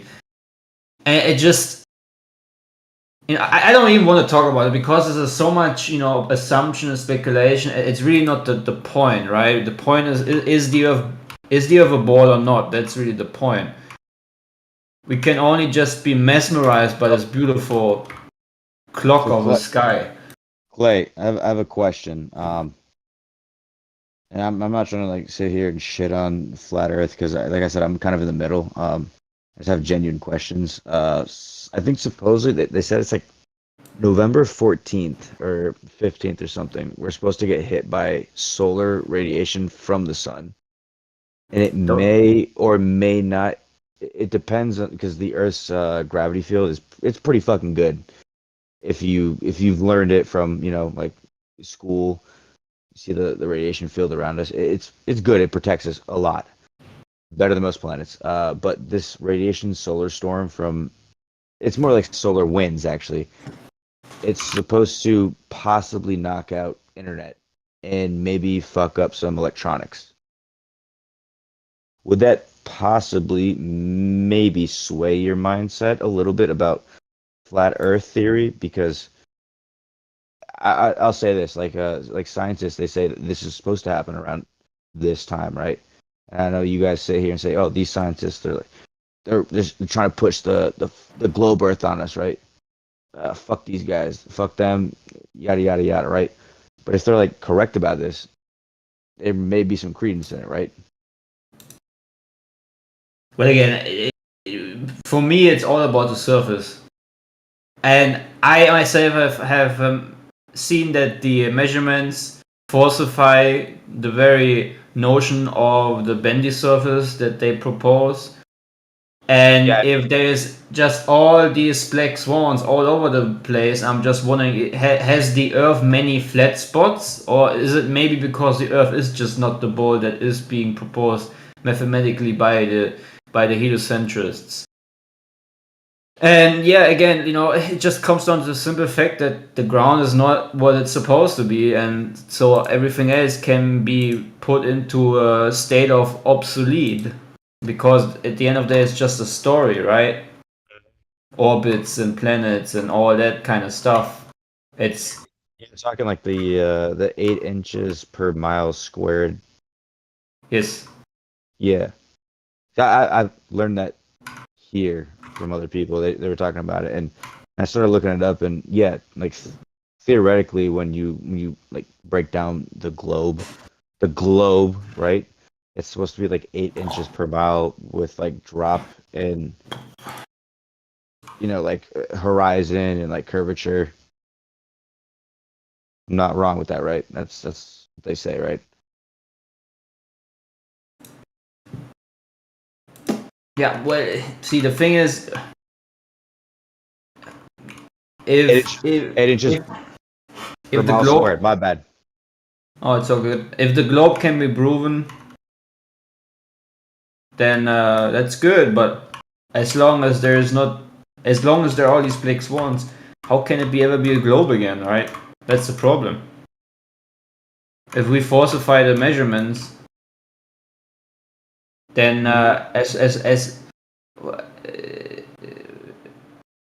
either the globe is a huge, humongous globe, and turns out to be like almost perfectly flat, or it's just obviously not a globe.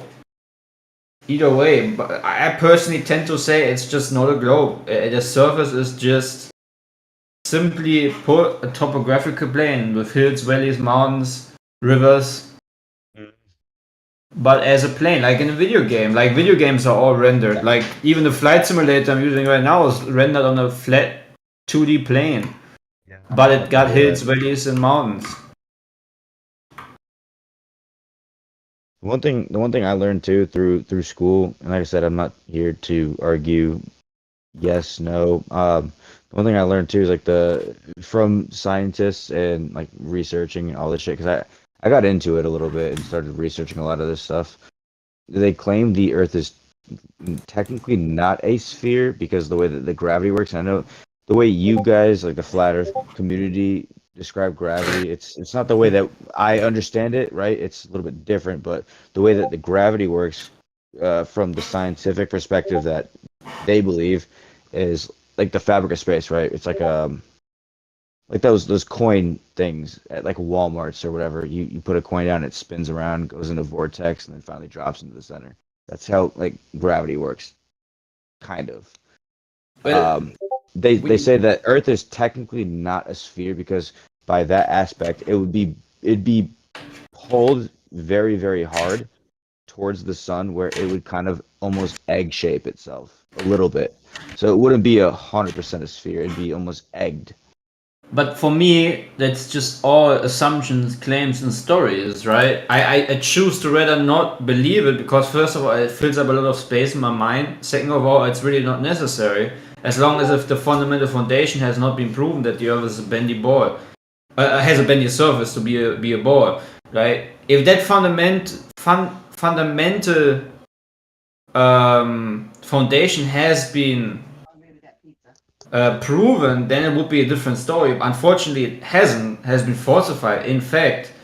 So whatever the assumptions about space and gravity and whatever are, it's just, for me, it's just a story. Like you would talk, like as if you just would talk about what Santa Claus is doing right now at the North Pole, right? So anyways, the thing is this, to make a long story short on my behalf, oh dude, I wish I wouldn't have lost that one point I was trying to make. I have a question though, if you don't mind me asking. So you say stories, right? A lot of, like I said, I've been in here a few times. A lot of flat earthers, they base it off of religion. and like Bible, right? The Christianity Bible saying like it's proven in the Bible, the Earth is flat. It's like scripture in the Bible about it, right? Are you one of those Well, people that kind of believes in it? well, a lot of flat earthers smoke weed. Doesn't mean that I Yeah. smoke weed, right? Well, that's one of the craziest things too. Is like I said, I've done a lot of research on this. I've heard like thousands of different versions of flat earthers. It's like a spectrum. Like there's some people that believe in hollow flat earth. There's some people that believe like the moon and the earth, or the moon and the sun are like a couple thousand miles above us. You'd fly planes above it, and I've heard weird, crazy, like thousands of different theories type shit. Mm. I'm trying to sit here and try to understand all of them and trying to connect them and see where all of it kind of connects, because I know that all of you guys have the same ideology, and I want to understand that side. Mm-hmm. So you need to understand. What side would you be on? That's my question. What side would you be on? Is it like strictly flat Earth, or is it like there is no side, right? For me, life is no side. I don't. If I look at the person, I see an individual with arguments, with hopefully his own individual opinions that he can bring forth. I don't put myself in some kind of subcategory. I wouldn't even call myself Christian or whatnot. I personally, I just say I'm a human. I have capabilities of thinking. I have my individual arguments and thought patterns. They're not always going to align with everyone else, but in general, I have points which I would share with almost everyone in here, which would be that we have all falsified the measurements of the surface. Everything apart from that is just conversation that I'm grateful to have no problem with, but mixing in my own personal beliefs about the Messiah, about his creation story and so forth into something that it doesn't need to be mixed into is not very much necessary, because it will just maybe create more confusion than that does it really help for someone to understand the position of someone who is falsifying the globe. So to keep it simple, I'm just saying everyone is an individual. Everyone has their own life, has their own thoughts, and I think we are at a critical point in society where we see that this individual look at people is going to be more and more destroyed by fundamental what is it called? Like in German, we say Kastendenken. So you put someone into a specific category and give it a label. ideology? Yeah, people are labeling each other, and I think that's a very scary position to be in, right? That we label each other. This guy is a lefty, this guy is a right, and this guy is middle, this guy is whatever. Instead of focusing to really put the pride down and actually first of all understand the person. But it's always a part of two, right? If one is prideful and the other is not, there will never be a fruitful conversation. But if both parts can be just objectively honest to one another regarding their own individual arguments, then that's cool for me. That's good. Will bring a conversation forward. But if someone just keeps spasm about the sky and what the sky does instead of focusing on the very point, what is the service doing, as an example out of many, then this will never bring forward a fruitful conversation. It will always end up in spiraling and blockage, and it will not really come to a point of conclusion. And that's what I'm trying to avoid. It's the echo chamber aspect of it, because you brought it up too. The like the left and the right, Republican, Democrat. You got socialists, you got communists, you got Marxists, you got all these like different versions of like political people. When you really break it down, all these people are just fighting in an echo chamber against everybody else. They're all in an echo chamber being told this is right, this is how you should think. It's not really right. I mean, you should have your own opinions, and I agree with you 100% with that aspect, where you have your own opinion, and I think everybody should have their own opinion. It doesn't matter what your opinion is. Nobody should disrespect your opinion. I mean, that's your own opinion, right? Yep. It's just simply put, how should I say? It's just important that we all get along first of all, right? And that we just that we just accept that variety in individual thinking is a good thing, as long as it is not being forced on others, right? I can have individual thoughts 100%. and arguments about a topic, but I can't assume that it's my right to force it onto someone else. Which what I think is happening right now in society, that it's kind of being legitimized to force worldviews on others, as we have seen in the past 2 years with the pandemic, right? Yeah. Unfortunately, I can't go into detail about that, but there I've seen this common failure of society, which is mostly out of pure it's sheepism. Well, it happens out of pure It's chaos. It's donut stayed, guys. Donut. It happens out of pure comfortableness. That's the word I was trying to search for. We are too comfortable, so we search. We're too comfortable, so like the Bible says, we search for the splint in the other people's eyes, but we don't really recognize the very big blank in front of our eyes, right?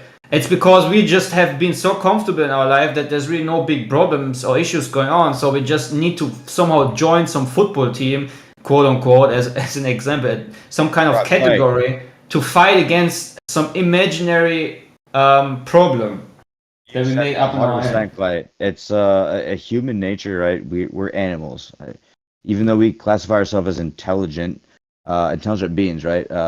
We still have that animal nature in us, but complacence, it creates an issue where, right? There's like an animal aspect of us where we want to conquer, we want to kill, we want to have sex, we want to do all this other bullshit. But like, complacence, it really fucks with hormones, and like it messes with people's brains, and then it creates a whole another issue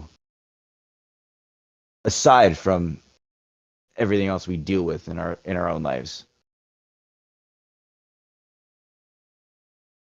Yep. I've thought about this ideology for fucking so long, and glad you brought it up, because at least somebody else thought of it too. Yeah, we need to get back to the foundations of what democracy actually means. People should really dig into what is democracy.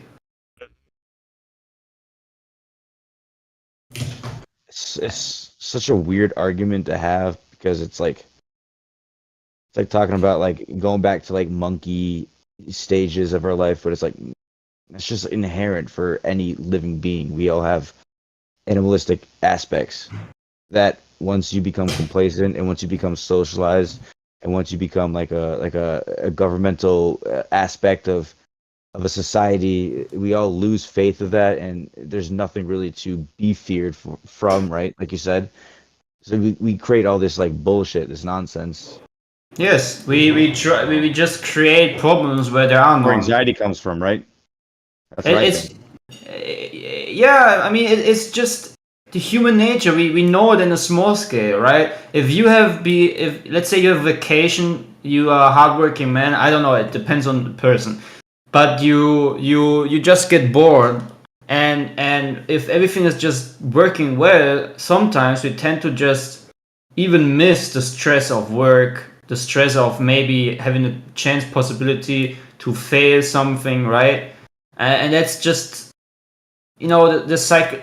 I'm not saying this is for every human being, but a huge part of our society is just actually way too comfortable, and this comfortableness, we have very comfortable lives. I mean, just think about it. It hasn't been a long period of decades where man would still need to go to a well to get water, drinking water, where man would need to work hard, maybe on the field or in some kind of factory, right? About 200 years that we've been very not even less than that. Yeah. I mean, my grandma still was preserving food in her, my grandma, right? So see, the thing is, it hasn't been a long time since we're in the state of extreme comfortableness. You can just drive to a supermarket, you just open up the sink to get warm water. and all that stuff. We have smartphones. We can look at the weather radar in a split second, and we can search any information.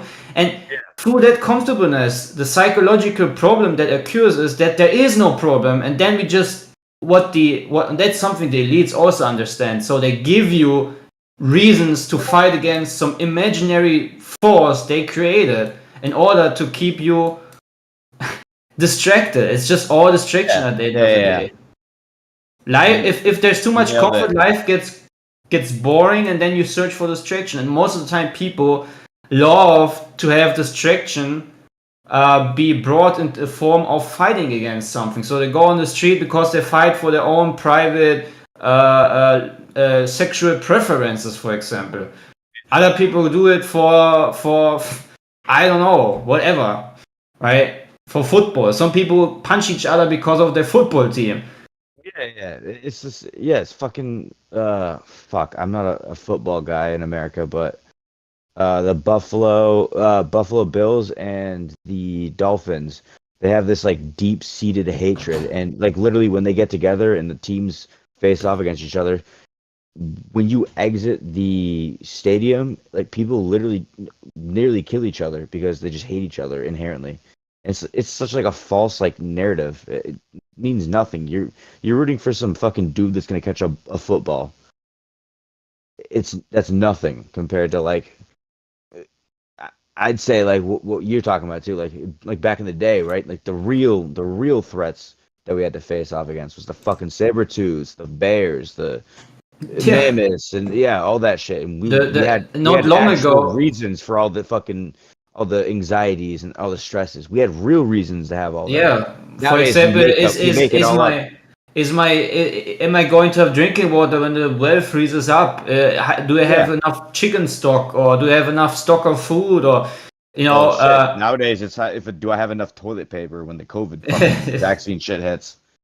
Let's not talk about that, man. I know, but it's that low hanging fruit type shit. It's like it's complacency, like you're talking about. People are too complacent with life, and they don't have an enemy, so there's an imaginary enemy that they kind of create in their brain. But the thing is, when you recognize it, when you get consciously aware of this phenomenon happening within yourself, and it still happens even to me, right? Sometimes I get bored and I think like I now need to like fight for something, or what? It's just in there, right? But when you're aware of it, you can change it into something positive. Maybe try just having a walk in nature, right? Will maybe even get rid of this simple problem, because it is actually a simple problem. But you're so similar to me. It legit the same conversation I have with myself constantly, where it's like, like I understand the aspect, like, right? I know like we don't have that threat no more, and I know like there's like these false things that we create in our brain to kind of like mimic it because it's like a human nature aspect. And when you catch yourself like in that mind state, it's weird because you don't even notice it sometimes, right? That mindset this is the advantage that also the elite, however you want to call it, the people who have a lot of influence and power, they understand that as long as you keep people in the mindset of having an enemy, it will always lead to fear and into compliance, because someone who is in this mindset is like a soldier that will just automatically accept what the government is going to force upon him, because the government is your friend, right? It's going to tell you, here is the enemy, we need to stand together to fight it, and that will cheer you up. It's fuck. I mean, we all know MK Ultra, right? You know about MK Ultra. You hear about that? It is MK Ultra. Yeah, it's like MK Ultra in a sense. They tried using psychedelics to basically brainwash people.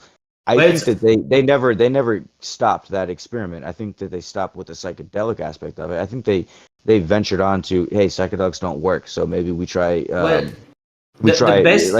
social situations, and like social media. I honestly think, in my opinion, is one of the biggest things. The best thing how MK Ultra works is just mass hysteria, drama, or what was it called? With 9/11, for example, 9/11 was nothing more than an MK Ultra attack on your mind. It's dude, It's a war for your fuck. What does Alex Jones call it? A war for your mind or whatever. You know what I mean? It's dude, trauma-based mind control. Yeah, it's a mass traumatic thing that all the world has witnessed through TV. I mean, I can still ask my dad or mom today, what did you do on 9/11? They probably remember, even though we are in Germany, right? And it was just broadcast. They do this because they know that this is very influential on the subconscious mind, and it will make people. It's easier to control people through this mechanism. But like to explain how it precisely works, that would be just a whole different level of conversation. I was 4 when 9/11 happened, but I remember that day. That's how like deeply ingrained it was into my brain that day. I remembered that everybody left school because it was such a like tragedy that even me living in Connecticut, and I'm close to New York, they all just like fuck school. You're gonna get the day off. We all left school. I think we literally arrived at like 7:00 in the morning, and within an hour we left school. And my mom came and picked me up. Everybody left, and like I said, I live by like plane paths, right? There's like a path where planes take because I live kind of near an airport. My mom told me, because I don't remember this, but my mom told me, she's like, for a month or like 2, 3, 4 months straight, there was no planes in the sky. And it's like instilled in her brain still to this day because she remembers it. It's some weird shit that they kind of. And guess what? Yeah. What the latest drama-based mind control was? The drama-based mind control of being forced 2 years of social distancing and all the other stuff, right? We don't need to go into detail, but we can't talk. I know what you're talking about. Yeah, and now the next drama-based mind control, especially for Europeans right now, is the wars going on and so forth. It's just this constant fight for your mind. Yeah. No, I was just in a politics server on this server, a politic channel or whatever, and there's a bunch of people arguing about like Hamas and like Palestine. I'm sitting here, I'm like, I have no idea what the fuck's going on, because you honestly don't know. There's so much propaganda on both sides. Same with like Russia and Ukraine. You can't just sit here and take a side on anything because you really honestly don't know. This world is so goddamn fucked up that I feel bad for both sides. I stop you there. Right? One second. I want to stop you there. Quick. That's another mind control mechanism. What they use in the conspiracy sector, right? What they do is they put out a lot of truth to show you how bad everything is, how dark and evil, and all the elites drinking blood and blah blah blah, all that stuff. I'm not saying that it's not true. It's maybe it is true indeed, but what they also want you is to end up in a state of mind of saying, if they do all these despicable and evil dark things, what does it even matter if I'm going to be nice and friendly and filled with love or whatnot, right? So again, it will also put you in a state of mind where you're just gonna be more careless, right? And that's where thinking nothing matters. Right, because there's so much evil going on. That's another state of mind control, because it's not true. Even though there is so much evil going on, it should be actually saying to your subconscious mind the opposite. You should say, you know what? Now every day I'm going to wake up, I'm going to bless my family, I'm going to be loving to my neighbor and so forth, right? It should actually do the opposite. But yeah, it's all predictive. It is all a psychological warfare that is upon our minds. I think you literally are kind of like, your mind stays like mimicked with mine too, because like you understand all this shit, right? Like you see like the wars that's happening. It's all like a trick to get you angry at something, but like you can look past it, right? It's a trick. And I think that you and me are, I would say like a different, not different breed, but like a different perspective of human. Well, human nature, right? different when it comes perspective to of my it. spiritual faith, right, It's my belief, selflessness. It's selflessness.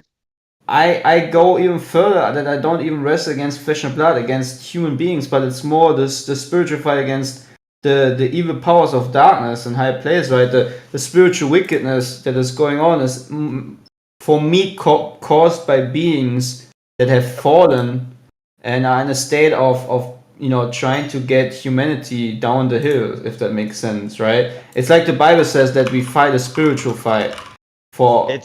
It's similar to like my aspect of it. Like I would say I'm agnostic, so I'm not on one side or the other. I don't know. I don't want to take either side. I would love if God is real, but at the same time, I don't know. I can't prove it. So I'm on the other side of not believing, but at the same time, I do believe. 'Cause I really honestly don't know. But I think honestly, spirituality is like a very real thing in my life, and there are aspects like I think like you're talking about too, where it's like you can feel shit, and it's weird. Like when you're around like a body in a coffin, right? You're at a what is it? What do you call it? A funeral, right? With a body in a coffin. You can there's something weird in the atmosphere. You can feel something. I honestly I started believing like spiritualism. I think everybody's got a spirit. I think there's an energy in all of us. I think something happens when we die. I can't explain it. I'm not gonna say it's God. I'm not gonna say it's not God, but you know what I mean. Like, Well, I I'm pray that you're very in the going to middle. find. I'm pray that you're going to find what I found, or at least the one who found I have me, Psalm. I have because Psalms next to me. because he came into my life. And actually, I just wrote the Bible when I was still, abusing my temple, being filled with drugs and whatnot. I was reading parts of the Bible and thinking that's pretty interesting, makes sense.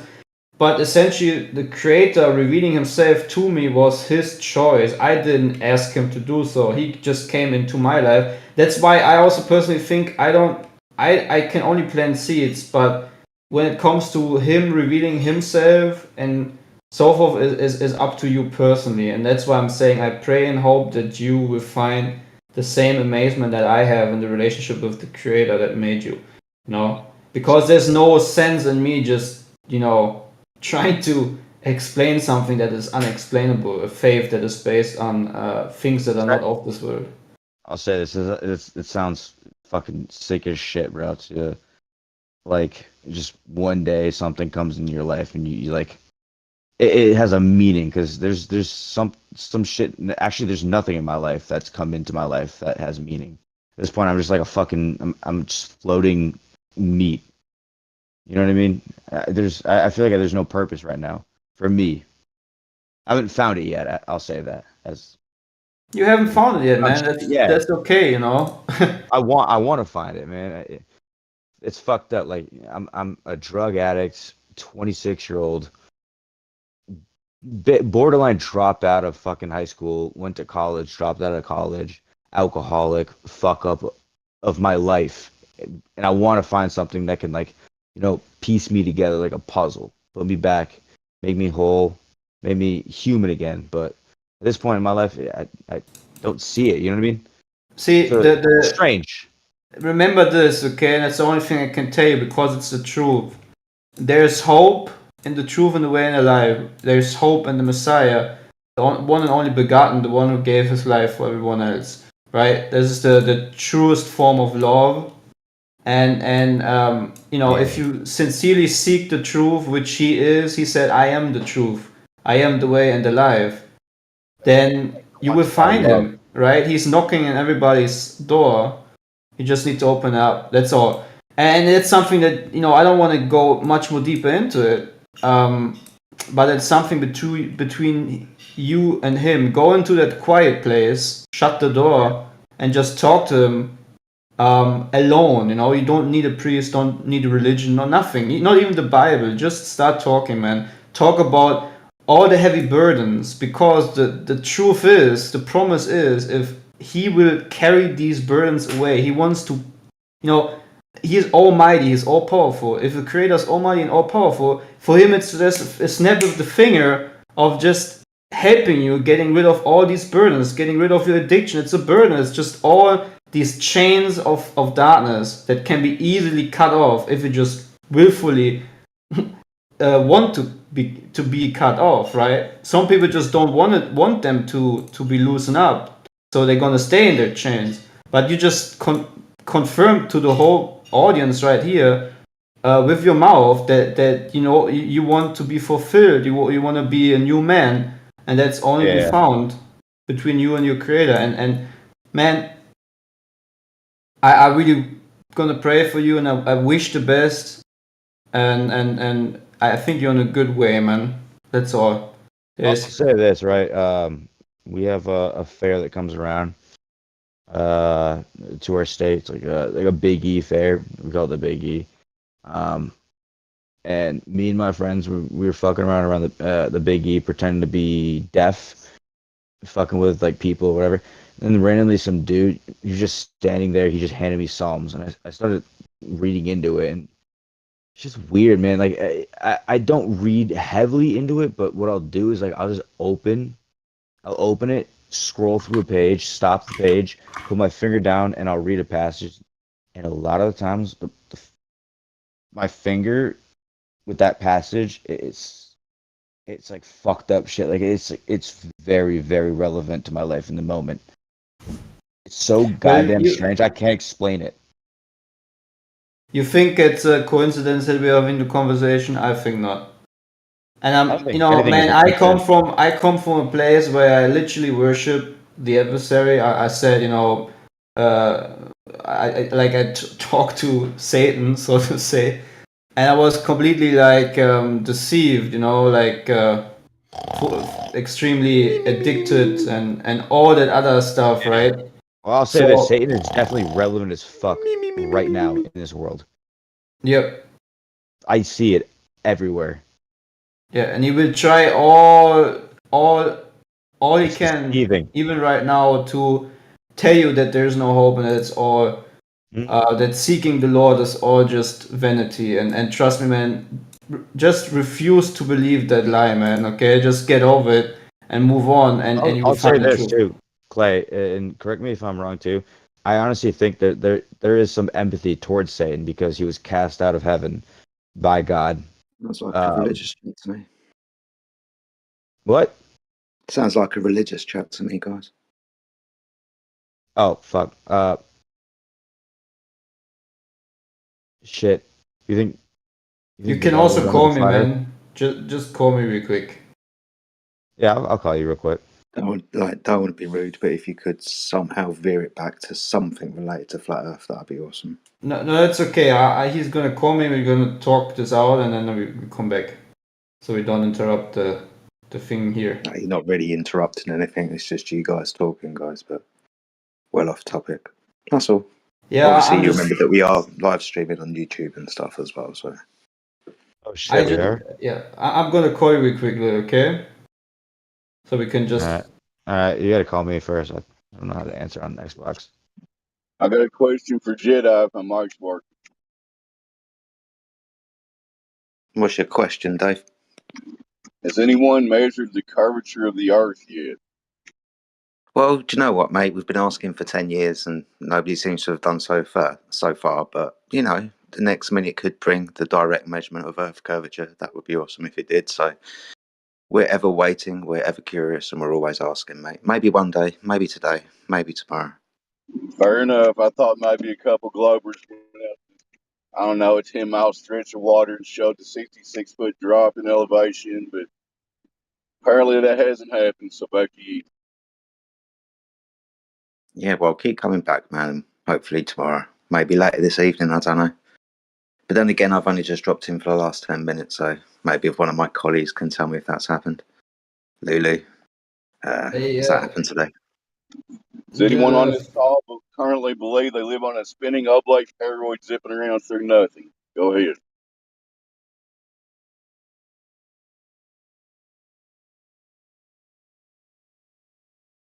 I haven't got too many Pretty people in quiet this chat. morning. Yeah, it has been pretty quiet, hasn't it, man? It has been pretty quiet.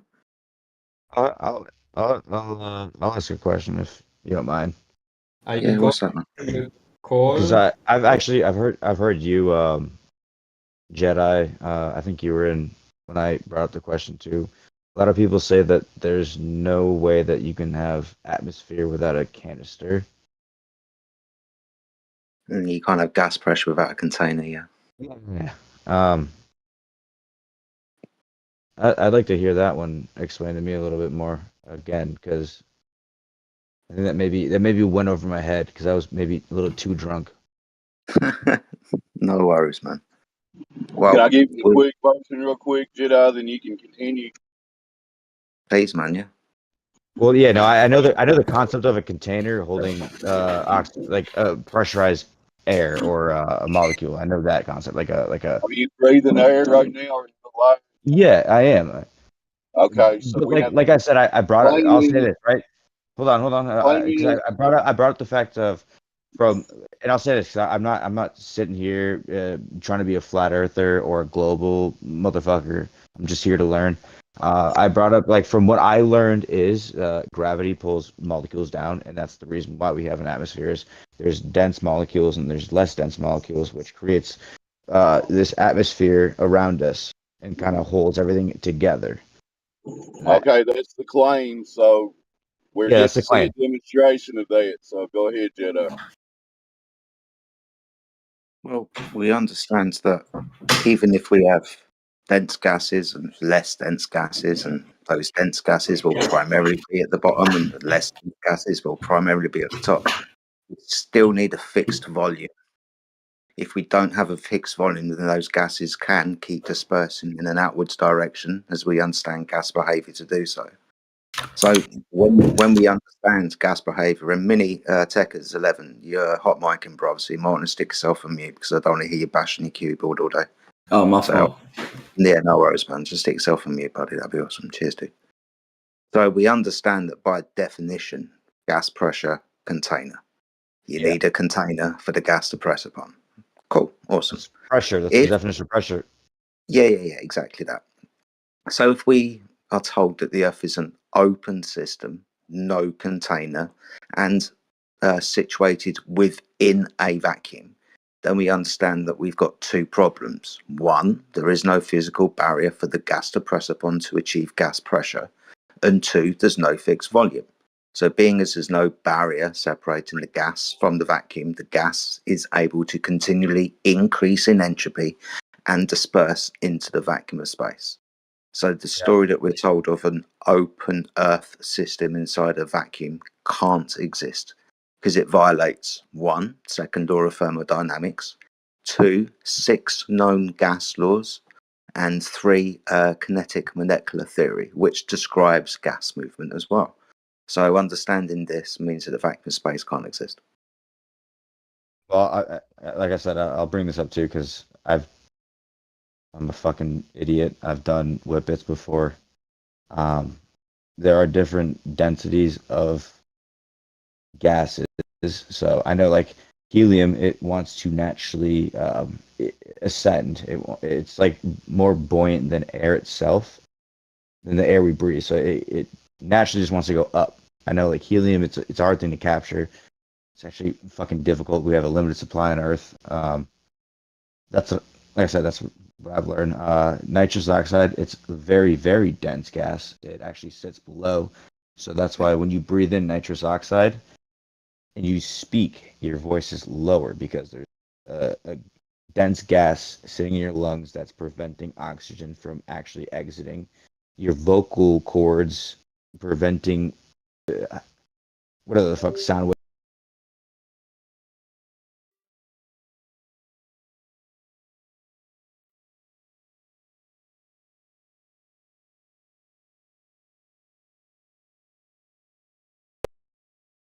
That's my understanding of it, and yeah, like I said, I'll kind of bring it back to it.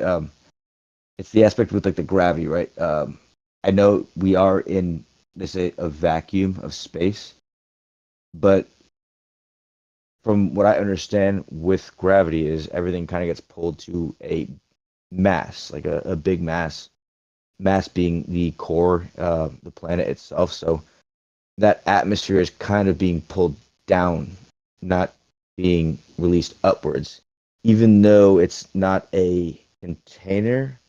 It's somewhat a container in a sense because there is something pulling it back towards us in a way, if you understand what I'm saying. And that's where I have issues like understanding that side of your point of view with the Well, container. yeah, I understand. I mean, you gave your explanation of mass attracts mass. Yeah. That's the old idea of gravity, right? If we're dealing with a ball in space, that ball of mass is sitting in the fabric of space-time and bending and warping it. So you're talking about an old conceptual idea of gravity that has got some uses to it. I'm not going to say that you can't use mathematical formulas with a presupposition, of course, but ultimately that is just about the rate of fall of an object. Yeah, what is it? 9.84 meters a second Yeah, or some yeah, shit. yeah. So you drop let's say we've got a vacuum chamber and we drop a bowling ball and a feather, they fall down at pretty much the same rate where all the gravity is. Now, They if we they put, proved that on the moon when they went to the moon. They had a feather and a hammer and they dropped them in that Yeah. vacuum of space. They both felt the same rate because there's no mass. This is Mass doesn't the apply. story. Yeah, this is the story that's in contention. So Yeah. on Earth, when we drop things in vacuum chambers like bowling balls and feathers, they drop at 8 meters per second squared. Awesome stuff. If I was to put gas back into that vacuum chamber, that gas doesn't fall down at 8 meters per second squared though. It rises upwards as far. Yeah, it rises upwards as fast as it goes down and outwards because gas behavior is free and random in all directions. So it doesn't really matter which gravitational idea that you talk about. Observations show that it doesn't affect the path of gases or the direction or the vector. You drop a rock, it goes down, gas disperses in all directions, pressing on the limitation of its environment, the container, and then achieving gas pressure. You open the door, the gas fucks off because there's no barrier separating the two. Entropy will take effect. We understand this. So you have to also remember that gravity's never been scientifically proven, right? This is why the one this is why the one you're talking about, the old and busted, was replaced in 1915 with Einstein's general relativity and reification mathematics, making space and time a physical thing and bent and warped with the mass of the Earth or planets or whatever. But again, just mathematical concepts, not scientifically demonstrated to be true. Yeah, But like theories. I said, well, not scientific theories. Well, the definition of a theory is it's not proven, but it's kind of believed of what it is. You know what I mean? That's what a theory is. It's not proven, but that's what they believe to an extent. No, scientific theory goes through the scientific method first. You need a hypothesis which you can test so you can demonstrate something to be true, and then you can build your theory upon something that can be demonstrated to be true. So this is again this is the problem with words sometimes, right? They kind of go over our heads if we don't understand the meanings of them. So when people say like science and theories and shit, we think that some things have been proven. We think that some things are like kind of in the pocket waiting to be proven, but it's our best guess. We have to understand that science, natural science, is a method of demonstration of cause and effect phenomena, and scientific theories come after hypothesis tests. So they kind of conjure words around us and get us really confused. But ultimately, I'll say that I'm a little retarded, so. No, you're fine, buddy. We all fell for the same trick, right? We all thought that science proved the shape of the Earth, but natural science, wouldn't even demonstrate a shape to us. Science only deals with cause and effect. The shape of an object's a mathematics and geometry question, but not a natural science question. Oh, you were talking earlier about brainwashing and stuff like that with Clay, and with another gentleman as well, and it's very much the same type of thing. But before I digress any further, the demonstration of gas pressure requiring a container is always demonstrated to be true. You pop a balloon, pop a ball, pop a tyre, the gas leaves that fixed volume because it's under high pressure and will disperse into the lower pressure environment. So if the Earth has a atmosphere which is under pressure, you're going to need a container. No container, the gas will fuck off. There's no observation of gravity acting upon gases. People just say that, hey, we've got a gas pressure gradient. And that's got fuck all to do with gravity as well. Within the heliocentric globe Earth model, the reason why we have a gas pressure gradient is because of heat, primarily radiant heat from the surface of the Earth. And obviously, the further up there's less gas molecules, the lower down there are more gas molecules. That's primarily because the majority of the gases are produced and in a cyclical nature reproduced down here within the troposphere, just underneath the stratosphere. So that's why we have a gas pressure gradient. You go up to the top of Mount Everest, it's cold up there, right? We understand how heat affects gases. Higher heat, the more energy within the gas, it expands and takes up more space. The colder it is, the less it vibrates, the less space it takes up. So don't be surprised that there's more gas down here where the gas is primarily produced. But ultimately, if the Earth is uncontained, that means there's no fixed volume for the gas pressure gradient to exist in. The volume would be the ever expanding universe. So we wouldn't even be able to achieve gas pressure in the first place because the gas would fuck off.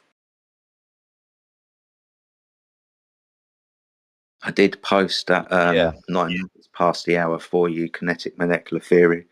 It's quite small, so you'll have to zoom in for me. But you'll notice there's 5 or 6 postulates there.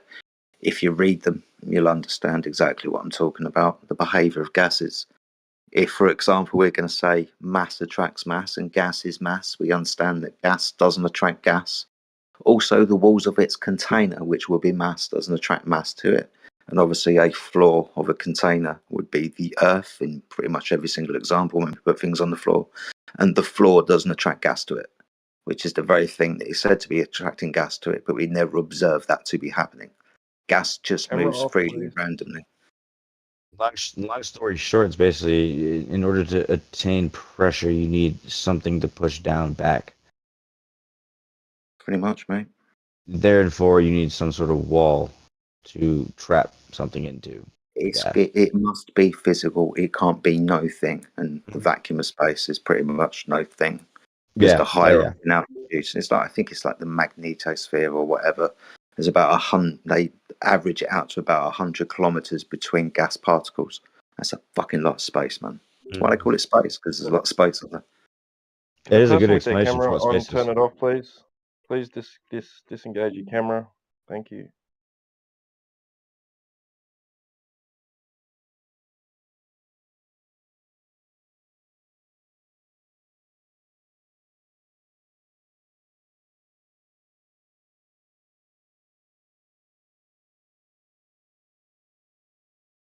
But yeah, sorry I dropped out for a second there. Don't know what that was.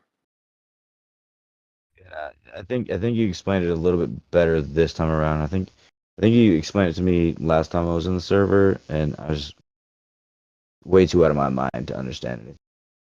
Yeah, no, you're fine. Like I said, I did drop at 9 minutes past the hour. If you want to read kinetic molecular theory, then it's quite simple to understand.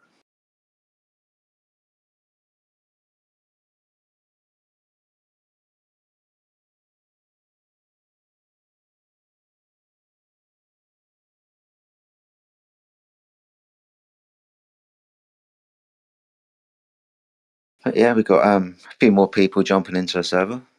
I see. Let's go from top to bottom. So we've got Alpha Veritas is in here. What's up, Miggy Man? I hope you're doing well. Archangel has joined us just a moment ago. Hope you're doing well, my friend. Car is probably at work, but I'll give you a shout out. Chicken Earther, what's up, Lulu? Hope you're doing well today, darling. We got Clay under seal, man. It's great to have you in the server. I hope you're doing well.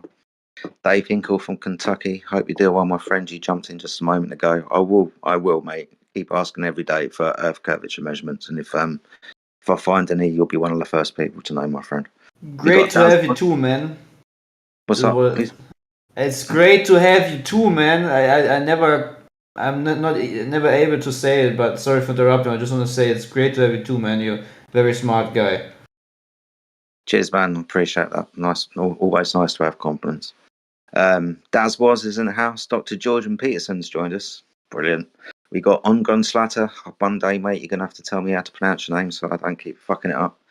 Obviously, we got FE Batman, Little Earth. We got Mini Techers 11. What's up, Mini Techers? Hope you're doing well. Old Space Goat from Australia. Scaramouche is in the house. Subdued T-Dubs from Australia. TOS is always recording and Tora for ya. So the room is filling up. What's up, bro? How you doing? Who was that? That was me just saying g'day G'day, mate. Hey. Yeah, what's up, man? Right. I'm glad you ain't echoing today, brother, man. That was weird yesterday. Did you find out what the problem was? I've got to use the app for some reason. I was VCing on the browser before. I like the browser better. You can, Right. you got more abilities and things. But yeah, for some reason I just can't get it to stop echoing on the browser, so I've got to use this app. Yeah, that sucks. Well, glad you got it sorted, man. That was hilarious yesterday, it really was. But yeah, it's been relatively a quiet day. I haven't jumped in a few times. Not too many conversations going on, but hopefully the room will start filling up as the evening time comes around for the Americans. It's currently just after 10 o'clock here in the UK. It's fucking cold outside. It's He 5 was in America. echoing because he was upside down on a ball, zipping through space. So that's why he was echoing on his thing. That's what it was it? Awesome. I do want to say this too. My name, Little Earth. It's just not like I made this to come in here and troll. This is legit. Just when I created Discord, this is my first like instinct of a name put on. I've just stuck with it. I've had this name for so goddamn long, and I've known people that they comment on my name. They're like, "Oh, Little Earth, you got a Globe Earth. What are you trolling?" I'm like, "No, I've just literally had this shit for so long. I'm not changing that." You're fine, man. You hold on to your identity. You keep it. Just be prepared for the flack that you might get jumping into flat Earth servers. That's all. Yeah. I like the conversation, man. That's good conversation, dude. And I didn't mean to be rude earlier when I was interrupting your conversation, but we kind of went well off into the weeds, so I tried to just we definitely did. You're No issue, fine. no issue there. But yeah, if anyone has joined recently and have got any questions I'd like to ask, then please feel free to do so. It is 2023, guys, and there are people that say that the Earth is flat, not in concordance with the current rhetoric for what the Earth is. So if you want to question that, you want to ask flat Earthers questions, then please feel free to do so. On the other hand, if you do have some kind of heliocentric religious zealotrous behaviour, you want to defend that bull and you want to die on that hill, then please feel free to do so. Either way, we don't care. And I'm not one of these people that talks forever and ever and ever, so somebody else please jump in. That'd be awesome. Alpha Veritas, I hope you're doing well, my friend. Where are my friends at? Chicken Earther, she's just deafened herself. That's fantastic. Dave, who else we got in here?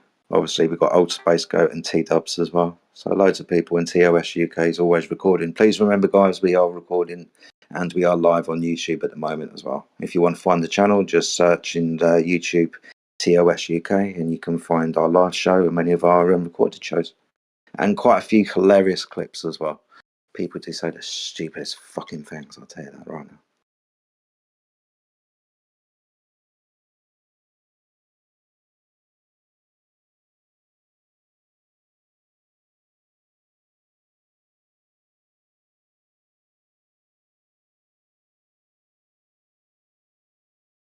Scaramouche, is there a problem with your microphone, dude? I don't usually text the chat room, but how does celestial navigation prove flat Earth? Sextant is an angle measuring device. An angle is true straight lines meeting at vertices. You can't have straight lines on a curved surface. Underneath underneath a star is the star's ground position. That intersects with the Earth at an angle of 90 degrees, vertical line down underneath the star, meeting the horizontal plane of the Earth at a 90-degree angle. Between the ground position and you is a horizontal baseline for you to measure your angle up to that star from, requiring the Earth to be a level baseline.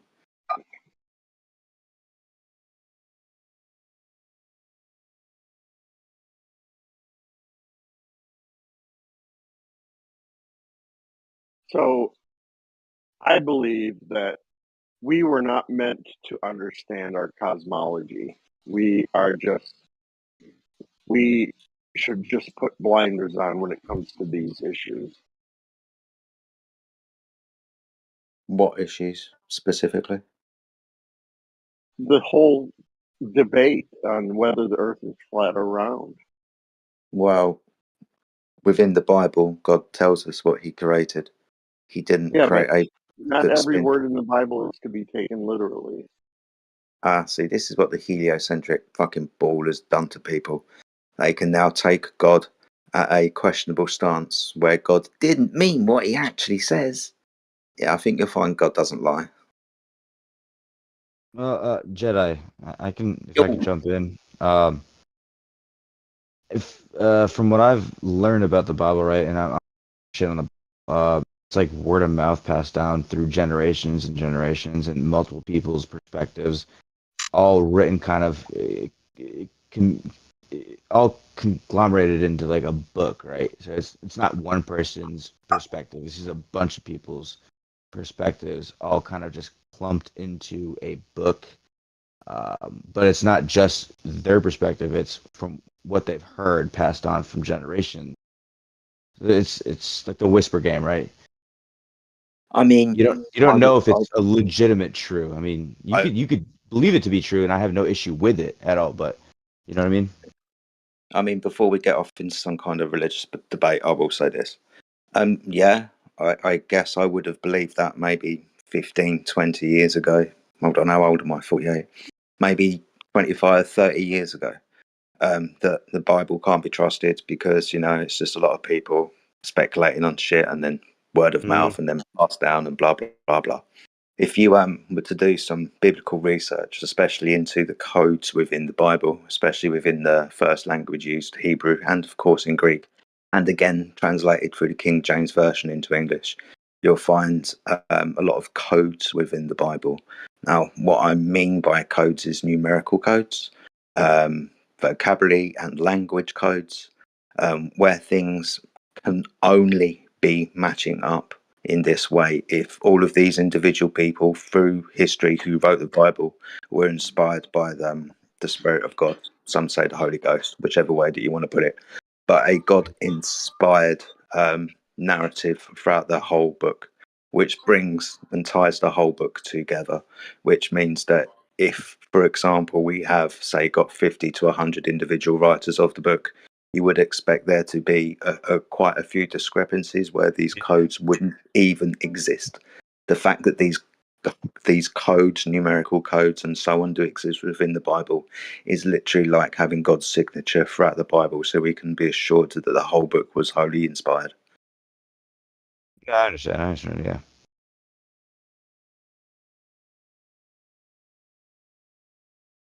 But right, before we go off onto a tangent, I will say this.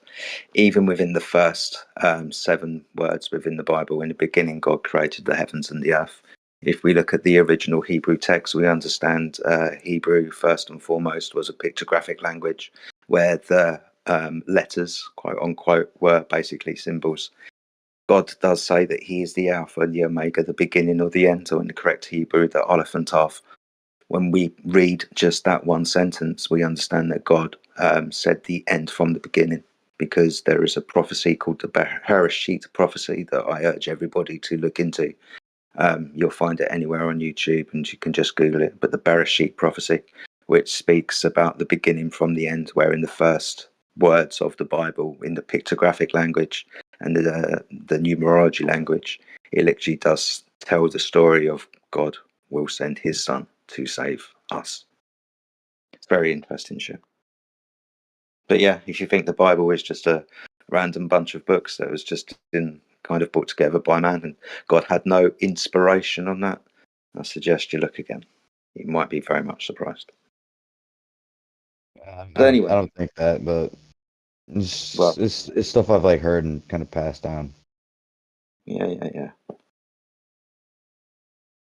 So Torah has also pointed out one of those codes as well, and I say one of them because there are hundreds of these types of codes with regards to the names of the generations after Adam. So Adam, Seth, Enosh, blah blah blah blah blah.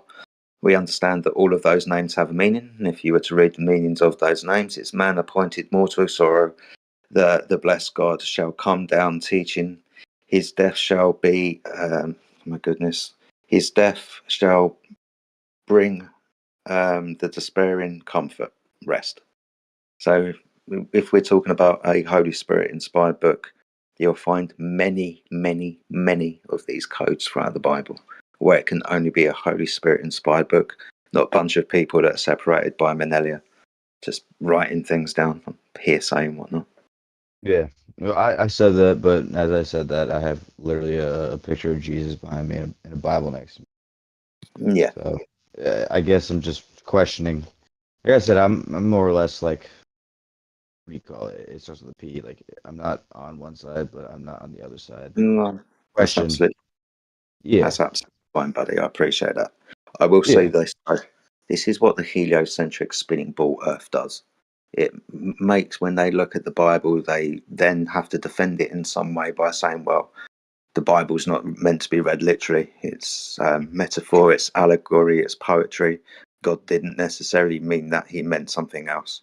Because in the Bible, it's a Yeah. flat Earth. It's a flat Earth book, right? The Earth was a pressed out like clay under a seal, for example. Is immovable on pillars. Blah blah blah blah blah. It's definitely not a spinning ball in the vacuum of space. But being as man's so smart now, and we've discovered the Earth was a spinning ball in the vacuum of space, quote unquote, then when we look at the Bible, we have to start apologizing for it and start questioning the Bible. Like I said, it's not literal, and basically turning around and saying God didn't mean that, which kind of turns God into a liar. God's not a liar, unfortunately. Man's the liar, and you've been deceived. Well, two things, right? I mean, it speaks about it in the Bible itself. I mean, deception, the Adam and Eve, the snake, right?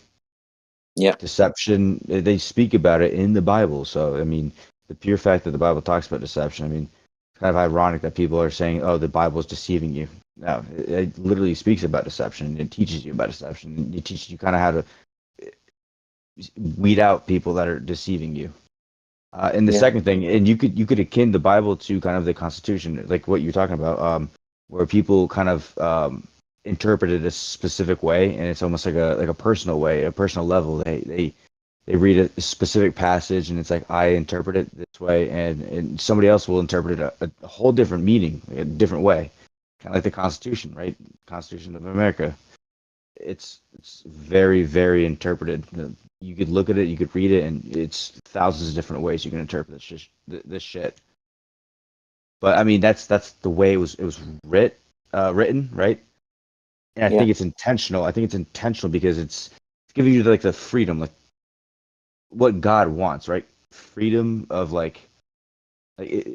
human nature is like to be free, right? So I think it's literally just intentional because it's like the human nature. He wants you to be free. You can interpret it however you want to interpret it. You're not wrong at all. One of the codes that is within the Bible is we understand that 7 is the amount of days of creation, for example. We understand that the number 7 gets repeated over and over again. Mathematical bringing together of the name Jesus Christ. I think the name Jesus Christ is mentioned in the Bible 777 times. I think if you add that by a certain other number, you get 77,777. I watched a video a few weeks ago which talks about the mathematical codes within the Bible and the amount of times that the number That 7 can't be or a coincidence, right? this is what I'm saying. These types of things can't be a coincidence because we find these codes in the King James Bible. Now, if we're talking about an omnipotent God who knows the end from the beginning, he obviously understands or would have put into place the way that we're going to translate it, the language that's going to be translated. Obviously understands that if Jesus, or as he obviously is the Son of God, and when he speaks those words that he spoke those 2,000 years ago, those words are going to be recorded, and that's going to be, say, John 3:16 or Luke 21:22 or whatever it is. So when we go back and look at these codes in 2023, they match up. They are only inspired by God. Otherwise, we wouldn't have this particular mathematical coding within the Bible. And it is a fantastically deep, subject for inquiry. And I'm not doing it any justice at the moment. So it's more fantastical than I could ever demonstrate to anyone. I know it's when you read into it, like I brought it up beforehand. I used to, like I said, I have a Bible next to me. I got it for free at a fair. Some dude gave me Psalms passage or whatever, like that version of the Bible. And when I got it, I thought it was a joke. Kind of mocked it a little bit, but then just randomly one day, I felt like shit when I woke up. I just opened it, flipped the pages, put my finger on a fucking passage, read the passage, and I was like, holy shit! Like this is like this has meaning in my life somehow. I don't know how it worked out that I put my finger on this thing and read it, and it's like it's got some sort of meaning in my life, and it's almost like trying to help me out. It's fucking weird, and it's happened multiple times. Like I'll go to it every once in a while when I have like a struggle in my life, and I'll just go to the page, put my finger down, read a passage. Shit, here it is. This is what I kind of need to follow for a few weeks. It's almost comforting in a way, right? Yeah, I Like you said, understand that. there's no coincidence with all the shit that is in there. No, not at all. Not at all. Even if we look at, say, things like the setup of the Jewish state in Israel and when that happened, and the number of years between then and this, and all of these types of things, we find the number 77, we find the number 50, which is Jubilee. We find all of these synchronicities. Like, I think, if I'm not mistaken, after the 1968 Six-Day War, whatever it was, 50 years later, which was a couple of weeks ago or 4 weeks ago, Israel was invaded again. It was about 50 years and 1 day or something like that. So there are all these quote unquote prophecies within the Bible as well, which it doesn't take a smart man to actually recognize. Do you know why it's always 7? Is there like a reason for 7? Is there like a specific thing with it? I think it's got something to do with God's number. I know, Numbers are like very he created Earth in 7 days, right? That's they talk about all the time. Yeah. So I think we can kind of term it as a kind of signature. If we see these types of patterns, for example, then we just call that the signature of God. That is kind of that's right in a sense. Like kind of like he's signing his signature everywhere with the number 7. It's like I was here 7. I was here 7. Yep. Which prophecies are you referring to? So we could probably be talking about Daniel's 70th week, where after the time of grace, which would be the 2,000 years where it was the church age, then God goes back to start dealing with the Jewish nation, which were his chosen people. So when we look at how the Jews were kind of disbanded around the world, they weren't in Israel and Jerusalem anymore until I think it was the Balfour Treaty in, I think it was 1919 or 1921, which was the first signing of the proclamation to get the Jews back into Palestine at the time. And then that happened, I think it was in 1948 after the Second World War. So when we keep an eye on what's been happening to Jerusalem, there's been a few things that have happened to them.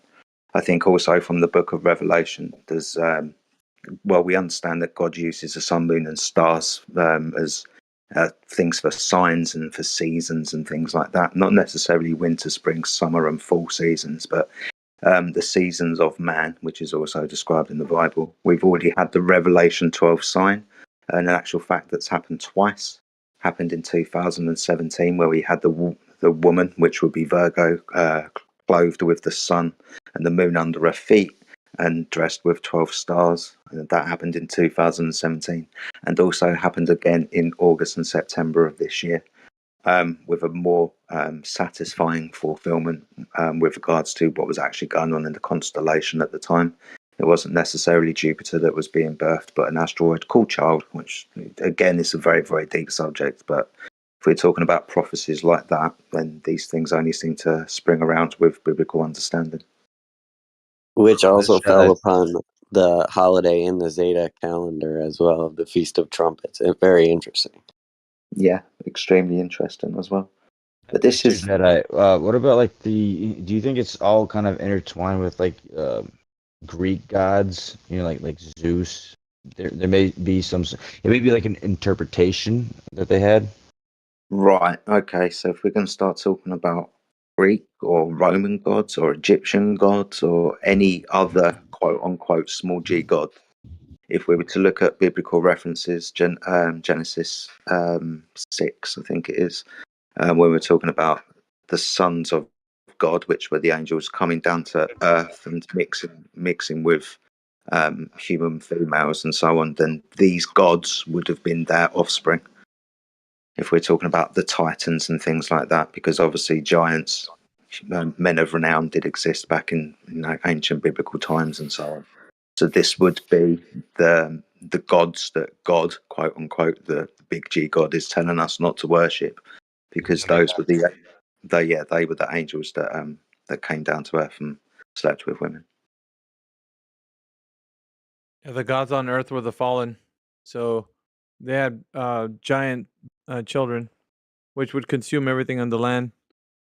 So the gods on earth were worshipped as gods.